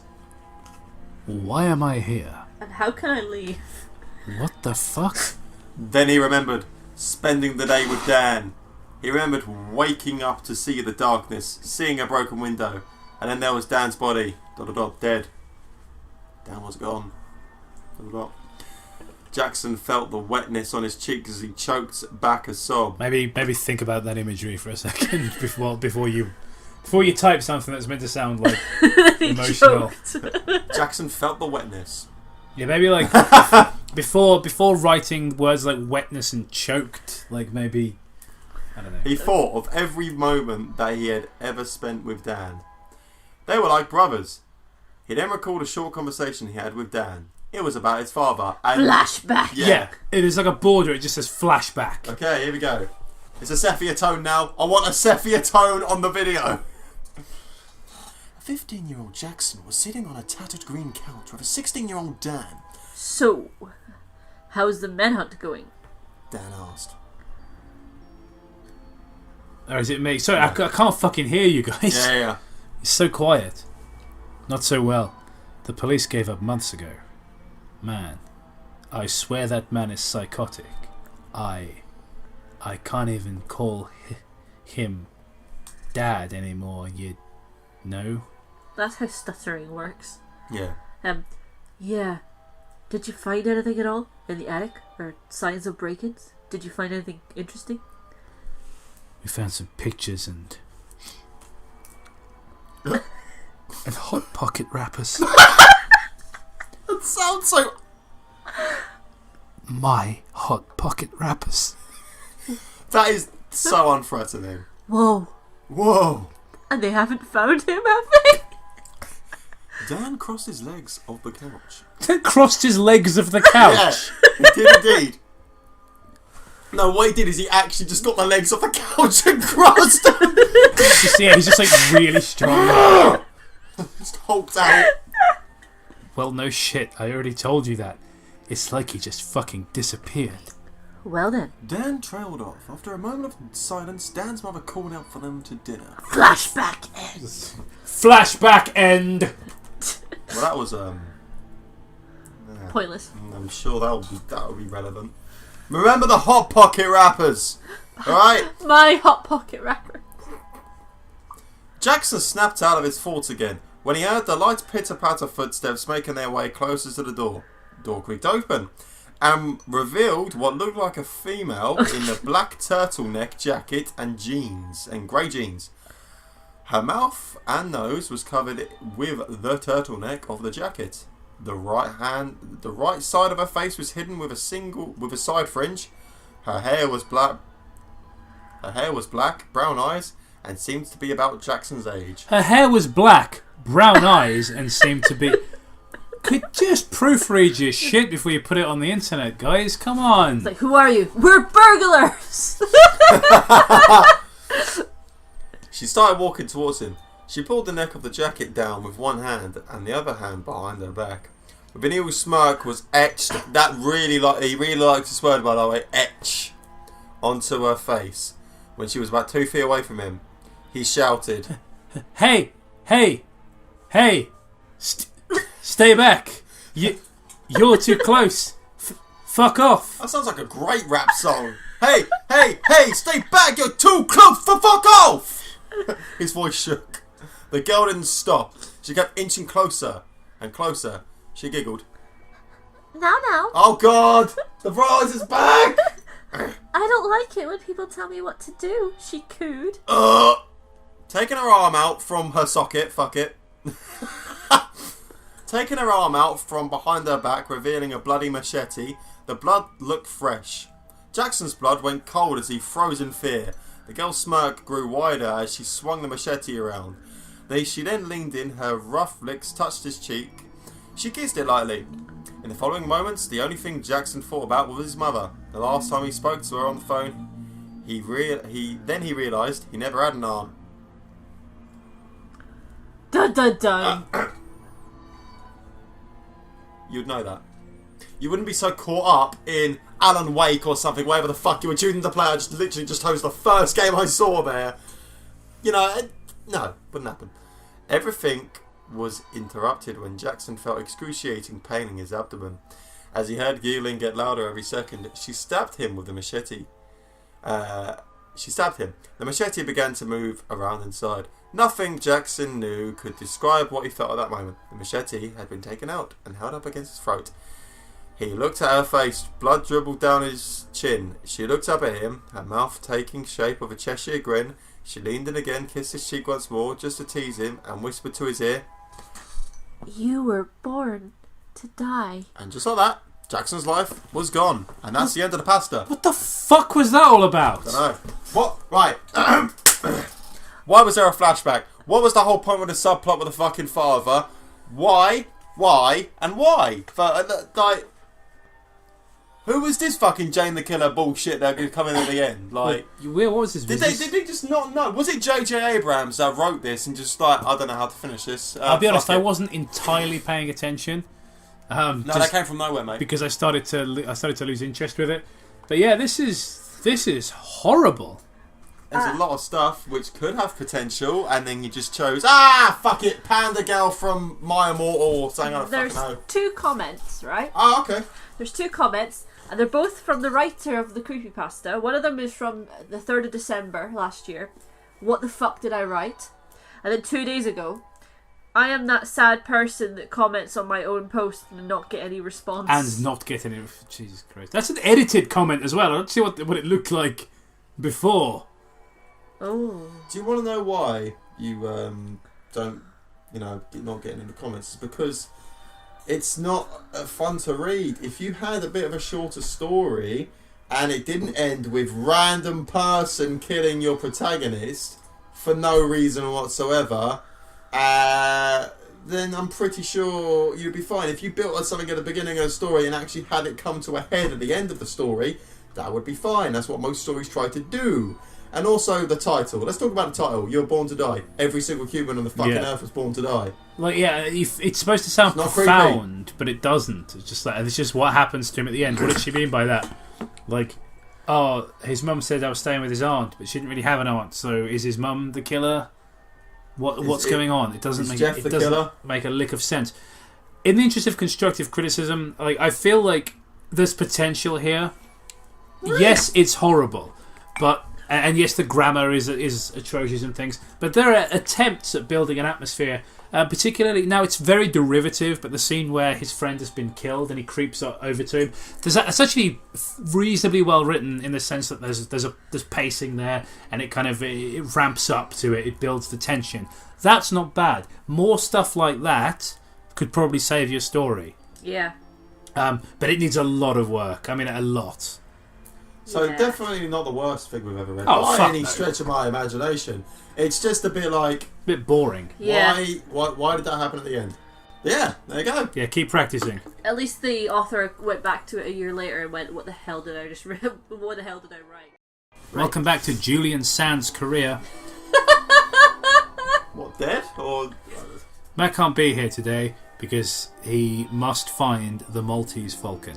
Today's story is Charlie the Killer and was submitted by quite a lot of people. It's quite a short one. Let's go! Jeff is nearly 18 now, and meeting Jane the Killer was a big thrill for him as she died a tragic death from falling down the stairs. You can't see me doing air quotes. But you can tell by the voice. But this didn't stop his psychopathic ways. It was a psychopath, I didn't know that. Charlie was going through a rough bullying stage at school and was beginning to get depressed and hearing voices on her head. They were telling her to do stuff. She just put them to the back of her mind and carried on with getting shoved in lockers and beat up in the girls' bathroom. Maybe they were telling her to get beat up. She heard the voices screaming at her until one day she snapped and listened to the voices in her head and pulled out the copper piping from the wall and stabbed her bully to death and licked the blood off the pipe. Literally, we do that voice every single time we do The Killer. They burn like a bum and next man. No, I'm doing this voice because that's the run-on sentence voice where you start to run out of oxygen. Good luck with this next one then. She leaned near the bully's body and whispered, and naturally Toby will be providing the voice. Now you know how I felt when you called me ugly and said I was too fat to meet anyone who liked me, and that I was a whore who should kill myself. After she realised what she had done, ran away. She didn't feel bad about this. Actually, she was quite glad. She wanted to do it more. So Charlie went out. She killed more people. Great. Just because she liked the feeling of knowing she wasn't in fear anymore. Okay, as do, yeah. Charlie was never a mean girl. She'd always just sit there, and take the crap. It's like a foreign person talking about going to the toilet. She had beautiful eyes with brunette hair. How did she see out of them? But she started wearing really dark makeup and dyed her hair black.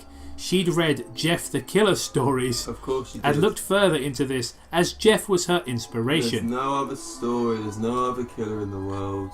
Just Jeff. It's just, I'm so bored of this and I'm starting to sound like Film Brain. It's just like, she went on and started doing what Jeff did. She used to say, don't go to sleep. I want you to feel the pain I went through. Then she would pull out their guts and burn them in their own stomach acid, watching as blood would fly every new word, where, Wow. Please. How could someone do an entire film review in that voice and not want to punch themselves in the trachea? Charlie became the talk of the town. Great. One day she went on a search for Jeff the Killer. And She obviously is going to find him in about one sentence. She looked everywhere, hoping that one day they'll meet.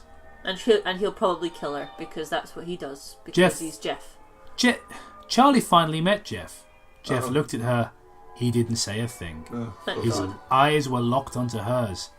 He walked up to her and brushed her hair behind her ear and kissed her on the cheek.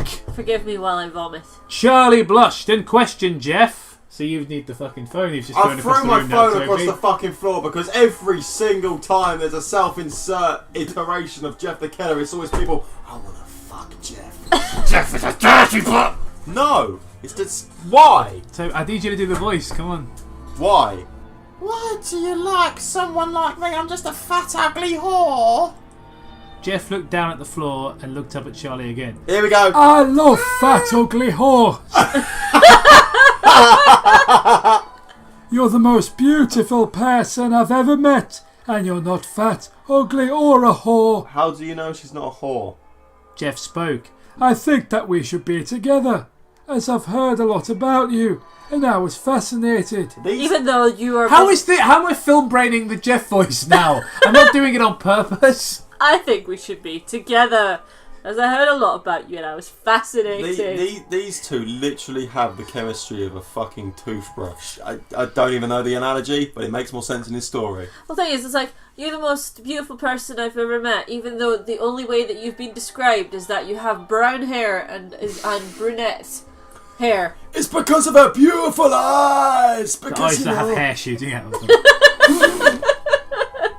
And that she's not fat, ugly, or a whore, but... Charlie started blushing as Jeff grabbed her cheek and brought his lips close to hers. Great. He was like burned off, charred lips. She pushed away. Why did you push me away? Don't be scared of me, please. Then you just Jeff said as they were stood down, an alley in the rain? Of course. You know, it If would be you raining. like pina It would be raining. coladas... I would like to know as well, where was he searching everywhere? Where is everywhere? Was she searching in your house? Was she in it? Was she here earlier? That girl, Jacob? Yeah, that was with the that brown was the eyes. fat whore that was here. With Yeah. Eyes in her ear. Yeah, weird. Jeff, you don't know what I've been through. All I do is push people away. And stab them to death with pipes. Because, you And know, lick I've been such blood. through a hard time. Charlie I whimpered as tears misunderstood. started streaming down her face. I will always love you. What? No matter what happens. You literally just met. You literally 2 seconds ago just met. Jeff said, wrapping his arms around Charlie. Oh my fucking god, do I have to say this?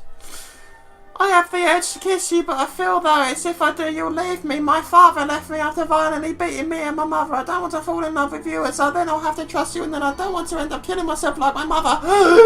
Charlie began to And explain. then Jeff naturally went, whoa, okay, what the hell, that was a bit too much. Why are you sharing that with me with someone with the first encounter you've ever had with someone? You're telling me that deep shit? It's difficult to fuck tell. you are. They don't adhere to the incredibly basic, year 4 thing you learn in English, which is, kids are like 8 and 9 learn this. New speaker, new line. Yeah. It's not hard.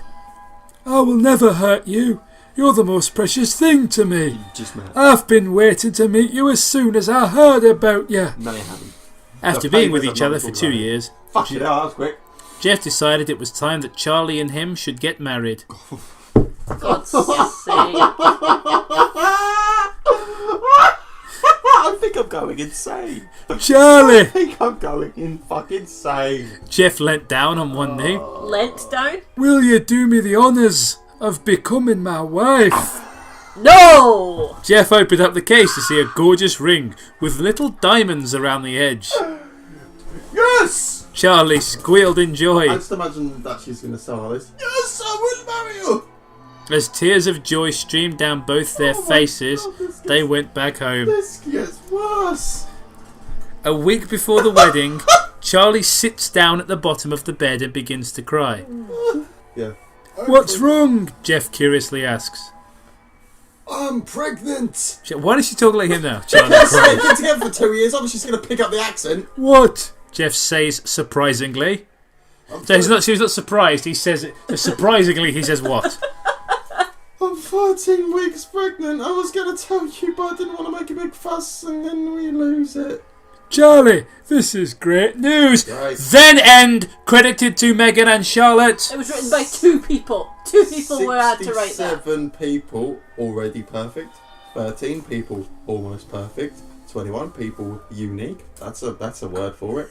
13 people just okay. 100 people very bad. 105 people not creepy. 602 abandoned ship. I'm 603.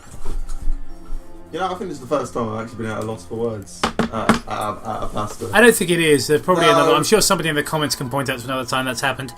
So this wasn't very good. This was on Troll Pasta, but it's one of those supposedly written as a real story. I'm sceptical that this wasn't always intended to be a joke, but it's not hugely funny, is the thing. So it fails even in its attempt to kind of lampoon. Fan fiction. We love self-insert fan fictions. Oh yeah, it's bad. Is what we're getting at. It's not. It is not a good story. It's just the fact that they describe. She killed the bully by stabbing her with a pipe somehow, whatever. And then it's just like, and then she just went on to kill people. Who cares? It's like they weren't focusing on the killing. She was more focused on just getting Jeff and Charlie together because Jane's out of the picture. Naturally, a psychopath is just gonna wanna fuck someone, right? Well, what I want to know now, he's sexy.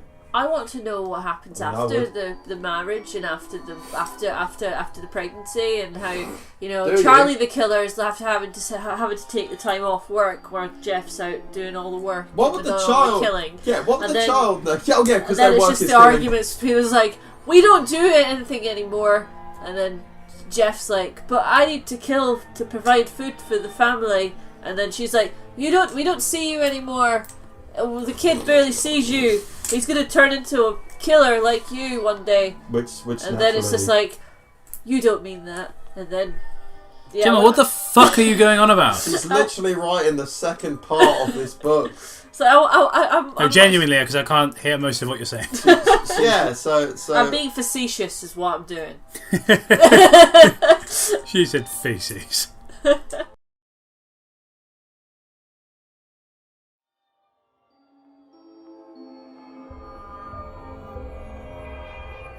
Hello folks, welcome to Bad Creepypasta. Toby can't be here today because ninjas. Instead, we are joined by one of our hypermasculine patrons, Rachel. Hi! Rachel has chosen for us 2 stories. The first is the Hey Arnold Theory. About every 90s kid knows the Nickelodeon series Hey Arnold. The show about a small boy with an odd-shaped head. That's about the first thing you notice. The oddly shaped heads. It's horrible deformity. The oddly shaped heads the characters have. We'll get back to that later on. I want to tell you one thing first. The show isn't fiction. It has all happened. Yes, it is.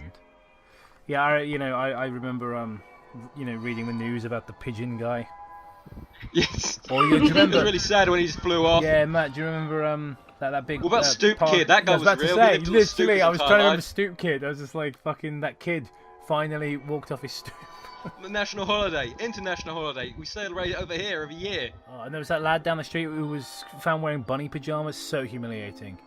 I hate that episode too. Why did you have to remind me of that? Fucking dreadful, isn't it? Yes. That's why there are a lot of life lessons in it. No, or it could just be good writing, but okay. Arnold is a boy who lives in a bold, fictional city. The city actually is New York. The poor area. Never would have guessed. The poor area of New York. Thanks for being so specific. It's clearly visible that Arnold lives in a ghetto. He's just a poor orphan living with his grandparents Gertie and Phil. Well, he believes he's an orphan. He actually is the child of the people he believes to be his grandparents. Why? Okay. The grandparents are mentally unstable and told Arnold that his real parents of normal age died in a plane crash. That's not true at all. Neither is this story. Because Gertie and Phil were old when they made Arnold, he was born with a few conditions. One of them is hydrocephalus. the reason his head is such an odd shape. Football shaped, you might say. There's one type of... I don't think that's how that works. There's It's one not. type of hydrocephalus, the one Arnold suffers from, that's called the Arnold-Chiari syndrome. That's the reason why the creators decided to call the boy Arnold. That's a real condition, by the way, that they're exploiting for this story. If we just put that up on the screen, you'll see it does give you a weird-shaped head, but not anything like Arnold from Hey Arnold. And I'd like to add to that, they say that both of them are mentally unstable, but Gertie was the only one who seemed to be mentally unstable. So, this story's already lying to me. So it might not be true. Phil always seemed like worldly wise. Like a little eccentric, but that was it. Whereas, yeah, Gertie was like pretty much like, insane. Okay, Gertie and Phil themselves are mentally unstable. This is because of their age. Do you think M. Night Shyamalan read this story and thought, I can make a film out of that? I just wonder if this person has like a vendetta against old people. This is also the reason why Phil sexually abused Arnold. What, his age? You know, you get to a certain age and you're like, I'm going to fill a child. That's why we put them in old folks' home, to save the young. Sorry, what was that? I said, does the writer have something to tell us? Well, evidently not. They don't have anything worth telling us anyway, judging by their writing. Phil says to Arnold that it's totally normal that a grandparent does this kind of stuff to their grandchildren. Arnold is being bullied for his oddly shaped head. This is where another condition Arnold has comes in. Because of Gertie and Phil's old age, Arnold suffers from several psychological conditions. This makes him see things that aren't there. Because he's bullied a lot, he escapes to an imaginary world with imaginary friends. You were talking about how it wasn't fiction, and now you're saying it's a fantasy world in his head. Well, look on the bright side, he hasn't gone on a murder spree with superpowers since he got bullied. That's the reason the other characters have weird shaped heads too. It makes him feel like he's normal, and no one can pick on him because of his head. Doesn't Helga call him football head all the time? This is also the reason why Arnold believes that his parents are his grandparents, and that his real parents died in a plane crash. His condition... I thought it would be because they told him. His condition makes him believe that that is reality. No need to be more specific about that, that's fine, your audience will just be okay with that. But the reality behind this series is way worse. It is reality. That's an entire sentence. Just, it is reality. It tells the story about a poor boy living in New York. You've fucking told me this. It's all based on facts, except the parts that are, you know, in his imagination. When the creator got lost in New York, he accidentally... Isn't that the name of the second Home Alone movie? When the character accidentally... Was that one based on this as well? Got lost in New York on VHS. He accidentally got into the poor area. He's making it sound like a dog, like getting into the garbage. It was really late, so he decided to stay at a hotel. Then he came across a 9-year-old boy, the child of two people who were clearly too old to have children. He saw that the boy was mentally unstable, and he believed in all the things that he made up. The creator decided to talk to the boy. He felt really sorry for the boy when he discovered the boy only had imaginary friends. Was this written by fucking Kratos? Boy! And would die if he didn't get medical care quickly. He felt like he needed to do something, so he asked the boy if he could tell his story, and then he'd make sure the boy's life would become better. But he didn't. So I made a cartoon out of it! But he didn't. He just used the sad story for a TV program and took advantage of it. All the Misery was so successful as a children's program. It's two different spellings of program in the same paragraph, by the way. He became rich and didn't care about the poor boy suffering. He did not tell anyone about the way he came up with the idea for the series. He knew that if the truth would come out, it would all be done for him. No one would support a program created by someone who became rich over the misery of someone else. Yes, they would, because reality TV exists. Yeah, I think, honestly, you are giving people way too much fucking decent... Like, you're crediting people with way too much decency. The secret was all kept for so many years, but when it all came out to one of the important people... Okay, listen to this.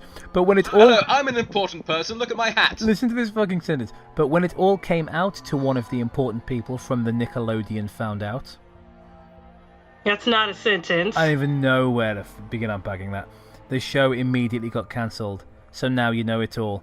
Where the idea came from. what it really is about and why it ended. The boy probably is dead by now. We can't help him anymore. But please, make sure no one takes advantage of someone else's misery again. We can help all those poor kids in ghettos, but not by making a program about them, then end. Oh, can you believe this asshole? He gets on his fucking high horse at the end, like this entire story. But look after those needy children. Don't, like, take advantage of them. He's so despicable as well. He's genuinely exploits real, real world issues like actual deformities and, and sexual abuse and stuff to tell his atrocious creepypasta. And then he's like, but don't profit on the misery of others. A fucking sanctimonious prick. I feel bad for Craig Bartlett, too. This dude is just throwing his name all through the mud. It's like, what did Craig Bartlett do to you? Maybe he, rejected his terrible TV concept once. He's like, it's about these old people that can't stop diddling their grandson. What do you mean, leave your office and never come back? He wanted to be an intern at Nick, and Craig Bartlett said no. I'll show you. I'll write a story on the internet that dozens of people might read. The next story, I shit you not, is Jeff versus Freddy Krueger. That probably loses all its impact when Jeff versus Freddy Krueger is in the title of the video, but it's still fucking shocking that exists. Surprise! Oh wait, you paid attention. Jeff travels to Elm Street trying to find more victims for his pleasure and delight. No period. Walking down the fresh rain road, his footsteps causing small splashes in the puddles as he begins to sing a song. Go to sleep, go to sleep, go to sleep, precious victim. Nighty night, nighty night. Pray to God the hellhounds don't bite. That was shit. Yes, it was. He sees 3 little girls jumping rope as his eyes light up with fire as he slowly begins to stalk towards them, his knife drawn, but stops in mid. He's so inconspicuous. But stops in mid-step as if frozen in time. He listens carefully to a song that they sing that he knows all too well. 1, 2, Freddy's coming for you. 3, 4, better lock your door. You know that shit. You've seen the fucking Freddy Krueger movies. Just then, a figure appears out of Jeff's shadow. A low, unholy laugh escapes the figure's lips. Jeff turns around, his everlasting smile still on his face, but deep down the figure knows he is not amused. So you're the famous Jeff the Killer, huh? The figure replies, a snarl on his face. So, wait, Freddy Krueger says you're the famous Jeff the Killer. Freddy Krueger said to Jeff the Killer. That's one of the... That could only be more insulting if... Oh, you know what? No, it couldn't, actually. I'm sitting there thinking... I'm trying to think of if it could be more insulting if it was Dracula. No, actually, it doesn't get worse, does it? And you must be the infamous Freddy Krueger. Not a fan, and most importantly, not amused by your work. And she's hurt my voice. What is that supposed to mean, you little maggot? Freddy barks. This doesn't sound like Freddy at all. Freddy's way funnier than this. Well, first of all, you're all burnt and fugly as hell. Look who's fucking talking. He's burnt, but he doesn't look like a fish. You got your ass kicked by several girls and a little boy. You're supposed to be a dream demon, not a dream fairy. Meh, meh, meh. Oh. Freddy begins to walk slowly around Jeff, who remains unfazed by the dream killer. After about 5 minutes... What? 5 minutes? Why? Clearly neither have anything better to do. This was in the middle of the street with traffic just going by, who are these fuckers? I love to think Jeff was just standing there with that John Travolta face and just with Freddy just for a solid 5 minutes not speaking a word. Freddy is the first to speak up. So, how about a little wager, huh? Let's see who dies first. Be my guest, sunshine. How about you make the first move, but please try not to die too quickly. I want to savour this kill, for it will be my greatest ever, to be able to get the very dream demon that killed so many people. Go to sleep. I can't even believe this is an actual thing. Why is this a thing? Can you answer that for me, guys? Why is this a thing? Well, you found it. Because people are awful, and because human stupidity is a fucking bottomless well. That is true. Jeff cackles as he draws his knife. Freddy lunges at Jeff, who dodges his attack with ease and kicks Freddy in the ass, which causes Freddy to fall onto his face and tumble. Freddy gets up and dusts himself off. An evil sneer makes itself present on Freddy's face. Time to take this to my home. Freddy laughs as they transport it to the dream world. I thought he was inviting him over for tea and cakes or something. It just sounds like a really sinister, date. I'm just wondering, did he knock Jeff out? Because how did he transport them to the dream world? It's best not to think about it. Oh, this world seems wonderful. So dark, so damp and full of despair and pain. I think I shall take over this place once I kill you, Freddy. Don't worry, I'll take good care of it. No effing way! You'll ever beat me in my own home! Freddy says, stabbing Jeff in the back. The blood gushes from Jeff's stomach as he looks down and sees 4 blades from Freddy's claws coming out from his stomach, which causes him to only laugh and look back at Freddy, who now has a worried look on his face. Was that your best trick? If not, then please try harder. I can take more! Please try harder. That should just be the, title of this entire fucking story. Jeff laughs maniacally. What the heck are you? Freddy screams as he pulls his claw from Jeff and tries to stab him again. But Jeff turns around and stares deep into the eyes of Freddy. All Freddy can see in Jeff's black eyes is pain and death. Wasn't Freddy a child molester? What the freak? I thought Freddy was a child molester. See, Freddy, the difference between me and you is you're a dream demon. It's just the wrong "you're" every time. I am, I guess you can call me the devil's favourite demon. 2, I don't fear you. And 3, we didn't establish 1, but that's okay. 3, you are just a bad dream. Me, I'm the fucking Black Plague. Shit, I am the apocalypse. So please lay down and go the actor kip. Jeff laughs as he launches himself at Freddy. Oh, are you kidding me? It's just horrible to think of. Don't get me wrong. Nothing could save this story, but the idea that Jeff would win just rubs fucking salt in the wound. You're already insulted when Freddy's like, you're the famous Jeff the Killer, I'm surprised you didn't go, you're as handsome as I thought you would be. Almost as handsome as the author of this story. So, yes, I was changing the face of horror films forever while you were still in your dad's balls. You know what I mean? It's just fucking ridiculous. You're right, there should, do you think it goes on to, he goes, I'm gonna kill, all the famous, movie monsters and stuff like, Dracula, I'm coming for you next, you wimp. I'm Jeff the Killer. I'm vaguely known on the internet. I'm famous. Honestly, this is one of the worst. Yeah, this is more insulting to classic horror than the new fucking Mummy movie was. Just awful. I'm looking through the comments and luckily they all hate it. There's I was just looking at the rating. 4.1 out of 10. Still not low enough, but at least it's better than what I thought it was gonna be. So thank goodness for that. It's not 10 out of 10. To be fair, Pasta of the month. The fucking standards of CREEPYPASTA websites online, just shocking. The Jeff versus the Slender Man one we read, we said 9 out of 10, just riddled with grammatical errors, plot holes. Rachel, well, okay, let's talk a little bit about the first story then. Okay, so the first story that we read was really terrible. And it was just insulting. I had a lot of issues with it. It was insulting to the creditors of Hey Arnold, who obviously did nothing to his author, and it was hypocritical because it was on its high horse. The author was on that high horse, saying, "Oh, don't exploit this kind of shit just to tell a story," and they literally did that. Matt, do you have any comments on the Hey Arnold Theory?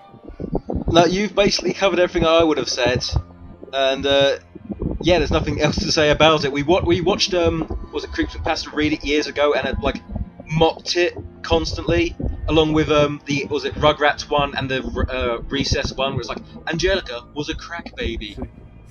Arnold's grandparents were old, so they molested him, as old people are wont to do. Rachel, do you have any comments on I Hey hate Arnold? dream theories too. Like I really do, because they're so easy to just write, and they're so easy to disprove. But you can apply it to literally every show ever. Like it's just an easy thing to do. Did you know the Poddington piece is all about the war in Sudan? How? I don't know. I'll make something up later. Yeah, did you know that the herb garden is actually about marijuana, hence the name? And Parsley is the dog that died because Bayleaf was so stoned that he didn't feed his dog. Fucking stupid. The Magic Roundabout's all about drugs. Okay, that one kind of works, but... Yeah, I know. Okay, so, and Jeff versus Freddy Krueger, which is profoundly insulting in a different way. It was insulting to... It was essentially just a guy jacking Jeff off onto Freddy's face. Yeah, it was ridiculous. Like, I mean, somebody out there would probably there probably is yaoi of that, of burn victim yaoi of just Jeff nutting on Freddy Krueger. And it's just like there's a pleasant image. Put it on the screen. On the story when it was like Freddy was starting to get afraid of Jeff the Killer. Like really, he's a demon, and before he died, he was a child killer and molester. He wouldn't be afraid of him. Like what the?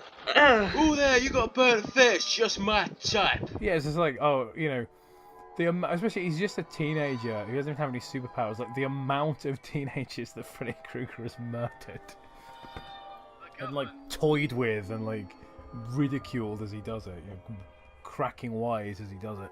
No, it's absurd. Both these stories were fucking dreadful, and there's really no chance for improvement. Last couple of episodes we've been a bit more constructive, I've noticed, which is, I guess, is actually kind of fun. This one is more of a traditional slagging off because there really is no. There's nothing worth salvaging if you could salvage. Yeah. It's just dog shit. They're both dog Of shit. this, just keep writing. This doesn't have to be the only thing you write. The guys are trying to be jerks to you. Yeah, I would say. And don't put them on the internet. On the plus side, there's nowhere to go from here but up as a writer. So, hooray? Question mark?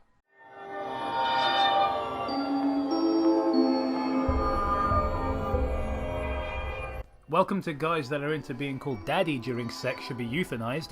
Today, we're going to be reading Judge Angels. Yes, Daddy. Today is an important day for the Clarks. After 10 months, Mrs. Clark is finally going to give birth to her child. Wait.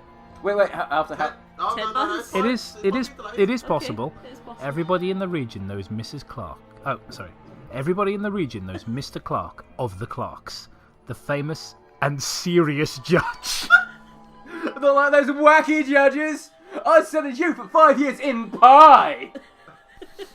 After a few hours, the nurse delivering the child walks out of the room with an awkward expression on her face and goes to Mr. Clark's office to see him. Wait, hold on a second, because I'm just so there's a nurse walks out of the walks out of the room and goes to Mr. Judge Face's office. Why does he have an office in the hospital if he's a judge? Because he's judging the fucking babies, obviously. Yeah, he's not a judge as in a magistrate. Beauty contest judge. Yeah, he That's judges one ugly baby. He takes it very judges seriously. the newborn baby pageant. He judges which ones actually go to their parents. He decides which babies go to their parents and which ones go to the salt mine. Mr. Clark? The nurse looks at him with a shocking expression on her face. I'm trying to think of a voice for Mr. Clark. Jeremy Clarkson. Yes, what is it? Mr. Clark Phil Brain, looks at the panicking woman as he frowns. You might need to see it for yourself, Mr. Clark. What is it that needs me? What is it that needs me to go take a look at? What? Why, what is it? A dictionary? Fuck you. Why not tell me now? Well, your child seems to be a bit... It says special. It says special. It says special in an extra set of quotation marks. You guys can make your own jokes there, honestly. Yeah, I'm not touching that one. Also, once again, the judge who's at the hospital in his office to judge, but is like, yeah, your wife's just given birth. Can you come and take a look at your child? Why should I look at my child? Why are you disturbing me? I've got more important things to be looking at. Than managing this boat company. The two arrives at the room where Mrs. Clark is taking a rest. She's lying on the bed, and next to her is Mr. and Mrs. Clark's child. Mr. Clark noticed... Why did you have to emphasise that? It's like, what, you just wandered into the room next to your just given birth wife, and there's a baby there. That could be anyone's baby! You know? People just like walk around, oh, I've left my baby here. Who's this, my baby? Swap it round, who cares? Creepypastas always struggle to give names to anyone else? Like, especially parents. Just give them names, and then you can make it easier than saying Mr. and Mrs. I'm sure they gave them. I'm sure they gave them names in Jeff the Killer. It was one of them was Barbara. It was Barbara and like I don't know. Yeah, just Quaid. Yeah, Randy.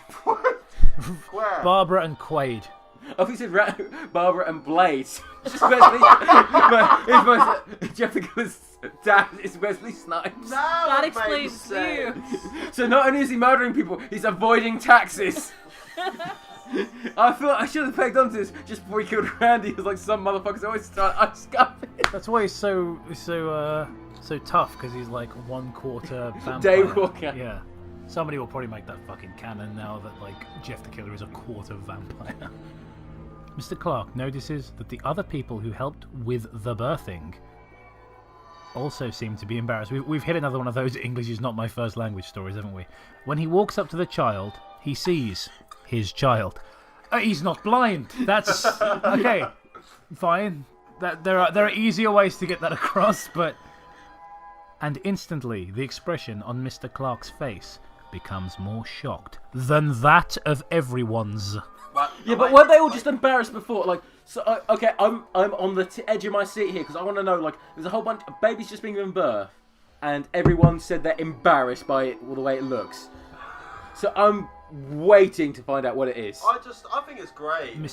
Mr. Clark's face becomes more shocked than that of everyone's. Great sentence. The child is a girl. Whoa! Oh, no wonder he was embarrassed. That would be. Oh, it's got a vagina and everything. Yeah, they didn't mention the story takes place in the 17th century. just like they just overlooked that. Mr. Clark is Mr. actually Clark. Henry the fucking 8th. It's like, that's the second time Henry the 8th has been brought up in this today, like randomly. It was like one of his other wives, Catherine of Aragog. I think it's like Catherine of Aragon. Catherine of Aragon.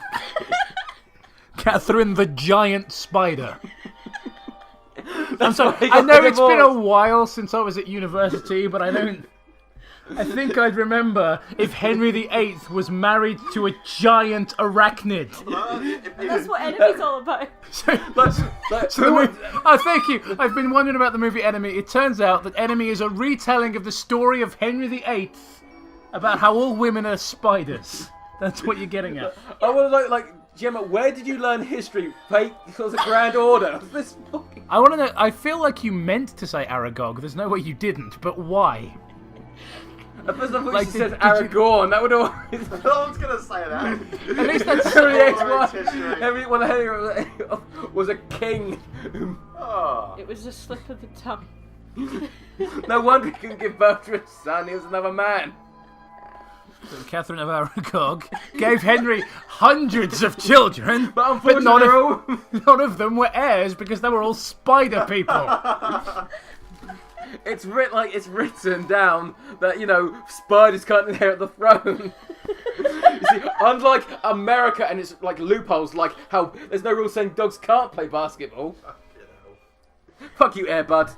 Right, okay, so going back to what set us off spiralling into Henry VIII and his giant spider wife.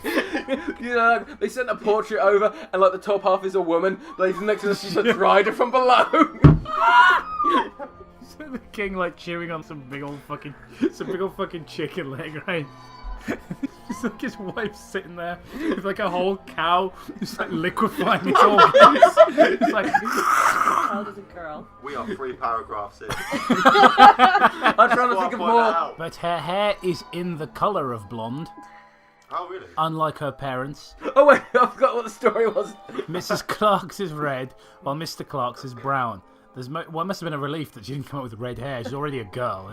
The most surprising thing, however, is that the girl has a pair of terrifying eyes. Her eyes are all black. The Like a pupil, spider? the white of the eye, pure black. What monstrous creature is that? Mr. Clark shouts furiously. Nobody talks back. Suddenly, Mr. Clark grabs the still resting Mrs. Clark. You didn't mess with other people, did you? Spiders. Or how can you give birth to such a monster? Like I care about it. Oh, I'm a cunt. Look at me. See, if I Exposition hear- right now. Oh, I'm alone. Literally no. No, wait, so do you think he's more freaked out by the fact that she has, pitch black eyes, or that she's blonde? What bothers me as well is the thought is my child's been born freakish with like inhuman eyes. Maybe it's blind. It's probably got some kind of birth defect. My thought is, did you have an affair? What? Can't possibly be my super sperm. Yeah, in all fairness, this guy, is the King of England and believes he was appointed by God. He's about to dismantle the very fabric of the church, the most powerful entity in the country. Like I care about it. Mr. Clark throws her back onto the bed. Tell my lawyer to come here, concludes Mr. Clark as he leaves the room. A few days later, Mr. Clark's lawyer, Taylor, arrives. Mr. Clark, about your Yeah, daughter. squeaky voice teen, squeaky voice teen. Yes.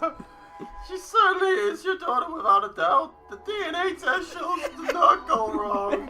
The sight test Can we get a picture of squeaky voice teen in like a suit with a briefcase? show that her eyesight is normal. The doctor even said that he has never seen a case like this. Her eyeballs are black, but she has no problem in her eyesight. In fact, her eyesight is 2 times of the normal person. Right, okay, I know this guy's a lawyer and not a doctor, and he might not relay the information as he heard it, but what the fuck does 2 times of a normal person's even mean? She's got high definition She's got eyes. 4 eyes, because she's a fucking Oh, spider. for God's sake! They just comb her hair up and they're like the other 6. Yeah, Gemma, I bet you wouldn't have brought up fucking Catherine of Aragon if you'd known you were gonna throw that fucking mispronunciation out, would you? No. That's derailed the whole fucking episode. Every 5 sentences just, 'cause he's a fucking spider. Taylor, standing in front of Mrs. Clark's desk, hands him a stack of documents. Mr. Clark's desk, excuse me, hands him a stack of documents on the girl's information. But she's a monster. She's not perfect. What I want is a perfect child. Alright, Mr. Cell, calm the fuck down. Mr. Clark says, without even taking a glance at the documents. Then what should we do? Hand her to the orphanage? Taylor asks, no, that would affect people's impression on me, ... And I'm a cunt. If that's the case, then I shall not let her go to school.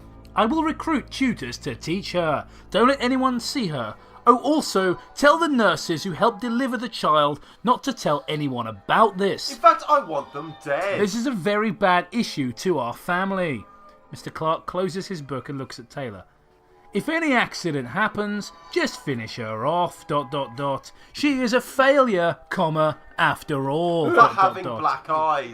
So I think that's kind of... you probably shouldn't say that sort of stuff out loud. Also, the reason I mentioned the comma is that it really changes the meaning of a sentence, because if they'd left the comma out, it would read, she is a failure after all, which I think is what they meant to say, but the comma implies he's just, he's figured that out through evidence, it's well, now she's done this one thing, she is a failure after all, and it just doesn't make sense. No.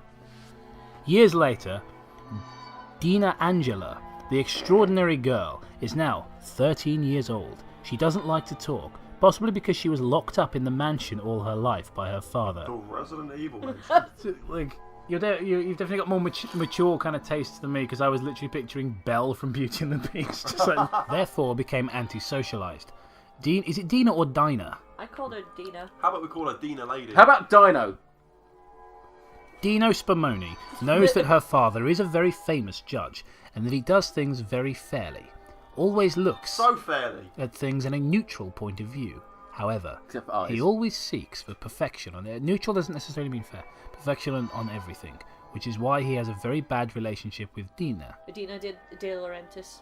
Despite knowing that her mother and father were never so well with each other before she was born. What the fuck does that mean? Oh. It can't be changed. Both of their parents decided that the marriage themselves... Decided... What? It can't be changed. Both of their parents...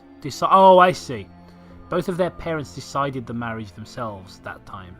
No, actually, no, I don't. I thought I had it for a minute, because I was like, okay, do you mean it was an arranged marriage? It's their parents. I don't... What? Here's the sentence exactly as it appears. It's a very long sentence. Despite knowing that her mother and father were never so well with each other before she was even born, it can't be changed. Both of their parents decided the marriage themselves that time. That is word salad. I can't unpack that. That's word salad. Dina has never stepped outside before because of her eyes. She gets herself a mirror and looks at her eyes. They are pure black, but looking closely, she actually sees little sparkles in them, like a small galaxy. She is often fascinated when looking into her own eyes. She's incredibly narcissistic. Her blonde hair... Does that, it's not actually, she doesn't have sparkles in her eyes. She's just got, cataracts, setting in or something like that. Her blonde hair is short and messy, but she usually has them brushed. Right, them? Wasn't she just... I know she's moved on to her hair, but she was just about her eyes, and now it's gone to them instead of it. I'm feeling like her eyes were galaxies. She had them brushed. It was very unpleasant, because, eyes.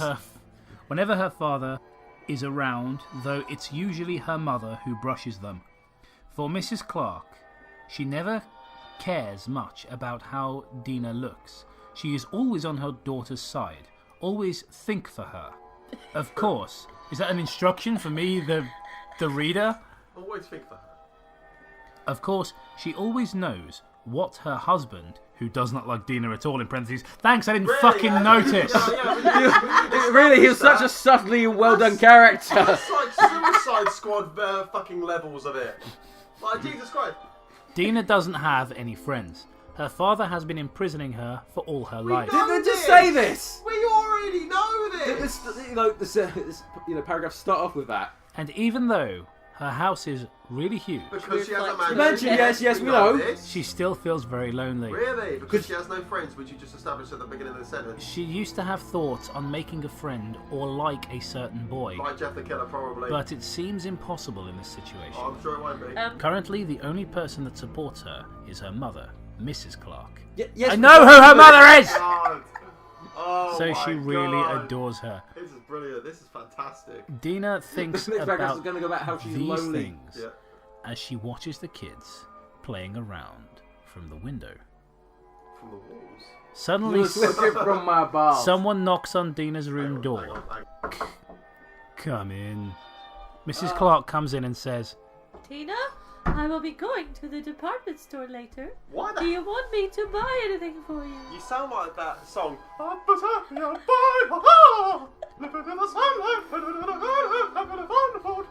so you mean Tiny Tim? That's it. Mrs. Clark says as she looks at Dina, no thanks. But dear, you haven't been eating anything recently, and you seem thinner than before. I'll buy you something to eat later.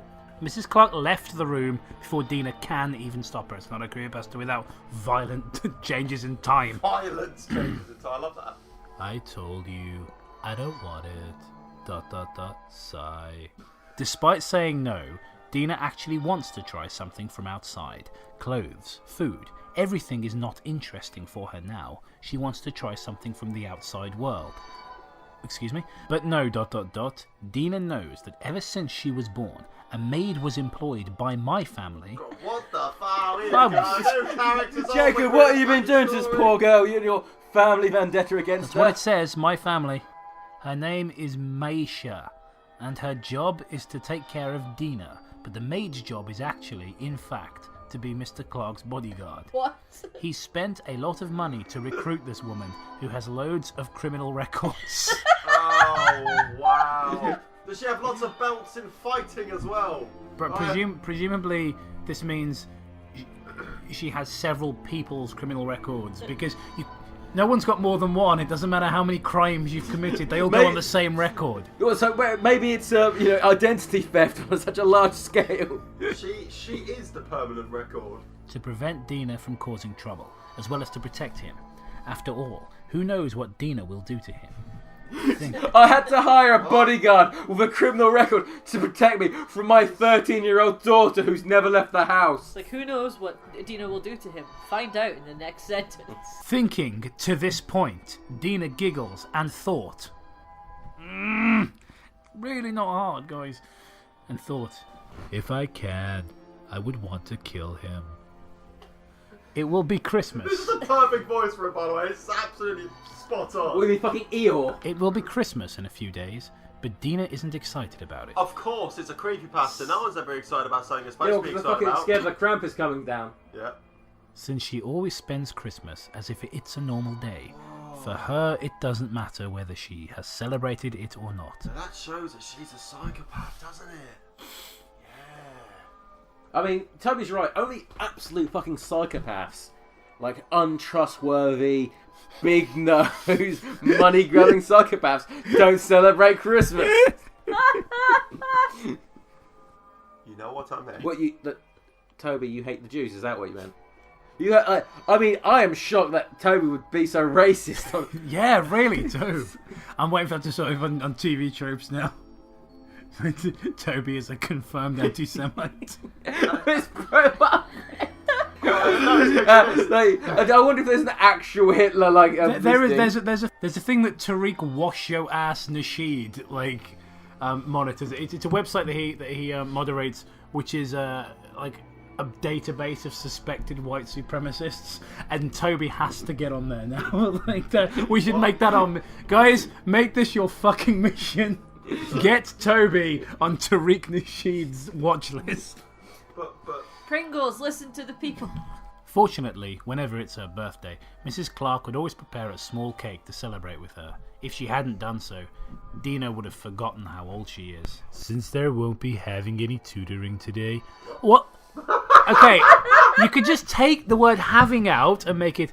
Since there won't be any tutoring today, let's do what I usually do.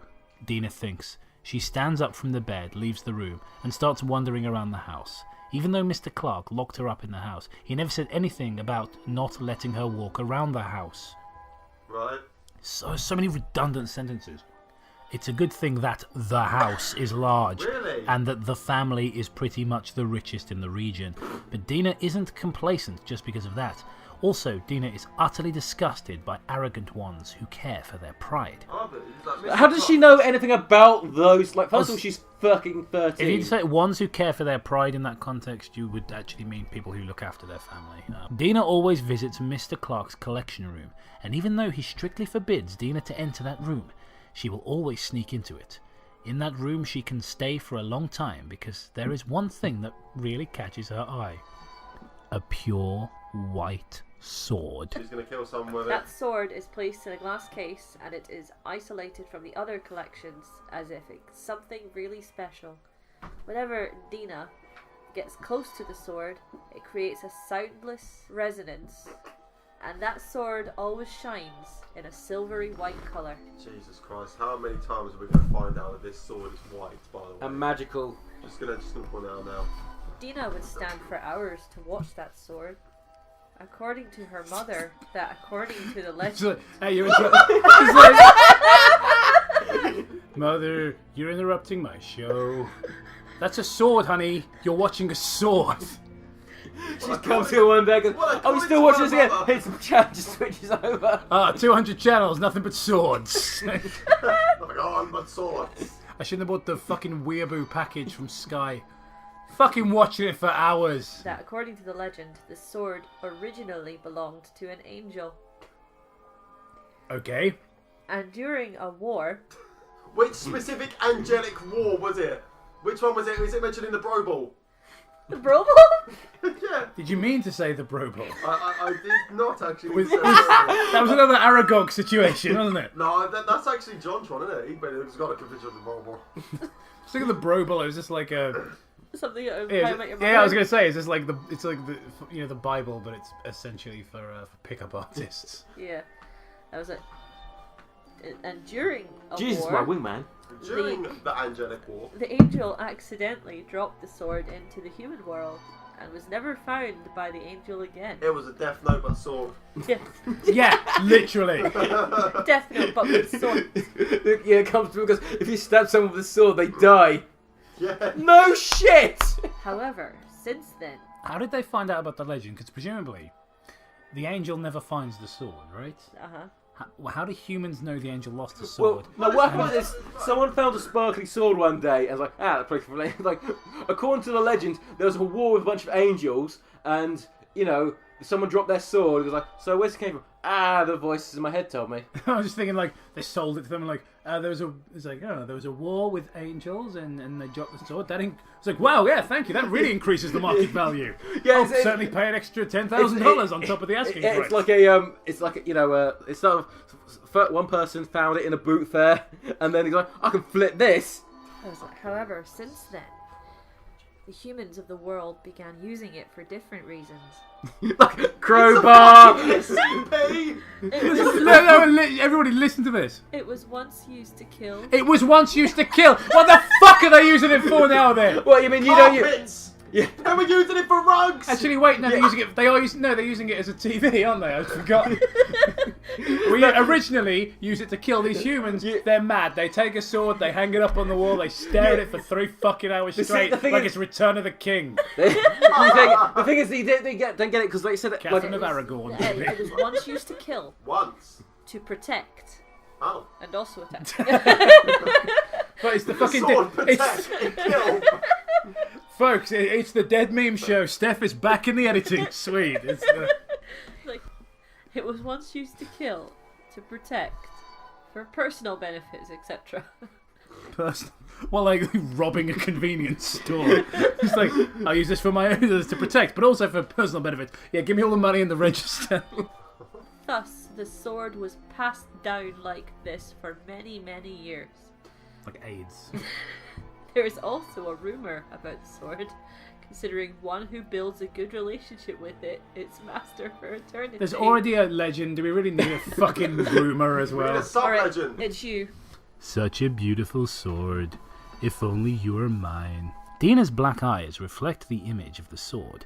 She places her hands onto the glass case and she feels as if she's getting sucked in. Suddenly, she hears footsteps coming close. She hides herself. The door opens and someone comes in. It's Misha. She is doing her daily patrolling. Oh, I forgot to mention, the nanny was the slayer. It is obvious that she's looking for Dina, since Dina left the room without her permission. To have Dina's action restricted this badly, she stares at the maid with a hateful look. I can barely understand what's going on. Dina comes out from where she was hiding as soon as Misha leaves the room. And the whole point of that was next sentence. In the evening, in July, Mrs. Clark returns home with lots of things she bought from department store. From department? From department store. Almost all of them are daily supplies. Unfortunately, she meets Mr. Clark, who doesn't show up often, at the front door. Why is it so weird? Did you buy? Mr. Clark says. It's a bag full of sex toys. He grabs Mrs. Clark's arm and asks her, and some of the items Mrs. Clark bought fell out, including some of the food she bought secretly. Why did you buy this food? It's for that monster, isn't it? How dare you buy these things secretly? I actually enjoy eating sometimes, Mr. Clark. Why starve her? If you're gonna kill her, just kill her. You mentioned if she dies, if she dies, she dies. But just fucking murder her then. She cannot be happy. No. Filled with fury, Mr. Clark pushes Mrs. Clark onto the floor, but before he kicks his helpless wife, Dina comes and blocks her heartless father. Father, what in the world are you doing? Look, You have no right to call me father, you monster. Only the most perfect ones can call me that. Mr. Clark slaps Dina, bouncing her to the side. She stands up from the floor and glares at her father before he says, Before he says, humph, and leaves. Okay, new paragraph. One word. No capital. Perfect. Okay, good to know. Alright, don't bother the proofreading. New paragraph. Come back later to spell check. After making sure that Mr. See, that's Clark... not actually in my version, the Creepypasta Land version. It's not actually there. Alright, I'm on DeviantArt. So after making sure that Mr. Clark has left, Dina goes up to Mrs. Clark and says, Mother, are you alright? Don't worry, I'm okay. Sigh. I'm quite She actually says sorry because it's in the quotation marks. I'm quite unlucky today. How about you, dear? I'm fine. I didn't get backhanded by my husband, so I'm a bit better off. But didn't I tell you not to buy them for me if Dad sees it? It doesn't matter, since you're my only daughter. The way she interrupts her as well, like, I'm sorry to make a really, really old reference that's going to age me to the younger audience, but, like, the way she interrupts there is like, if Dad says it doesn't matter! It doesn't matter what your name is! Mrs. Clark touches Dina's face gently before she says, Let's sleep together tonight, Dina. Woo! Woo! Woo! Woo! Dad! Quick, Mum's turned weird. Smack her again. Turn her back to normal. The truth is, Mrs. Clark cannot escape her husband's bind, even if she wanted to. He's into some kinky shit. Thought of divorcing, but she can't give up on Dina. And even if the divorce was successful, it is likely that Mr. Clark would not let them go for good. But that's what courts do. They can sort that out for you.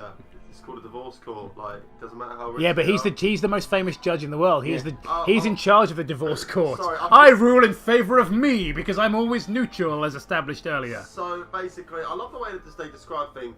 The father is the best judge, and he's also the fairest. They are the richest people in the county. Shitty eyes. Where is this even taking place? Has it said? Japan. It hasn't said what. It hasn't said where or when. Or what so I don't century. know what. Yeah, I don't. I Other than genuinely there don't being know a department store, it could be anywhere. This could be. You could literally be in the land of Pokemon. Yeah, I don't know. Kanto region. Yep. Mother. I want to be a gym leader when I grow up. Mrs. Clark sits on the bed while Dina lies down on her mother's lap. Yes. Yes. Yes. Mrs. Clark touches Dina's hair softly. Mother, do you hate me? Yes. Yes. My eyes. She's like, my eyes. Dina looks at her mother with her pure black eyes. Of course not. Mother really loves your unique eyes. You're my angel after all. There's so many. Uh-oh. There's so many. Get a sword. There's so many ellipses in this. It's ridiculous. Angel. Dina suddenly remembers the sword in the collection. Do you remember when we were making Robbie Williams jokes earlier? Mother, do you want to escape from this home? Yes, I've always wanted to. Then let's run away together. I don't know why I didn't think of that. Dina sits up. Let's leave. Needed 13 years. Let's leave this place. Then we'll find somewhere where no one will ever find to leave. Where no one will ever find to live in. They're very rich, but they can't pay the fine for moving. The moving fine. Dina holds her mother's hand. But Dina, your father is a famous person. Yes. Your father is Tom Cruise. He will stop us before we exit the gates. Yeah, as we all know, celebrity status basically means you have unlimited power. You turn into the fucking emperor. Dina, your father is a famous person, and we all know a lot of people. Wait, and he knows a lot of people. So if he was to find us, we'd definitely be in a very bad situation. Woo! Mrs. Clark says as she lowers her head, "But mother, do you really want to live under father's harsh treatment? You and I both know that one day I will be finished off by father, so let's escape this place before that happens." Dina's eyes are filled with flames of her passionate feelings. No, they're not, they're just black. And as her mother sees Dina's passion, she holds Dina's hand and says, All right. Seeing her mother determined to, Dina says, "Then we'll run away on Christmas Eve. I've prepared the plan already." Why not now?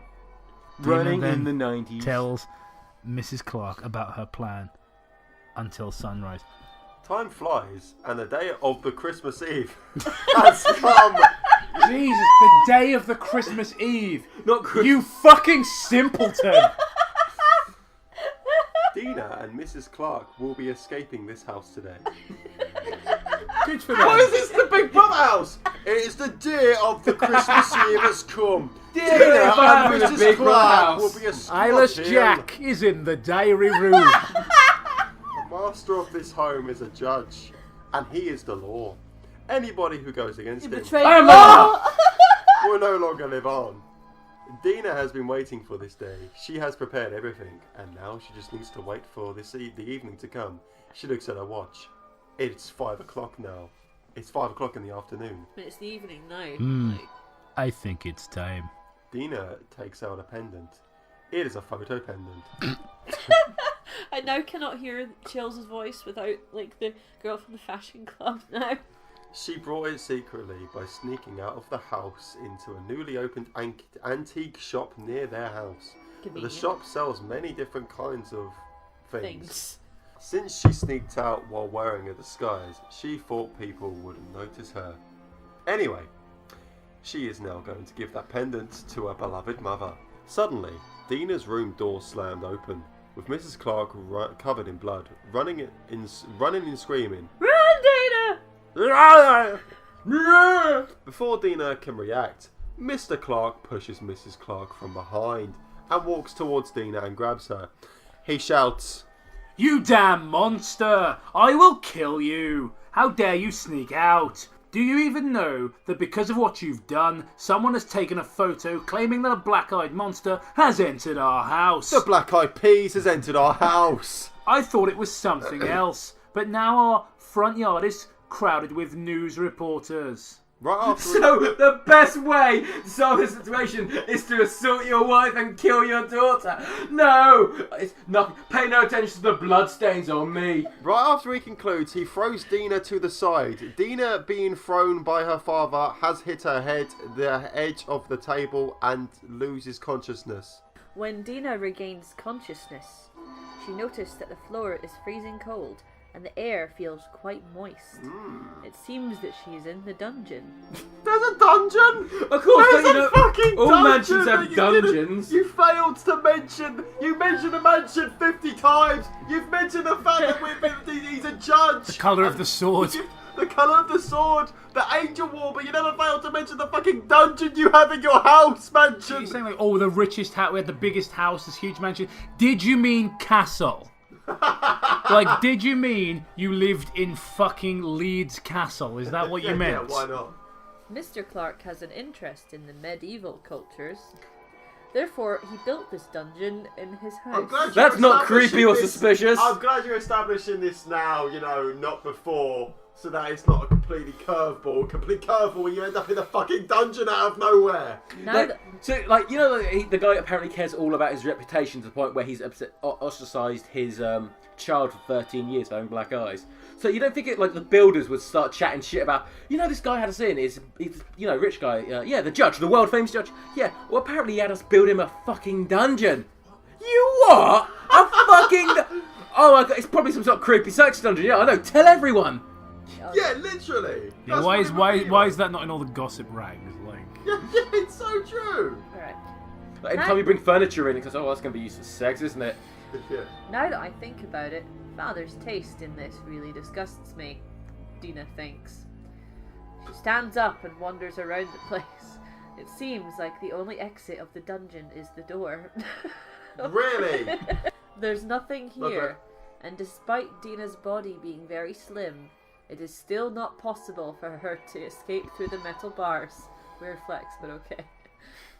Suddenly, Dina hears someone coming towards her. She stares at the person closely to the dark. Hey, you little monster. How does it feel being in here? The footsteps came from Misha, the hateful woman. I knew your plans from the very beginning. 'Cause I'm psychic. And that's why I sent photos of you outside to the news reporters, ugly one. Misha looked at Dina with This plan makes no fucking sense. with a despicable look. You beastly girl. Oh, but aren't you the same? You are also being controlled by my father, aren't you? Forced to depend on my father because of that. You damn woman. You are no different from a monster. You thought I don't know how you seduced my father every night, didn't you? Dina looks at Maisha laughing. You slut. You slut. You slut.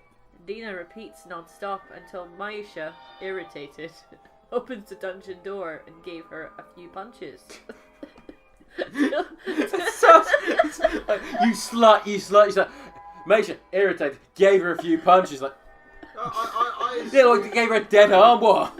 Now, I'm going to assume here that this Maisha's in like her 40s and she just went in that dungeon and wailed on a 13-year-old. Good job. Great woman. Till she coughs up blood. Enough, you freaking monster! Your father told me that I can always finish you however I want. Just like I finish your dad.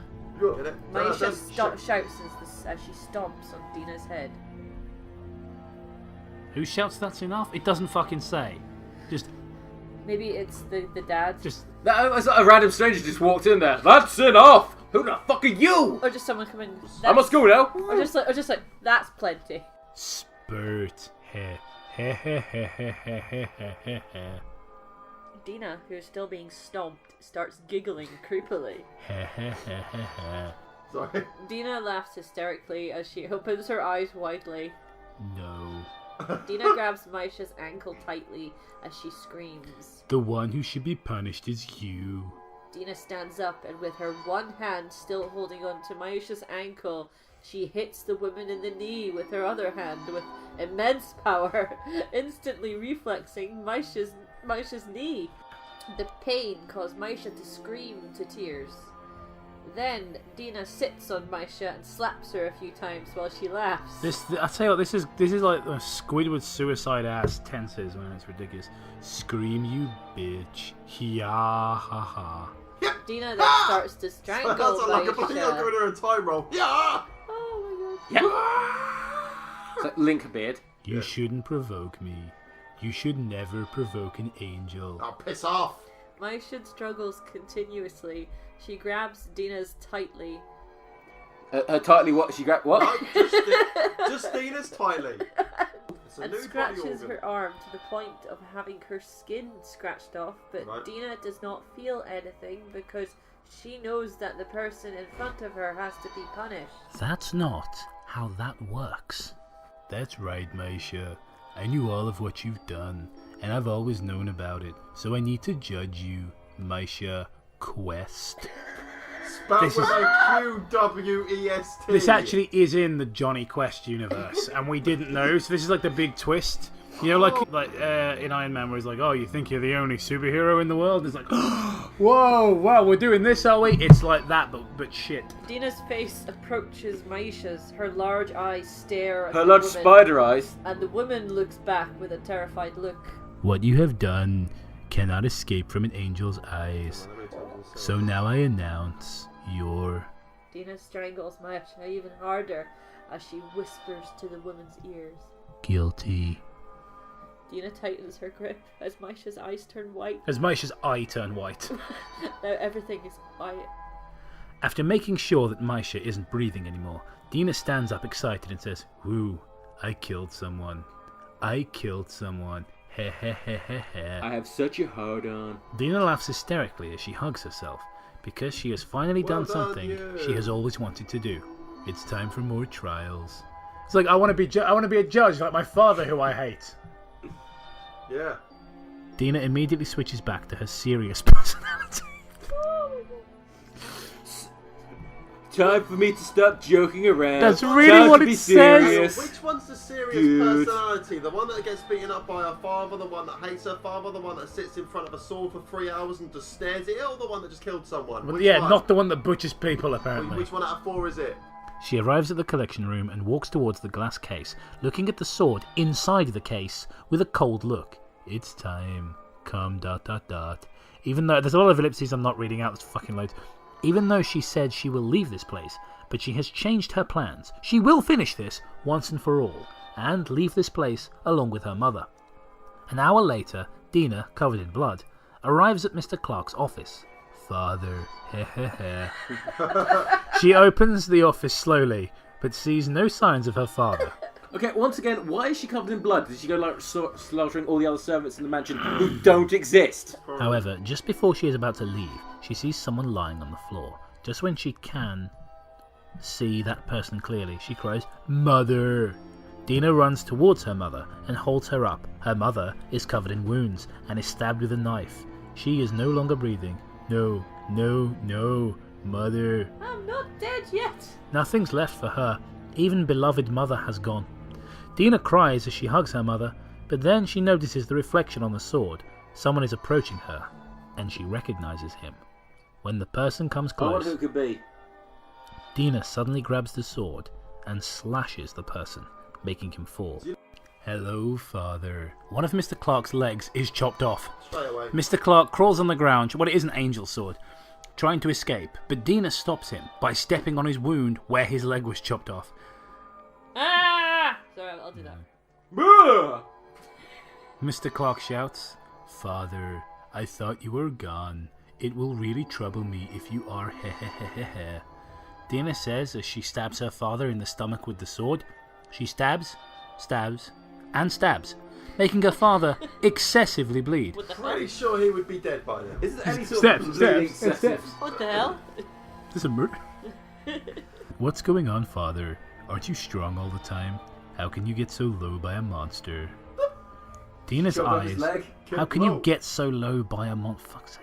Dina's eyes are filled with crazy Get low. and murderous thoughts. You know, it feels so nice to judge and sentence people. Maybe I'll become a great judge someday. Dina swings her sword. Judge Humph. Like hell. I'm gonna be Judge Hump. Oh, excuse me. No, because it's not new speaker, new line, it gets confusing. Alright, swings her sword. Judge Humph.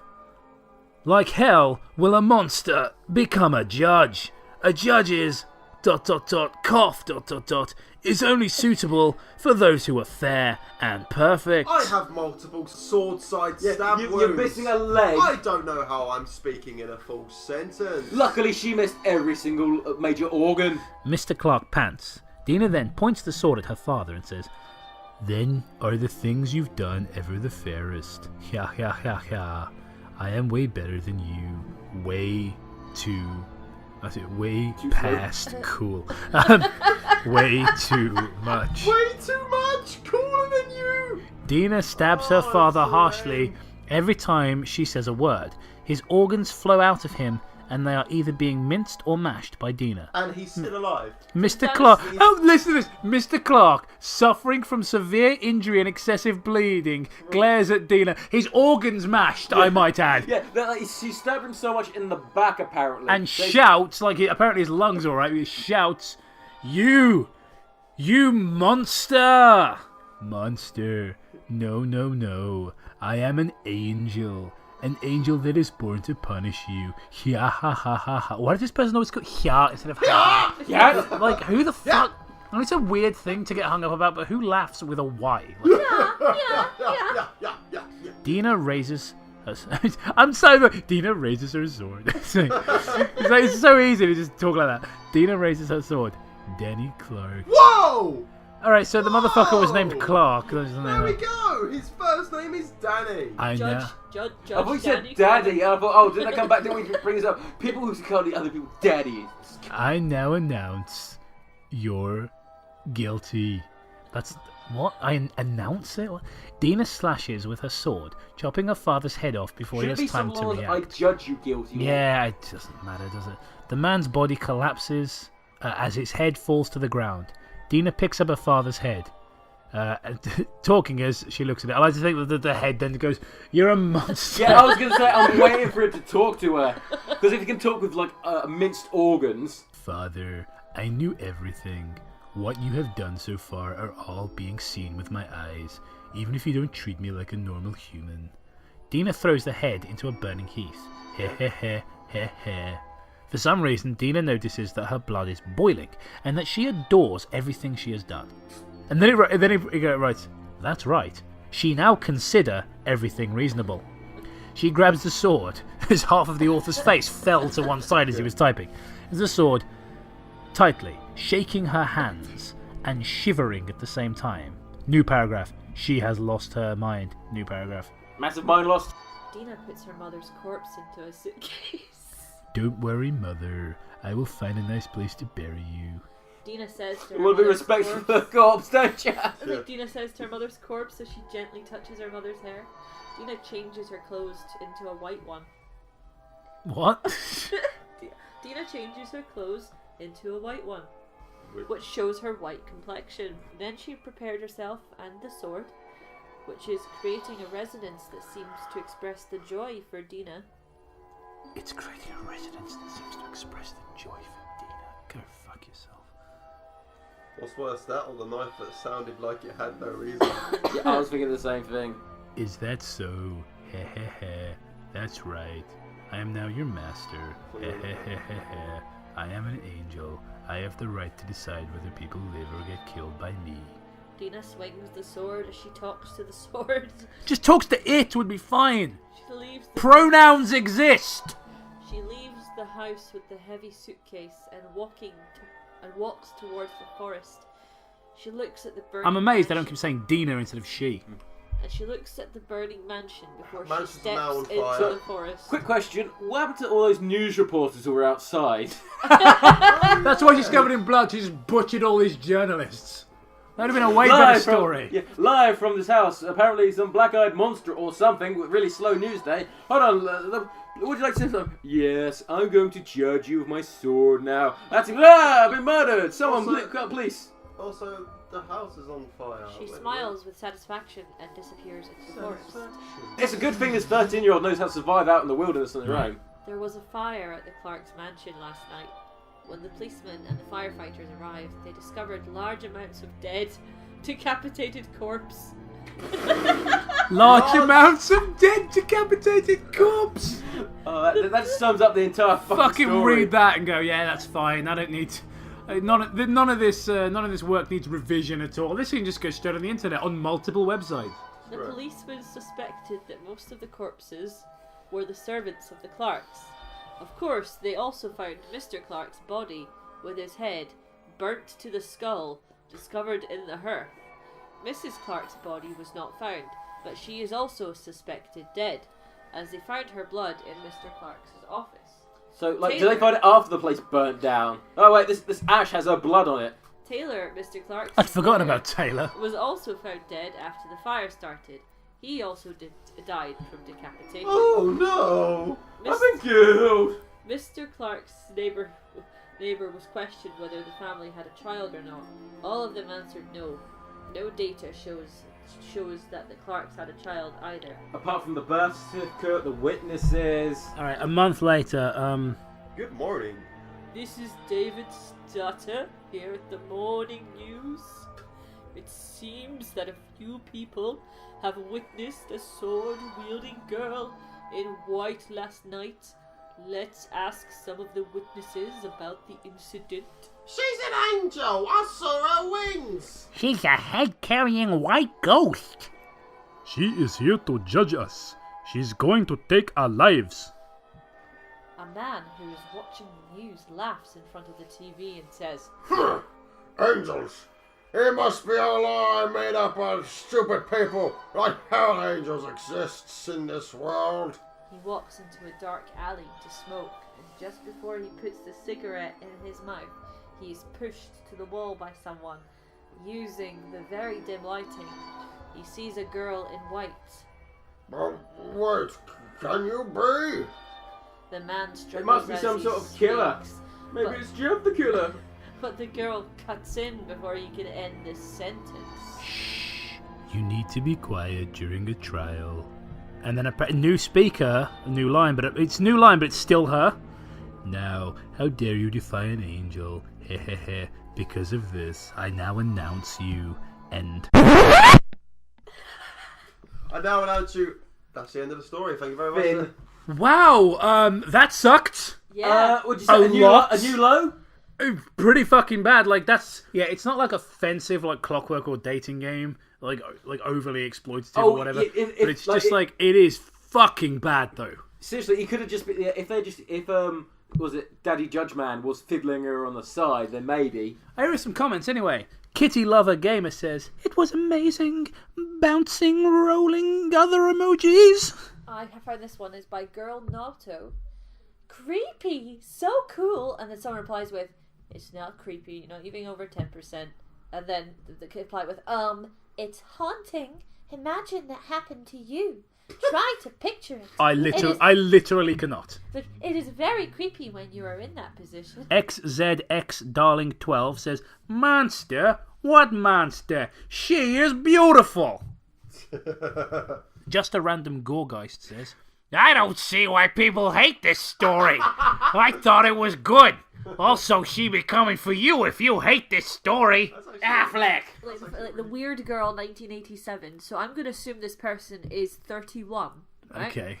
Amazing. And also, thanks to Dina, I now know more ways to slaughter people. Laughs evilly. Oh, this is going to be fun. First of all, ignoring the inherent retardation of that statement, in what new ways has she shown to slaughter anyone? Like, what, like, interesting new technique? Isn't it obvious? You invent a backstory to a white sword about a white supremacist sword. Shall we give our thoughts on the story then? Yeah. Okay, who wants to go first? Matt, you can if you want. We'll go right. Ryan. My usual statement of dog shit. Basically, it seemed like the author had an idea of where he wanted to go, but not really enough, story to get it there. So it just kept jumping from things to things. Like, oh, it could be like, to have a troubled past, and like, this happened, and then this happened. Things just fucking jump about. And like, oh no, the evil maid, who's not really. It was one of those stories that was just idiotic. Again, we confirmed that the author is not a native English speaker, which obviously explains the grammar, but it doesn't explain the storytelling choices. The piss poor story. Yeah, the biggest issues with this aren't the lol, this person doesn't know how the English language works, although that's always funny.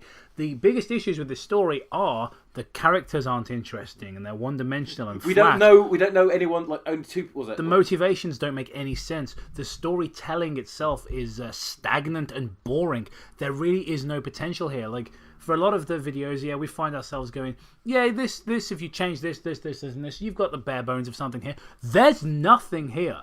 This is... I don't know if this person can write prose in their own native tongue, but in terms of telling a story, this is not a good start. This is really not a good sign. Once again, we have the trope of describing things with a lot of detail, but then with other things, then just sort of passing it off as a half-assed thing. It's like, this sword had an angel war behind it, but the fucking mansion's on fire. Yeah, so we know more about this sword than we do about, like, what the guy's name was Danny, and we only learned that at the end. His name is Danny. Danny and he has a dungeon fetish.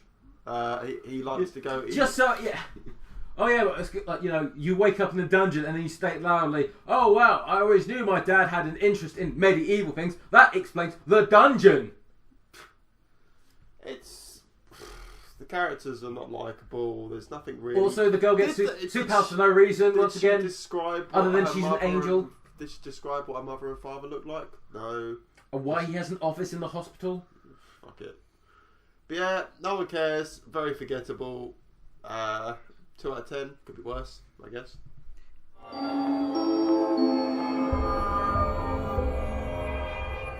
Welcome back to Scoop the Hoop. Toby's not here today. We had to sacrifice him in order to summon Matt. Yeah, I'm back. Matt is here. Don't call it a comeback. I've been here for, I don't know, like an hour and a half or so. He was in a coma, folks. There's his leg on the screen. Yep. We're just gonna zoom that out periodically throughout the episode. And there. All right. So, I'll introduce the first story. Jurassic Park, the original script. We're doing this in honour of the new, Jurassic Park movie. We're going to read some Jurassic Park CREEPYPASTA. Did I say honour? I mean contempt. Utter contempt. I'm a huge... Let's weaponise the raptors with this laser beam. Just use the fucking gun. Of the Jurassic Park franchise. I love the first movie. Much like everyone else. The second film was good. Wrong. The third one was alright. Wrong. And Jurassic World was incredible. It was incredible. Incredible. Yeah. It was incredible. Yeah. It was incredibly bad. It's actually his, subconscious actively crushing his own windpipe. Anyways, I was recently searching for Jurassic Park related things. facts, trivia, etc. Erotic fan fiction, I came vor. across a website. There's got to be so much vor, hasn't there, for Jurassic Park? I came across a website. As the Adonis Rex swallowed me into its tight, warm throat, I couldn't help but pop a raging Jurassic boner. I decided to order a few things. I decided on a poster. The Jurassic World novelisation is something interesting I found. It's just screaming. Sort of an in-depth sort of breakdown. Really breakdown of the little sort of nod between the T-Rex and the raptor at the end, and all the subtext involved. Yeah. But Blue's so loyal, apart from the 3 or 4 times she betrayed me. Fucking terrible movies. Terrible. God. I'll just turn your brain off. Like, why? I don't need to turn my brain off when I'm watching something good. So I like the first Jurassic Park. They have advanced character studies in the Jurassic World novelisation. For example, this is Star-Lord. He is totally not Indiana Jones and like motorbike. This is Ginger Girl who cannot act. She is scientist and talks robot. May in fact be a bit of wood with some wig on it. She is able to run in high heels, which is physically impossible. I saw somebody who couldn't fucking walk in high heels. Alright, it was graduation. We're going to get onto the story eventually. Graduation week in Canterbury last week. And there was this girl, and God bless her, because she looked like the typical like Instagram thought, you know, like lots of makeup, you could see her nipples. And she was wearing high heels. But she'd clearly never worn high heels. It was a strange thing. She was walking in a sort of squatted position and was walking very slowly, trying not to fall. She was with her family. She was just kind of lurching forward. I'm making it sound like she had cerebral palsy. She was normal. I mean, was she? But it was just like she just couldn't wear heels. It was I really like, wish... it would just be like some fat girl or some goth or something. It sounds like she has rickets. But no, there was clearly nothing wrong with her legs. You could tell. Okay. It's just that... Like I was saying, if she was like a goth or something like that, you'd be like, okay, she's obviously never worn heels. But this was like someone who was like one of the popular kids at school, but just never took the occasion to wear heels. It was the strangest fucking thing. And while she was like squatting trying to walk, I walked past, just dropped trying to get on my fucking level. Look at me walking. I'm missing a chunk of my fucking leg. Yeah, Matt, let's see you do it in high heels though. I'll make it look fabulous. I tell you what, guys, you I have such slim ankles. Get enough $20 donations on the Patreon. Matt'll walk in high heels. Didn't say when. It'll be when we do our video tribute to the Rocky Horror Picture Show. Can't wait to find that creepypasta. Oh Christ, yeah, creepypasta. Alright. Oh, we almost went back to Pasta Cast. Something interesting I found. It was a supposed original script. I knew it was probably just a fake script. It had Batman hack all the internets. All of it took about a week and a half to get to my house. I framed the poster and put it up on my wall, put the book on the shelf and pulled out the script. It looked pretty old. It had a few tears and an old looking colour. I started reading the script. It was mainly just stuff like, Ian, what they got in there, King Kong? You know, just lines and stuff from the film. Nothing too different. But then I noticed something. I kept vomiting blood while reading it. There was a sentence in the script that caught my eye. It read, Velociraptor bites Tim. Now if you have seen Jurassic Park, you would know that Tim was the little boy and doesn't die in the film. Unfortunately. So this is the improved version. And the raptors never even touch him. But what was this about a raptor biting him? As I read on, I saw lines like this. Alan! Okay, so this is Alan speaking. Where's Tim? Ellie is crying. I cannot cry on Ellie, where is Tim? He's dead! Oh, God! Crikey, mate. $100 reduce. This is John Hammond over the phone. John, over the phone. Where is Tim? Is he okay? Alan, where is my grandson? Why are you running? I read about how they struggled to tell John, the creator of the park, that his young grandchild was dead. I didn't know if this was supposed to happen, or if it really was just a fake script. However, towards the end of the script, I saw copyright 1992. Making it official. Definitely was real. I've got a real Roman coin. It says 40 BC on it, so I know it's the real deal. Like 40 BC. It may take people a moment to figure that one out. Before coins. Jurassic Park came out in 1993, which means they would have had enough time to change the script. I don't know why Steven Spielberg, then in parentheses, the director. I know who Steven Spielberg is. Who? Who's a small-time director? Sounds a bit Jewish to me. Perhaps he would have wanted Jurassic Park to be a darker film. Well, no, because the book is far darker than the finished product. And if you know a thing about Steven Spielberg, you know you probably wouldn't want to make a really scary film about dinosaurs. Or maybe the script is a fake, but I doubt I'll ever know it's fake. Thank you for reading my experience. Written by Conquer the Squirrel 101. Oh no, this was Conker's work? Terrible. Oh no! Alright, there's 7 comments as well. I thought Jurassic Park was already a dark film. Well, this pasta is not creepy at all. Not that it's bad, it's an interesting concept, executed in a poor way. A creepypasta about a movie script is a good idea. I'd just like it to be somewhat better. I'd give this a 4 out of 10. It is not the worst pasta I've read, but it's far from the best. Green-eyed Dan writes, I like this pasta. And then the author just replied with, yay, and a smiley face. And then he's like, I wrote this story. And then someone's like, I see. That's wonderful. He's like, yeah, Conquer the Squirrel, I wrote this story. Megatoon, I see. And Cooper Crew goes on to say, well, yeah, these hamburgers are quite similar to the ones they have at Krusty Burger. So did you really find the script, or is it just a story? And it's like, defeated, it's just a story. Okay, let's move on to the next one. Alright.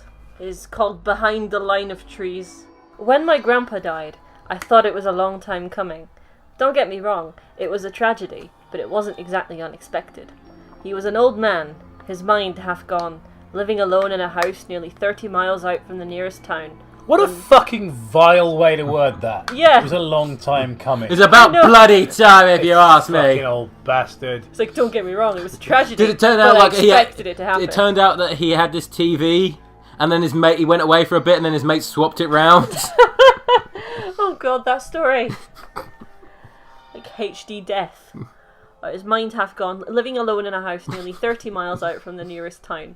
When the news came in that someone had found him in his home, dead for at least 2 weeks, I was saddened, but not surprised. So you didn't check on him for 2 weeks, yet you thought he was going to die?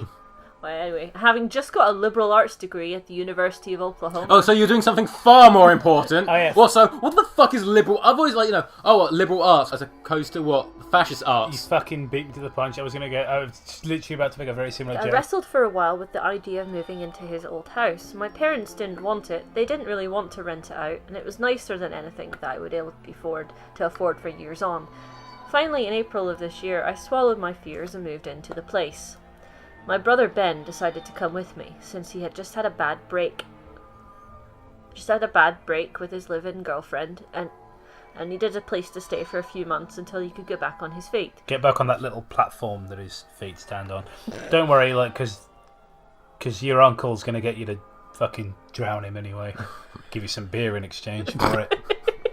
Just let it all take place in the same cinematic universe. We were talking about Infinity, because Matt's Matt's come out of hospital fairly recently and has been catching up on everything. So recently saw Infinity War. So the other things we're talking about is like the Creepypasta cinematic universe, where they all that it does exist. Link in the description. Like the whole old house was large enough that I would have felt wrong saying no. Before our grandfather's mind had started to go, he had quite a bit of money. I never really saw him a lot growing up, since he lived a few hundred miles to the south of us in eastern Texas. Still, I remember the presents he bought us all for Christmas and for birthdays and whatnot. I remember them fondly, but it wasn't, fond enough to ring him up every week and check how he was. Usually they were a lot better than what our parents could afford. He pitched in when I got my first car, agreeing to pay for half as long as it wasn't some rice burner, as he put it. I keep thinking of that scene from Bubba Hotep where he's like, Daddy seemed like a nice guy. He's like, yeah, but not enough so you'd come and see him. So yeah, absolutely, Yeah, pretty much. I think I'll jump in for a bit now, if that's all right. Yeah, it's fine. No one would ever claim that he was a perfect old man, or that we didn't have our falling outs. But he helped me to get a brand new F-150. So that's what is that, a jet? What is of a Formula 1 car? This house was just the last birthday present. I thought to myself, on the day I moved in, a few months early, sure, and in a little bit of an inopportune spot, but it didn't even really need a lot of work. The upstairs bedroom had been completely scraped out by the police department, from out in Silver Springs for reasons that I didn't particularly want to think about. But other than that, it was really nice. That's because you left him lying on the ground for 2 weeks before you didn't find. The police had to stop by. So, was he murdered? Mm-hmm. Our first night there. I just want to I'm sorry to say that your grandfather has been brutally, viciously, horrifically. I don't want to hear about it. Oh, right, he's dead. Oh, I'm moving into this place. I was like, he's left me this house. What a great birthday present. I'm sure this is what he was. Everything's intending. coming up, Millhouse. I really am not liking this protagonist. I'm gonna say, it could be worse. He could be letting his there's a guy down the road. He's letting his wife get murdered in the shower. Yeah. You okay in there, lady? There's another guy who's married a woman who murdered her kids and didn't bother looking in the basement. Yes. Still takes place How many of our own episodes can we actually remember? Down the road, there's this kid who got sent off to a juvie hall because his brother punched someone or something. Actually, took me a moment to figure out what you were referencing. We've been doing this for too long. Our first night there, Ben and I just dragged in our mattresses, a television set, and my old Xbox 360. We sat up late that night, just messing around. Then we went down to a boot fair and got a copy of Our Real Monsters. Because neither of us really wanted to go to sleep. After we got done with the racing game that was the only thing both of us could agree on, we sat up and talked for a while about how life had gone since we'd moved away from home. Pretty much the only subject we never broached was the reason why our grandpa had died. We just said it wasn't unexpected. He was in debt to the mob. It was a long time coming. They'd already broken his thumbs and both his knees. He kept it's just like he stole some money from a Mexican cartel. That's why they had to clean up the room. He had been a brilliant old man, even with his problems. The head of a software company before his retirement, it had only been in the past few months that he'd begun to show signs of senility, and he had gone downhill fast. A month before the end, he had called home talking about the past, about watching the devil stand under an apple tree when he was a child. What we didn't realise is that he had schizophrenia all his life, and that he only just started talking about it till now. After that, he didn't contact us at all, or anyone else for that matter. He went out from dehydration after apparently flipping every circuit in his house and making it to where the water couldn't pump. To say the least, it was disturbing to think about. Maybe I dreamed about him that first night, and maybe I didn't. I'm not sure anymore. I know that I did several of the nights after that, though. He went from being the old man who I remember to being a desiccated corpse right before my eyes in those dreams. Still killed by Mexicans. It was like watching someone mummify. I'm sure that it was because of my own fears at the time, since I had just gotten over a mild cancer scare. Luckily my granddad was there to help me through. I probably should have called him. I had a nervous disposition, and finding a mysterious lump on my leg hadn't helped matters. By the way, folks, how are you enjoying that picture of Matt's leg? There's no lumps on that one, or skin. The next day, whether I had one of those dreams or not, we started bringing in more things. There wasn't really a whole lot of my stuff, since I'd been living in a dorm for 4 years. Ben dragged in 2 computers, several bookshelves worth of paperbacks, and a treadmill for some reason. By the end, it and looked a big like pool to drown in. He was the one living there, and I was the guest. We went into town later on that day and got some food, along with a 12-pack of Pepsi and a 6-pack of Coors. Don't you mean a 12-pack of Peppers? 4-pack of Dr. Pepper and some brown sauce. Like a 6-pack of Coors, what you mean like water? It was on arriving that morning that I realised something was a little off about that house. We pulled into the driveway, hopped out of my brother's Mazda, and we are midway to the house before I noticed for the first time that no birds were chirping. There was an open... Okay, I just want to stop you for a second. What the fuck does this have to do with Jurassic Park? I know. Wait, did you find this on the Jurassic Park? Yep. Okay. Yes. There was an open field behind the house, going back maybe a few hundred yards to the forest. Normally I would have expected to hear some wildlife, but nothing stirred behind the line of trees. He said it! He said it! Title drop. I mentioned the eerie quiet to Ben, and he joked that maybe Slender Man had stolen all the birds. Oh, fuck you. What? See, it's funny on so many levels, because it's a creepypasta and Slender Man. Honestly, as a joke, it was even weaker than it should have been. Ben had Then why did you write it? Ben had noticed that the quiet was deeper than it had been the day before as well. We sat up that night, but Ben whipped out one of his college textbooks on thank God. European democracy. Is that what they call it? He's like, I'm going to whip out my Ben Franklin. Well, I'm going to whip out my... Surely the author means whipped out textbooks on Europe and one on democracy. I can't imagine there's one on Europe. European democracy. That doesn't... Because it's not a thing. Fuck Europe. Yes. So it was just me playing Halo alone. So just flipping through it, that book and it's like, it's just a lot about kings in this. I shut the volume off once after Ben had gone to sleep in his own room, and I listened for the sound of crickets chirping. There was nothing. I opened my window and looked out over the fields where fireflies would normally have been flickering this time of year. Nothing but darkness and the stars greeted my roving eyes. I was saying moving eyes? Roving eyes. I went to sleep that night and know that I had one of the dreams. I mean, he's supposed to make this sound ominous because like there's no bugs and there's no birds constantly chirping. Sounds like a fucking paradise to me. Yes.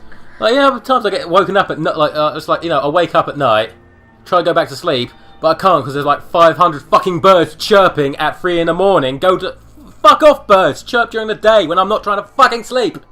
I was like, I'm really. I was like, that literally, it's like when I went and looked for Jurassic Park one. This was right underneath the other one that I just saw, and it was like on the one for Jurassic Park, and I'm just like, what? Are you going to mention it at the end of the story? I don't think this has anything to do with it. I think that makes it funnier. You probably just clicked it because it was like related. There's a bit. Indominus Rex is the murderer. There is, if you go a bit further down. Okay. He hunts for sport. Yeah. Right. I can turn invisible. The next few weeks were okay. We got everything completely set up, cleaned out whatever there was to clean around the house, and discovered a box of my grandpa's old things in the attic. Most of it was stuff from the time he spent in Japan during World War II, including his collection of medals. One of them was a Purple Heart. I loved that old man. Did you, though?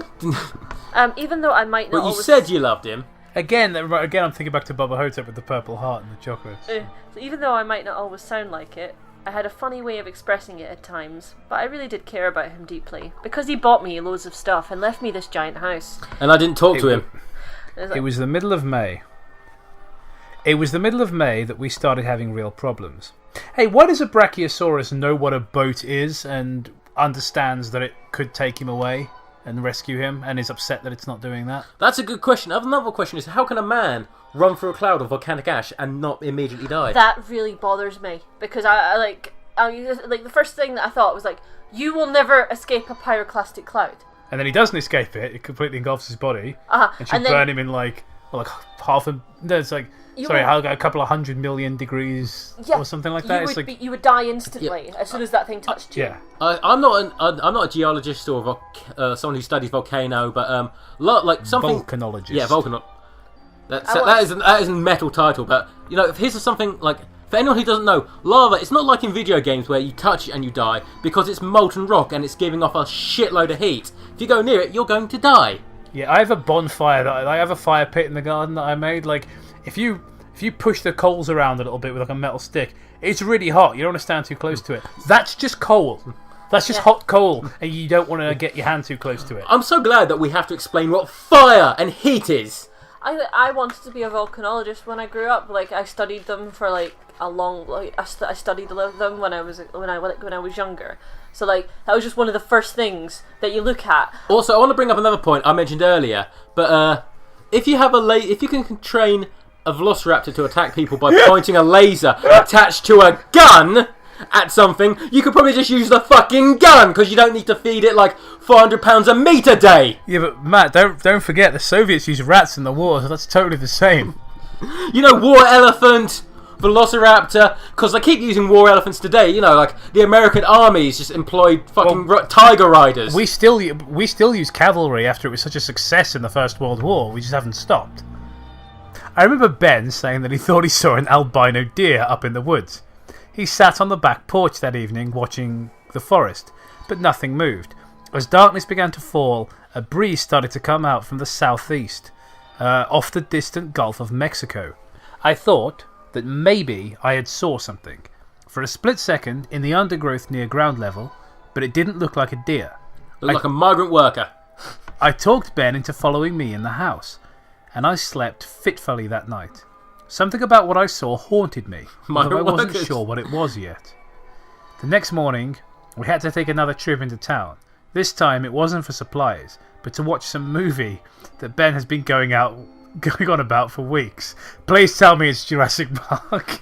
As a result, we got home late that night. It was waiting for us in the driveway.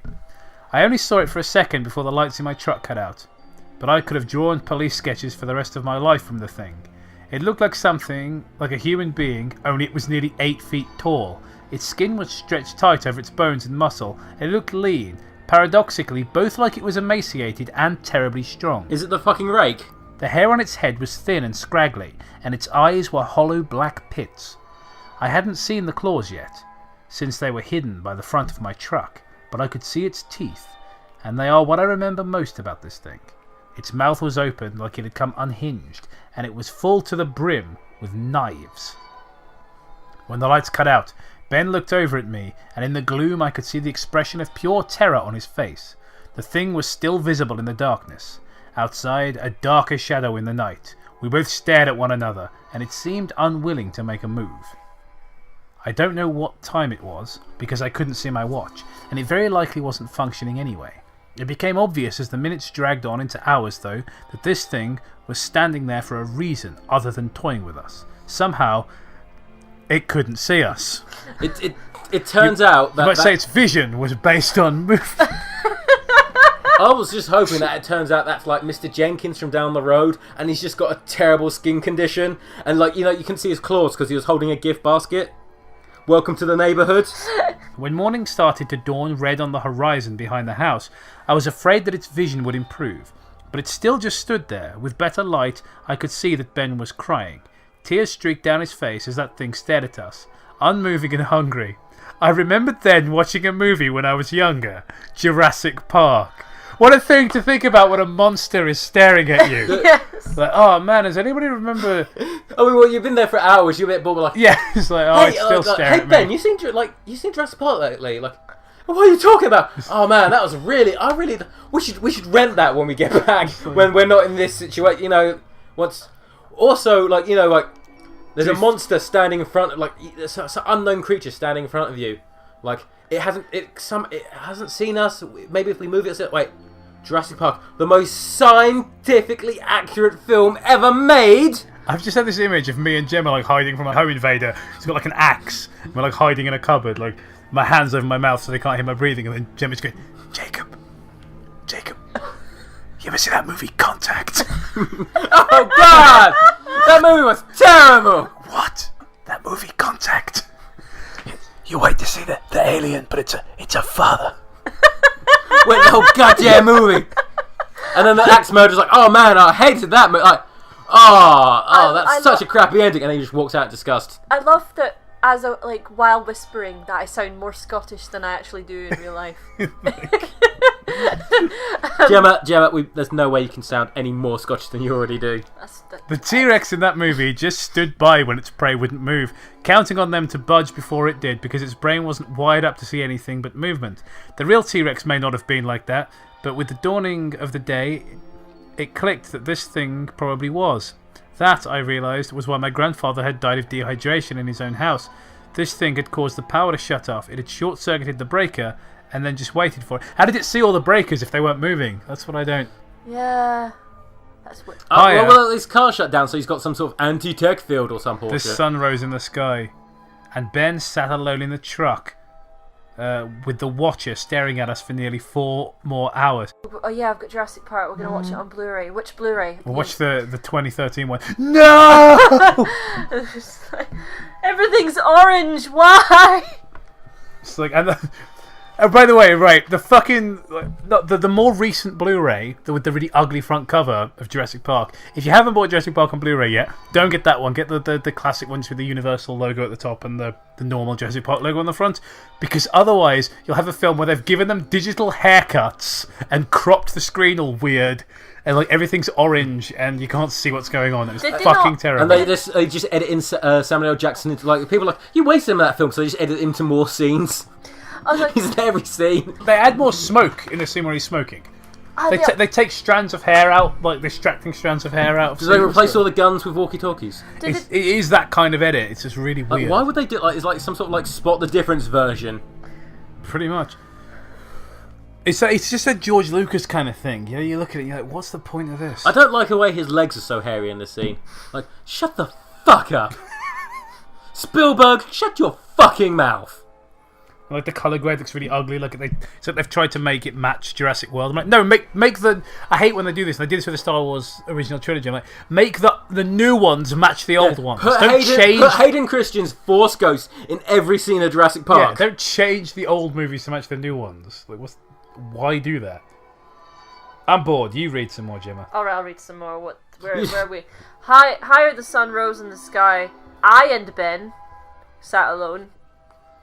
I and Ben sat alone in that truck with... You just kept getting confused because you thought it was going to be I and Brew. It's just like I and Ben. Was like me and Ben? Or... No, because that's Matt, not... I went into the pound shop the other day, right? They're having a clearance sale at the pound shop in Canterbury because it's closing down. And the fridge, they sold all cold drinks except Iron Brew, which was now like 24p, and they still couldn't shift it. Not enough Scottish people around here. You should have bought me some. You don't want to be seen in public holding an Iron Brew, get arrested. You could have bought me 5 for £1. Clearly he doesn't love you. Coulda. Without power, the air conditioner wouldn't run, and the electric windows wouldn't roll down. Not that I really trusted them anyway. It was 11 o'clock in the morning when Ben looked at me, shook his head, and cracked the door slightly. I stared in wide-eyed terror, but Ben turned to the door. Slowly he creaked it open and stepped out. I watched as he closed the door and the thing moved its head towards him. Still, it didn't quite seem to realise where he was. Ben walked forward, every movement careful and measured. He was less than 3 feet from the thing, and it sensed just enough motion to turn its head towards him. I watched as he walked past it, the thing unmoving and largely unseeing. I really thought that Ben was going to make it to the house. Then, he stepped on a twig. Because it could only see, movement. Like the T-Rex. It saw the like twig. Jurassic Park. It took all I had not to scream as I watched the thing cover the short distance between itself and him in one bounding leap, then knock him to the ground. Its claws appeared then, fierce obsidian blades. Ben screamed, and I heard that thing howling like a wolf from hell. It was evening before I finally became conscious of the world again. When I did, I realised something. My truck was running. I kicked it into reverse as fast as I could, backing out the long driveway from my grandfather's house. 2 years down the road, everyone thinks that he was killed by a bear. They keep telling me that what I saw wasn't really what happened, that I just mistook a common animal for a monster. I'll always remember when that thing looked back at me one last time though. I don't think that I could ever forget what lives behind the line of trees. Jurassic Park is frightening in the dark! Yeah, there's a couple of comments. This was really good. Holy crap, I was captivated the whole time. It takes a lot to do that 10 out of 10. I don't think it does. Well, maybe some jingling keys will captivate And it. it was full to the brim with knives. You mean that literally or figuratively? Yeah, that was a funny moment, I thought. This one wasn't that bad. Too much unnecessary detail. And the atmosphere doesn't work all that well because, they kind of... There's an attempt at a build-up that, the birds aren't chirping and things like that. But the protagonist isn't likeable. The way he speaks with a certain weird contempt, what is supposed to sound respectful to his granddad, just threw me off. Just kind of sounds like a douche. There's also disappointing lack of it's basically just like the Rake, but he's got Jurassic Park vision. Yeah. Jurassic Park. And it was like, I stole an idea from Jurassic Park, but I'll write that I got it from Jurassic Park so it sounds cooler. People do that sometimes. They go, this, when he tells the bad joke, this was a bad joke even by his standards. I'm like, well, why did you... you could do that, or you could think of a good joke. It doesn't develop the character in any way where you feel like, this character makes bad jokes. That's kind of a thing. No. All in all, it's not that bad, though. Considering the shit we read on this show, it's just fine. It's competently written. There's no glaring grammatical errors. Congratulations, you didn't have needless graphic violence or any rape in it. Yeah. It's just fine, and with a couple more drafts, it could really be improved and be quite an effective horror story. This is as nice as we've been to anyone in a long time. Yeah, Matt, you've been away for a while. The show's changing. We're all mellowing out. We're getting older. You know what I mean? Well, it's my job to bring back the dickishness. Okay, so our thoughts on these quote-unquote Jurassic Park pastas. The first one actually was about Jurassic Park, and it was awful and had no point. The second one was not about Jurassic Park, but was significantly better. And So it mention evens Jurassic out. Park. Yeah, and briefly mentioned Jurassic Park. And as I mentioned, it's just fine and has potential, but at the moment it's nothing special. Matt? I'd almost completely forgotten about the Jurassic Park one until oh right, it's just I found a script, but in it Timmy was eaten by a dinosaur. Ooh, scared. Yeah, it's pretty bad. Yeah. Literally, that I've summed up the entire fucking pasta for you. This one was it's like anti-tech Rake fucks up some guy, and like you said, yeah, it's not it's a lot because I've been watching some of our old episodes, and it's this is significantly better. This is if we had started off with this one, we may have been tricked into thinking oh yeah, creepypastas aren't all bad. Yeah. Gemma? Yeah, the first one was genuinely awful. And then the second one, I liked the sort of what the monster was. I thought that was kind of cool. But it was just, again, a lot of unnecessary detail, and it found the dialogue quite clunky.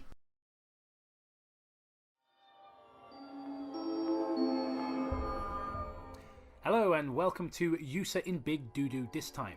Today we are reading Street Fighter 2 Succabus. Now I haven't pronounced that incorrectly, nor is the title spelt incorrectly of this video. The story is actually spelt Succabus rather than Succubus. So already great start, the title is spelled incorrectly. Can I read out the disclaimer? Disclaimer. If you want. This creepypasta was removed from Creepypasta Wiki after being featured in Bullshit Creepypasta Storytime series by Yuri of Wind. It was recovered by a foreseeing user. Well, it's a shame that the Viewer foreseeing discretion user. advised. Well, it's a shame that same foreseeing user couldn't also save, Homicidal Lou, because fuck trying to find that, guys. Okay. Seriously, if anyone's got that, copy and paste, please. The story. Oh God, I just need to tell this to you. To you. God. And whoever's behind you. Peeking over your shoulder, and then in parentheses, it happens, Okay. New paragraph. What happened? New paragraph. I went to GameStop one day, because this is obviously where horror always happens. The scariest places on earth are the front page of eBay and GameStop. Because someone might get angry and start smashing up the place. Might be Chris Chan. What about Etsy, hipster eBay? Bringing in the old references now. Just don't call anyone.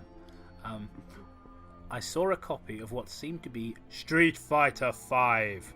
Anonymous unknown killer is still at large. This is impossible, I thought, but I grabbed it anyway. I was sourcing. I censor myself so I don't look like white trash. Excited.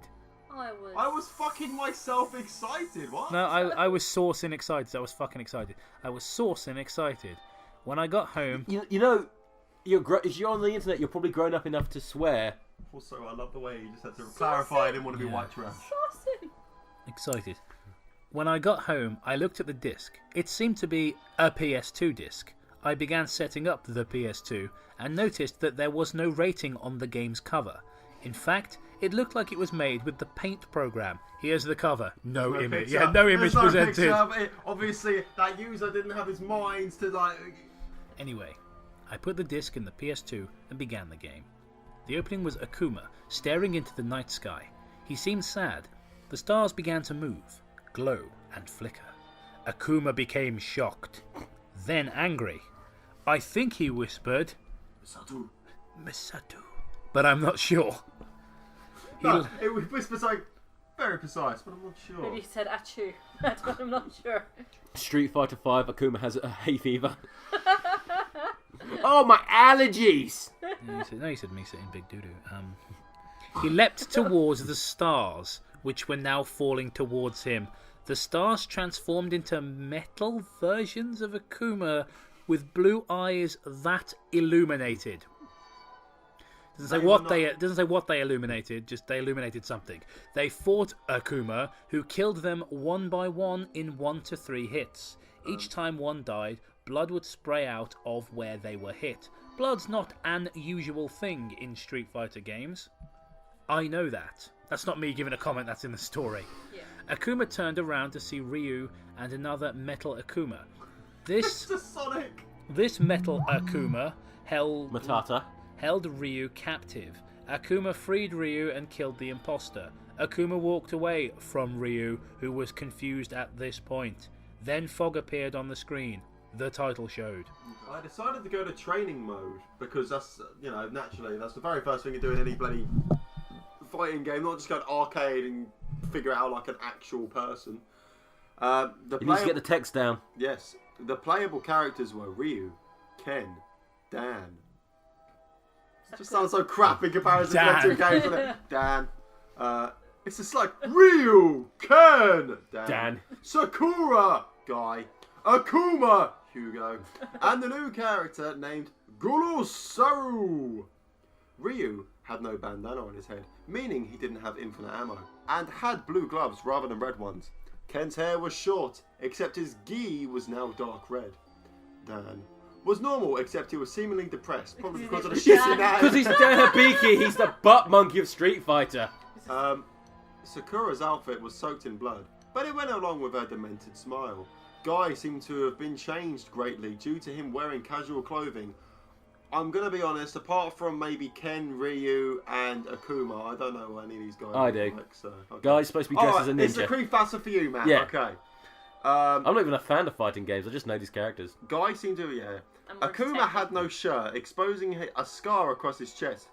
Hugo was normal, but he had poison on his shoulder. No. Hugo's basically based off Andre the Giant, a massive dude, and Poison's like a stripper, basically.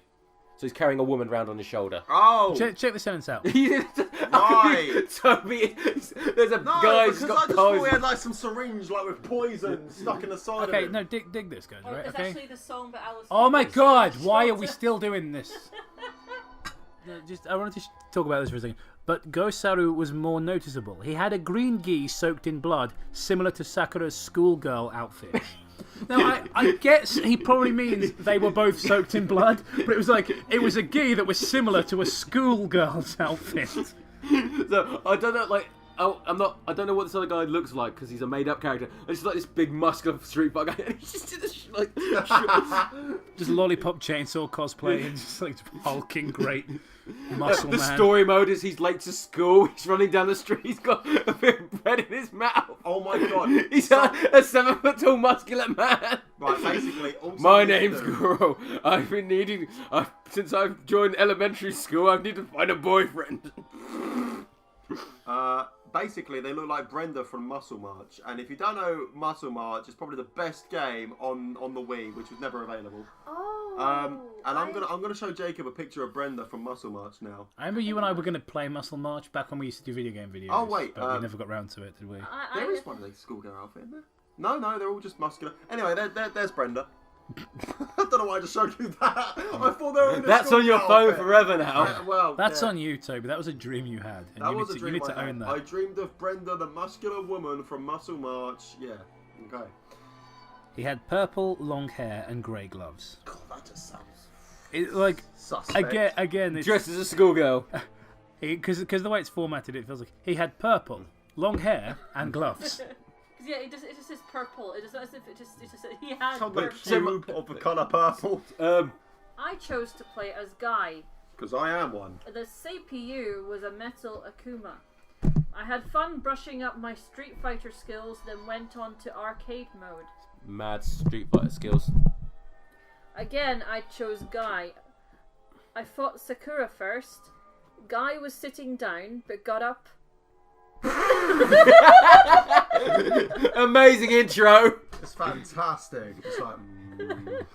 Sakura was giggling in a creepy way. Never do that again. The stage was Street Fighter, but backwards. The stage was Street Fighter, Alpha's stage for Birdie. Every time Sakura leaped into the air, she let out a scream of malice. Oh, so it sounded like she was playing tennis in. I beat her with little difficulty. Guy's victory message was, "I'm sure a straitjacket will look good on you." I chuckled at this. Shrugs. The next fight was Ryu in Ken's stage from Street Fighter 2. Yes, I know exactly which one that is. Ryu was staring into the sky, then noticed a Guy. You're a poet and you didn't know it. He then said, "I'm ready to fight." He spammed Shoryukens. Shoryuken! Not even spelled right. But I defeated him anyways. Guy's victory message then said, You deserve a death! Toby. You're not ready. You're only eager. Then I had Is that like a bad Japanese translation? I have no idea. Guy's supposed to be a ninja. Oh. Then I had to fight Dan. Oh, the way you've even put it disdain in your voice when you said Dan. Everyone has disdain for Dan. What is Dan? Just type Street Fighter Dan. Who resided in a Nudist colony. I was about to say desert stage, but it's desert stage. To be fair, they can't spell succubus, so I can imagine why you would think they couldn't spell dessert. Oh, Dan! Yeah, that guy. Right. Show him Dan Hibby. That's Dan. Yeah. I literally stopped playing Street Fighter after number 2. Like, He can throw the only one I've played is Street Fighter He can 2. throw a fireball half a foot. He's literally designed... He's a joke. Basically, there's another company called SNK who made their own fighting game, and they took the piss out of one of their characters, so Dan is them taking the piss out of someone else. Okay. Great. He was balled up and crying, and when he saw... He does that at the end of the match. When he saw Guy, he said, Leave me be.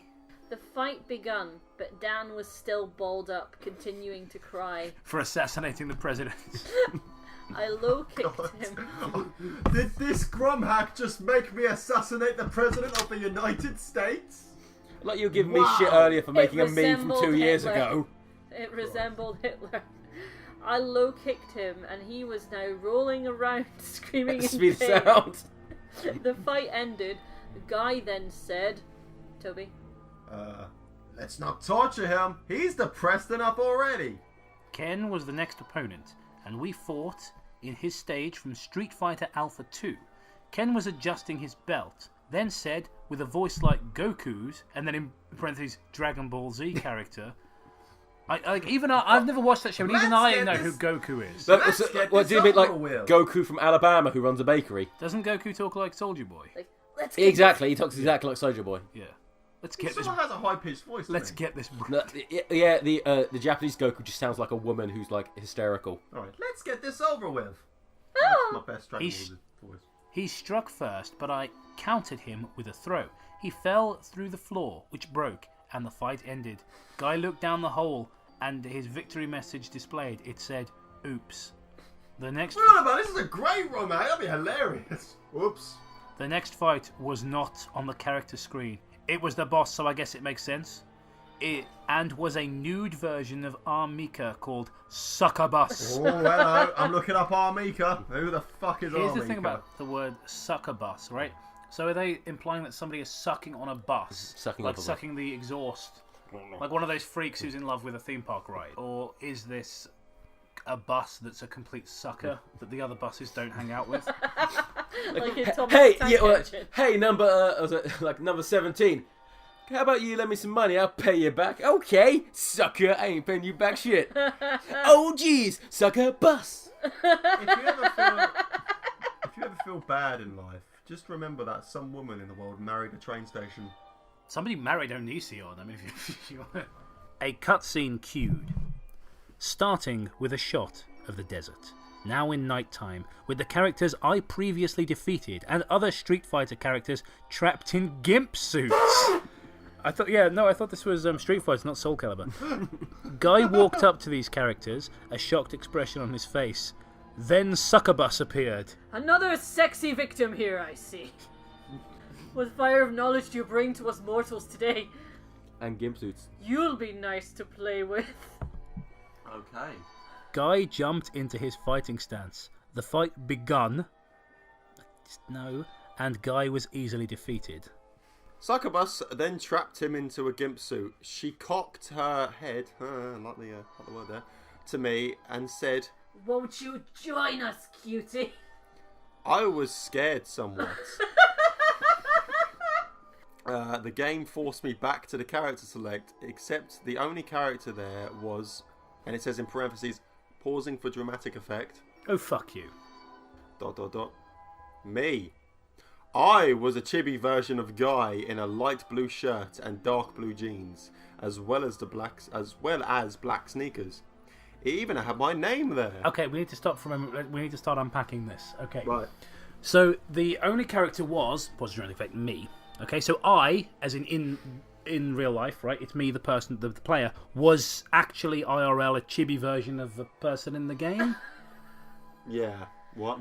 Because if it was you, it should look like you. That's why it's freaking It's you out. you, But it's a chip. But it's a shorter version of a character who's already there. This is very so basically it wasn't you, but it had your name because I don't know, it read your memory card data or something. I was gonna say Psycho Mantis is gonna. It's like, you've been playing Smash- Super Mario Sunshine. I selected myself and saw another cutscene. She was really excited to see me. I knew that. She jumped up and down, saying, I'm going to enjoy and cherish this moment. I know it. You know what they say, the more the merrier. My moveset had the special attacks of Guy, except the leap in the air move was not there as well as a spinning kick. But I did have the Shoryuken. I fought her and nearly didn't survive, but I defeated her with my super Shoryuken called... Shaden Hironuken. Thank you very much. I have no idea. Pinocchio Punch. Succabus fell down. Fucking Succabus, man. Suck the bus fell down. I had no victory message. A cutscene appeared showing the Succabus melting and the other characters being freed and earning their original clothes, except Sakura, who was wearing in a straitjacket. Okay. Then celebrating. I turned the game off after entering my initials. I got first place in parentheses, then sat down. I was reflecting on what happened. Then I heard the Succabus What voice did happen for you to be reflecting on? I don't know. She said, Don't forget your souvenir. a pair of panties flew and landed on my head, then gave me a headache. Excuse me? Long story short, she had me, in quotation marks, do a favour in order to stop the torture. What? Did women's underwear flew out of his PlayStation? This sounds like a teenage boy's dream. And hit him in the head? It's like, don't read the epilogue. It's the same thing. It's just the same ending. Epilogue. Oh, I was reflecting on what happened, and I heard Succabus voice again. So don't forget souvenir and a pair of flat. What the? Why would he put that there? That's the end of the story. That's the end of the story. Yes. Comments, thoughts. There's 15 comments. Oh my god! Top one. Super Weep 29. Left a couple of days ago actually. Well, actually a couple of months ago. SMH didn't even have anything to do with Hugo. 1 out of 10. Again, biggest issue with the story. Yeah. And then William X500 Gaming, 8 out of 10 in my opinion. And What? they say opinions can't be wrong. Yeah, mostly people didn't like it. It is on the bad Creepypasta Wiki. This was originally on the regular old Creepypasta Wiki, obviously, and was removed. I can't believe this was ever on the Creepypasta Wiki. You forget sometimes how I mean, that website's still quite silly, but you forget just how bad it was about 5 years ago. And if you want to know, if you type this into Google, the sick fucking thing down, the Street Fighter Succabus Creepypasta, the sick fucking thing down is Akuma porn videos on Pornhub. And I'm like, well, I don't want to see that. Creepypasta the fighters. All right, before we go into that, Toby. Yeah. Right, so this seems to be written by someone who really probably should have, like, before sitting down, like, they felt a bit weird, a bit unsure, and instead of doing the natural thing of going to go find something to masturbate to, they decided to write this story instead. Absolutely. Oh, I've got this weird tingly stuff in my downstairs. Mum, what to do? Well, masturbation is a sin, so you need to write a story. Yeah. It's not the worst. You know what? Not the best. A positive, as bad as it is, it's not been as terrible as some of the other shit. It's like, this is confusing. This is solely to bad blood levels of bad. Oh yeah. And that's comforting in a way. As I say, it doesn't help that I don't really know any of these characters. I guess I can look them up. That's fine and all that shit. But I don't know what his jump attack was. I mean, that's the most important thing in the story. His jump attack, not that it was some psychopath with a nude character throwing her panties at you, even though she was apparently nude. Plot hole. There you go. That's about it, isn't it?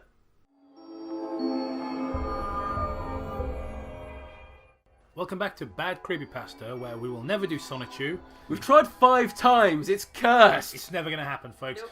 Please change the TV tropes page. Today's thing is... So we're on our lovely favourite site, Wattpad. Creepypasta OC, Kandy Kane. Character description, part 1. Okay, we got a picture of a clearly traced Animu girl. Real name, Caitlin Kandy Sweetcheeks. Oh wait, we got to start like Kandy Kane. Start, spelt with K's. Oh yeah. Get that Mortal Kombat in there somewhere. Caitlin Kandy Sweetcheeks. That's nobody's real name. No. Wait, Sweetcheeks. Yeah.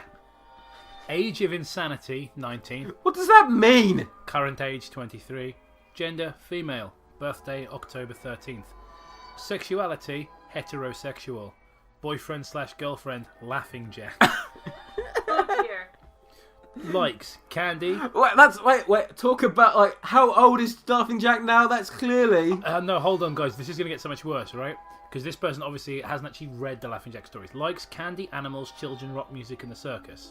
Dislikes bullies, people who hurt children and animals. Oh, Laughing Jack. So Laughing Jack, in his first story that we read, kills a child and an animal, and he kills an animal in the original in the origin of Laughing Jack's story. He snaps it like okay, and then... Chow. Mother, Pamela, deceased. Father, Richard, deceased. Brother, Jared, deceased. Next page. Charlito. Character description, part 2. Before insanity hair colour, light brown. Before insanity eye colour, dark green. After insanity hair colour, dark red and white. Mental illness does dye your hair. Actually, I think dyed hair doesn't affect your mental health. It does. It's one of those, like one of those... Like, if you meet anyone whose hair's blue, just run the fuck away from them. After insanity eye colour, left eye white, right eye dark. Why have your eyes changed colour? Favourite colours, black, red and white. Quote, "It's alright, sweetie. It's only death." We got to give her a voice, actually, haven't we? It's alright, sweetie. It's only death. So what you do? Oh, Mrs. Miggins from the pie shop down the road. Fucking voice. That's all I could think of for the voice, but it's alright, sweetie. It's only death. Weapons, poison cherry and mint flavoured candy hearts. She's like, her skin turned black from being a clone of MCCP with a dash of cherry cola. Her method, she leaves the candy in the victim's room and watches as they greedily pop it into their mouths. Then they start choking and their intestines start dissolving, causing an excruciating level of pain while blood pours from their mouth, eyes, ears and nose. She sneaks into the room with the But not victim. the anus. He's slowly dying and whispers to them, "It's alright, sweetie. It's only death," and caresses their cheek until they finally die. Targets, bullies, child and animal abusers, and spoiled teens. I mean, a teen is technically a child, unless if they're under 16, they're technically a child. And you said you don't like anyone who hurts children. This is fucking confusing. Origin of Kandy Kane. Part 1. So literally, like, the first part of the story is just describing the character. Because that's where all the best stories have done that. Like, you open up The Shining and you just read about when he's going to go insane and... It's like a top trumps card. This is Jack Torrance. This is what he does. Gets +5 for axes. Yeah. Like Danny can stop, can stop blinking for like 5 minutes at a time. Weak to wasps. Yes. Why she is this way? Why are we here? Just to suffer. When she was 2 years old, Caitlin's mother, Pamela, had given birth to her second child, a boy named Jared. The whole family was overjoyed with his arrival. One day he's going to be a really pretentious actor. He was a terrible disappointment. All I could think of was, like, one day he's going to grow up to be the sponsor, the poster child for a great big sandwich corporation, only to fuck a bunch of kids. And then get murdered by his sister because he leaves candy. But if he only eats a Subway, like, he's not going to eat the random candy. Like, how often do you come into a room and goes like, I haven't put these sweets down? Someone's clearly broken into my room and left sweets about. I'll just eat them. It's fine. But the only person who would fall for that is children. Oh, most likely. Especially Caitlin, who couldn't wait to be the best big sister ever.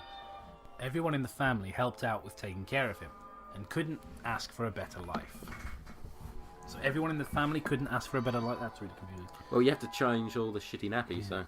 But about 1 year later, just a week after Jared's first birthday, her father, Richard, lost his life in a car crash.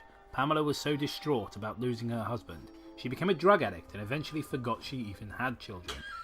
That was quick. From then on, Caitlin was Jared's caregiver. She taught him how to walk, talk, read, write, and dance. Plenty of other things. She was not just Jared's big sister, but also his mother and his father. 2 years later, while she was playing with Jared in the yard, she noticed something bright behind her. She placed Jared in his playpen inside and went out to investigate. It was a black and white Jack in the Box. And this is where the cancer begins. Everything up till now was good and fine. It was great. It was amazing. And now suddenly just the whole tone of the entire story has just gone downhill. Joking, I know obviously you're being sarcastic, but genuinely the tone has gone down. It's amazing how when you mention Laughing Jack, nobody wants to fucking live. Yeah. With the words "pop goes the weasel" on the front, she turned the crank slowly while the music played to the end. Way! Sounds a bit rude. Sounds a bit like Bob, doesn't it? And came out a black and white clown with a pointed nose. He said his name was Laughing Jack, and he was her and Jared's imaginary friend. He From the offered her 1800s. some candy. Let me tell you about all the advanced, all the advanced technology we had back then, and the one pub in London. This pisses me off because people have been using the defence of, he obviously meant the whole 19th century, and the 1800s is a blanket term for it. I'm like, okay, why don't we do that with other centuries then? If I'm talking about the 20th century, I don't call it the 1900s. I don't say, hey, who remembers, the 1900s when we put a man on the moon? Remember the 1900s when there was the internet? Or the advanced 1900s? Remember the civil rights movement of the 1900s? Get fucked. I remember seeing Jurassic Park when I was a kid in the 1900s. Yeah, it's just so stupid. He offered her some candy and she gladly accepted, saving a piece for Jared. The candy was red, shaped like hearts, so it tasted like cherries. I love you, Laughing Jack, she exclaimed, giving him a big hug. I love you too, Caitlin, LJ responded, returning her hug. We'll be the best of friends. So we've got Nelson Mandela getting on with old Mrs. Miggins from the pie shop down the road. Yeah. That's her full name. It's a match made in heaven. Yeah. So whenever someone does like a like a TV tropes or we get a wiki page, it's old Mrs. Miggins from the pie shop down the road. It's her full name. It's a match made in heaven. So Mrs. Miggins from the pie shop down the road also likes to ring people with tyres and burn them alive. How do you think she makes her pies? Yeah. Throw some batter on top. All right. I love how it just says, instead of wanting to maim her, he felt the need to look after her. To look after and care for her and Jared. Like, why? Can you explain why? For the next 5 years, all three of them had a blast using their imaginations to create a great new adventure every day. The years passed, Caitlin graduated and Jared became a freshman in high school. It's a really minor thing, but there's like, a lot of the time they don't bother putting spaces. Like, if they do a full stop or a comma, they'll just connect the next word to it and it just makes it really difficult to read. Yeah. Both children had been bullied in elementary school about their mother's drug problem and their names as well, but they just ignored them and went about their business. Then everything changed. When the Fire Nation attacked! Damn it. When Jared became a sophomore, he was picked on without mercy. One day when Caitlin drove to school to pick him up... He's just like a waterbender getting pushed around by a firebender jocks. Oh, what's that? You want to grow up to be a... Was it paleontologist? What was it? The engineer? Yeah, no, it's a geneticist. It was a geneticist Chad. Jock, yeah. So the Chad geneticist, the virgin paleontologist. Anyone who hasn't listened to the Jurassic World commentary is like, what the fuck are they talking about? Right, so from now on, waterbenders are all geologists. Not paleontologist virgins. And Fire Nation jog geneticists. There's a fucking word salad. That's going to fall under, was it, ninja, robot, pirate, zombie. One day, when Caitlin drove to school to pick him up, she witnessed something unimaginable. She saw a group of 5 seniors kicking him. That doesn't sound that unimaginable. Someone getting the shit kicked out of him, I couldn't imagine it. Hitting him, insulting him, and dumping the contents of his backpack on the ground, with him trying his hardest to fight back. Completely unimaginable. Can't think of that right now. She immediately jumped out of the car and came to his rescue. Spin kicked them all. He explained to her that he was just minding his own business when they jumped him and started attacking him. They had not just said bad things about him, but about her too. They had called her a pathetic little candy lover who They called her a pathetic little candy lover who never did anything to benefit anyone. Well, that definitely sounds like the sort of, like insults you'd have in like high school. Yeah, she's not contributing to society. She's just sitting around eating candy. The bitch. Like, pathetic little candy. Like, really, like, is that? It's like, oh yeah, you. I'm gonna pick on you for liking, Nintendo. Remember that? And called him a little crybaby who needs his sister to fight his battles for him. That's when she snapped. She jumped onto the guy's shoulders and started wailing on him. She was like Yoda. Just like... I was hoping she was going to jump on his shoulder and do a fucking Frankenstein on him, just flipping round face first into the fucking pavement. She broke his nose, one of his arms, and pulled out massive chunks of his hair. She kicked... Wait, so she jumped his shoulders and punched him in the head and broke his arm? She kicked the next two guys in the groin repeatedly until they collapsed from the pain. She on PCP. She took the two girls by the hair and slammed their faces to the ground. Are they just fighting like a huge crowd of people and like they don't just all crowd and kick the shit out of her? I don't get this. Leaving their faces dirty, bruised and cut up. She helped Jared clean up his stuff, clean his wounds, got in the car and drove off. 1 month later, Caitlin was... So, they're standing there amongst these badly beaten people cleaning his wounds. Maybe do that when you get home. I just like the way, 1 month later, nothing has come of this yet. 1 month later, Caitlin was just upstairs in her room, taking her online courses, when she heard a loud noise come from the living room. Curious, the 19-year-old went down to investigate and was horrified. Oh, 19, this is when she's going to go mad. Was horrified by what she saw. Her mother was lifeless on the floor, multiple syringes in her arms. She found a note next to her mother's body that read, My sweet Caitlin, I'm so sorry that I wasn't there for you and I'm sorry. I should have been a better mother. I was being selfish. I only thought about myself instead of my two precious children. Who I've forgotten. You should always come before me. I don't want to I'll break it up to you by ODing. burden to you anymore. Literally say like she doesn't remember her children. She's writing a letter to them. Like what? I don't want to be a burden to you anymore. I want you to live a happy life. I'm so sorry. I love you both more than you will ever know. More than I know as well. Goodbye.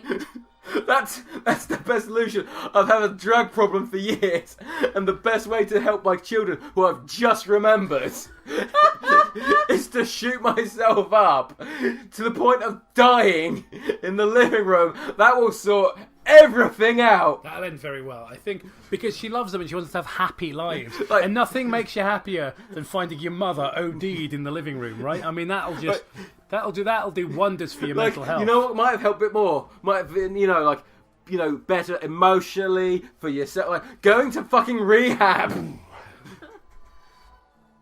With trembling hands, Caitlin held the note to her chest, and with her tear-filled eyes... I didn't bother checking if the mum was alive, just read the note. Because she's so smart, she's taken online courses, you can see instantly.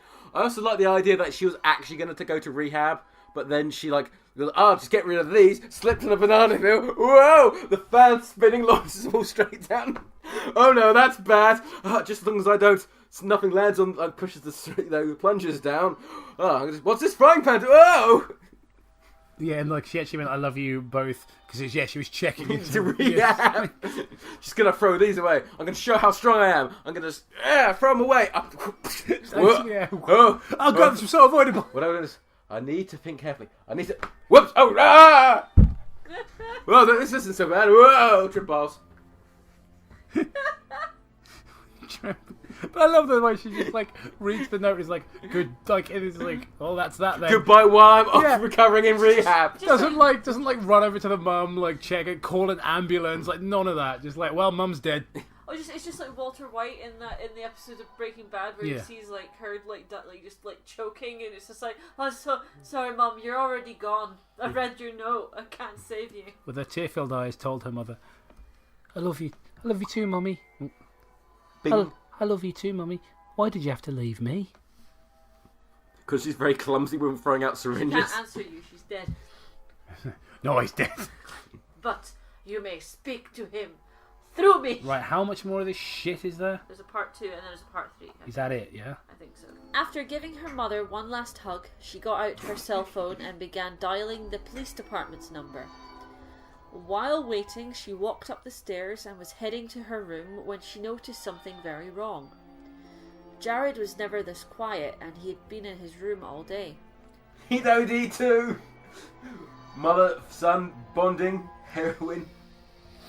She immediately opened the door and dropped the phone in horror with what she saw next. Jared was face down in a pool of his own blood, a bloody kitchen knife lying next to his right hand, several cuts on both of his arms. So they both offed them. Was there a suicide pact?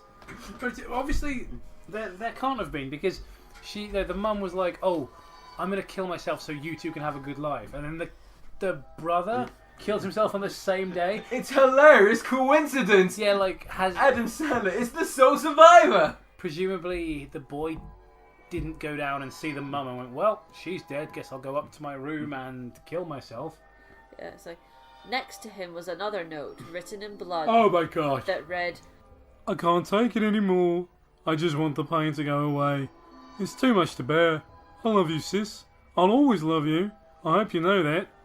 I'll tell Mum and Dad that your love will always be with us, so that they won't have to worry about you anymore.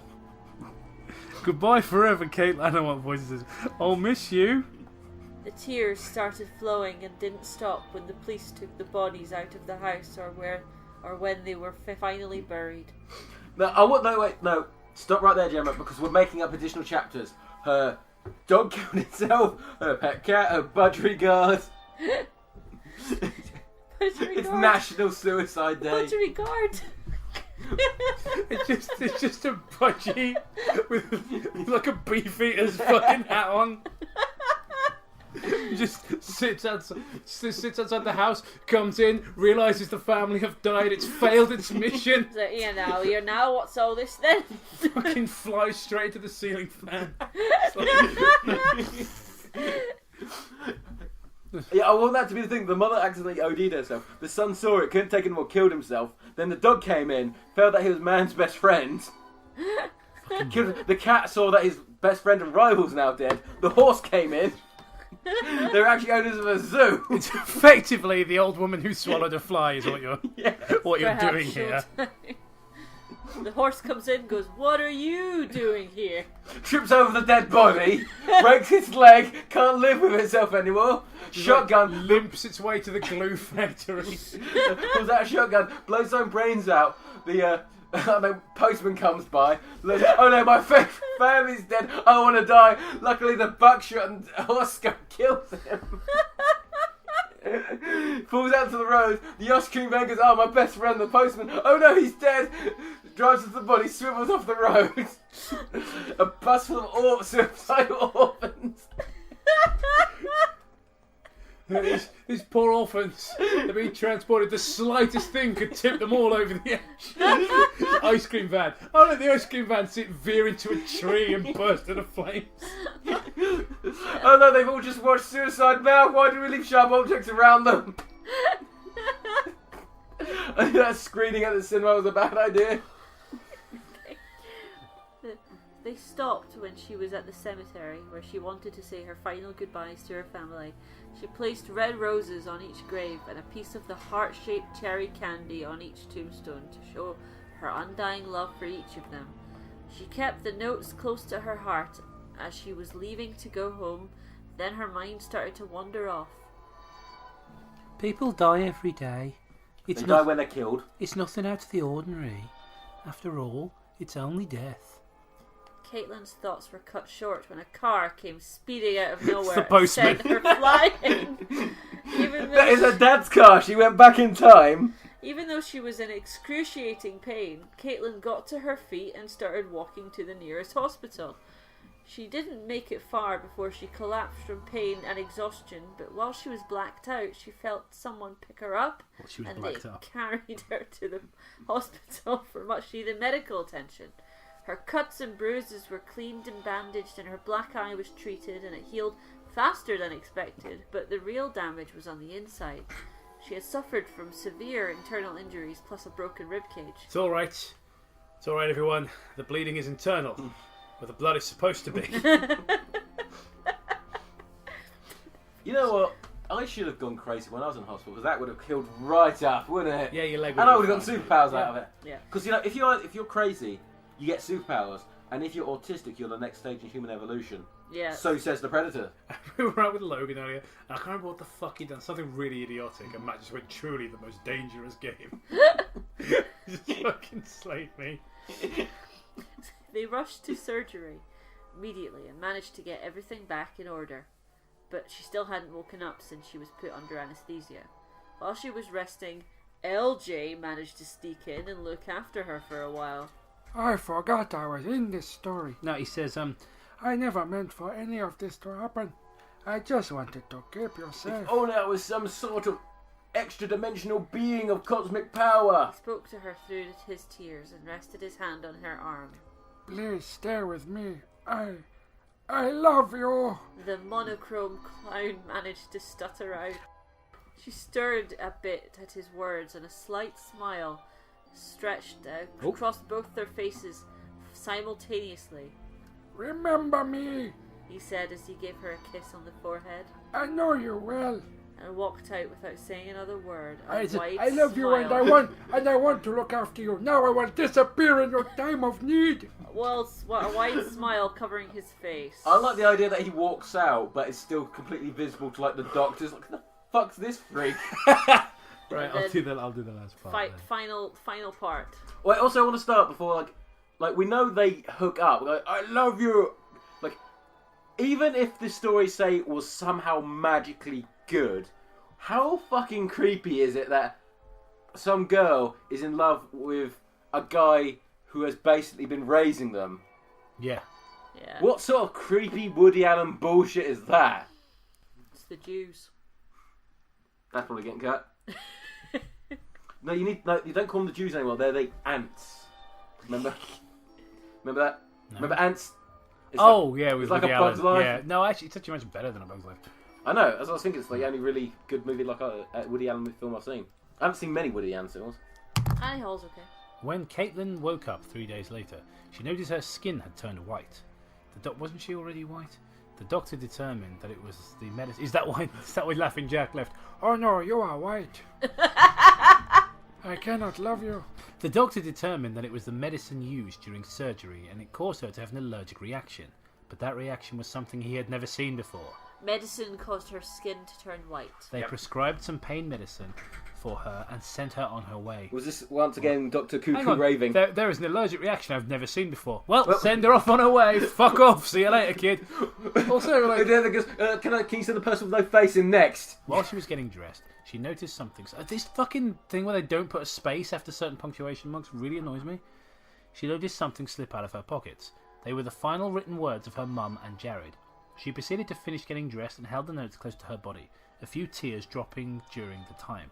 When she got home, she couldn't believe how quiet the house was. The living room looked the same as if her mother hadn't fallen on the hardwood floors with all those needles stuck in her arms. You're right, yeah. They were just like, oh, I've got to be careful that she fell on the hardwood floors, and that's what pushed all the... Is it the Final Destination moment with the first one with the knife? Yeah. I was just thinking, like, she decided, like, I've got the first two steps before getting my life back in. I'm going to throw these needles away. Before that, I'm going to polish the floor. I'm going to throw them away. Symbolically getting rid of the... Oh, no, the ceiling fan. Whoa! Slippery floor! Oh, no, it's so avoidable. And then, like, the sun, the horse, the dog, the cat, the milkman, the ice cream. The orphans. The spider all of a sudden has little all of a sudden has 8 rollerblades on his legs, just going whoa. Bad day for Mr. Spider to take up a new hobby. Whoa! Slides into her mouth. She swallows the spider. This bird's like a spider. I'll get you out of there. Lands in her mouth. That's how she knew. Yeah, she walked in and knew her mum was dead without checking. There's a train of animals hanging out of her mouth.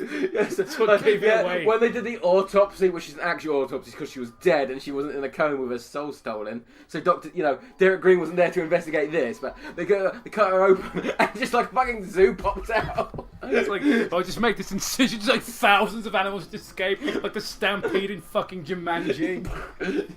Well, better call Matt Damon. It's like he bought a zoo.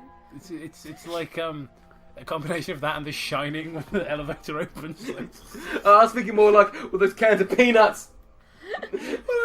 600 snakes. Like, what the fuck did she possess? Like, so we got a dead water buffalo. I think this went. What the hell's a dodo doing in here? This is how terrible the story is. We're just talking about anything else. Yeah. We're laughing at the fact that a woman died from ODing and making it funny by having a train of animals essentially try to eat the last animal going further into her stomach. She walked past Jared's room, and it also looked if he hadn't even been face down in his own blood just 4 days before. Great. Wait, just 4 days before? I thought they buried them. Also, she got hit by a car. And like so 4 days. How the fuck? Right, so they're dead. They have to then obviously a paramedic has to come actually pronounce them They're dead. They're like then their remains are taken away to be embalmed and shit. Eventually, there's a funeral. And she's apparently the only person who showed up. Has been hit by a car. Hit by a car. Been in hospital. Come out of hospital. This has happened in 4 days. Yep. Also, like, so she, like, so the doctor's like, okay, so you're a minor who's on their own. Presumably, this is taking place in America. So No, she's she's not a minor. She's 19. Oh, 19. Well, she's still like, and she's just been I swear, officer. She said she was 19. So yeah, like she got hit by a fucking car, and like, oh, you've healed up perfectly. Your skin's turned white, but you know we're not gonna investigate this any further. Don't come back. No, you're perfectly healed. Good thing you're fucking Wolverine. Well, she caught up on her classes. So straight back like to work. You know, don't take any time to breathe. A message popped up on her computer. It told her she'd been invited to a Halloween party at 6 that night. At first she was sceptical, but she decided it would get her mind off things. Since her skin was white, she didn't have to worry about makeup. She dyed the top half of her hair red and the bottom half white, placing 2 red and white peppermint drop bows around 2 pigtails on her head. Since she loved the circus, she decided to be a Kandy Kane coloured clown. Try saying that 5 times fast. I'd rather not. And then, which time she tiptoed to the bedroom of someone. She started doing this every night, actually, just to sprinkle stardust of all things, and to whisper, "Go to sleep," as Jeff the Killer would say. Everything is all right. She put red and white coloured contacts in, and found a red dress with black straps and white frills around the butt. The butt line. The butt line. The butler with 2 T's. She put red and white coloured contacts in and found a red dress with black straps and white frills around the bust line. She put it on and topped it off with red and white striped tights, black and white elbow-length fingerless gloves, red high heels, and red painting. I love that describing this costume so much more than any actual themes or like story elements.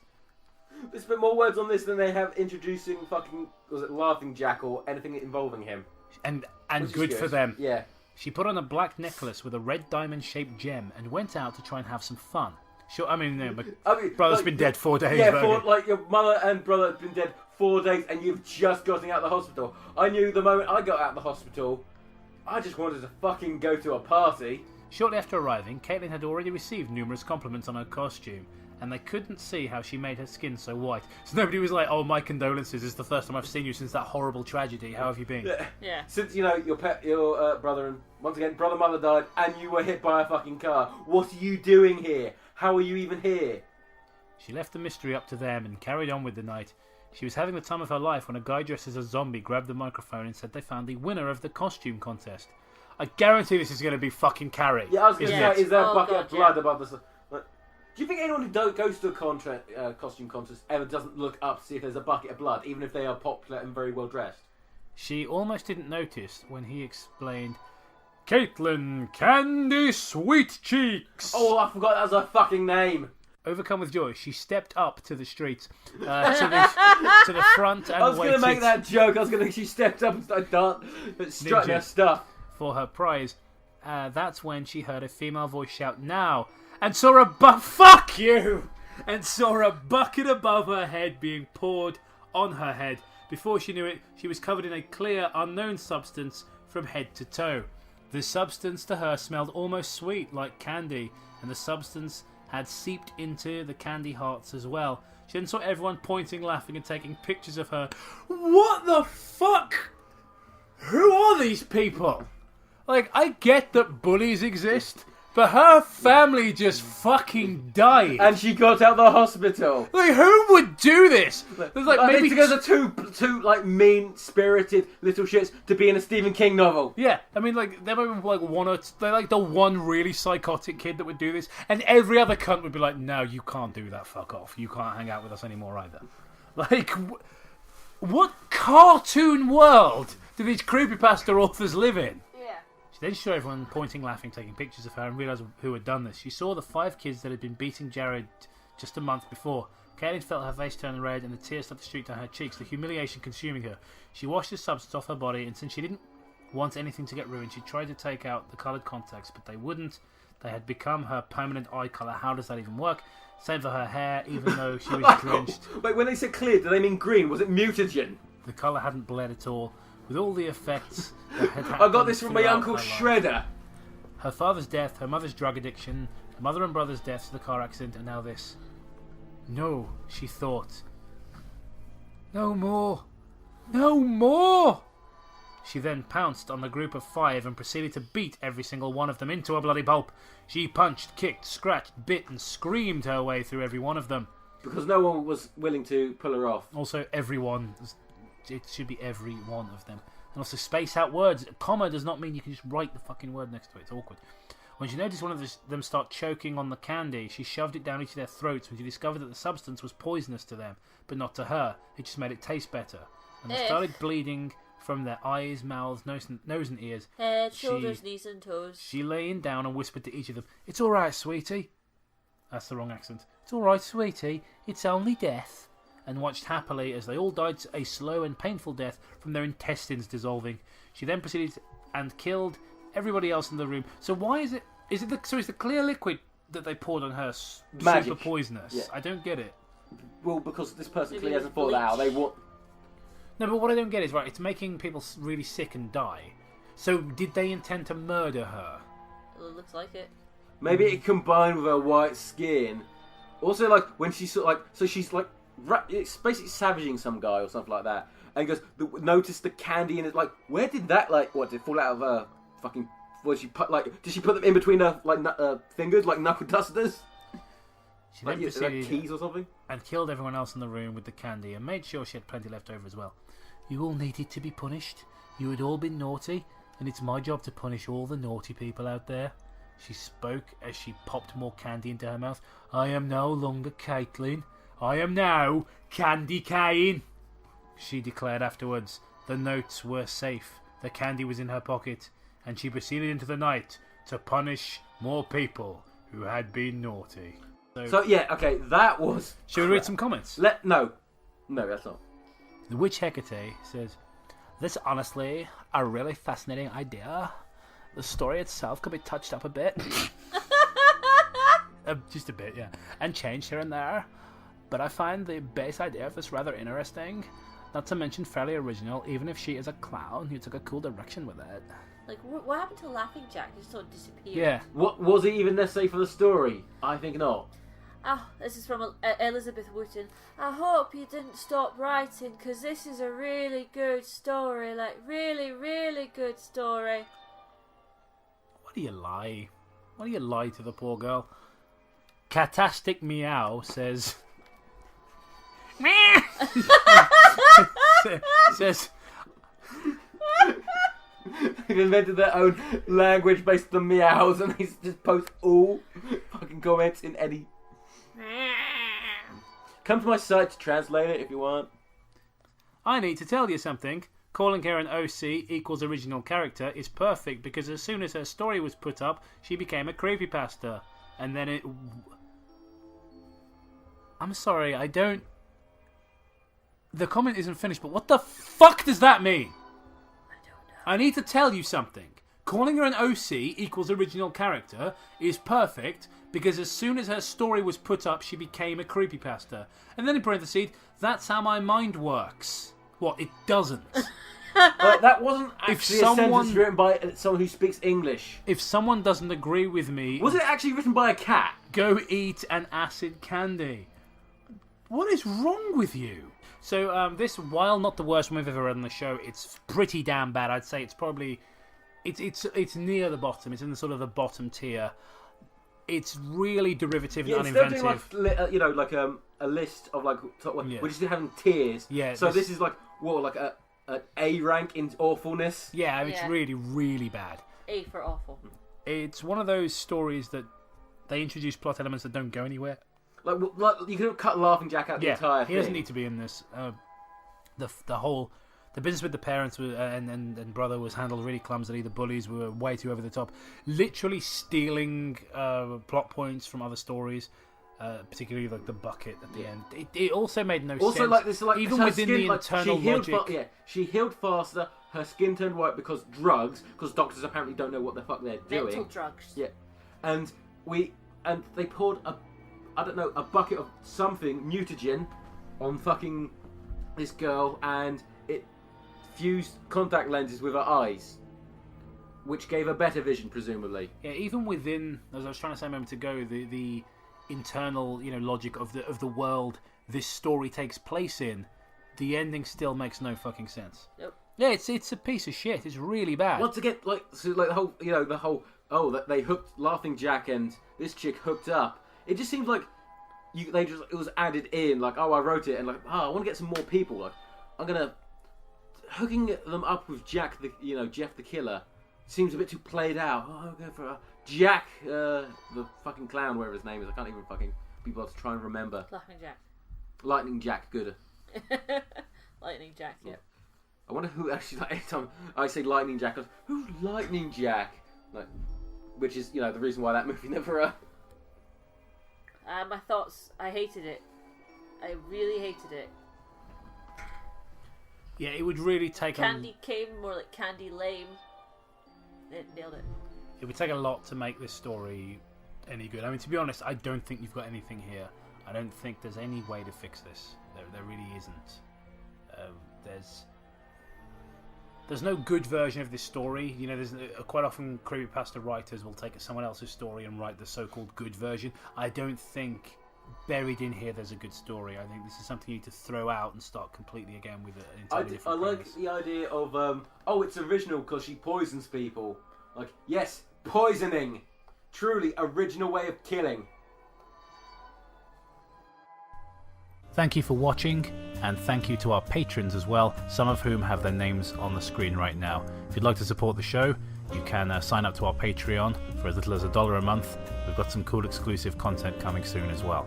If you enjoyed this video and would like to see more like it, you can of course click subscribe. There's some other stuff on the screen there that you can click as well. Check it out. We do things other than creepypasta, would you know? So, some of it you might like. Thanks for coming along on this rumbly-tumbly adventure.